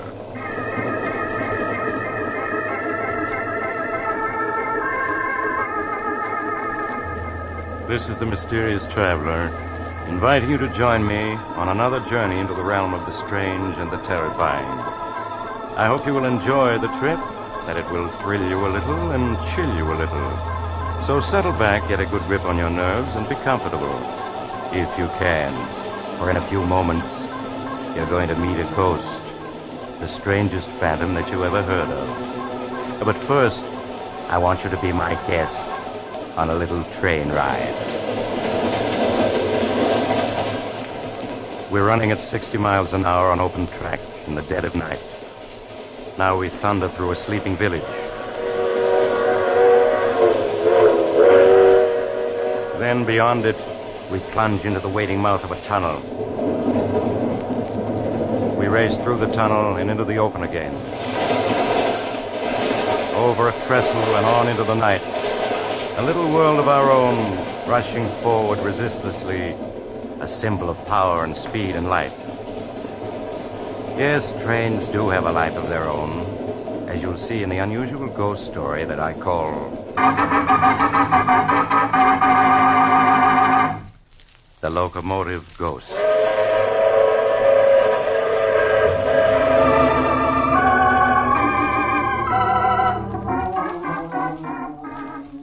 My story starts some years ago in a hilly region of western Pennsylvania.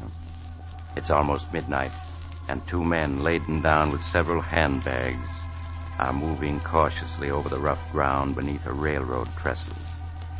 They come to a spot beneath one end of it, and there in the darkness, they stop and turn on a flashlight. All right, we can sit down and rest now. Are you sure this is the right spot? Of course I'm sure. This is the loading spur. It branches off at a mine entrance. Main line's over there, about 100 yards away. How long do you think we'll have to wait? 5 or 10 minutes. These mine trains don't run in a minute the way they do out in the main line. Suppose the money isn't on the mine train. They might have changed their plans. It'll be on it. Those miners are waiting for their pay, and the treasurer's bringing it himself. Plus bonus money and cash for operating expenses. Big haul, my friend. $200,000. $200,000? That's a lot of dough, but... But what? You getting cold feet? No, of course not, but... Well, they'll be killed, won't they? The crew on the train? Forget it. I thought you were turning soft on me now after I spilled the whole plan to you. No, Joe, I'm not turning soft. Joe. What is it? Thought I heard a noise then. Over there. It's just your imagination. Oh, you're right. Somebody's coming. Keep the light steady. I got my gun handy. Who could it be? It's probably just a bum. They often sleep under this trestle. All right, you step where you are. It's only me, boys. Just old Boomer. Who? Old Boomer, that's all. Looking for a place to bunk. Howdy, boys. It's okay, Tom. I heard of this guy. So you're old Boomer, huh? The one they call the king of the bums? Not the king, son. Just the travelingest one of them all. 50 years I've been riding the rods, and I guess I've covered 1,000,000 miles of track. Mind if I sit down here? Got kind of ache in my bones. Sit down if you want to. Thanks, son. Say, you fellas ain't bums. You're dressed too good. Never mind about us. Curiosity ain't healthy. Old Boomer never fights with anybody. Live and let live's his motto. Listen, here comes number 25. It's a mighty fine train, 25. Got a 16-wheel Mikado engine, can pull 20 cars at 80 on a level track. She's 50 seconds late tonight. Do you know every train on the tracks? Pretty near, son, pretty near. I ain't rode 'em all. I rode 'em all, from the Lackawanna to the Santa Fe. There ain't much about trains I don't know. Say, you fellas wouldn't have a little nip handy to take the chill out of an old man's bones. No, we ain't got a little nip handy. Sure, son. There's no harm in asking. There's the 25 passing Minesville now. Ain't that whistle far off in the night a sweet, mournful sound, though? Yeah, it is kind of mournful. Sounds far off and ghostly, don't it? Well, sometimes it is a ghost you hear, not a real train at all. What are you talking about? I'm just saying that sometimes when you hear train whistling, far off and mournful in the night, it ain't a real train at all. It's a ghost train. Ghost train? What's a lot of hooey? You just think so because you're young and don't know better. But old Boomer can tell you. There's ghost trains and plenty of them. They're the ghosts of trains that died in wrecks. Anything as live as a train is bound to have a ghost live on after. All right, can the chatter. You're hurting my ears. Let him talk, Joe. It helps pass the time. All right, but if you ask me, he's spouting a lot of bushwhack.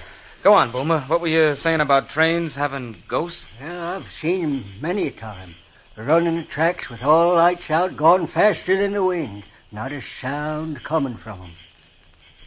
I've seen the Heavenly Express, too, a couple times. What's the Heavenly Express? It's a special train, son. It's on the Earth to Heaven run. Travels 1,000,000 miles a minute when it gets up speed. Takes the souls of railroad men from this world to the next. It always passes by when a wreck's gonna happen. That's enough talk. I'm sick of listening to you. All right, son. You don't believe me, but I know what I know.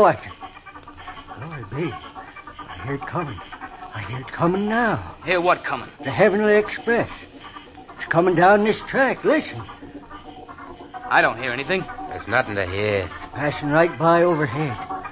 Now it's slowing. It's gonna stop. It's never stopped before. That means the wreck's gonna be here. Joe, he knows. That's it. That's what you're here for. You're gonna wreck that mine train. Hear that, old man? That's a mine train turning into this spur.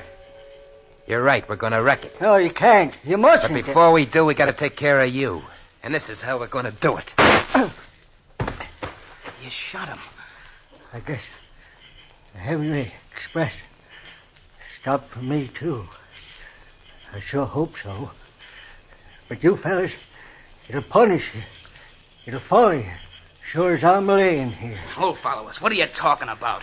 The Judgment Special. It punishes fellas that wreck trains on purpose. It runs any place has tracks. And it follows them until it gets them. One way or another. Because murdering a train is like murdering a man. You gotta pay for it. And you'll pay for it. You think I'm crazy, but you'll see. You'll see. Yeah, that shut him up.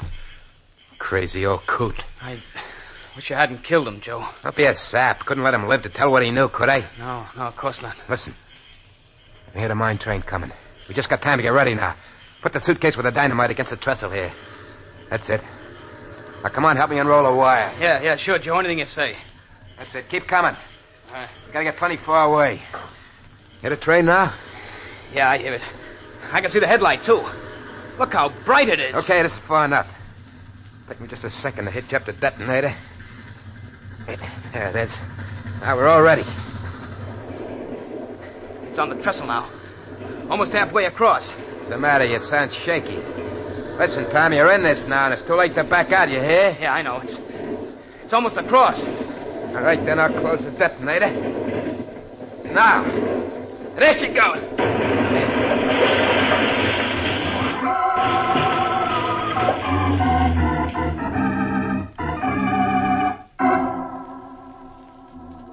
3 hours later, the two men, Joe Malone and Tom Henderson, were driving eastward through the night, far from the scene of the train wreck. Between them on the seat was a large handbag, and Joe Malone at the wheel patted it lovingly. $200,000. Ha! You realize that, Tom? We got $200,000 riding here between us. Yeah, I know. What's the matter? You don't sound very happy about it. Sure I am. It's just... Just what? Well, I can't help remembering the crash when the mine train went into the ravine. The way the whistle kept screaming, just like the locomotive was something alive that was being killed. Oh, for Pete's sake, the whistle valve got stuck when the engine crashed, that's all. Sure, I know that, only... Well, I just can't help remembering it. Joe, the crew were all killed, weren't they? Suppose they were. What do you care? You're as nervous as an old woman. Should never have rung you in on this job. I'm all right, really I am, Joe. Listen, what are you going to do with your $100,000? I'm heading for the big town. Gonna have one swell time. Gonna buy new clothes, stay at the best hotel in town, and really cut loose. Meet me in New York, I'll show you a real time. Where are you going to stay? Mrs. Miller's boarding house. It's over on the west side. You can find it in the phone book. I'm just staying there till I can buy some real classy duds. And I'm moving to Park Avenue. Always had a yen to live on Park Avenue. Now I'm going to see what it's like. Yeah, sounds all right. Maybe, Joe, look out, that train! What'd you do that for? Why'd you grab the brake? You stalled us right here in the middle of a railroad crossing. I had to, Joe. The train on the track there in front of us. We almost ran into it. What are you talking about? There wasn't any train on that track? But there was, running without lights and not making a sound. You're crazy. I tell you, there wasn't anything in sight, not even a hand car. But I saw it, Joe. Never heard of a train running without lights. That proves you're crazy. Oh, maybe it was an empty. But if I hadn't stopped the car, we'd have smashed into the side of it. You're a good-minded suck, you one. Now we're stalled on the railroad track, and the car won't start. I'll get out and push. Joe, look! A headlight! Real train this time, coming around the bend. It's not 200 yards off. Joe, it's gonna hit us. We gotta jump. Yeah, but this door won't open. It's stuck. Come on, out this side. Come on, I got the bag. Oh, my coat's caught in the car door. I'm stuck. Help me. I can't, Joe. Jump! Jump! Help me, Tom. Help! Help me! Help!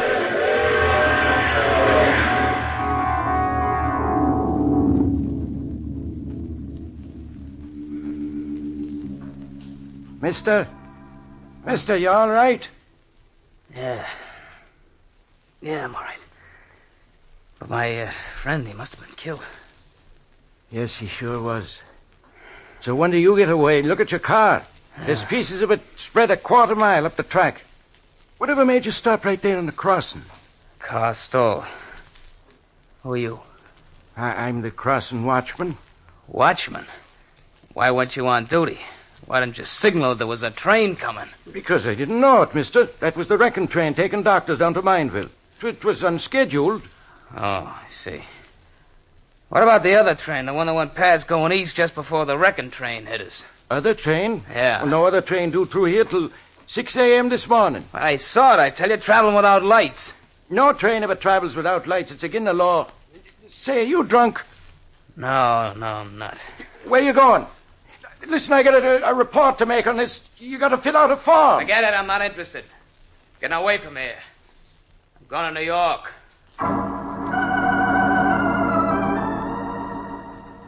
Late the next afternoon, Tom Henderson reached New York.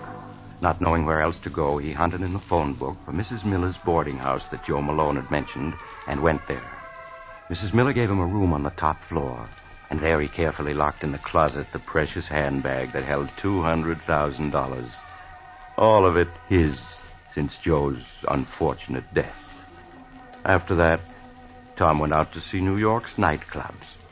But he got back after midnight, feeling considerably more cheerful. As he was about to unlock his door, Mrs. Miller appeared in the hall. Oh, Mr. Henderson. Oh, yeah, Mrs. Miller. I was waiting for you, Mr. Henderson. Huh? It's turned so cool that I lit the gas heater in your room. Well, thanks a lot. I just wanted to warn you that you... What was that? What was what, Mr. Henderson? That whistle just now. What was it? A boat out in the river? Oh, that was a freight train, Mr. Henderson. Freight train? Here in the heart of New York? Well, yes. They come down the west side elevated tracks to the freight yard downtown. They run past just a few yards down the street. I didn't know that. I wouldn't have come here if I had. Oh, I'm sure they won't bother you, Mr. Henderson. Really, they won't. Well, good night. Good night. Oh, battle axe. She's sure they won't bother me. It's too late to find someplace else where I'd leave here right now. I'll close the window. I'll keep the sound out. Anyway, suppose I can hear a train or two. But I'm can hearing them do me. I'm gonna go to sleep and forget it. Yeah, forget it. I've got $200,000 and my whole life ahead of me. Should let an old coot like that Boomer worry me. Joe's getting killed by a train was just an accident. Could happen to anybody. Me, I'm alive. Tomorrow, I'm gonna start enjoying it plenty.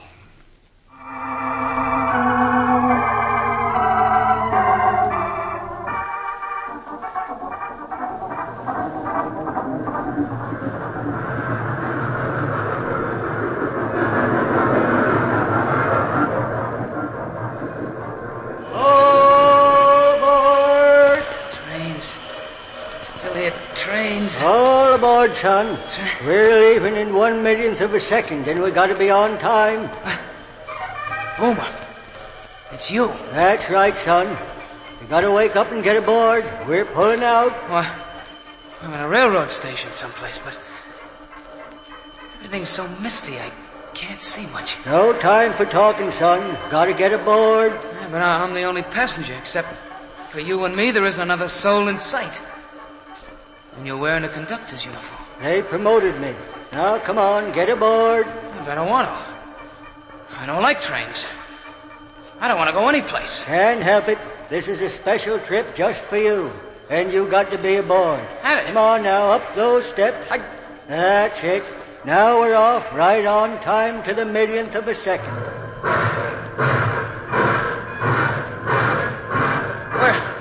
Where are we going? What train is this? Why, it's completely empty except for me and you. That's right, son. It's a 1,000-car train pulled by 30 engines. And you and me are the only ones aboard. Well, where are we going? What train is this, anyway? It's the Judgment Special, son. And we're bound from this world to the next. No! Yeah, or any place there's tracks, the judge stopped right outside your window and took you aboard. I don't want to die. I don't want to. You haven't any choice, son. You're on the Judgment Special and we're hitting 1,000,000 miles a minute now. What? Look out the window. There's the earth way down below us. See it? Yeah, but I don't want to leave it. I don't want to go. Look at the stars flash by. We're going 1,000,000 miles a minute, and it'll take us all eternity to get there. Yep. Here, I'll put the wind up so you can see better. There you are, son. There's the earth we left. That tiny little dot of light way up in the sky. Oh, I won't go with you. I won't. Hey, I won't. What are you doing? Get down. You can't jump out that window. We're going 1,000,000 miles a minute. I won't jump. I'm not going with you. Come back. Come back. Wake up, Mr. Henderson. Wake up. Wake up. What is it? Oh. What is it? Oh, Mr. Henderson, thank heaven you're still alive. I thought you were dead for sure. What happened? Well, you closed your window.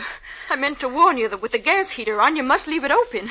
Well, you almost suffocated in your sleep.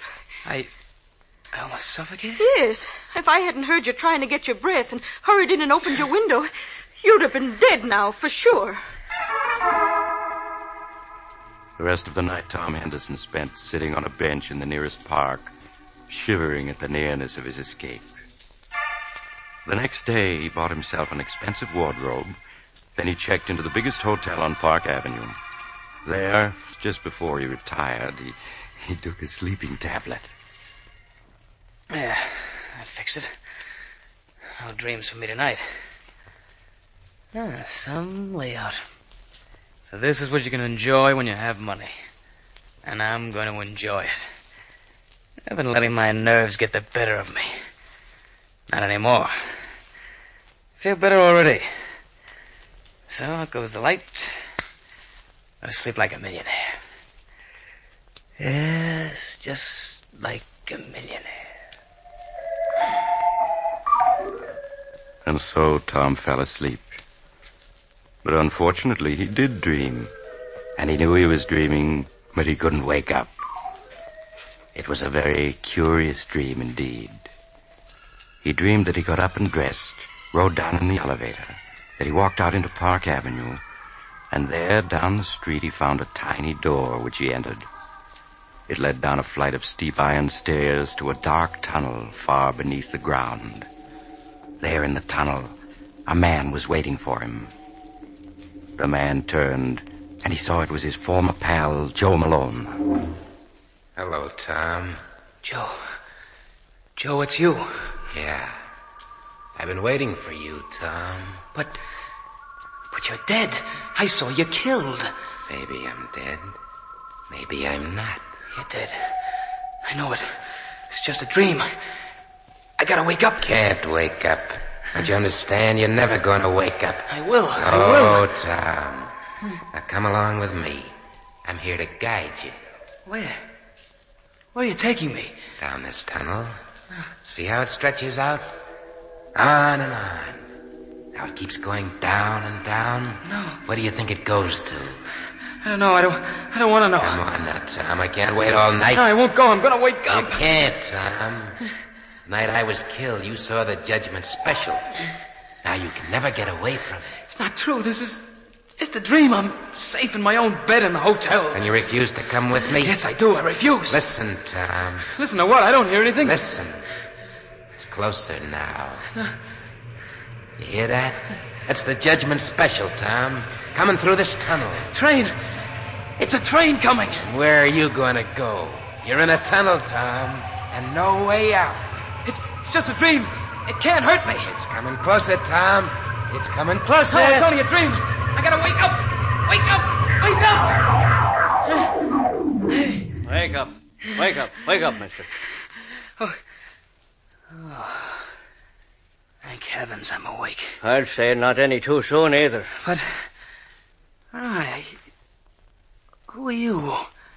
It's so dark and... carrying a lantern. Oh, my, mister, I'm a track walker. Track walker? What do you mean? I mean that I inspect the track here under Park Avenue. What? How did I get here? Why, mister, a minute ago I found you walking in your sleep, your eyes tight closed down this tunnel right under Park Avenue. Park Avenue? If I hadn't met you, you never would open your eyes again, because number 10 is due along here in 3 minutes. And it wasn't a dream. I really am in a railroad tunnel. Yes, I am. I'll say you are. How you got here, I don't know, unless you came down one of the inspection doors from the street. But, brother, if this walking in your sleep is something you do often, take my advice and see a doctor. But Tom didn't go to a doctor, for he knew what a doctor would say. That it was his nerves, his guilty conscience. Now Tom felt he had to get away, far away to a place where there were no trains to haunt him.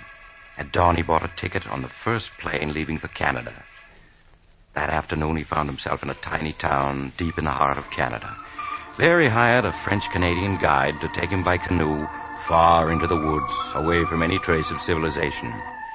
Late that night, they arrived at the cabin where the guide lived with his wife. Tom unpacked his suitcase and joined the guide and his wife on the porch.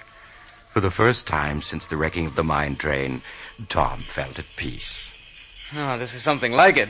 It is peaceful, is it not, monsieur? Yeah. Monsieur's nerves are better already. Yes, this is what I need.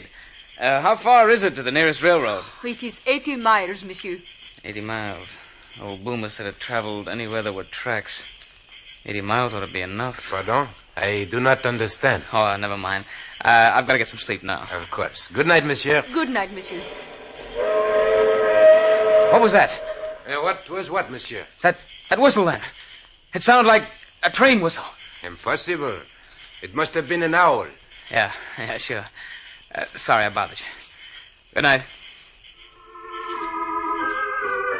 Tom entered his room and went to bed, but he could not sleep. He tossed and turned, and at last got up and dressed. The moon is bright. I'll take a little walk. Gotta calm myself down. There's nothing to worry about now, not a thing. Out here in the wilds, I'm safe. Perfectly safe. Tom left the cabin and entered the woods. They pressed thick around him, but an open passageway through the trees attracted Tom. He started down it, the moonlight illuminating his way. He paused and made a startling discovery. Why, I'm walking on old railroad ties. And there are tracks here, all rusted and loose. But the guide said there wasn't a railroad closer than 80 miles. He lied to me. He tricked me. A train. There's a train coming. It's coming toward me. There's a headlight. I gotta run. Run. Run!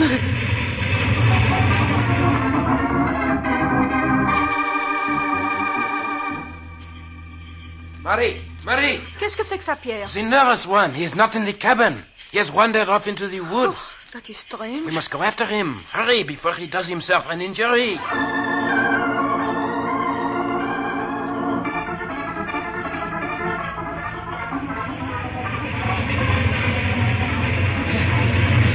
It's still behind me. Still following me. I can't run anymore. I can't go any further. I gotta stop. I gotta stop.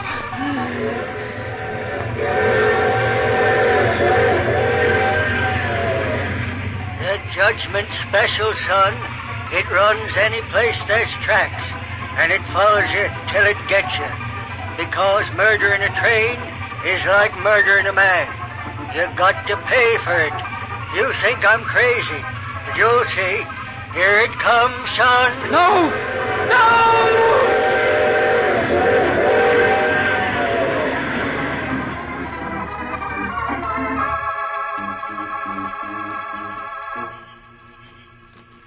He cannot be far now, Marie. See his footprints. He was running for half a mile. He would do himself harm running so hard in his darkness. Look, Pierre. Voila. Yes, it is the nervous one. We have found him. He's lying face down. Wait, I will turn him over. Pierre, he lies so still. Has he done himself an injury? No, Marie. There is not a mark on him. Yet his face, it is twisted with fear. Pierre, is he dead? Yes, Marie, he is dead. Oh. His heart, he killed himself by running, no doubt. But what was it he ran away from? There is nothing dangerous in these woods.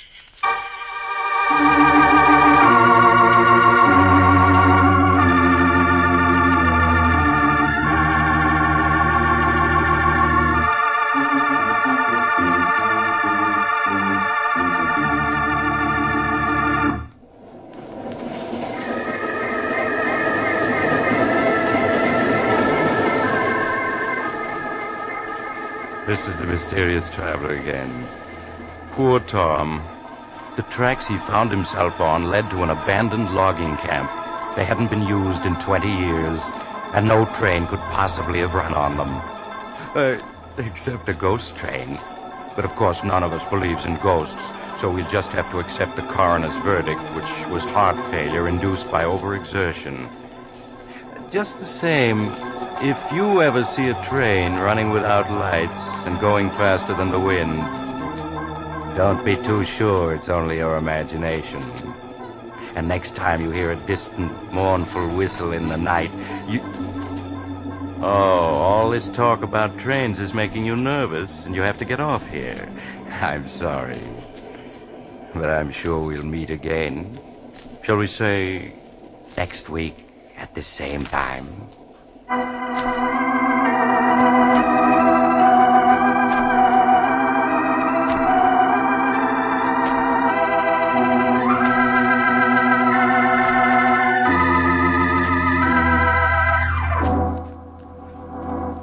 You have just heard The Mysterious Traveler, a series of dramas of the strange and terrifying. In today's cast were Maurice Tarplin, James McCallion, Joe Julian, Bryna Rayburn, and Cameron Andrews. Original music was played by Charles Paul. The Mysterious Traveler is written, produced, and directed by Bob Arthur and David Cogan.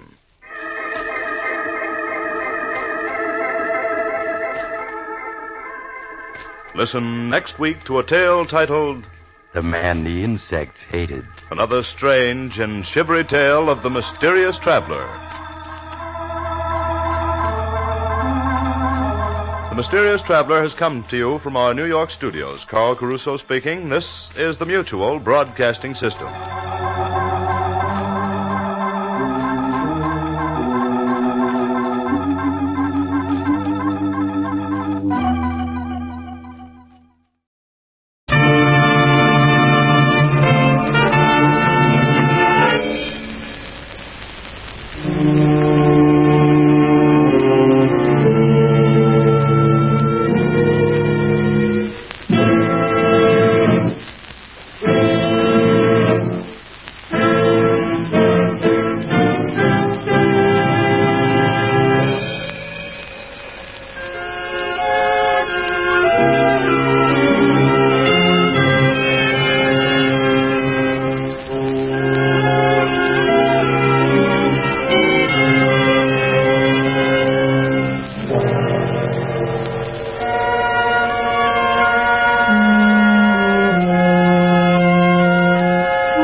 Superstition, a god whose converts cover the earth and seas.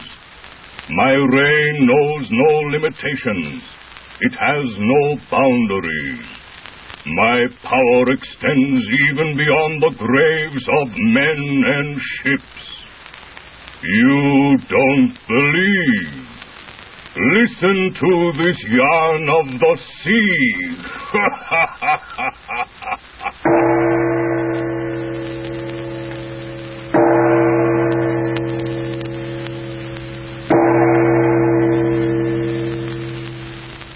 Of course, I know nothing of the ways of ships or the men that sail them, but it seems absurd that a boat as trim-looking as the Beta, riding so placidly there to her boys on the bay, will never sail again. But I'm telling you. Yeah, just so, but I simply don't get it. What's wrong with her? Nothing. She's complete in every detail, a perfectly equipped steam freighter. I'll bite. Why won't she go out again, then? She'll never be able to get a crew. Oh, come now. You may go along the entire waterfront, and if you as much as mention wanting to hire men for the Beta, the seamen will suddenly shy off and look at you with scared suspicion and edge away without a word. It's a fact. No pilot will take the Beta out. No captain navigate her. No sailor man her. The Beta is suspect. She has seen a ghost. Oh, a belief in ghosts is a silly superstition. Not as silly as you think. The belief in ghosts dates back to primitive man and had its origin probably in his dreams, where his departed kin, friend, or foe again appeared to him. The belief in the return of the dead is as prevalent today as it has been centuries ago. It has played an important part in early religious beliefs, which survive to the present day. Why, the superstitious fears of ghosts among sailors is well known. Well, all right, but how and where did that ship encounter a ghost? Perhaps you will not believe that ships can come up from the bottom of the ocean. Yeah, of course, if they happen to be submarines. The ghost that the Beta encountered was no submarine. It was a ship which came up from the bottom of the sea where it had been buried for centuries. Would you like to hear the story? Here, you can start right now. Very well, but part of the story I will have to leave out, because we have yet hopes of finding another boat and trying our luck again. By we, I mean Scotty, Riley, and myself. On our last trip on the Beta, we were already within a few miles of our goal. When the ghost showed up? Yes, that's it. You know, what were you after? Buried treasure on some far-flung island? Well, that's part of the story I can't divulge. I will say, however, that it was a promising venture on which we had embarked, and our destination a far-flung island, as you put it. While I had only gone along for scientific research, Scotty and Riley had greater interests. Well, where did you start from? San Francisco. Besides ourselves, there was a captain, a chief engineer, a scant crew of stokers, and a Chinese cook. We had stood well off from shore for day after day, shaping our course far from the track of navigation and bearing up against our island by a circuitous route. It was on the 13th day out. We had passed the equator long since and had come to that region of the great seas where no ship ever goes. The skipper and I were on the bridge talking. Hey, the wheel, look out! Hey, the wheel, look out! 6 bells, and the sun has just set. A lot of room to turn around in without stepping on anybody's toes, Mr. Morton. Yeah, what space, what immensity. It seems we are beyond all land, all world of men, alone and forgotten. We're clean out of all charted navigation. It seems like everything leads to nowhere. Oh, but it does. We're not so very far now from our island, Mr. Morton. But do you know, sir, I'd just as lief raise that point of land as soon as convenient. Well, why, Captain? Expecting some weather? The sea is a queer proposition, Mr. Morton. Now look around you. All is calm. The boat's as steady and sound as you'd want it. But just the same, I wish we were in port right now. Why do you wish that, Captain? I don't know. I can't put it into words. It's just a feeling that I've got, that there's something that ain't just what it seems. Oh, but that's nonsense, Captain. Yeah, I guess so. Just the same, I've got a sort of a hunch, or whatever you might call it, that something or another is going to bump up pretty blame soon. There's your dinner call, Mr. Morton. Well, I'm ready for it. Aren't you coming too, Captain? No, not this evening. I'll eat on the bridge. Well, excuse me then, Captain. I'll go down and join my friend. Certainly.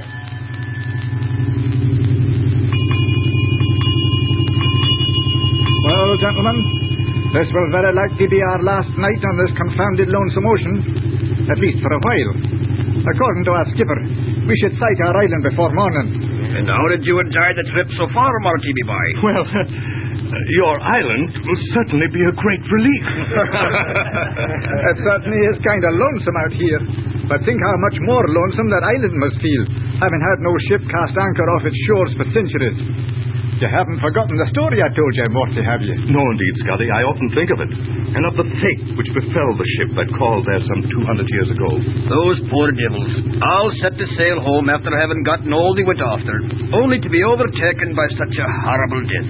The record they left is too vague. Nevertheless, if any plague still exists on that island after these centuries, we at least come prepared. Well, let's finish our drinks on deck, gentlemen. Phew, there doesn't seem to be any air at all stirring down here. Righto, let's go. 'Tis unusually sizzling and clammy this evening. Yes, we call it earthquake weather in San Francisco. You would bring that up, Morty.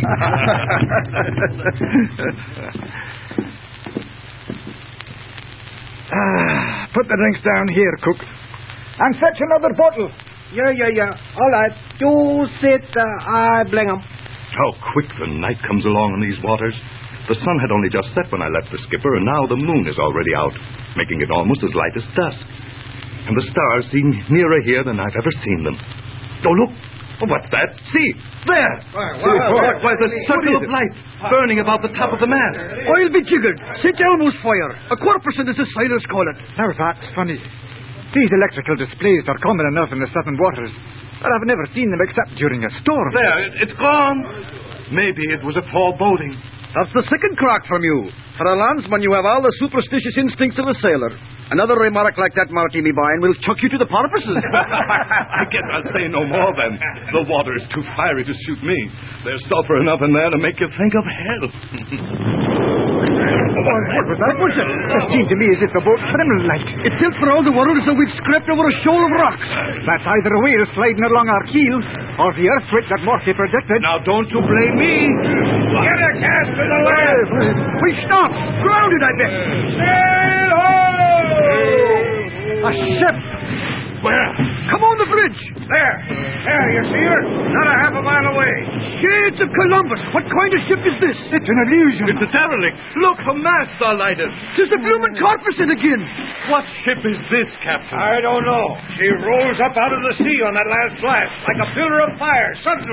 It's gone. The corpuscles are seen. What are the stokers doing on deck? They're frightened. The captain's gone. Broke? Yes, sir. We're grounded. Look, that dreadful apparition is coming toward us. No mistake about it. The current sets her towards us. She's coming fast.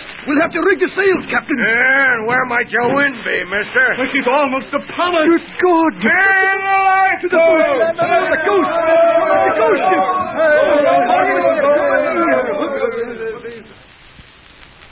Well, for heaven's sake, don't stop. You've got me all worked into a sweat of excitement. The fact that you are here and the beta's riding her boys proves that you weren't run down. What happened? I'm no coward, but this thing was too much for me. It was positively creepy. There in the silence of that empty ocean, in the queer half-light of the tropic night, was this soulless, blind, dead ship coming toward us, was upon us like an avenging spirit. I saw her plainly, saw her rotten planks, the crumbling rigging. She was covered with coral and rock and seaweed that clung to her like a shroud. She made no sound, no single thing stirred aboard her, but she moved steadily and swiftly directly toward us who were helpless to get out of the way. Stumbling and swearing in a hysteria of hurry, we made for the lifeboats. But before we could get ready to lower them, she was upon us. Her keel struck violently against the rocks that made the reef echo like a hollow bell. Then she sank so quickly that she made me think of someone falling suddenly to their knees. Well, how did your boat get off the reef? Well, this will sound strange. The same volcanic convulsion which brought the old wreck to the surface also produced the reef on which we had grounded. And that reef also sank again when the old hull smashed against it. And our boat was free. But you didn't find your treasure island? No. We repaired our shaft, but no persuasion or threads could induce the superstitious sailors to proceed with the trip. They got out of hand, and rather than a mutinous crew, we limped back to port. A few hours after we had cast anchor off the front and discharged our crew, the legend of the ghost ship was in every sailor's boarding house, in every seaman's dial. And that is why no pilot will take the beta out, no stoker feed her boilers, no sailor walk her deck. The beta will never smell the sea again. She has seen a ghost. I am superstition. You don't believe, do you?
Quiet, please.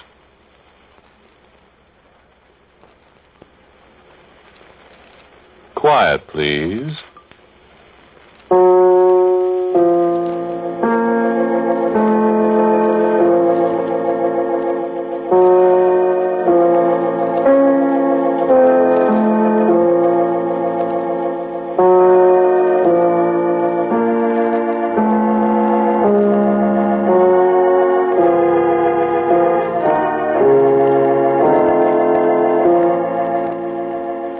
Mutual Broadcasting System presents Quiet Please, which is written and directed by Willis Cooper and which features Ernest Chappell. Quiet Please for tonight is called The Pathetic Fallacy.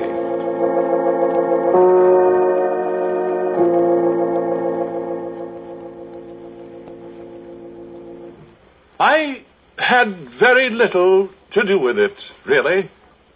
I don't even know how it works. No, I'll take that back. I do know how it works in general, but the details, nobody but the old gentleman knows them. And I sometimes wonder if he does, really. You see, after all, it's merely a differential integrator. Everybody knows what a differential integrator is, of course, but this one is the most complicated and versatile one that's ever been built. What you see here is only the outer shell of the thing. You see, all the walls of this room are covered with banks of jacks and relays and these electronic glow tubes. And up there are sequence analyzers with multiple dyne wave selectors. These are the precepts all along here, and the master control is at the desk there in the center. Now, but that's not all. Not by a long shot. The actual machine is behind those walls. 3 rooms full of tubes and motors and stroboscopes and several thousand miles of wiring and some devices that are not public property yet. The machine took 6 years to build, and a total of 81 expert technicians were employed continuously during that time. So you can understand that any one man knows very little of the actual construction of this giant mechanical brain. Well, that's just what it is. A mechanical, electronic brain capable of performing mathematical tasks far beyond the comprehension of the human brain. Now, are there any questions before we proceed? Yes, I've got a question, Mr. Quinn. Does this machine really think? No, Mr. Burns, Sandy Burns, the Daily News. Well, Mr. Burns, you may tell the readers of the Daily News that the machine does not think. It is a purely mechanical device, although a most complicated one. But you call it a brain. I was merely indulging in the pathetic fallacy, Mr. Burns. Oh. All right. What is the pathetic fallacy, Mr. Quinn? It's a philosophical concept of John Ruskin, Miss, Alice King. A philosophical concept, Miss Alice King, which derives from the imputation of human qualities or emotions to an inanimate thing. A figure of speech, let us say. I don't get it. It is quite common in literature, Miss King. A poet speaks of the angry sea, the cruel wind, and so on. Oh, I get it. Do you get it, Sandy? Yeah, I guess so. Good. Are there any other questions? No, go ahead. Unless somebody else has a question. I have. What's the machine good for?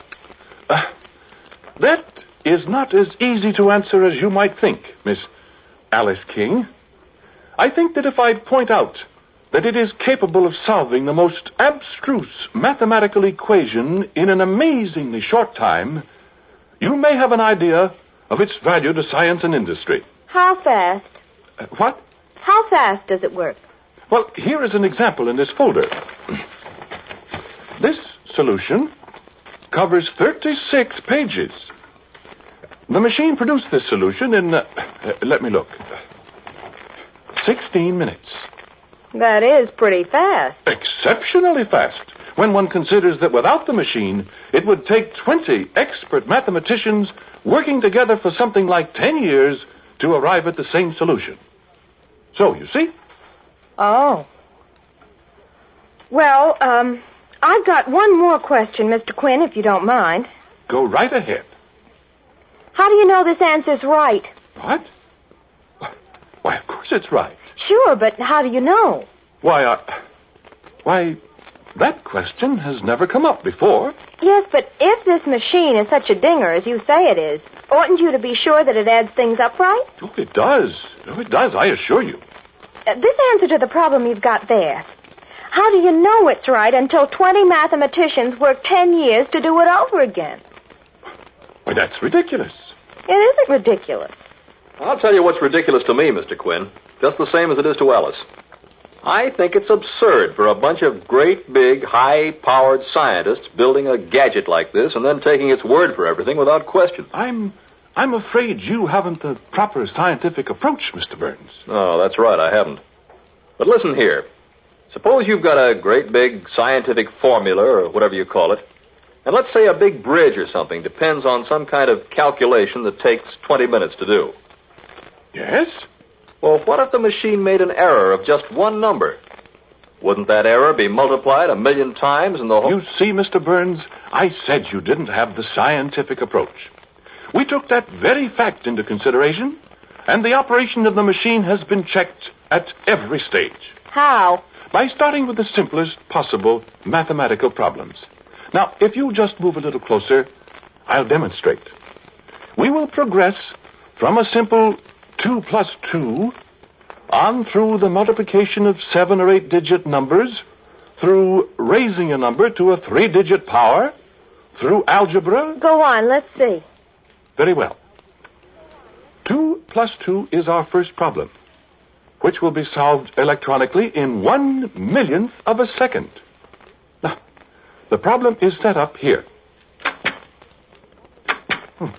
And when I flip this button, the result appears on the transparent screen up there. Now watch. 2 plus 2. 2 plus 2 are 4. You see? You turn around and look at the screen, Mr. Quinn. What? It says 5 up there. Why, I pushed the wrong buttons, of course. Let me push them. Very well. Here. Sure they're the right ones. No alibis. Miss King, you can read, can't you? Fluently, Mr. Quinn. These buttons? Let me see, Alice. Look. Right? 2 and 2. Right. Now, this button. Okay. Good heavens. You see? 19,412. Here. Let me try. Go ahead.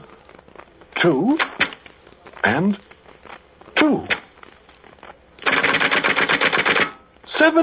17. Why, this is incredible. I don't understand. Huh. I'd sure hate to have that thing figure out my income tax for me. Well, I'm sorry. Something has gone very wrong. There's probably a short circuit in the cucambulators or you know what I think, Mr. Quinn? What? I think that pathetic fallacy of yours is a fake.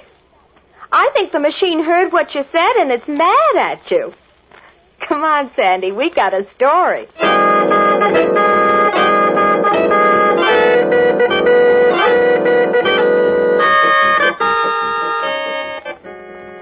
Yes, they certainly did have a story.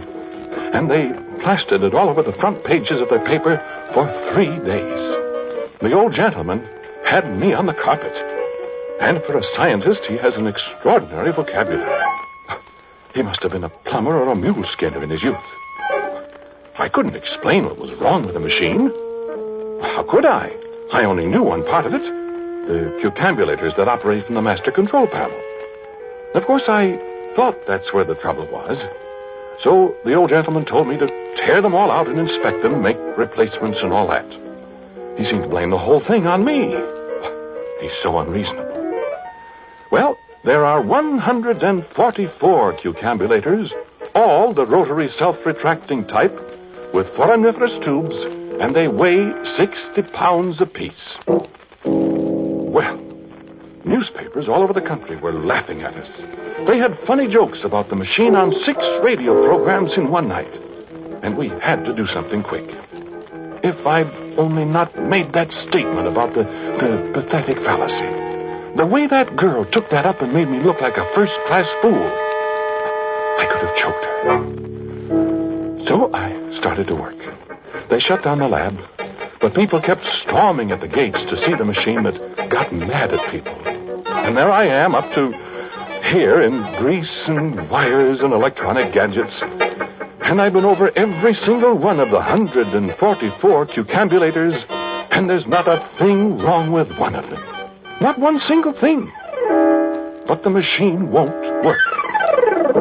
Well, it just sits there.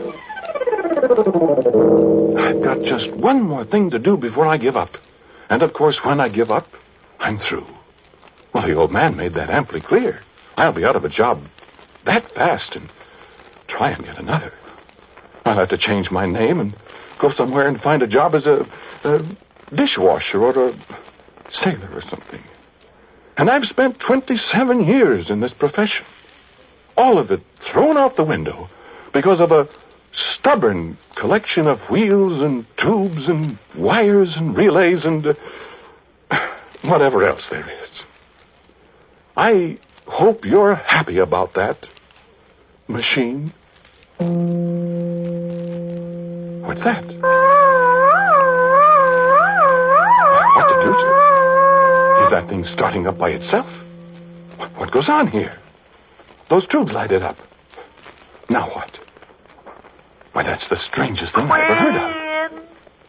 Who's that? Quinn. Who is that? Who's calling me? Hello?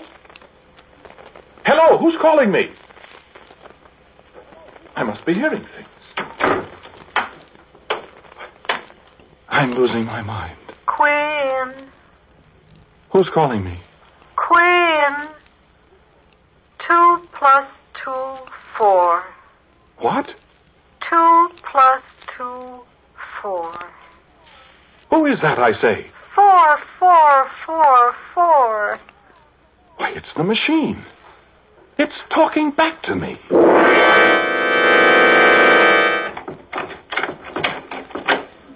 What's happened, Mr. Quinn? Come on in first. Come on, Mr. Burns. What's up? Sit down. Look, Mr. Quinn, I'm sorry we made such a fool of you. Yeah, so am I, Quinn. But that's the newspaper business. It's all right. What'd you want to tell us? Well, I hardly know what to say now that you're here. Is the machine fixed? Have you got a statement or something for us? Because if there's anything we can do, you know we'll do it. The old gentleman's been pretty rough on you. Yes. Yes, he has that. Well... Now, look, Mr. Quinn, before you start, there's no guarantee that anything you tell us will be printed. We don't run the paper, you know. I know. But you'll print this. What? Well, you remember you said the machine was mad at me? Yeah. It was. What? It was. But it's sorry now. You mind saying that again, Mr. Quinn? Well, I said it's sorry now. Wait a minute. What do you mean by that? Well, I'll show you. Listen. Machine. Machine. Listen. Be still, Sandy. Machine, do you hear me? Listen, Quinn, what is this? Sandy, I said be still. Machine. Answer me. The guy's gone bugs. Let him alone. Come on, machine. 2 plus 2. Mr. Quinn, what are you trying to do? You trying to get that machine to talk back to you? It did once. Are you kidding? No, sir. No, I am not. Well, now, look, Quinn. You say it did talk to you, Mr. Quinn. Yes, it did. Machine. Come on, Alice. No, wait. When did it talk to you, Mr. Quinn? Just before I telephoned you. I was sitting here, and it called my name.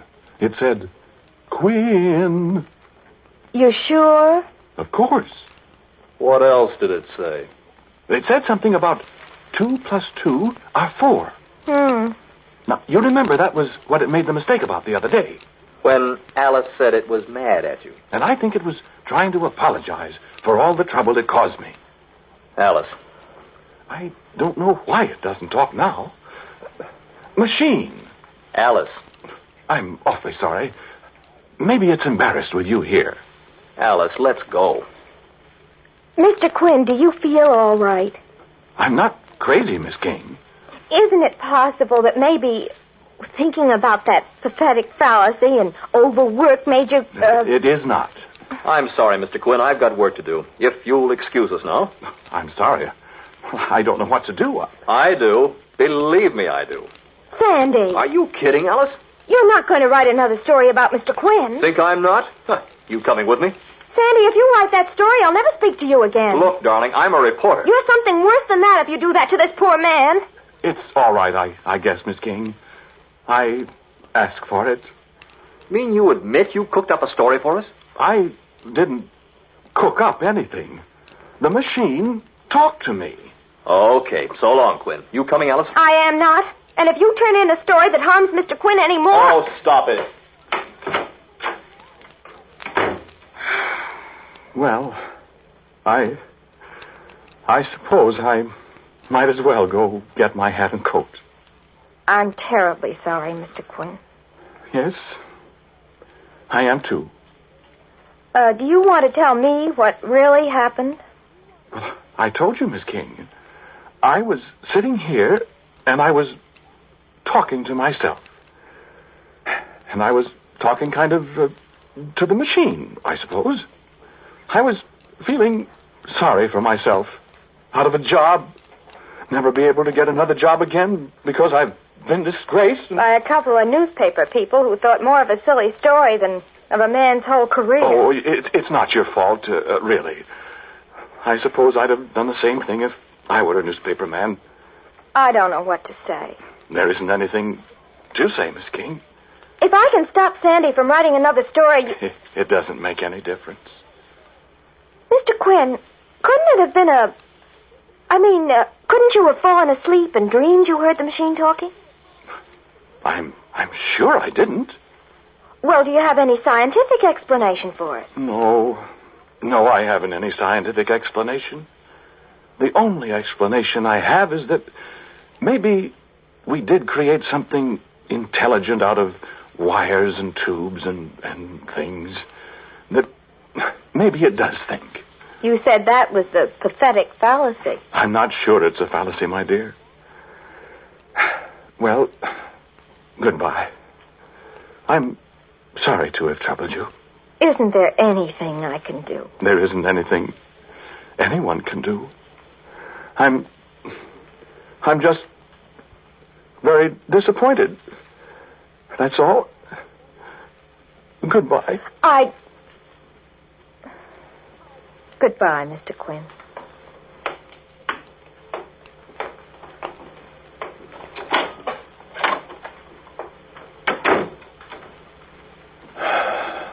Well, I guess that's that.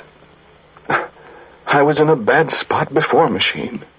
But now, this one I'll never get out of. What that boy'll do to me now. Well, I'd better get out of here right now. I'll never be able to face the old gentleman again, Machine. It's been nice knowing you, Machine. I don't hold any hard feelings. No, honestly, I don't. You know, if anybody heard me talking like this to a mechanical monstrosity like you, they'd say I'd gone soft in the head. Do you know that? And I wonder if maybe I haven't, by gum. Well, maybe I can get a job as a street sweeper in Omaha or someplace.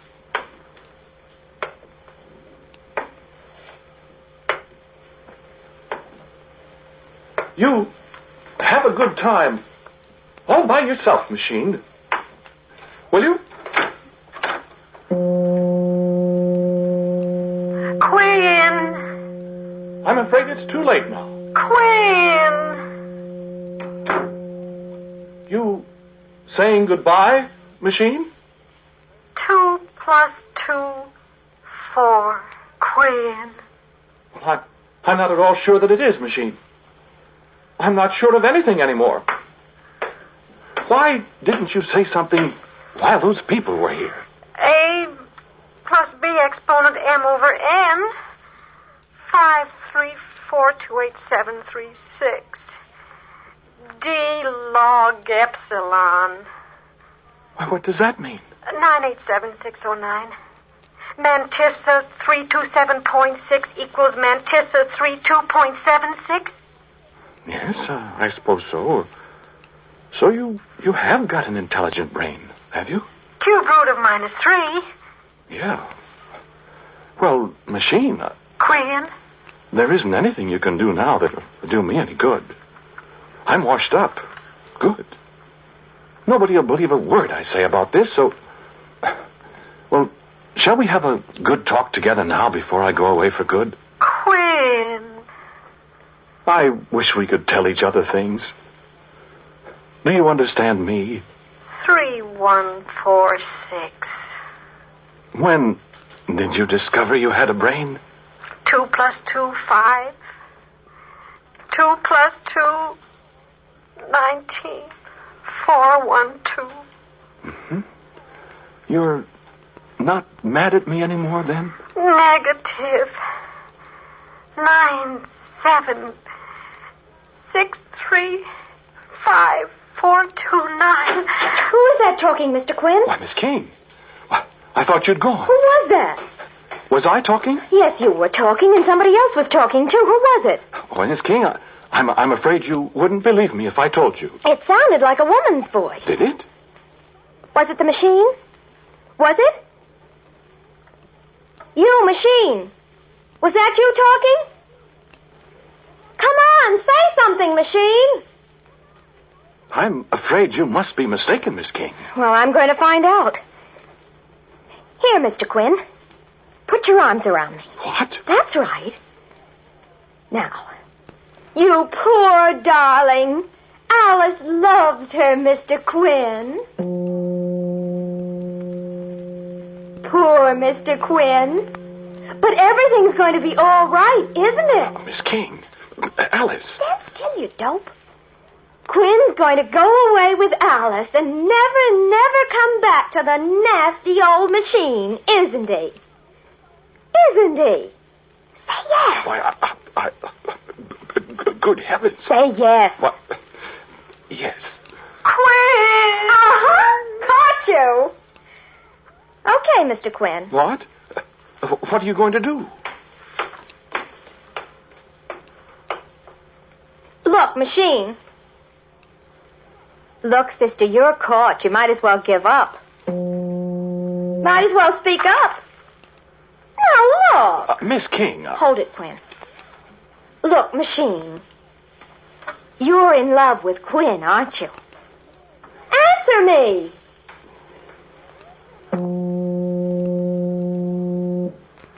Pi r squared. I knew it. I knew it. D equals square root of b squared plus h squared. All right, I won't if you'll do what I tell you to. Otherwise, I'm going to take him away from you. Negative. Will you do as I say? Million, trillion, quadrillion, quintillion. What did you say, Mr. Quinn? I said, do you understand what she's saying? Why, of course. We girls understand each other, don't we? Affirmative. But what are you... What? Just let us alone for a minute, will you? Well, yes, but... You go over there and sit in the corner. What? Go on. Well, what else can I do? That's right. Now, machine, you'll promise. If I let Quinn stay here with you, you promise you'll never give any wrong answers again. Ordinate and abscissa. All right. You promise you'll never say another word to anybody. Quinn. Well, all right, to Quinn. But only when you and he are absolutely alone. Do you understand? Pi. You promise. Affirmative, affirmative. Because you know what I'll do if I ever hear of you breaking your promise. Affirmative. What? 87-69887.765. That's right. I'll take him away so fast it'll make your cucambulator swim. Mean. Extreme. Well, I'm not kidding. You and I have got him in enough trouble now, so you see that you're a good girl. A squared plus 2AB plus B squared. All right, then, it's a deal. Okay, Mr. Quinn. Cosine, tangent AB. Huh? Oh. Wait a minute, Mr. Quinn. What's the matter? Just a minute. She wants to ask me something. What is it, sister? 2654-366. Anti-logarithm x plus y. Oh. I love you. I love you. That's right. I love you. Oh, 3937. You're welcome, sister. Now, don't forget. Okay, Mr. Quinn. What? Come here. What? Everything's going to be all right, Mr. Quinn. The story in the paper tomorrow is about how you single-handed fixed the machine, and it's never going to make any mistakes again. But how did... I've got to go now, Mr. Quinn. The machine's got something to say to you, and maybe she'd be embarrassed if I'm here. But wait. I don't understand. Goodbye. And don't monkey around with that pathetic fallacy anymore, Mr. Quinn. I might not be around to give you a hand. Well, but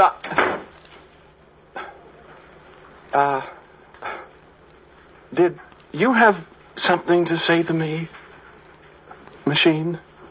Quinn. I love you. What? Why, my dear. Oh. The square of the hypotenuse of a right-angled triangle is equal to the sum of the squares of the other two sides.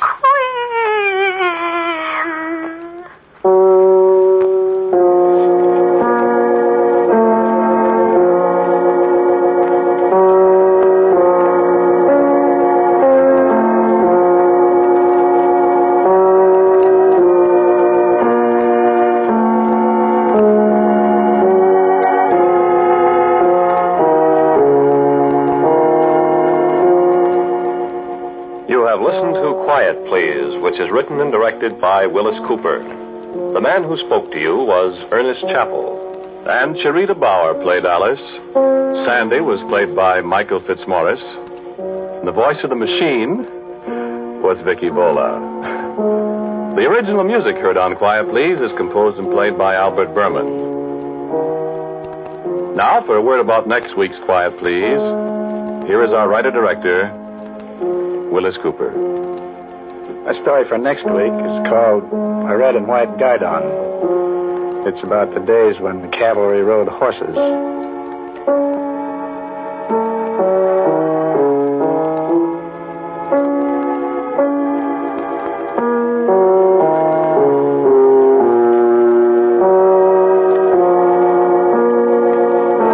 Ladies and gentlemen, in answer to many requests as to the Quiet Please theme, it's a movement from the D minor symphony of César Franck.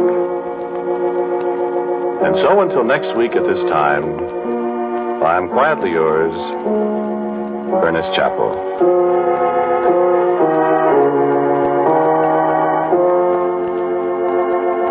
Quiet Please comes to you from New York.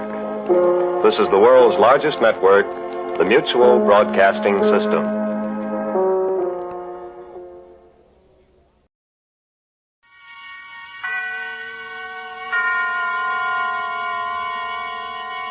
Now, Autolite and its 60,000 dealers and service stations present Suspense.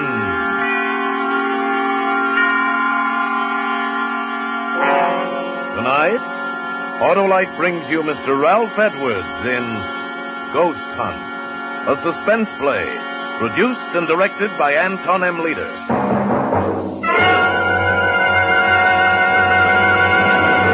Friends, replace worn-out narrow-gap spark plugs with a set of those new wide-gap Autolite resistor spark plugs.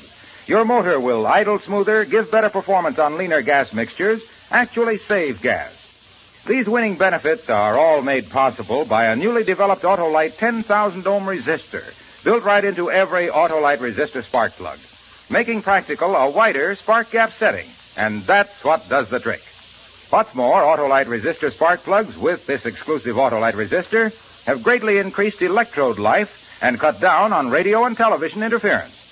So, folks, see your Autolite dealer and have him replace old, worn-out, narrow-gap spark plugs with a set of the new Autolite resistor spark plugs.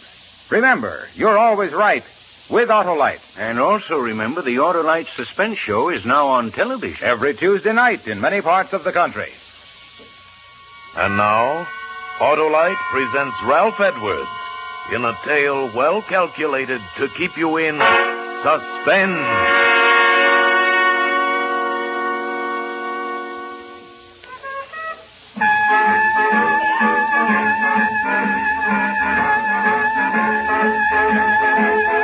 Yeah, didn't that leave you high, huh? Left me feeling treetop tall. That was Louis Armstrong's I Can't Give You Anything But Love. And that's all we have time for on the Hot and Mellow Hour tonight. Yes, this is Smiley Smith, your favorite disc jockey. I hope, booting the Hot and Mellow Hour home for this evening. I'll be back again tomorrow night, minus the music, but with a little surprise for you. Tomorrow night, Friday night, as you know, is stunt night here at station WXP, and have I got a stunt for you. Last week, if you remember, I planted my wire recorder in the steam room at a lady's Turkish bath and let you listen in on the playback, remember? Well, tonight, as soon as I leave the studio, do you know where I'm going? Your friend Smiley is going to spend the night in a haunted house on a spook hunt. You heard me. A spook hunt in a haunted house. I'm bringing my little old wire recorder along with me, and if you tune in tomorrow evening at this time, you'll learn what it's like to spend a night in a haunted house. Ain't that something? Yeah. A real haunted house. No kidding. 4 people are known to have committed suicide there. So tune in tomorrow night and share a real thrill with your old pal Smiley, I must be crazy, Smith. Good night.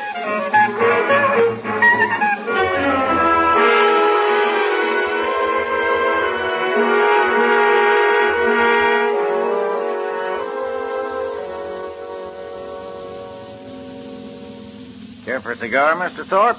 I got some cigars in the dash there. No. Well, no reason for you to carry a chip on your shoulder, Mr. Thorpe. Oh, really? Well, I don't like this fool stunt. Well, I don't see it as a fool stunt at all. I really don't. I think it's the only way you're going to unload this house. Ordinary selling methods won't work in a case like this. Now, don't forget the reputation saddling this house. 4 suicides since 1939. You know what people call it. The death trap. Yes. It's a lot of nonsense. Sure, but try to convince people of that. Anyway, when this disc jockey offered me this chance to kill all the rumors about about the property, I just naturally jumped and took him up at it. Especially since it don't cost a cent. You sure about that? I'm not liable for a penny. Not a cent. We're doing him a favor letting him use the place, he said. Thanked me for the chance last night when I drove him out here. So one hand washes the other, as the feller says. He got a chance to pull off a stunt, and the wire recording will prove the people the property is A-1, and we increase the chance of selling the place. Well, as long as it doesn't cost me anything. Not a thing. He's using his own recorder, and I'm paying for the rental of a couple of walkie-talkies he hooked up to it. Well, what about this, Reed? Does he charge anything? He comes gratis, too. Dr. Reed is a psychic investigator. Belongs to a couple of societies that do nothing but hunt ghosts. He showed me articles he's written about it in their magazine. Well, here's the house.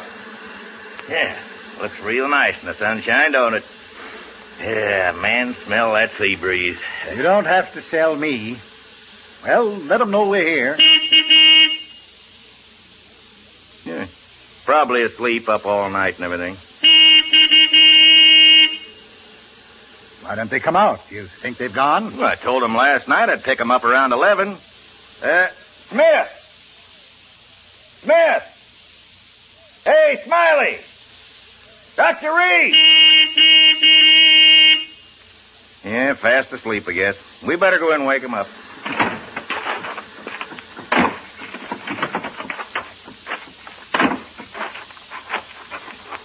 Of course, they may have taken the bus back to town. Oh, no. It's a 2-mile hike to the main highway.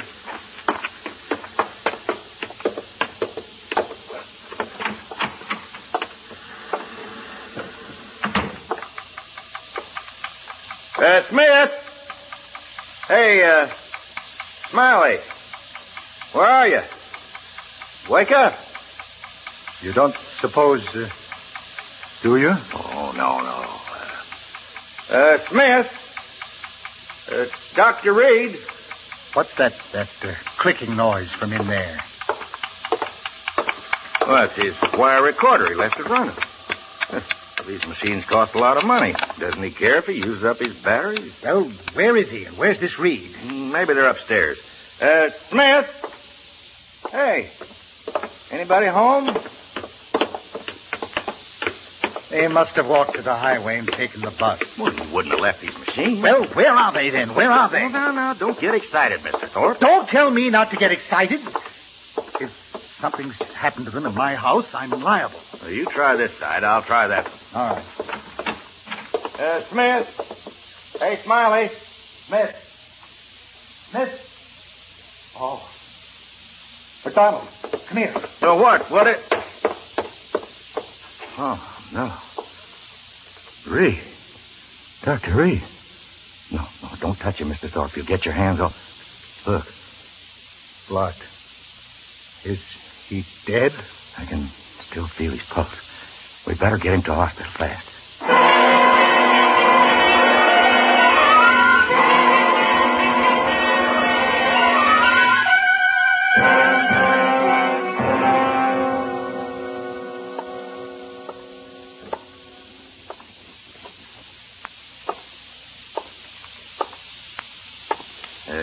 Care for a cigar, Mr. Thorpe? No, thanks. Well, why not try to relax? The nurse said Reed would be all right as soon as he's had a blood transfusion. You told the radio station to be sure and call us as soon as they had any word about Smith? Yes, I told him. Why don't you sit down? No, I'm all at 6s and 7s. What do you suppose happened out there last night? We're going to know in just a second, just as soon as I can get this recorder set up. You don't suppose Smith and Reed got into a fight, do you? Yeah, there. Huh? A fight? I don't know. Well, what's wrong? Won't it work? Yeah, it works. Take it easy. 1, 2, 3. Testing. 1, 2, 3. There. Testing. 1, 2, 3. All set, Dr. Reed? Miss McDonald, eh? Okay, here we go.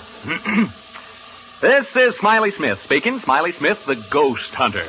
I don't know whether to hope this will turn out to be a success for the sake of the program or a failure for my own sake. Anyway, all the preparations have been made now, and it's up to the spooks. I better tell you where we are. Right now, we're standing on the lawn of a house about 12 miles above Malibu Beach. The ocean is 100 feet away, straight down. The house is perched on a cliff, and there's a sheer drop of about 100 feet right into the old Pacific. Maybe you can hear the surf pounding. I'll turn up the volume. Hear it? Now, I'm going to have you meet two gentlemen who are here with me. Incidentally, we're the only people around for miles and miles. First, I'd like you to meet Dr. Clarence Reed of the British and American Psychical Research Guilds. Dr. Reed is a famous investigator of psychic phenomena, and I'm very honored to be associated with him on this ghost hunt. He's smiling in an embarrassed sort of way. You're much too kind, Mr. Smith. Dr. Reed has conducted experiments in this field with such great believers in spiritualism as Oliver Lodge and Arthur Conan Doyle. He looks a bit like Santa Claus. He's short, stocky. You don't object, do you, Dr. Reed? No, indeed. And he has a magnificent white beard, a truly great beaver. Dr. Reed is so enthusiastic about ghost hunting that he got out of a sick bed this evening to be with us. Excuse me. My lungs. Mm-hmm. I was gassed in the First World War. Yeah. Anyway, Dr. Reed and I are here on the lawn looking at the house. Can't see much. It's around, 11 p.m. now. Seems to be a rambling sort of house, 2 stories high. Since it was built, there have been 4 suicides here. Is that right? That's right. Now, into the mic, please. Oh, yeah. 4 suicides since 1939. I better tell them who you are so they won't think you're a ghost. Standing with the doc and me is a real estate agent, Mr. Charles McDonald. He handles his property, and he can tell you a lot more about it than I can. Well, the house was built by a man named Marcus, Toby Marcus, an orange grower. Built the house as a wedding present for his wife. A month after they moved in, she took her own life. On the day of her funeral, he committed suicide the same way. There have been 2 other cases since then, and Did they all jump into the ocean? Yeah, all 4 of them, right over there. Oh. The last one was actually seen doing it. About 3 years ago. He was seen running like all get out the edge of the cliff, and he was shouting and laughing and yelling as though there was people at his side running right along with him. You kidding? No, it's fact. He was laughing and yelling and running, and when he got to the edge, right over there, he jumped and never came above water. As good an argument against coal baths as ever I've heard. Since then, people just refuse to live in this house. Silly, I call it. Anyway, if you and Dr. Reed find any sign of a spook, I'll advise the owner to pull the house down and rebuild. But if you don't find anything, I'm hoping this will convince folks that here's a real buy. Okay, Mr. Smith, you and the doctor are on your own. I'll be by in the morning to pick you up around 11. Goodbye, Miss McDonald. I hope there's something left for you to pick up in the morning. Well, it's almost pitch black, folks, and I guess Dr. Reed and I ought to begin. I don't believe in ghosts, never have, but what I say is this. If you're dead set on looking for them, this is a dandy place to do it. So long! Mr. McDonald just checked out. And then there were 2. Well, 3. Oh, my dog, yeah. Folks, I have my dog, Jeff, with me. He's a wire-haired terrier, 3 years of age, and he can talk. Yeah, say hello, Jeff. Come on, Jeff, say hello. Come on. Well, anyway, he's a wire-haired terrier, and he's 3 years old. Shall we go inside now, Dr. Reed? I was about to suggest it. Now, how do we hunt ghosts, Doctor? How do we do it, huh? Well, we don't really hunt them. If there should be any in the house, they will come to us. How cozy. And please, not ghosts. Do not refer to them as ghosts. We know them as apparitions. Now, remember, I've no desire to hurt their feelings. Where ghosts are concerned, I say live and let live.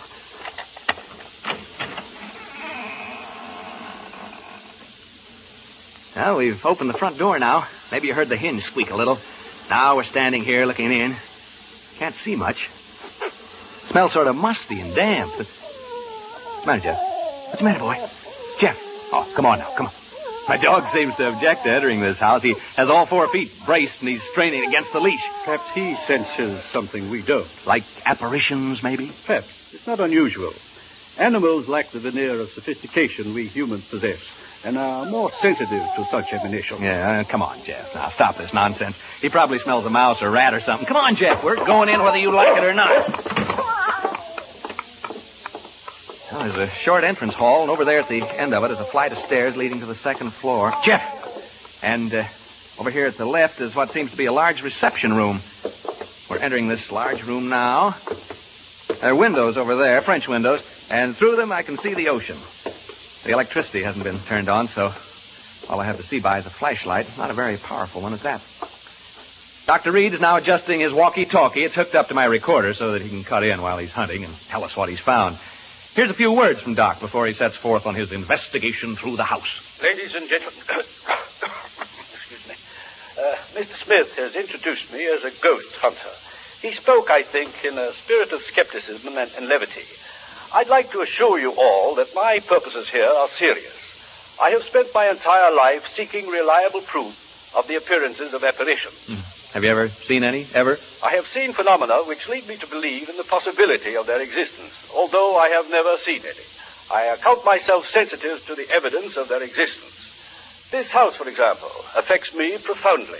It doesn't seem to affect you in the same way. I'm not too happy about all this, if that's what you mean. You are not psychic, and therefore not sensitive to these matters as I am. I imagine the question in the minds of those of you listening to us is, shall we find apparitions? I don't know. But I feel they are here and that they are evil. I sense danger. I shall soon know. Dr. Reed's leaving the room now to make a tour of the house. First thing I'm going to do is open the windows and let some fresh air in. It feels better already. Cooler anyway. I know that. Oh, a bat just flew into the room. I think it's a bat, not a bird. I didn't actually see it, just its shadow as it fanned my face. There it is again. It touched me as it passed. Jeff, come back here. Jeff, you fool dog, come back here. Dr. Reed. Dr. Reed. Dr. Reed!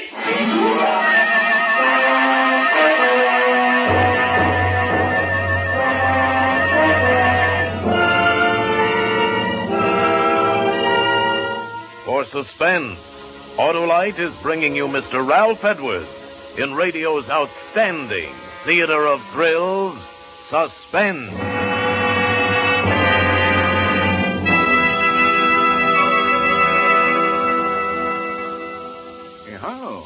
Harlow, snap out of it. Huh? I'm reading a letter about the new wide gap Autolite resistor spark plugs, Hap. Oh? It's from Mrs. Clark Perry right here in Hollywood. She says our 1948 station wagon has given constant trouble. Finally, the garage man said all the difficulty was spark plugs, and he installed a set of Autolite resistor spark plugs. Now the car runs beautifully. The very first time my husband has been really pleased. Well, smart garage man. Smart people to take his advice. Hap, you know, as more and more people learn about wide gap Autolite resistor spark plugs and how they make an engine idle smoother, give better performance on leaner gas mixtures, actually save on gas, why then more people will replace old, worn-out, narrow gap spark plugs with sensational new wide gap Autolite resistor spark plugs. Any more letters like that, Harlow? Plenty, Hap, plenty. Why, here's another one from New York City. Read it to me later, Harlow. We haven't time because here's suspense.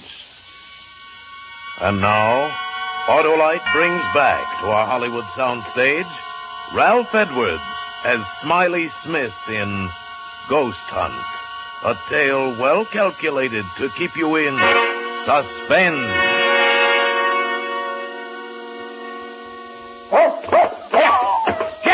Jeff, come back here. Jeff, you fool dog, come back here. Dr. Reed. Dr. Reed. Dr. Reed! Reed speaking. What is it, Smith? Jeff has run off. My dog, he jumped through the window and ran off. Oh, so? I told you he sensed something about this house, didn't I? Yeah, you want to come and see if you can determine what it was exactly that set him off? Soon. I'm making my way slowly up the stairs toward the 2nd floor now. I'm halfway up. I'll be down with you soon. Folks, my dog's run away. You probably heard him howling. He jumped through the window and took off. Never did anything like that before. Frightened by the bat, I guess. Personally, alone here in this big room, I can understand how he must have felt. This isn't a cheerful spot by any means. I may not be psychic, but I sure have a feeling this house doesn't want us here. Read again. Excuse me. I have something of great interest to report. I'm now standing in an alcove on the second floor trying to recover my breath. As I reached the head of the stairs, I felt what I think is a definite psychic manifestation. I felt suddenly as though I had been punched in the solar plexus. That's the only way I can describe it. At the same time, I began to perspire. My head is still swimming slightly, and I have difficulty in swallowing. My pulse rate is around 110 in a minute. The sense of evil is very strong. I feel very, what shall I say, profoundly depressed. Do you want me up there? No, I prefer to remain up here alone. The presence of a disbeliever such as you might interfere with my investigation. Folks, I'd like you to get a picture of what it's like here. It's very quiet, for one thing. I've never been in such a quiet place. And it's pretty dark. No light except my flashlight. Tell you what, you go now and douse all the lights you have on. Go ahead, put out the lights, and that'll give you a clearer feeling of how it is here with me. Go ahead, put out the lights. Hey, did you hear that? Real estate agent told me I'd probably hear rats and mice in the walls. Well, I can certainly hear them now. Even you can hear them, I think. It's as though... Dr. Reed speaking. I've been working my way toward the front room, the one directly above the one in which Mr. Smith is now. The vibrations have become stronger and more pronounced as I approach it. I think I am on the verge of an important discovery. Important discovery, did you get that? Now I can hear Dr. Reed moving about in the room above. I don't suppose you can. Have a try anyway, huh? Hear him? I hope he finishes his investigation soon, because, quite frankly, I'd like to get out of here. I can well imagine people becoming unhinged in this place. Right now, I find myself pretty jumpy. Not being very brave, am I? It's being alone in this room down here that does it. This darned old house. It's a very, the atmosphere, it's so very... I wish only to make this hurried report before continuing with the investigation in this room. I have carefully sounded out all the parts in this room, and the emanations are most strong from what appears to be a closet, before which I am now standing. As soon as I open the door to this closet, I will have, I think, a thing of great interest to communicate. I find no key to the lock, and so I will attempt to remove the hinges with my penknife, and I will tell you what I find when I open it. I'll tell you what it would cost to get me to open that door. In the basement at Fort... There's that bat again. It seems to like me, the way it keeps... Each time it passes, it touches my face or my neck with its wings. They're smelly things, bats. I don't suppose they bathe very often, if at all. I wonder how... Get away, you bat! That bat'll be the death of me. Yeah, it's like a jingle, isn't it? Bat'll be the death of me, the death of me, the death of me, bat'll be the death of me. It isn't far from London. No, that isn't the way it goes. It's come down to Q in lilac time, in lilac time, in lilac time. Come down to Q in lilac time. It isn't far. I haven't thought of that since I was a kid in grammar school. Yeah, I had a lonely childhood when you come right down to it. That's my affair, isn't it? Yes, it is. Well, it certainly is. I have succeeded in removing the hinges to the door, and I find inside it is not a closet, but much larger. It is, I think, a dressing room. I have not yet been inside, but I am about to enter. What was I talking about? Bats. Well, the bat flying back and forth in this room. Did you hear that? Did you hear it? Dr. Reed must have knocked something over in the dressing room. A chair, yeah, a heavy chair by the sound of it. The chair, or whatever it was, must have fallen right over my head. That's the way it sounded. I can see a small stain forming right on the ceiling, right over my head. Something ran across my foot just then. A rat, I think it was. I've always hated rats. Most people do, of course. That stain up there bothers me. It's gotten so big so soon. I think I'll take a chance and bother Reed and ask him what it is. Dr. Reed. Reed, can you hear me? Are you all right? Hello? Well, he didn't answer. I think he's just a little bit deaf. Think so. What do you suppose he's found, huh? I'm afraid this is rather dull for you listeners. I'm not finding it so, of course. There. I heard him cough. Did you hear that cough? Hope he's all right. He got out of a sick bed to come here this evening, you know. He was gassed in the First World War, and this place is beginning to get on my nerves a wee bit. Just a teensy-weensy bit. Reed speaking. Hello? He switched off. That's the bad cough he's got. I feel so lonely.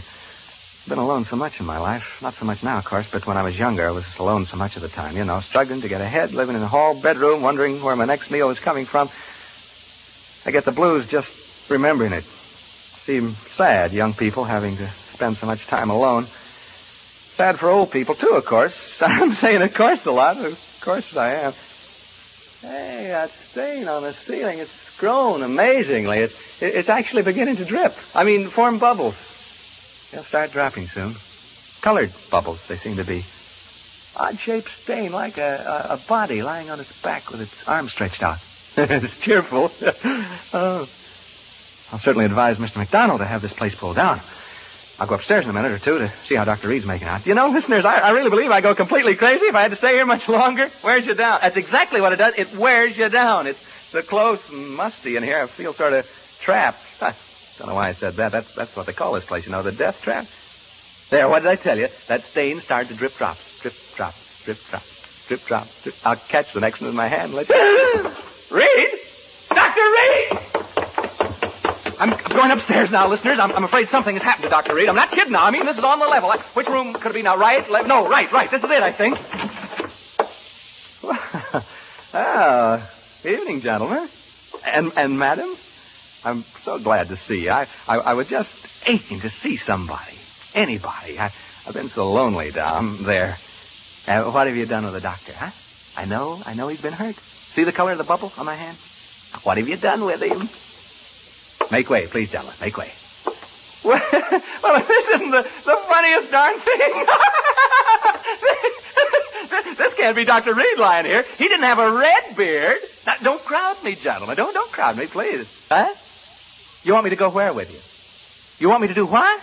Speak up, gentlemen. To the cliffs. Down to the cliffs? You mean right now?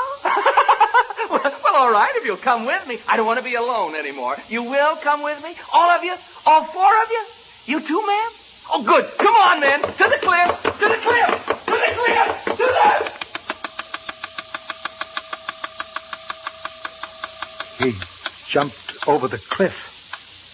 He jumped over the cliff. McDonald, he jumped over... Mr. McDonald, Mr. Thorpe, you may come in to see Dr. Reed now. What? Uh-huh. Dr. Reed is conscious. You may see him now. Is he able to talk? Just for a few minutes. In here. Come in. Come in, gentlemen. How are you, Dr. Reed? We've been waiting to see you. Yes, and I must apologize, gentlemen. I had a most unfortunate accident. Hemorrhage. Hemorrhage? Yes. My lungs, you know. Now, gentlemen. Hemorrhage? Dr. Reed, what happened in that house? What happened to Smith? We've just been listening to a playback of the recordings you made out there. Smith? Well, isn't he with you? We've just heard the recording, Dr. Reed. Smith jumped over the cliff. Into the ocean. Oh, that poor boy. Dr. Reed, will you please tell us what happened? From what we heard on the recording, there were ghosts in that house. Ghosts? I didn't see any ghosts. But Smith, what about him? If he went over the cliff, it was fear that drove him over.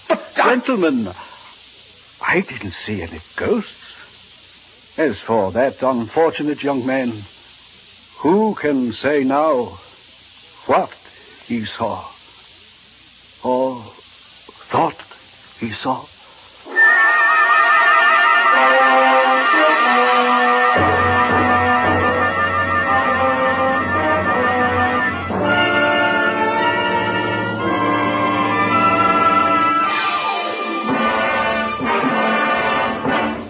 Thank you, Ralph Edwards, for displaying your versatility by appearing as guest star on Suspense. Say, Harlow, that Edwards does everything. Hap. No does. Don't use that word on our Autolite show. Oh, come now, Harlow. I can make you use that word, as you call it. How? Now, don't you say that Autolite resistor spark plugs make your car engine idle smoother? Yes, but... And your car gives better performance on leaner gas mixtures. Saves gas. Sure does. I mean, does. Aren't we devils? Ralph, you tricked me. Well, anyhow, it does my heart good to tell people that Autolite resistor spark plugs are ignition engineered by Autolite, which makes more than 400 products for cars, trucks, airplanes, and boats in 28 plants from coast to coast. Autolite also makes complete electrical systems for many makes of America's finest cars. Batteries, spark plugs, generators, starting motors, spark plug wire, battery cable, coils, distributors. All ignition engineered to fit together perfectly, work together perfectly because they're a perfect team. The lifeline of your car. So, folks, don't accept electrical parts that are supposed to be as good. Remember, you're right with Autolite.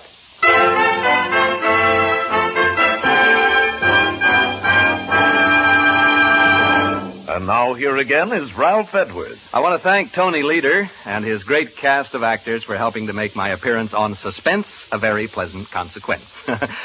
Like all of you, I'm a great Suspense fan, and I'm looking forward to next week when radio's outstanding theater of thrills brings you Joseph Cotton in The Day I Died, another gripping study in Suspense.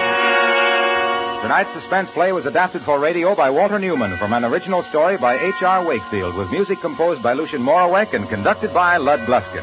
The entire production was under the direction of Anton M. Leader. Make it a point to listen next Thursday to Suspense, radio's outstanding theater of thrills. Remember, next Thursday, same time, hear Joseph Cotton in The Day I Died. You can buy Autolite resistor spark plugs, Autolite stay-full batteries, Autolite electrical parts at your neighborhood Autolite dealers. Switch to Autolite. Good night. This is CBS, the Columbia Broadcasting System.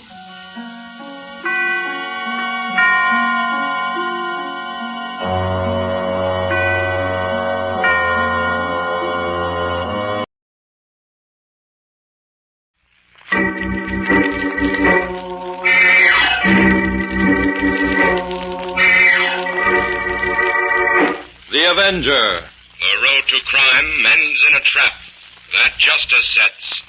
Crime does not pay.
The Avenger, sworn enemy of evil, is actually Jim Brandon, a famous biochemist.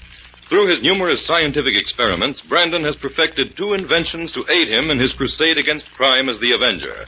The telepathic indicator by which he is able to pick up thought flashes, and the secret diffusion capsule, which cloaks him in the black light of invisibility. Brandon's assistant, the beautiful Fern Collier, is the only one who shares his secrets, and knows that he is the man the underworld fears as the Avenger. And now, The Avenger and the Ghost Murder.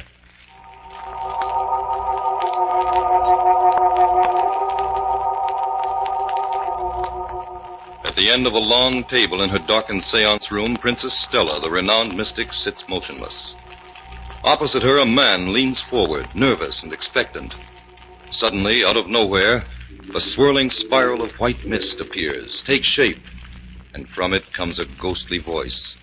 I am the spirit of Martha, your wife. Horace, do not sell our house.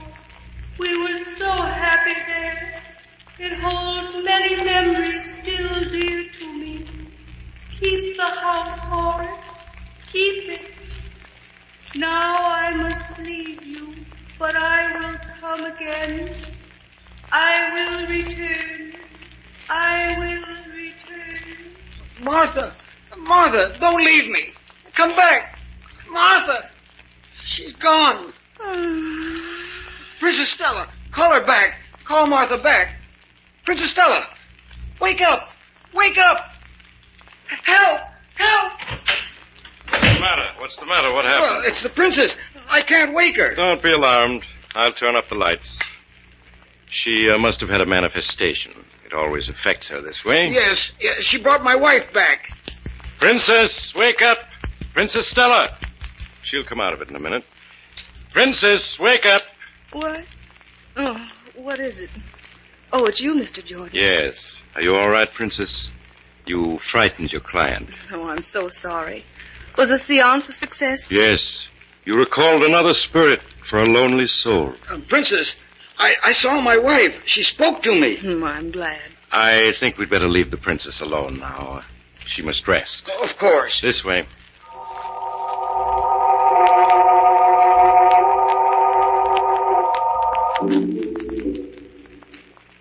Well, how much did he pay you, Jordan? $50, Stella. Pennies. Now, Stella. Well, I'm getting sick of going through this routine day after day for that kind of money. You promised Have me patience, Stella. I told you that before long we'd be cleaning up. Well, and I meant it. Well, you'd better pull something out of the hat, or I'll retire. And then where'll you be, Jordan? No, Stella, that's no way to talk. After all I've done for you. After all you've done for me? Shut up.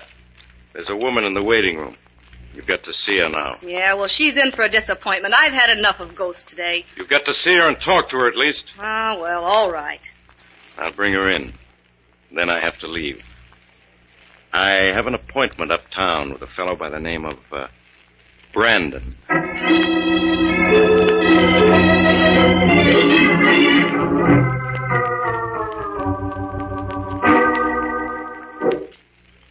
Mr. Jordan, what can I do for you? Well, Mr. Brandon, I represent Princess Stella, the mystic. No doubt you've heard of her? Well, yes, I have. Well, Princess Stella is going to try for that $50,000 prize the Rollins estate is offering for a genuine manifestation. Isn't that rather a waste of the princess' time, Mr. Jordan? What do you mean? Well, so far, every medium who has tried for that prize has failed completely. Every so-called manifestation was promptly exposed as a hoax. Oh, Princess Stella is in a class by herself. Those others were charlatans. Princess Stella is a true psychic. A genuine spirit medium. Mr. Jordan, suppose you come to the point. What brought you here to see me? You may be a scientist, Mr. Brandon, yet I feel that some of your ideas may be in sympathy with those of the princess. Why? Well, you've written some brilliant articles about your experiments in the field of mental telepathy. So I thought you might be interested in endorsing Princess Stella as a medium. Your word would go a long way in helping us. Just a minute, Jordan. Let's clarify our terms. My telepathic experiments have to do with the concentrated thought waves of the living. That is a science. Oh, but Princess Stella is a very clever actress, no doubt. No sale, Jordan. If we win the Rollins prize, we're willing to cut you in for 10%. No, thank you. I'm not interested. As a matter of fact, I'm on the other side of the fence completely. You mean you're going to fight us? In a way, yes. You see, I promised Neil Hayden, the Rollins lawyer, to act as a judge when Princess Stella puts in her bid for the prize. You what? I'm willing to give your client a fair enough chance. If Princess Stella really can produce a ghost, I'm sure the whole scientific world will sit up and take notice. Well, thanks for being such a sport about it, Brandon. I think you understand my position. Even a true artist needs a little clever exploitation. Yes, that seems to be a generally accepted idea. Anyway, I feel we'll get a square deal from you, Brandon. I'm merely interested in keeping things in their proper places, Jordan. Mm-hmm. I think Princess Stella's so-called manifestations belong strictly in the field of entertainment, not to be confused in any way with any branch of science. Well, perhaps the princess can convert you. Well, I won't take up any more of your time. I'll see you at the seance next Thursday. Right. I'm looking forward to it. I can find my way out. Thanks for the interview. Not at all. Goodbye. Well, of all the nerve, trying to offer you a bribe, Jim. That's the limit. I don't see how you kept your temper. Fern, Jordan is playing for big stakes, and he's not the sort to leave any stone unturned. Well, I don't trust a man like that. He's not only too glib, but too well-dressed. He's a dandy, all right. Did you notice the spats? How could I miss them? Jim, I didn't know you'd been asked to be a judge at this thing. Yes. Princess Stella is by far the cleverest medium to try for the prize, and Neil Hayden isn't going to take any chances of being duped in carrying out the extraordinary terms of the Rollins will. Who are the other judges, Jim? You've met them both, Professor Gans and Dr. Strong. Princess Stella isn't going to have an easy time of it. No. Even though Gans and Strong are constantly at odds, they'll probably agree this once, that Princess Stella is a colossal fake. Jim, can you arrange for me to go to the seance? I don't believe in ghosts, but I would But you'd like to see one, huh? Well, yes, I'd like to see what passes for a ghost. All right, Fern. But in the meantime, we have a great deal of research to do. What kind of research, Jim? We're going to look into all the tricks that mediums use, all the accoutrements that the earthly ghost is heir to, the blaring horns and trumpets, the moving tables and the tilting chairs, and all known devices that have ever passed for ghosts. Sounds interesting, Jim. We mustn't underestimate Princess Stella, Fern. This seance will be a kind of challenge, and we can't let science take a back seat.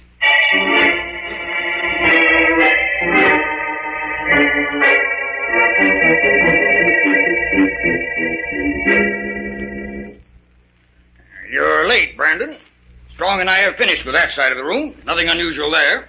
You don't mind if Fern and I have a look, Professor Gans? Well, if you're not willing to take our word for it. Go ahead, Brandon. There's plenty of time. Thanks, Strong. This way, Fern. So this is what a seance room looks like. I always thought they were done in black velvet. This one's completely in white. Yes, the princess knows the value of contrast. She's a showman, all right. Now for the inventory. White painted walls. White rug that completely covers the floor. 8 straight-back white chairs. Help me examine them, Fern. Right, Jim. They're all metal. No false bottoms. Nothing could be hidden in these chairs. Let's take the table next. That's all metal, too. Examine the legs, Fern. They're single strips of metal, Jim. Nothing there. Nothing under the rug. Jim, there's no place to hide any ghosts in this room. Certainly doesn't look that way. No windows. In fact, there's only one thing about this entire room that strikes me as a little odd. What's that, Jim? There are 4 radiators, 2 at each end. Well, this is a very large room. In cold weather, I imagine all 4 of them are needed. They're all cold today. Are you ready, Brandon? Yes, Strong, I think so. Oh, just one other thing. Did you and Gans go over the room for hidden wires? Yes, we covered the walls and floor with a detector. Guess that takes care of everything, then. I'll tell Jordan we're ready to begin the seance.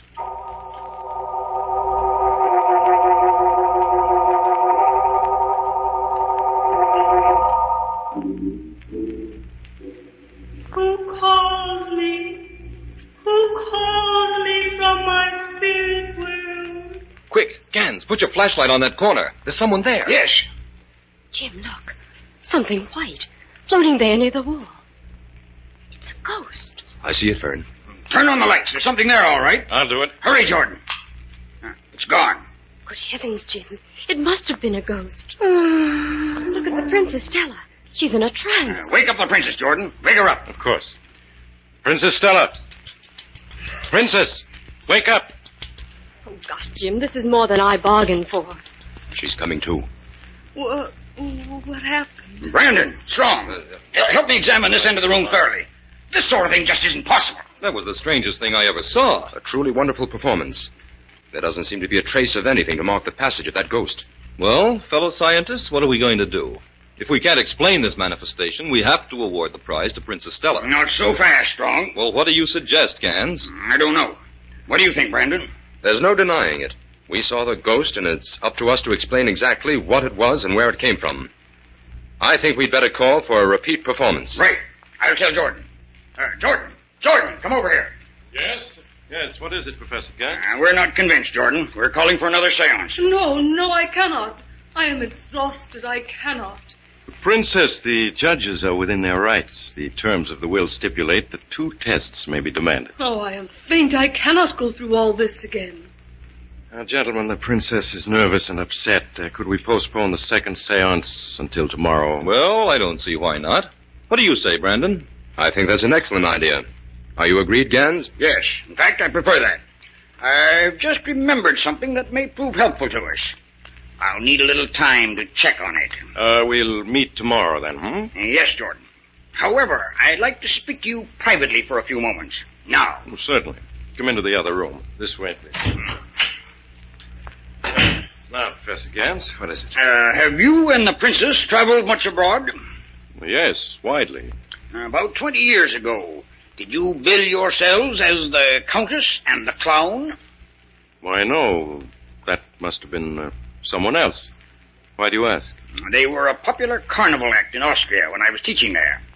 Something about you two reminded me of them. Well, the princess and I are not exactly a vaudeville team, Professor. I wonder what became of that act. I must find out before the seance tomorrow. Really, Professor, what can that have to do with Princess Stella and the Rollins prize money? It may have everything to do with it, Jordan.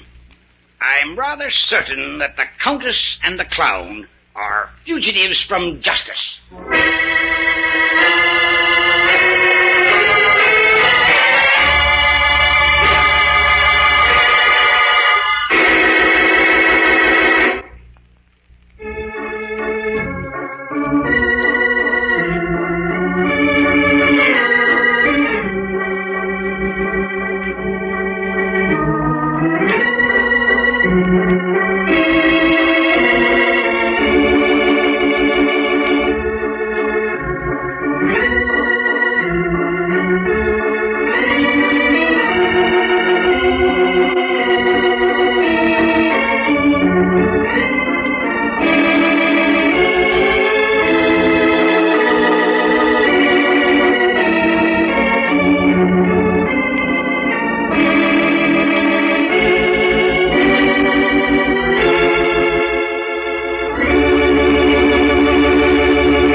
Back to the Avenger and the Ghost Murder.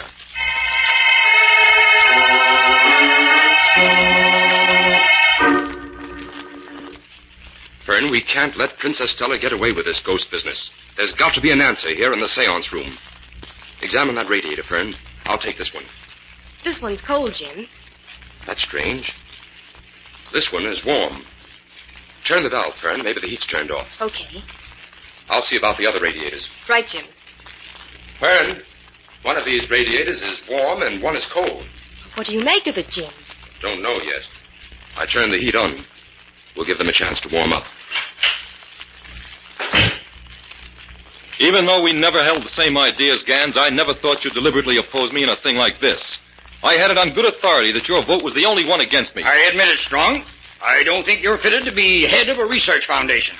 Such a position requires an older man, wide experience. Like yourself, I suppose? So that was the reason for it. You want the position yourself. Now listen here, Strong. Mind your tongue. Gentlemen, what's the trouble? Brandon, Professor Gans blackballed me. I'd have been elected head of the Lansdowne Foundation if it hadn't been for him and his petty personal ambition. Now, this is a matter between you and me, Strong. Let's keep it that way. I voted in good faith for what I believe to be the good of the foundation. Your day is coming, Gans. I'll get you for this. Are you gentlemen ready to begin? Everyone is waiting. Well, Jordan, I see you've decided to brazen it out. If you have anything to say to me, Professor Gans, say it in private. I'm afraid that won't be possible. My news will be of interest to the public. But I've decided to let you put your show on first. My news can wait. I'll call everyone in, then.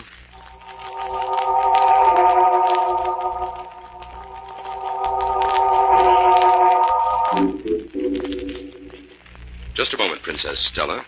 Will you sit at this end of the table today? Very well, Mr. Brandon. It makes no difference to me. Thank you. Turn out the lights, Jordan. I'll keep my flashlight on you. All right. Now, take your place in the circle, and everyone join hands. Hayden will hold my right wrist so that my hand will be free to turn on this flashlight in an instant. There. Are you ready, Princess? I am ready. I call upon some friendly spirit. Let my voice penetrate these walls and travel on wings of wind. Out there in the vast unknown, I seek a friend, a lonely, unhappy spirit. I would call you back from the dark, lost valley of the beyond. Come, spirit, manifest thyself. The veil is lifting. The boundary between the living and the dead is not a barrier. It is but a frail cloud of mortal man's uncertainty. Come, kind spirit, appear, appear. The spirit approaches. Who calls? Who calls me? There it is, in the corner. A ghost. It's there, all right. Keep your hands joined, everyone. I'll turn on the lights. Hurry, Brandon. It's already disappearing. It's gone. Jim, look, Professor Gans, he must have fainted. Help me, Brandon. We'll get him out of here. Don't touch him strong. Why not? Look closely. There's a small dagger below his heart. What? Professor Gans is dead.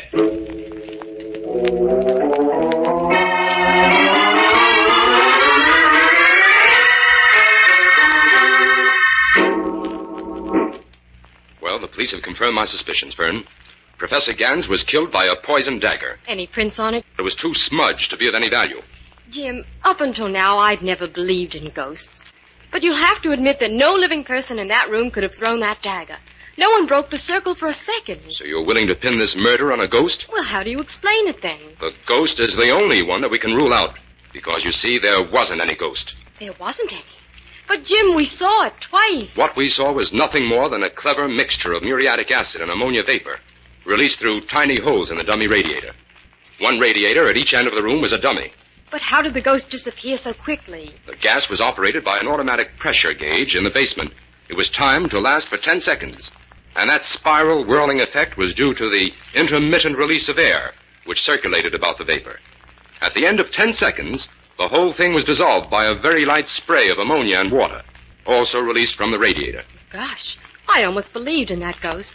Especially after you placed Princess Stella at the opposite end of the table for the second seance. That's why they had 2 sets of radiators in that room, just in case a skeptic made a request like that. But what of the voice, Jim? It didn't come from anyone in the room. It came from the ghost. Well, that's easy. Princess Stella is an accomplished ventriloquist. Well, there goes my ghost story right up the chimney, or I should say right down the radiator. Fern, I don't want any of this revealed until we know who murdered Gans. All right, Jimmy. But I don't see how we're ever going to find that out. At the moment, neither do I.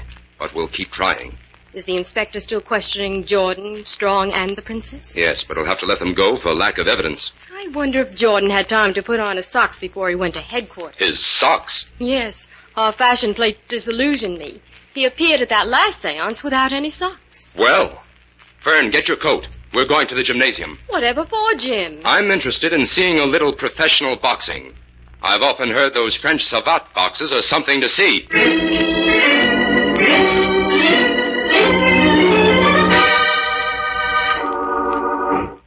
Stella, what are you doing? I'm packing, Jordan. I'm going to pull out. Don't be a fool, Stella. We're under bond. You've got to stay here and stick things out. You suit yourself. I'm leaving. Now listen to me, Stella. We still have a chance to pull through all this and win that $50,000 prize. You've got to go through with that seance today. If we stay here, we'll wind up in jail no matter how the seance turns out. What are you getting at?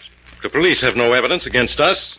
Strong was the only one with a motive for killing Gans. We're in the clear. You're wrong, Jordan. Jim Brandon knows we had a motive for killing Gans. Brandon? How could he know anything? I heard the inspector tell Brandon to search Gans' apartment. Since Gans knows who we were and all about the trouble that you got us into in Vienna, he must have had some proof of it.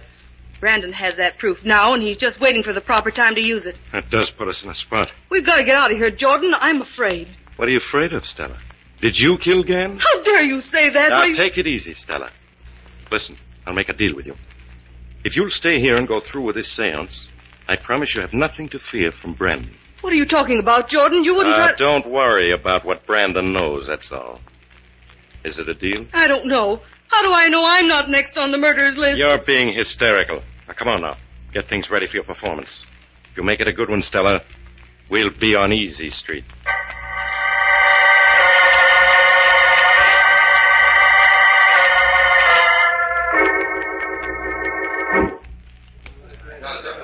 Oh, Mr. Jordan, may I speak with you a moment? Of course, Miss Collier. What is it? Well, Mr. Brandon is busy at police headquarters and won't be able to get here for the seance. But he must. This is the final test for the prize. You're to go on with the seance as usual. It is understood that if you convince Strong and Hayden that Princess Stella has brought about a genuine manifestation, the prize is hers. All right. I'll call the princess.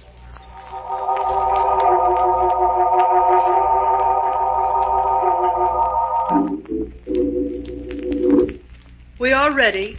Close the door, please, Mr. Jordan, and turn out the lights. Yes, princess. Jordan, wait a moment. What was that noise? I don't know. It seemed to come from just outside the door. But there's no one there. Well, close the door then, and let's get started. Join the circle, Jordan. Let me warn you all. Do not break the circle, no matter what happens. Let silence reign a moment. Spirit of another world, come to us. Manifest thyself to those who do not believe. Show thyself within this room. Come, Spirit, appear, appear and speak. Who calls? Who disturbs this spirit? I am the spirit of Alvin Gans. Something is wrong. Turn on the lights. Stay where you are, all of you, and hear me out. The ghosts of the murdered have a right to speak. Turn your flashlight on him, Dr. Strong. There's no one there. I'm here, but you can't see me. It cannot be a ghost. It cannot be. You admit before witnesses, Princess Stella, that you have no power to produce a ghost? Yes, but tell me who you are. I am the Avenger, Stella. I am here to accuse Claude Jordan of the murder of Professor Gans. It's a lie. That's a lie. This is some sort of trick you're playing on me, Stella. It's no trick, Jordan. I'll turn on the lights and produce the evidence. It's a frame-up. Stella! Strong and Hayden, search Jordan. Examine his left leg. Jordan. You'll find something interesting there. Let me go. Why, there's a small bow and arrow attached to his leg. And fastened underneath it is a small dagger like the one used to kill Gans. Yes, that's right. Strong, call Inspector White. Tell him Jordan is ready to give him an exhibition of some amazing footwork.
You furnished the clue that solved this murder case. I did?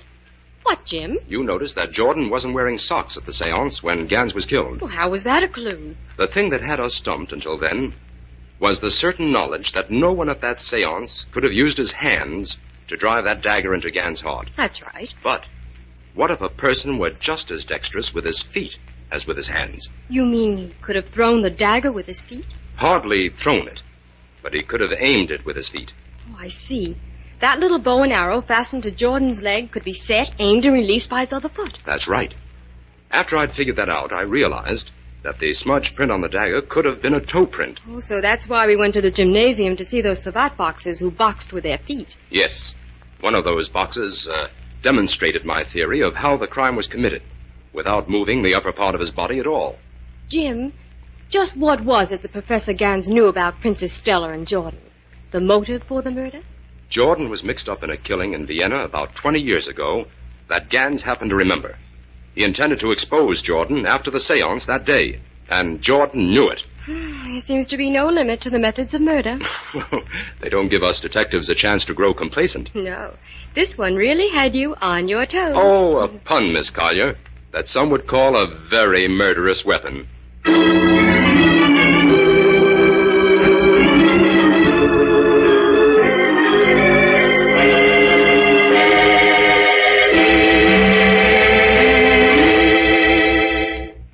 All characters, names, places, and plots used in the Avenger program are fictitious. Any similarity to persons living or dead is purely coincidental.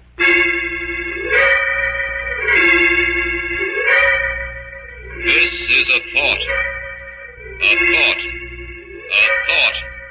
Remember, listen for another adventure of... The Avenger.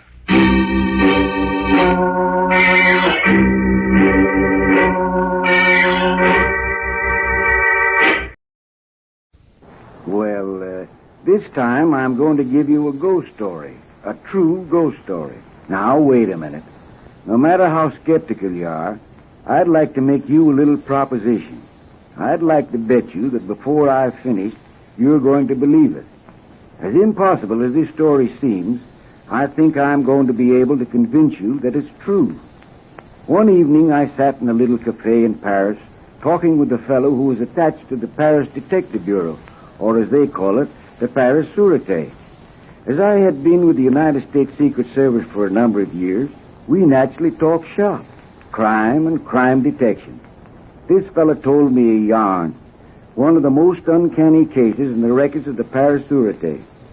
He said that residents in the neighborhood of the Saint-Parnasse Cemetery had reported the appearance of a ghost.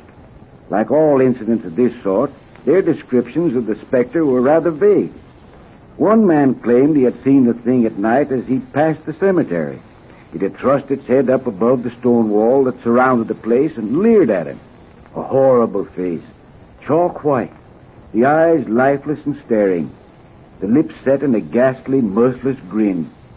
The man didn't stop to investigate further details.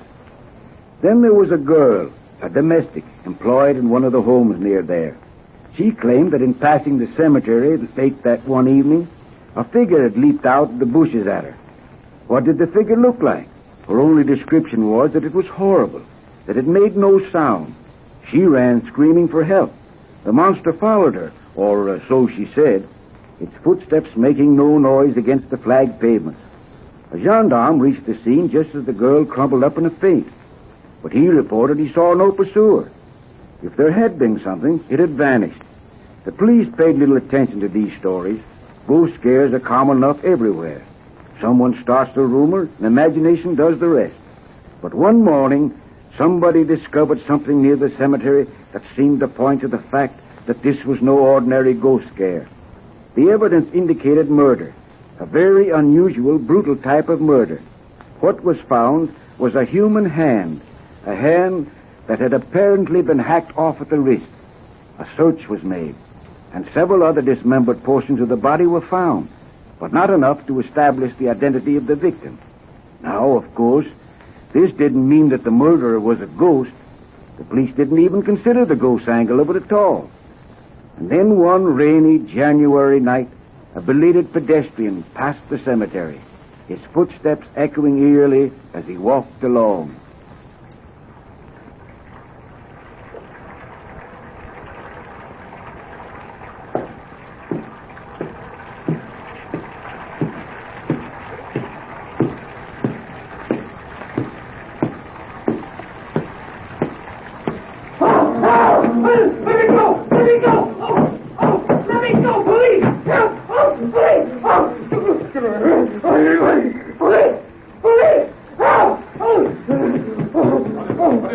matter here? He tried to rob me. He leaped at me. Wait a moment. No, he jumped at me from the shadow of the wall. I said, wait a moment.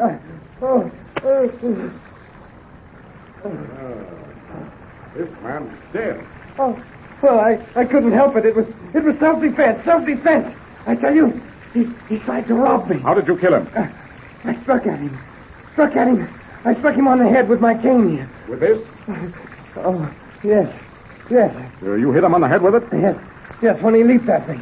Oh, I didn't stop to think. I just struck at him. Oh, he leaped at you, eh? Yes. Oh, he almost threw me to the ground. He overpowered me. What do you mean he overpowered you? Well, I told you. He leaped at me. Why, he's an old man. He couldn't have overpowered you. Oh, he did. He sprang at me. He sprang at me like a tiger. Just a moment.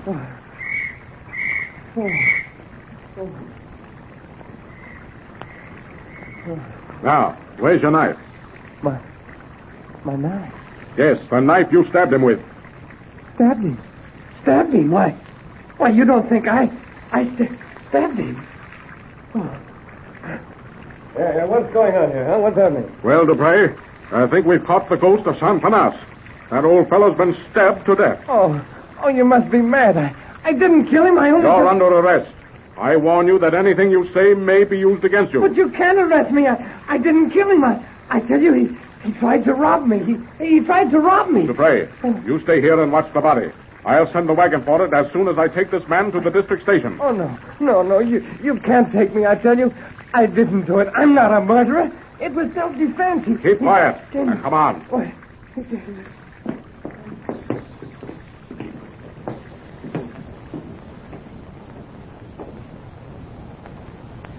And so the search for the fiend who lurked in the shadows of San Panas Cemetery seemed to have come to an end.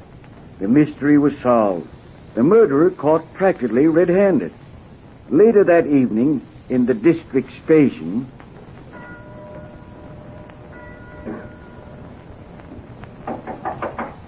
Come in. Well, have you finished searching for him? Yes, sir. Find a knife? No, sir. But Dupre just brought this in. An infantry bayonet. Where'd he find it? It was near the cemetery wall. Well, this is just about all the evidence we need, I think. Has it been examined for bloodstains and fingerprints? Yes, sir. But lying there in the rain, they were washed off. But that's the knife he did it with, sir. Yes, I think you're right. I think we've caught the ghost of San Panas. Oh, Bono doesn't know you found this, does he? No, sir. Good. Now, I'll put it in the drawer here, and when I bring it out, I'll wager I'll be able to get a complete confession. Oh, you might tell Dr. Mortimer about it. Tell him the man was stabbed in the throat with a bayonet, and we have the bayonet. Yes, sir. And tell him to report to me as soon as he has finished examining the body.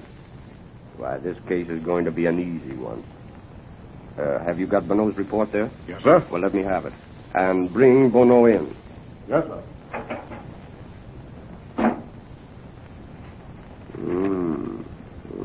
Bono. I can hear. Here he is, sir. Oh, yes. All right, Valson, you can go. And tell Dr. Mortimer what I told you. Yes, sir. Sit down, Bono. Thank you. Now, I'll read these questions to you and your answers, just to make sure I have them correct. Your name is Victor Bono. Yes. Age 36. Not married. Residing at 16 Rue Moulin. Yes. Employed as a clerk by the firm of Roger & Son. Yes, sir. On the evening of January 30th, while you were passing the San Panas Cemetery, you allege a man sprang out of the shadows and tried to rob you. Let me see. About what time was that? Well, I don't know exactly. Sometime between 12 and 1 o'clock. Between 12 and 1 o'clock. Yes. You struck him with your cane and called for help. Yes. Officer Valson responded, and when he arrived, he found the man dead. But I didn't kill him. Don't you see? He attacked me. He tried to rob me, and This isn't a confession. Oh. Why, it's simply a statement confirming Vincent's report. I'm merely reading your own answers to the questions you were asked. Now, all I want to know is whether your answers were put down correctly. Oh, yes. Yes, they're correct. Now, I'd like to ask you some other questions. You stated that you live at number 16 Rue Malone. What were you doing in the vicinity of Saint-Pernas? Well, I was looking for a gentleman, a Mr. Cartier. He's a customer of our firm, and he owes us a small sum, and I thought that I would try and collect it. I wanted to close my books for the month tomorrow. Did you find him? No, sir. No, he wasn't there. Do you ordinarily set out to collect bills between 12 and 1 o'clock at night? Oh, no, of course not. But Cartier runs a little cafe, and it's usually open until quite late, and I was very anxious to close his account. I've been working on the books, you see, and... well, now, how much did he owe your firm? 40 francs. And at midnight or thereabouts, you went halfway across Paris to collect 40 francs for your firm. You are an exceptionally conscientious employee, Monsieur Bonnet. Well, I'd been to a theater not far from his cafe. Oh, I see. And being in the neighborhood, you decided to stop in and see him. Yes, that's it. But he wasn't at the cafe. Oh, no, sir. So you set out for home. Yes, sir. Walking. Yes, sir. Through the rain. Yes, sir. I didn't think I could afford a cab. I'm far from being a wealthy man, sir. Yet you could afford to attend a theater. Oh, well, you see, that's just the point. I couldn't afford the theater and the cab both. Oh, I know you don't believe me, but I'm telling you the truth. I swear it. I didn't have... Sit down, Monsieur Bonneau. Now, no one's accused you of not telling the truth. Oh, but you think I'm lying. Well, why should you lie? It would be a very easy matter to find out if you do work for Roger & Son, and if you did attend the theater, and if you called at Cartier's Cafe. Well, now tell me once more. Tell me just how this man tried to rob you. Well, I was walking past the cemetery rather rapidly, and it was late, and it was raining, and suddenly he sprang at me. From where? Where was he standing? I don't know. From the shadow of the wall. You didn't see him then until he sprang at you? No, sir. The first thing I knew, he was upon me and bearing me down. He didn't shout first to tell you to put up your hands? Oh, no, sir. He leaped upon me like some wild beast. It almost knocked me off my feet. I see. Vincent reports that he was a very old man. It doesn't seem possible that he could attack you so violently. Oh, but he did. And then I struck at him with my cane, and he fell. Did you hit him very hard? No, I couldn't have hit him very hard. I was off balance when I struck. I just thrashed out wildly. This is the cane you hit him with, is it not? Yes. Very light. You couldn't have hit him hard without breaking it. That's right. Now tell me, were you ever in the army? Why, yes. Well, how long ago? I was discharged 4 years ago. What branch of the army? The infantry? Yes, sir. Now, Monsieur Bonneau, as a member of the infantry, you no doubt learned to use a bayonet, didn't you? I just... You did, didn't you? Well, yes, of course, but... Did you ever see this bayonet before? No. Well, look at it carefully. Well, I tell you, I've never seen it.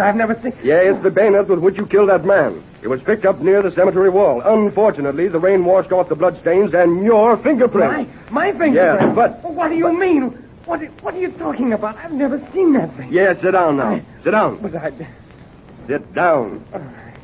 All right, that's better now. Now, let's have the truth. I've told you the truth. I've told you all I know about it. The man... I said I want the truth. Very well. Since you don't want to tell me what happened, I'll tell you.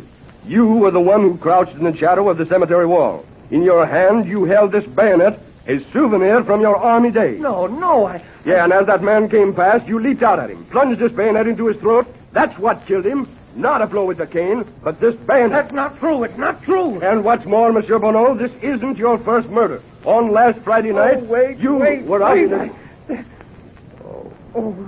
Oh, come in, Dr. Mortimer. Did you finish the examination? Yes. You can let this fellow go. What? Let him go. Why, he's practically convicted right now. Yes, let him go. He's been telling you the truth. But this bayonet here is... The wound wasn't made with a bayonet. I should say it was made with a razor. And this young fellow didn't do it. He's no more guilty of attacking that man than I am. No, he attacked me. It was just as I said. He leaped at me. Yeah, now, how do you know he didn't do it? Because that body that I examined has been a corpse for days. A corpse? And the cause of death was suicide. Do you believe that a dead man walking on the streets of Paris and attacking a pedestrian? Well, wait. I haven't finished yet. Well, I started out to tell you a true ghost story. I said I was going to try to make you believe it. But right now, I bet you think I'm just about the biggest liar that ever walked on two legs. I told you that one rainy January night in Paris, a gendarme heard a cry for help. The cry came from a spot just outside of the walls of Saint-Denis Cemetery. When the gendarme arrived, he found two men, one of them leaning breathlessly against the wall, the other lying on the sidewalk. The fellow leaning against the wall said his name was Bonneau. He claimed he had been passing the cemetery when this other man had leaped upon him and tried to rob him. He said he had struck his assailant with a cane, but Bonneau's story didn't seem to jibe with the facts of the case. The man on the sidewalk was dead. He was a very old man. It didn't seem possible that he'd attempt to rob a husky young fellow like Bonneau. Moreover, the cane with which Bonneau said he had struck his assailant was a light walking stick, hardly capable of doing a serious damage at all, let alone heavy enough to kill a man. But that wasn't the only questionable point in Bonneau's story. Examination revealed that the dead man had a knife wound, a ragged gash in his neck, and near the wall was found a long bayonet, such as used in the French army. Well, it looked like an open and shut case against Bonneau. The police believed that he was the one who had been the assailant. He had attacked the old man and killed him. In fact, not long before, there had been another murder outside the cemetery wall. A hand and several other dismembered portions of a body had been found, and authorities believed that Bonneau was only guilty of that. Yes, it looked pretty bad for Bonneau, and then came a surprise. The identity of the dead man. It was found that he had committed suicide the week previous and had been in his grave for 3 days, so Bonneau couldn't possibly have killed him. A dead man who had been buried for 3 days had apparently climbed out of his grave and had attacked a pedestrian. No wonder you think I'm stretching the truth. But wait a minute. The next morning, in the inspector's office... Yes? Oh, good morning, Doctor. Come on in. Well, what did you find on the bayonet? Nothing. At least nothing to indicate that Bonneau used it last night. I'm afraid you're wasting your time trying to build a case against him. Yes? What makes you think so? Dupre tells me that Bonneau's story about going to Cartier's Cafe between 12 and 1 o'clock to collect the bill is true. He says 3 different people saw Bonneau there. Well, what of it? That doesn't prove anything, except that Bonneau might have been trying to establish an alibi. An alibi for what? You certainly aren't accusing him of murdering a man who's been dead and in his grave for a week. No, and I certainly don't believe dead men walk in the streets of Paris and hold up wayfarers either. Bonneau said it leaped on him with the ferocity of a wild beast, and without warning. Didn't utter a sound. Oh, well, maybe Bonneau's lying. He's told the truth in every other respect. Why should he lie about that? What has he to gain by it? Oh, I don't know. But dead men don't get up out of their graves and go walking around the street. Now, look here.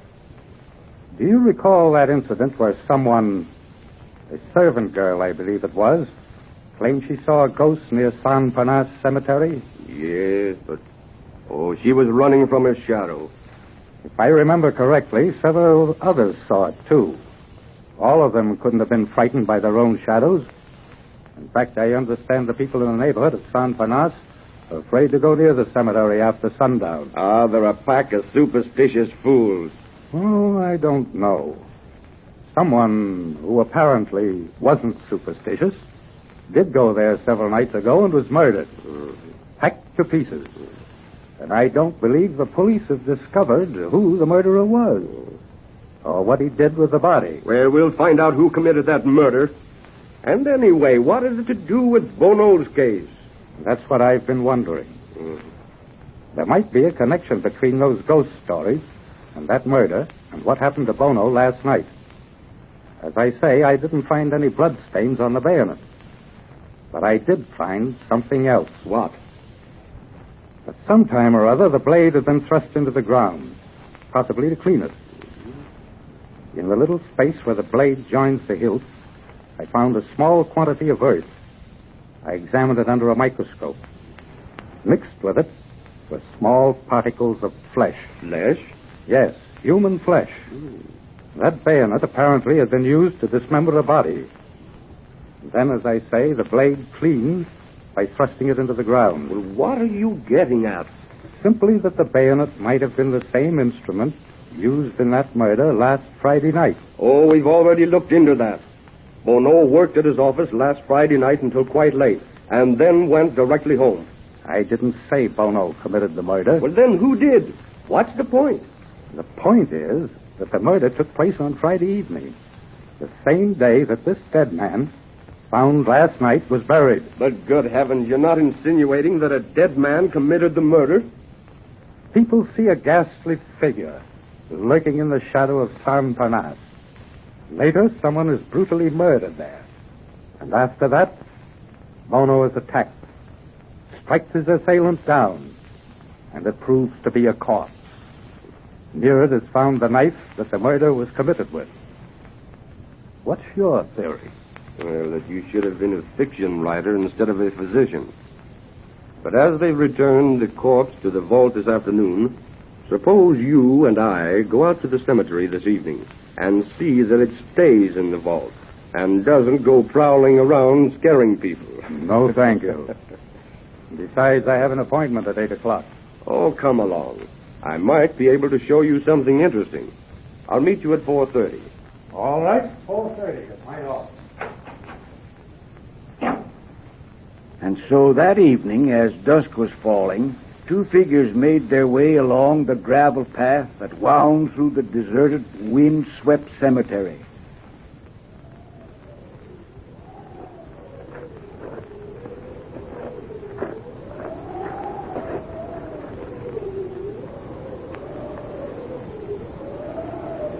That's the vault, just ahead. But I don't want to approach it by the path. Let's cut across over in here. Come on over this way. All right. This is close enough. Now we can watch from behind that clump of shrubs. Come on. Come on over here.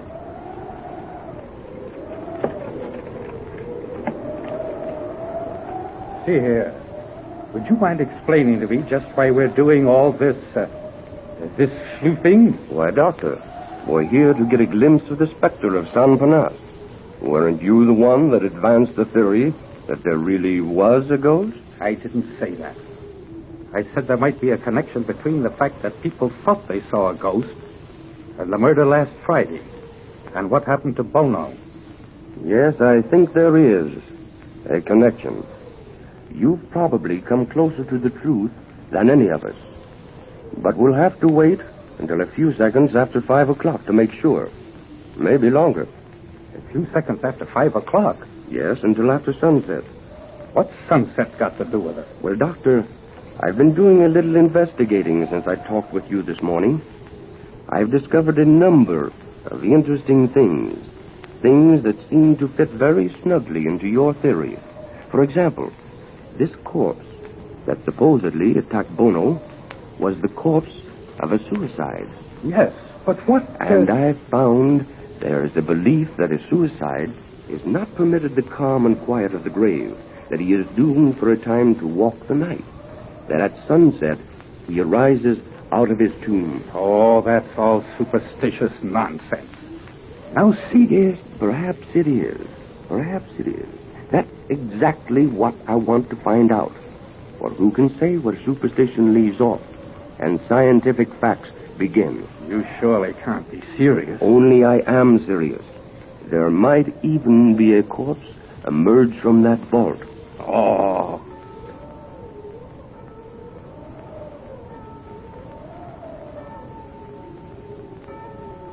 There's the chapel clock. But we still might have a long wait. Wait for what? Nothing's going to happen. And if it did, it's getting too dark to see anything. I'm going... Shh. Wait a moment.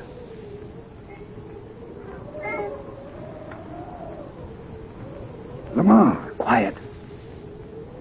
But good Lord. I swear I saw the door of that vault move. There it is again. The creak of the hinge. The door is opening. Keep quiet.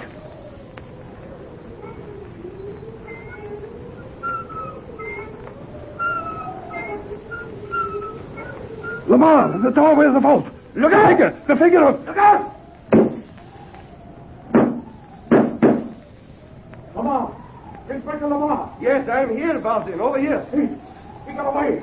Dodged around the other side of the vault. Oh, that's all right. Dupree will stop him. And even if he doesn't, the man can't get far with a charge of buckshot in him. That shotgun trap of yours was an excellent idea. Only for a moment I didn't think it was going to work. I said it so the vault door had to be swung entirely open before the gun would discharge. Yeah. I didn't expect he'd open the door from the inside. Yeah. He must have been hiding in there. All right, find Dupree. And if he isn't caught, investigate every chemist shop, doctor's office, and hospital in the neighborhood for a man with a shotgun wound. But who is he? Oh, you're still here, Doctor. Yes, but good heavens. What happened? Who was he? The maniac who's been breaking into the vault, stealing bodies, and hacking them to pieces with a bayonet. You mean? I told you I had discovered a lot of interesting things today. Now, one of them was the fact that a body was stolen from that vault last Friday. The attendant kept it a secret, afraid he'd be blamed for carelessness. But that hand the police found wasn't the hand of a murdered man. It was the hand of a corpse. But this thing that happened to Bono last night... Oh, that's very easily explained. The maniac happened to toss a body over the cemetery wall just as Bono passed. The body fell on him. That's why he thought the man had leaped at him. But see here. How did you know the fellow was going to rob this particular vault tonight? Well, I wasn't sure that he'd show up tonight. But if I knew he did, this would be the vault. You see, this is the vault they placed the bodies in before burial. Well, let's be going. You still have time to keep that 8 o'clock appointment, you know. And there's your ghost story. I might add that the maniac was found in a nearby hospital. His name was Francis Bertrand, a non-commissioned officer in the French army. He had an excellent service record and seemed quite sane, except at intervals when, as he expressed it, an irresistible impulse came over him to rob graves. As the French law did not deal with crime of grave robbing, he was tried on a minor charge and served a term of 1 year. A complete record of the case is in the files of the Paris Criminal Court. And now, do you believe it?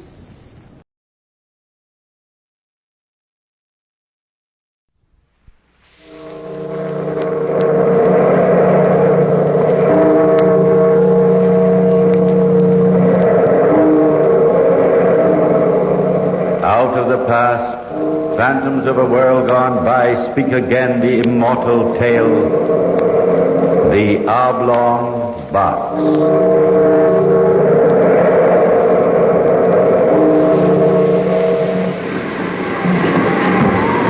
There, Captain. There she is. Hand me your glass. Aye. 5 aboard. Very well, turn about. We'll drop line and take them on. Aye, sir. Stand by the mainsail! Longboat sided northeast! Lifelines on up! You make out what ship she's from? Too far, Captain. She's American, though. Aye. We'll soon be on them. Mate, if the captain's with them, send him up to my cabin. Aye, sir. Take in the mainsail! Easy now, don't run him under! Heave to!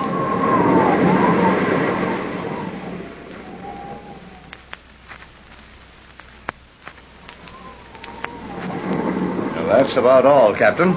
We'd been at sea in the longboat for 2 days when you sighted us. Just about done in.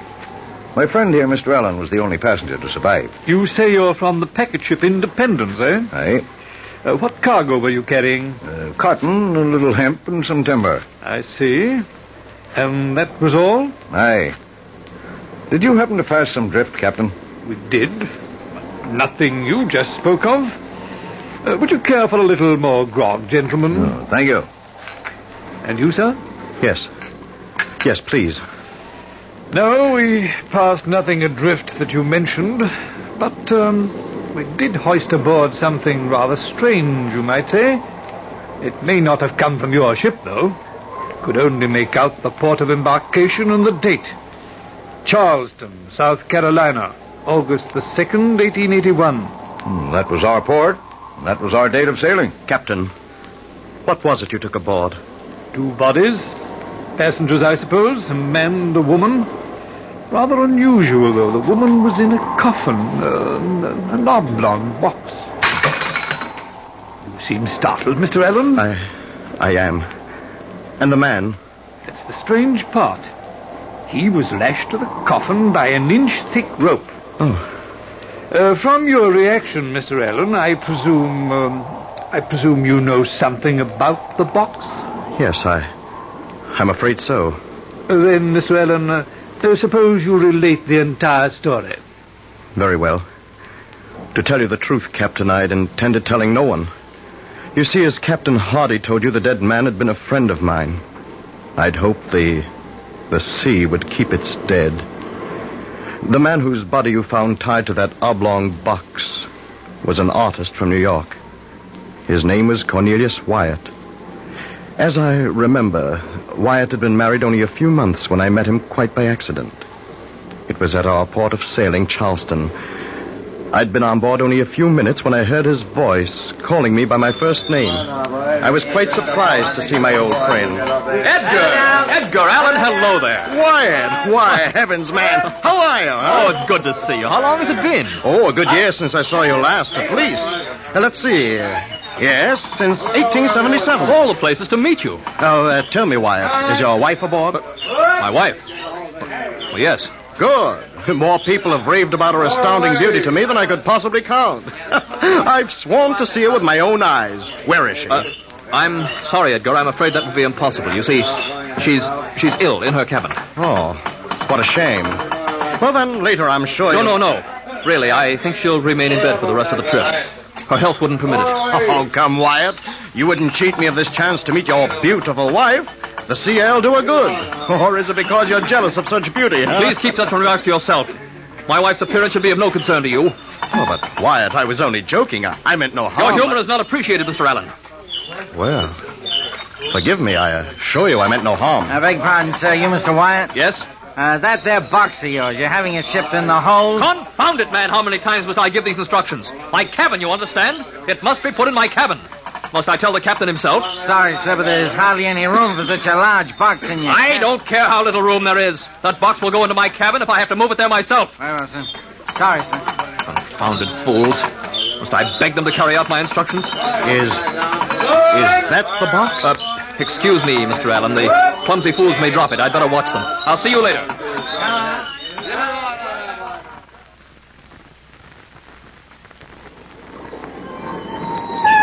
Although at the time I was surprised by my friend's sudden outburst, I passed it off to temperament. After all, he was an artist. At the moment, I was more concerned over the oblong box than over my friend. It bothered me quite a bit. I couldn't find a reason for his being so overwrought over the placement of a cumbersome large wooden box. And furthermore, I couldn't find a reason for his use of one that shape. It was about 6 feet long and 2.5 feet wide. To me, its contents were a mystery. At first, I excused it as containing a number of his precious paintings. About 3 days out of Charleston, I met Wyatt again. He was walking about the deck. As I approached him, he cordially offered me his hand. Hello there. Hello, Wyatt. Edgar, I believe I owe you an apology. Apology? Yes, you must forgive the way I acted the day before we sailed. I'm not as well as I should be. Oh, think nothing of it. Here, let's sit here. That's it. I'm under a severe strain, Edgar. Perhaps I should tell you. You are my friend. I should tell someone. Why, of course. What others have told you about my wife is true. She is beautiful. Very beautiful. I'm afraid too beautiful. Yes? I was one of many, many suitors. I was the fortunate one. Why, I don't know. She doesn't love me, Edgar. Are you sure she doesn't love you? Yes, I'm sure, very sure. Since I've been married, she's done her utmost to make me jealous. She knows how I worship her beauty. She knows her power. Men have always loved her for it. They still do. I know, Edgar. I'm suffering because of it. There are men today who would give anything for my wife's hand. Anything.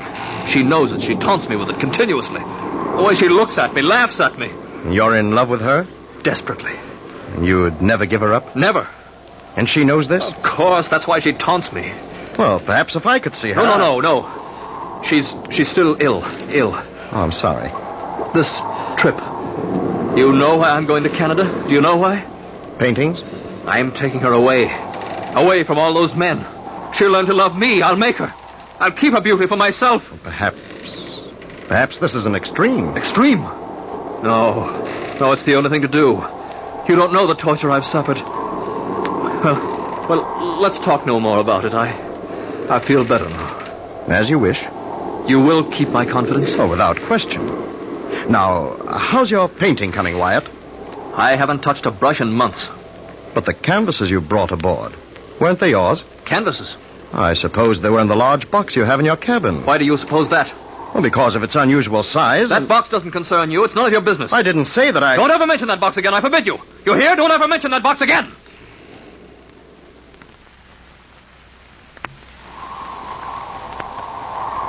Perhaps I've been too hasty, Captain. Perhaps the man just isn't well physically. Why, the box, it could contain something unimportant. I think I was overly curious, that's all. I've known him for a long while, you know. He's always appeared perfectly normal before. And everything's been all right lately?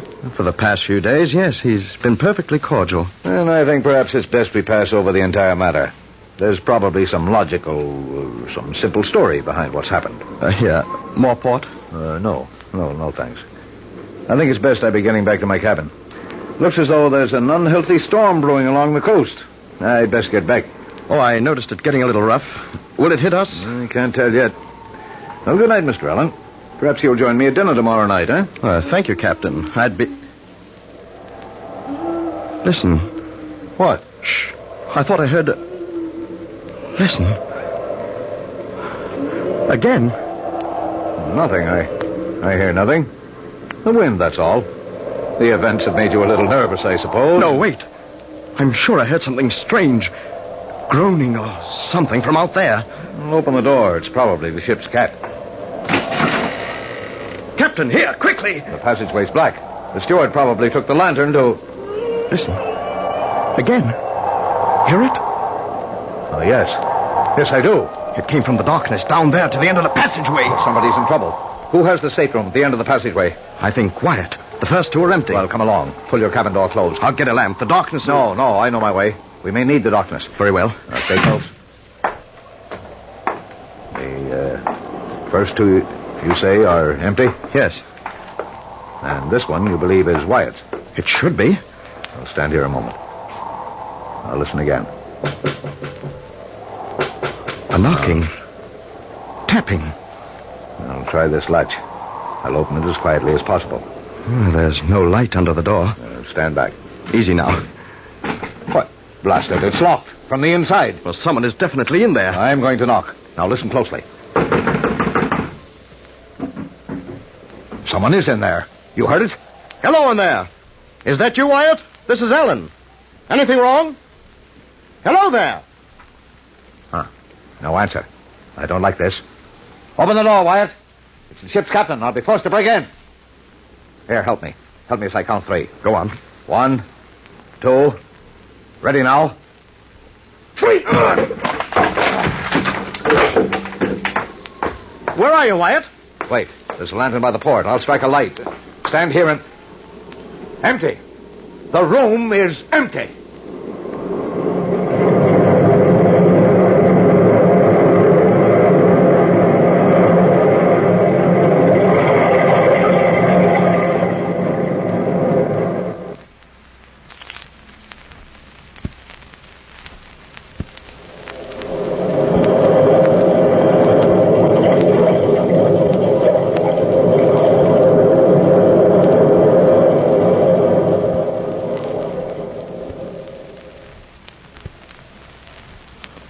For a moment, both of us stood there, in the gloom of Wyatt's cabin. We were sure somebody had been there but a moment before. We'd heard them. And now the cabin was apparently empty. The door had been locked from the inside. Nobody could have left the room without our seeing them. Then suddenly Captain Hardy pointed to the right wall of the cabin. There in the dimness of the gloomy shadows. Alan, this cabin and the one beside it are adjoined. Now, let me get the light and see if the adjoining door has been opened. Whoever left in a hurry. Here, Alan. Give me a hand. I can't reach the lantern. Blast it! Hardy! All right. Just stumbled over this blasted box. My hand. The oblong box. Excuse me, gentlemen. I didn't mean to intrude. Wyatt! May I come in? There's another lamp by the table. Allow me, Captain Hardy. But where did you come from? How did you get into the passageway there. That's better.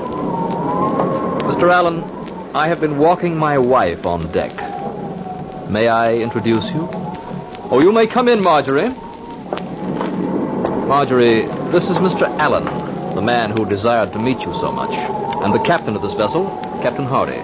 How do you do? You do. And now, gentlemen, may I ask the reason for your, breaking in? We heard a noise, a cry. We thought it was from your cabin. That would have been impossible. There was nobody there. Are you sure? We heard... Of course I'm sure. There was no one here, I tell you. And now, gentlemen, if you don't mind... Wyatt, before we go... Yes, Mr. Allen? Ask your wife to remove her veil. Marjorie, would you please oblige the gentleman? My wife, Mr. Allen. Your wife? But She is beautiful, isn't she? Yes. Yes, she is. You, too, seem stunned. Quite. Yes, quite. Captain Hardy, come. Thank you, Wyatt. One moment, Captain Hardy. Yes? Would it be too much to ask for a new cabin door? This one seems to have suffered slightly. I'll see to it. Good night, gentlemen. Hurry. To my cabin. His wife. Did you see his wife? Yes. She was hideous. His rave about her beauty. Why, he's mad, Captain. Hopelessly mad. She was horribly ugly. Yet she was familiar. I've seen her before. I know it. Where? Did you notice the door leading to the adjoining cabin? No. It was open slightly. Someone could have left Wyatt's cabin and reached the passageway through the empty one next to it. Hardy. Yes? Your hand. Huh? Covered with blood. Well, you must have cut it yourself when you fell. Here, let me wash it off. No, it isn't cut. Yes, but that blood. It isn't mine. Well, then where did you... The oblong box, Mr. Allen. The oblong box.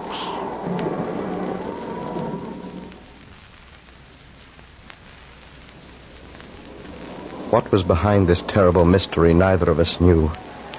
We would inform the police as soon as we put to port. From then on, I saw nothing of Wyatt. 2 days passed since the incident in his cabin. Now, on the second day, Captain Hardy warned all the passengers of what was in store for us. We were forbidden on deck, confined to our cabins. We were being blown out to sea by a furious hurricane wind. On the fateful night, I was lying fully clothed on my bed. The sea was sickening. The ship was yawing terribly with each plunge. I was expecting the worst at any moment. Then suddenly, above the roar of the terrible gale, I heard a strange sound coming from the passageway before my cabin. I was a little bewildered at first. For a few moments, I sat there on my bed, wondering. And then... Edgar! This is Wyatt! Do you hear me? What is it? I need your help, Edgar! I need your help! Go back to your cabin, Wyatt. You hear? Get out of the passageway. It's dangerous. The ship may... Please open the door. You must. You must help me. You're my friend, Edgar. Please. Very well. What? Good heavens. My box. I've got to get it on deck. I've got to. The ship may break in two at any moment.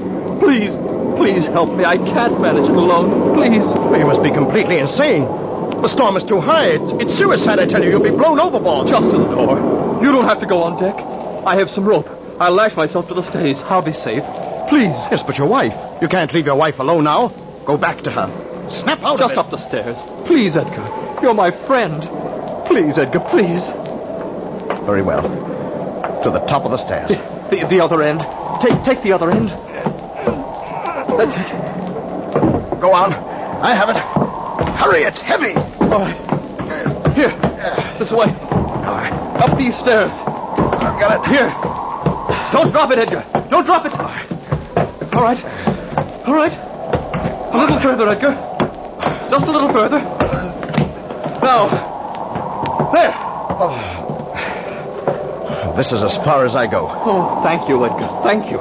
You don't know what this means. Now, go back to your cabin. I can't. I must get my box on deck. Then I leave. No, please. One other favor. Hold this hatch while I push the box out. I beg you, Wyatt, use your head. The water will swamp us. Listen to it. Please, Edgar, please. Well, then, stand back. I'll open the hatch. I'm not responsible for you, you fool. Hurry, confound you, hurry. We'll be swamped. For heaven's sake, Wyatt, you'll never make it. Wyatt, watch out. Come back, you fool, come back. I've got to close it. Come back.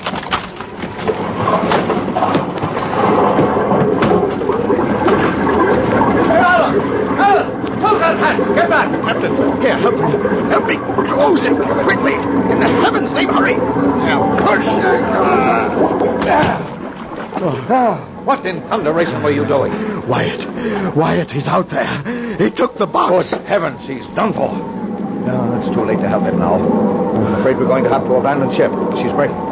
Starboard lifeboat, Edgar. Make for it. Yes, but Mrs. Wyatt, she's below. She'll be killed. I'll get her first. The starboard boat, Edgar. The starboard boat. Mrs. Wyatt, to the boats. Mrs. Wyatt, we're sinking. Come on. Mr. Allen, where is he? Where is he? Hurry this way. Run. No, wait, please. Please, listen. In the name of heaven, woman, come on, quick. No time to lose. Good Lord. Mrs. Wyatt. Mrs. Wyatt!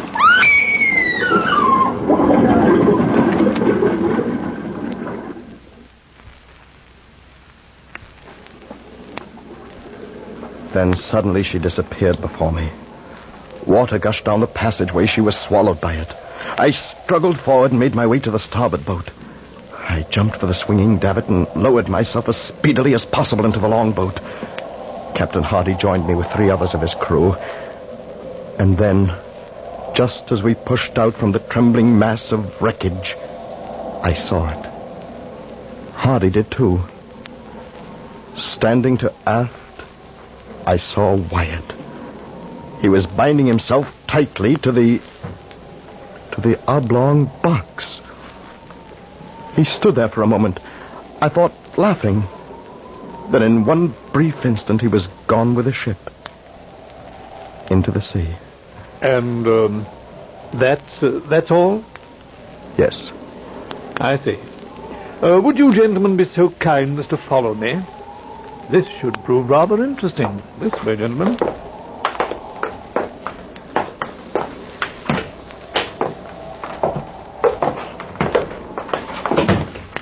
Captain, when did you find this box? Yesterday afternoon. In here, please.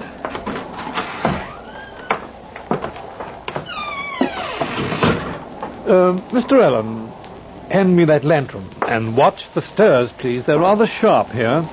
Lead on. Ordinarily, we would not have bothered with a floating body. It's generally some poor wretch from a wrecked vessel. However, due to the box and the peculiar circumstances, I thought it best to hoist it on board. Yes, but the decomposition... Oh, the salt water helped preserve them for a while. I thought we could reach New London safely with them. However, since we were blown off our course by that wind, it'll be a good day and a half before we reach land. I'm afraid I shall have to commit them both back to the sea. Mr. Allen, swing that door open, please, will you? Over there, in that corner. Yes. Yes, that's the box. Captain Hardy, Would you kindly hold the lantern while I lift this blanket? Certainly. Is this the man you call Wyatt? Poor devil. Hardly recognizable. Yes, that's Wyatt. And now, Mr. Allen, if you would give me a hand with the top of this box. It had been firmly nailed, however, we pried it loose when we took it aboard. Just pull at that end carefully.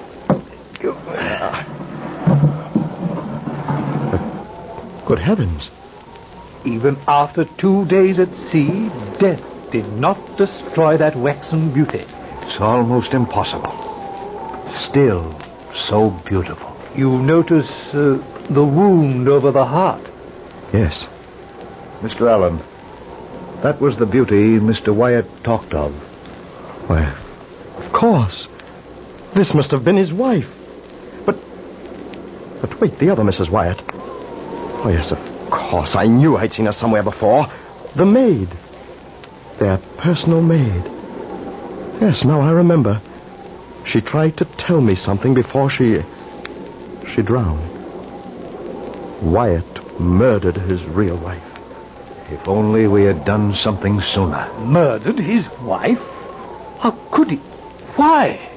Insanely jealous. Terribly jealous. To die with her would be better than to live with her and her beauty. He planned to murder her on that trip when I saw them stowing that box.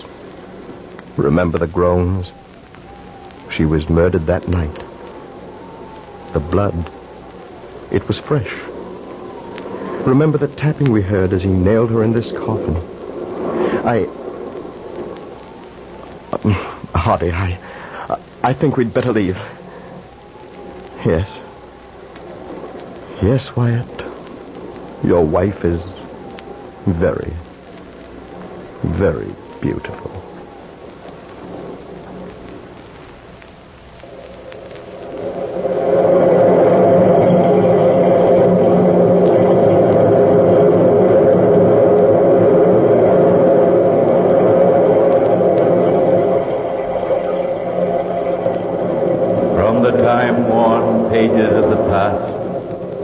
We have brought you the story, The Oblong Box.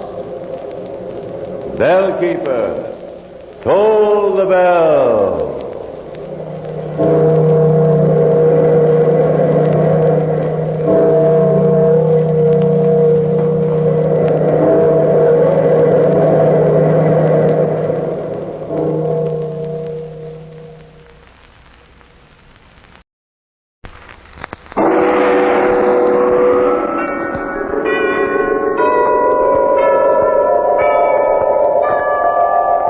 Sunrise and sunset, promise and fulfillment, birth and death.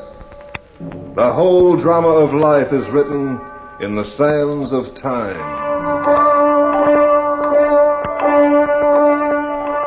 We present a new series of radio programs, The Clock.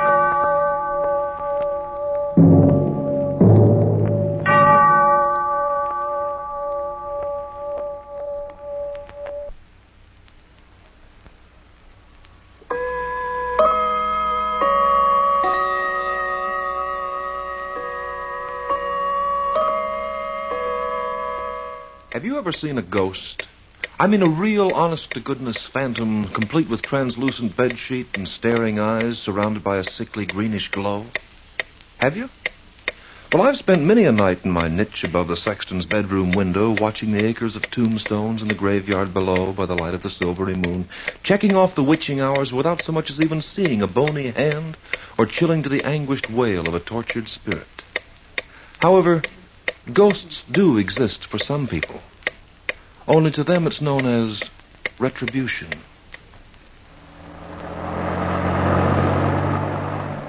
It's good to get out of the city, isn't it?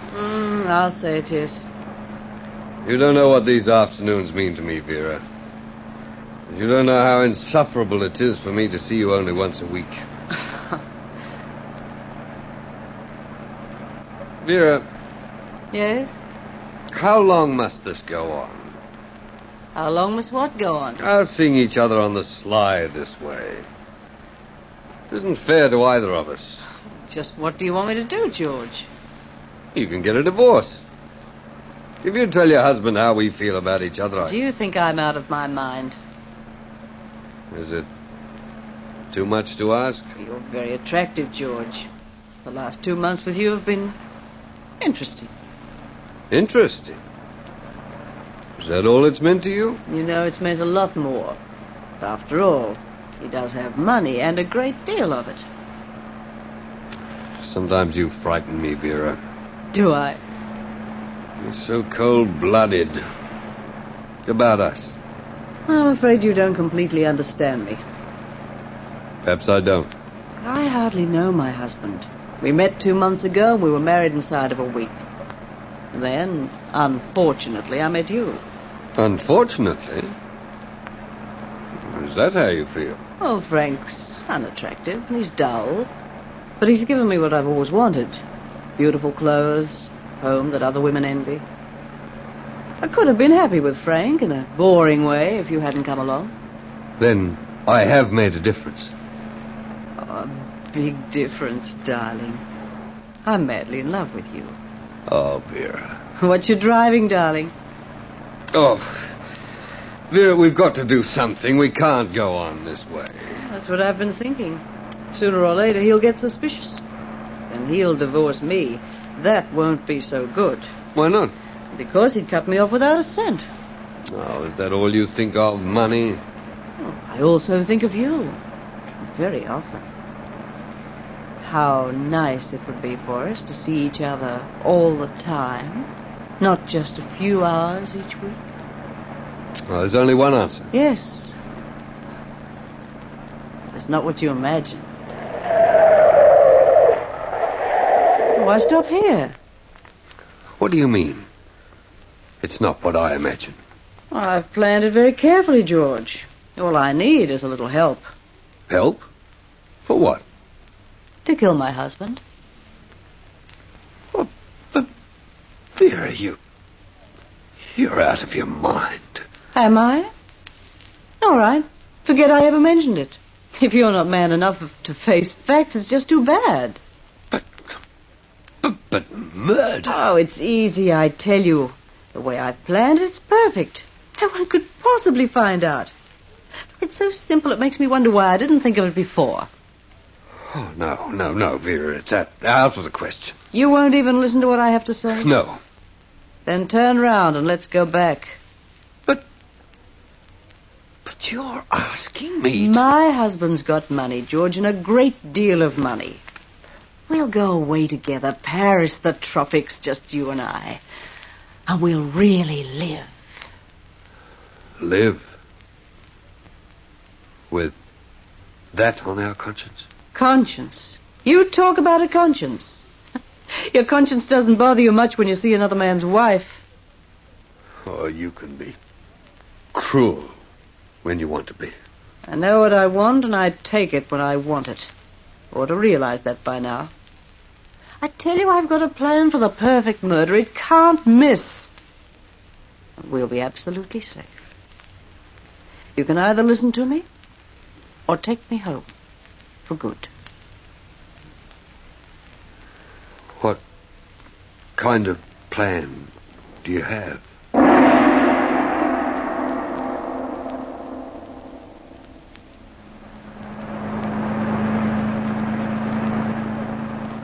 I can't understand why you insisted on our driving upstate today, Vera. I was looking forward to having dinner in town. But I know the most wonderful place, Frank. It's only a few miles from here. The city's been stuffy lately without you. Oh. Did you miss me while I was away? Like mad. Sweet. Now, keep your eye on the road, darling. We don't want any accidents. Make a right turn up there, dear. But we're on the main highway now. Follow my directions, darling, and we won't get lost. You're the doctor.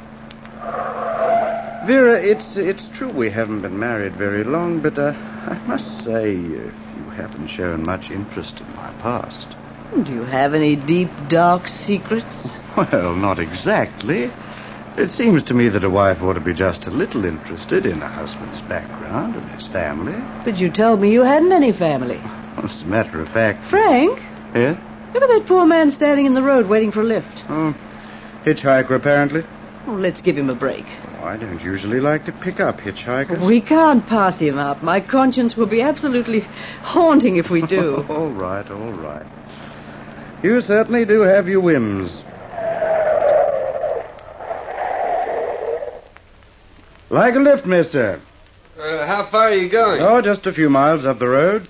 Oh, well, a few miles will help. You can get in the back. Thanks, lady.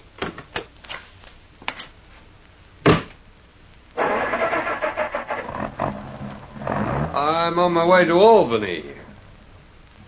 Haven't had too much luck on the road up to now. Must be tiresome waiting for people to give you a lift. Oh, I don't mind. I've been doing it for quite a while. Sorry we're not going much farther. That's all right. I appreciate it anyway. Oh, Frank. What is it, dear? Stop the car. Stop? What for? Look, I think I've made a terrible mistake. What's the matter now? I haven't been up this way in so long, I'm afraid I made you take the wrong way. There's a farmhouse just behind those trees. I'll go in and ask if we're on the right route to the New England Inn. Never mind, dear. You stay where you are. I'll go. Oh, be careful. There may be brambles. I'll be all right.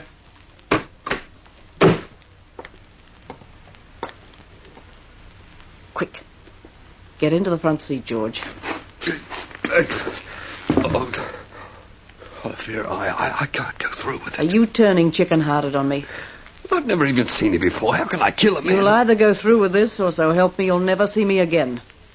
Don't you see how simple it is? We've checked everything thoroughly, haven't we? Yes, but... We know that farmhouse is deserted, and there's rarely any traffic on this road. No one in the world could possibly suspect... He's coming back. Start the car. Vera... If I knew how to drive, I'd do it myself. Start the car, you fool. No one at home in that farmhouse. Hey, what's the idea?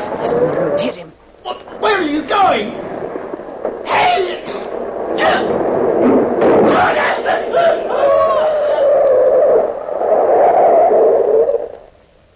Vera. He's lying on the road behind us. Back up. What? Back up over him. You've got to. Just make sure he's finished. But I can't, Vera. You idiot, you're ruining everything. Back up, do you hear?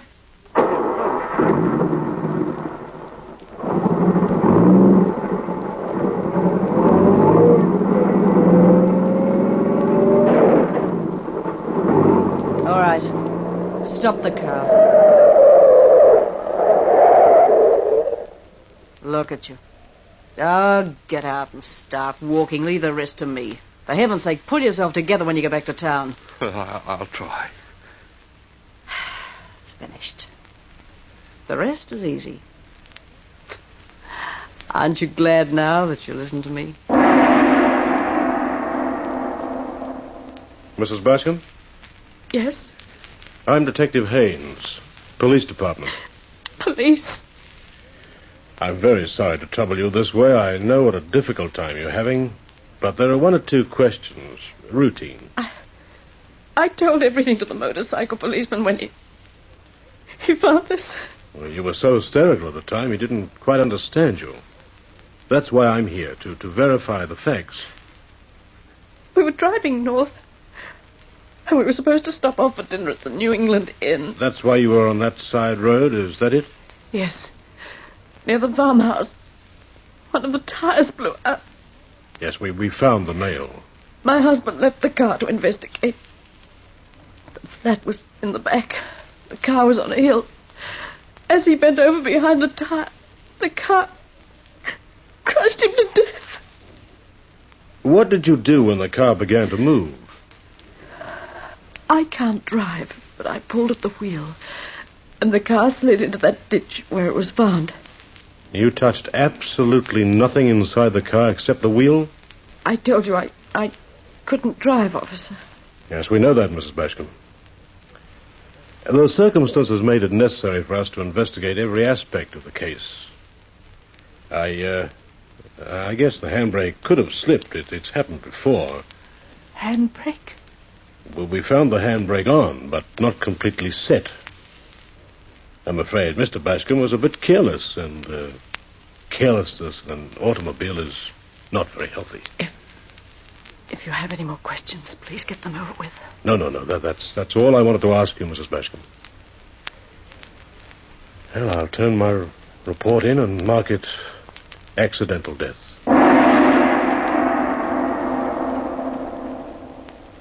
Vera. I told you not to come to the house so soon.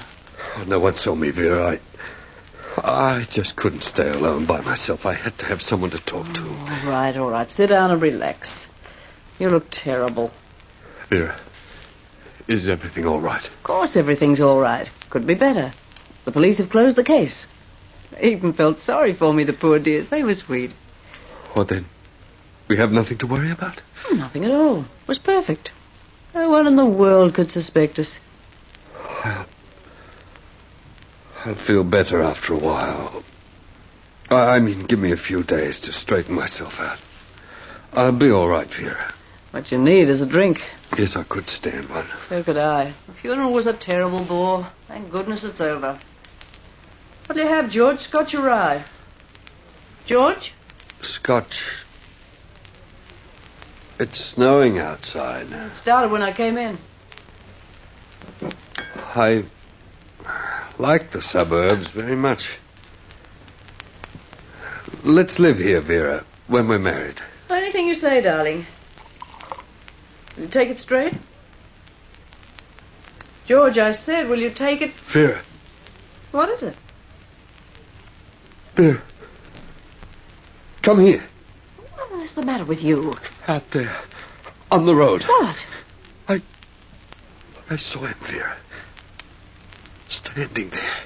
In the snow. George, will you make sense? Who did you see? Your husband, Vera. I saw your husband.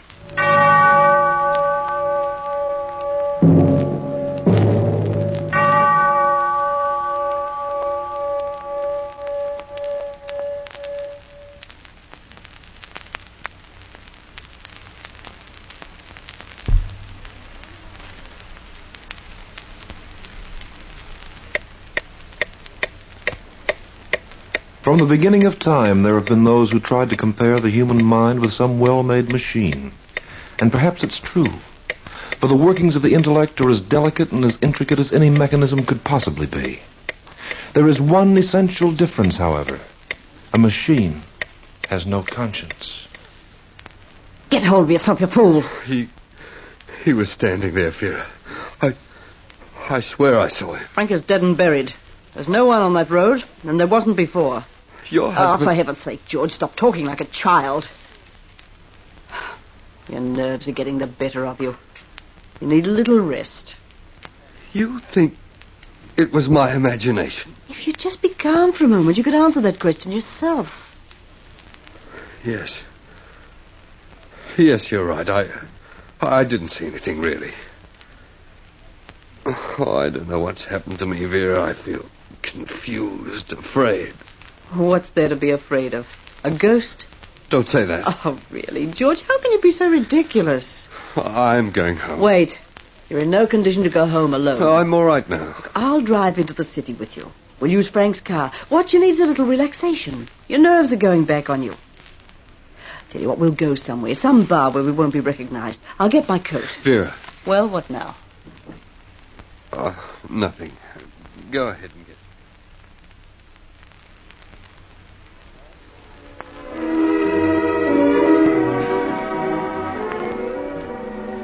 Want to sit in a booth? I'd just as soon stand at the bar. All right. I'll see you in just a minute. Where are you going? I've got to make a phone call. Frank's partner. What's the matter with you? Must you jump at everything I say? Well, I'd just as soon you wouldn't leave me for long, that's all. Mama won't leave you, not if Mama can help it. Now snap out of it. Order me an old-fashioned. What'll be, sir? Oh, one old-fashioned, one straight rye. One old-fashioned, one straight rye. You've got quite a few people in here tonight, haven't you? Yes, we always fill up about this time, sir. I haven't seen you in here before, have I? No, I don't think you have. Mister, you feel okay? Yes, I'm fine. Why? Well, you look kind of pale. Oh, I had a cold for the past few days. It took a lot out of me. What you need is a rotten rye. Let me fix one up for you. No, a straight rye's fine. I tell you, this can't be beat. I even take it myself when... Hey. What's eating you, mister? That man at the end of the bar. What man? Tell him to go away. He's dead, I tell you. Tell him to go away. Mister, for the love of Mike. What's the matter, George? Vera. Is this guy your husband, lady? He's all right. Just nerves, that's all. I saw him again, Vera. I tell you, I saw him George, again. for heaven's sake. He was yelling about some guy at the end of the bar. There's nobody up there but the cashier. Here. Thanks for your trouble. Much obliged, lady. Vera, I swear I saw him. Shut up. You better take him home, lady. He's in bad shape. He's had too much to drink. Take my arm, George. Be quiet.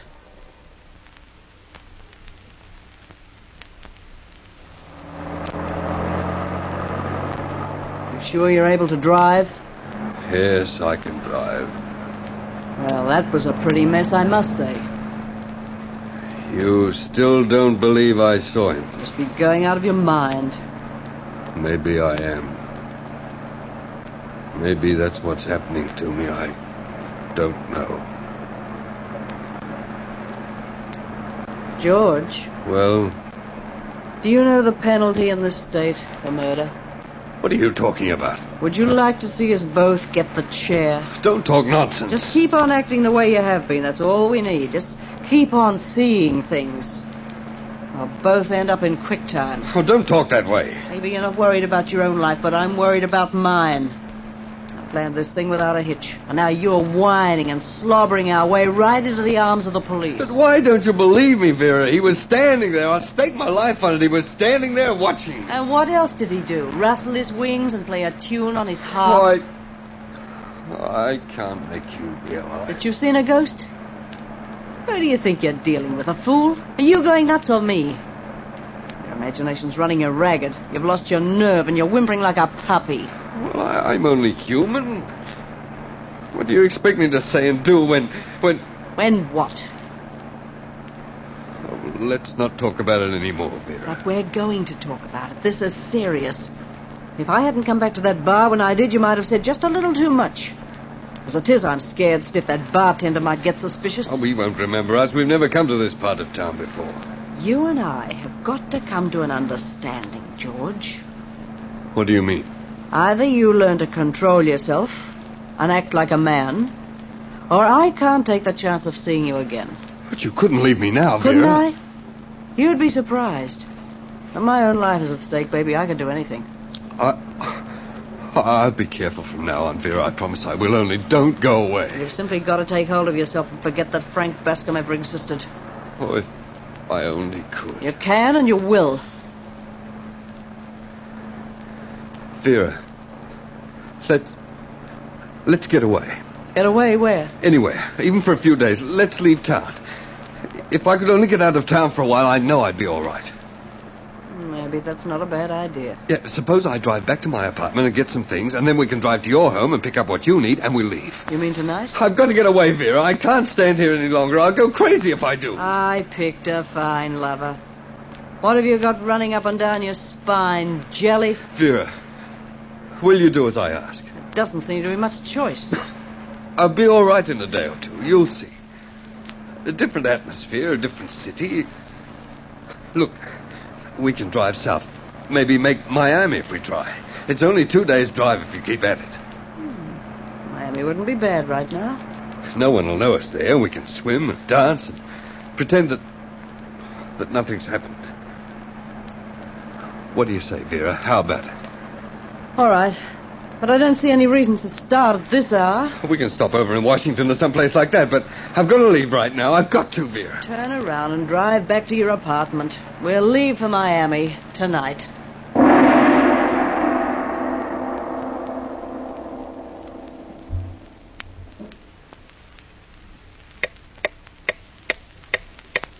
You don't believe in ghosts? Well, neither did Vera and George until... But listen as the clock moves on.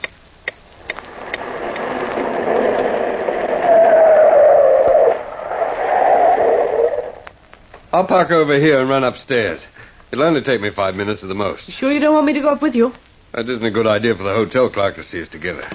Oh, don't tell me you're getting smart at last. Now that we've decided to leave, I feel 100% better, Vera. I'm beginning to feel like myself once more. Keep up the good work. I'm liable to start liking you again. Hurry now. I will.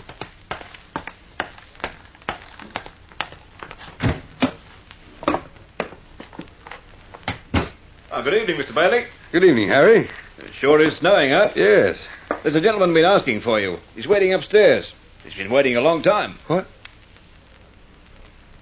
What does he look like?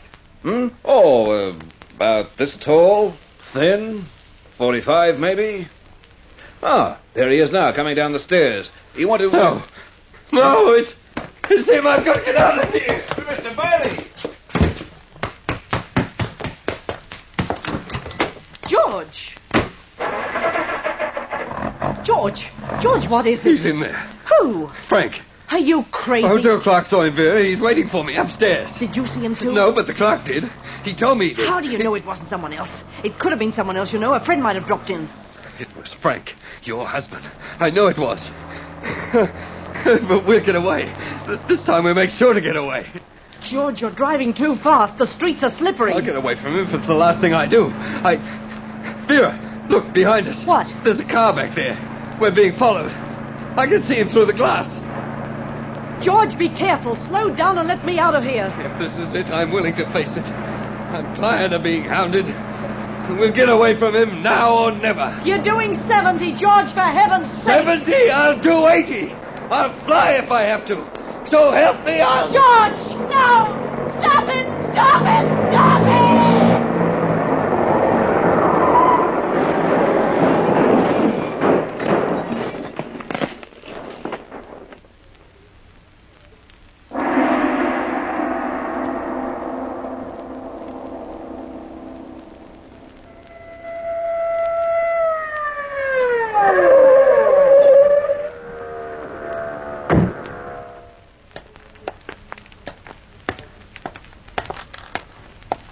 Well, that's quite a mess. They were going pretty fast, officer. I was right behind them. They're both unrecognizable.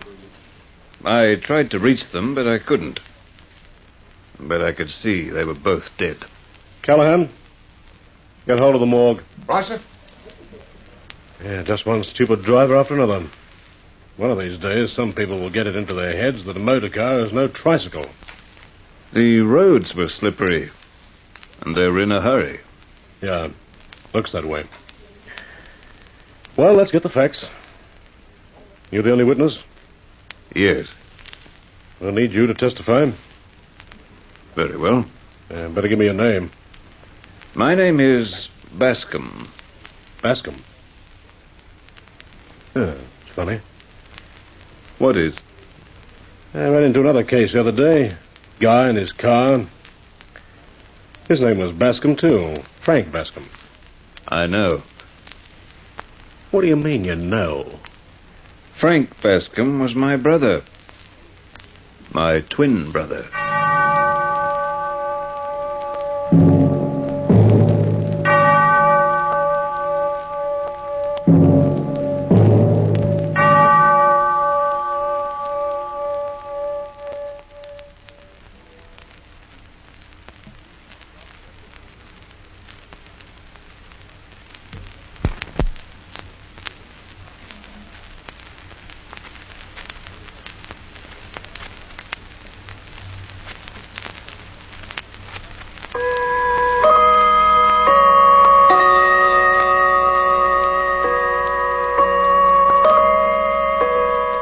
And that is the story of George and Vera as recorded by the clock.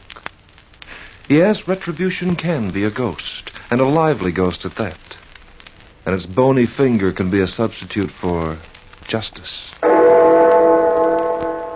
The Clock will be heard again next week, same time, same station. It is written by Lawrence Clee and stars Hart Maguire as the Clock.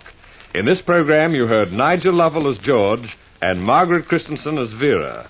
Others were John Tate as Detective Haynes, Don Crosby as Frank, and Gordon Glenwright as Bascom. The Clock, directed by John Saul, is a Grace Gibson radio production.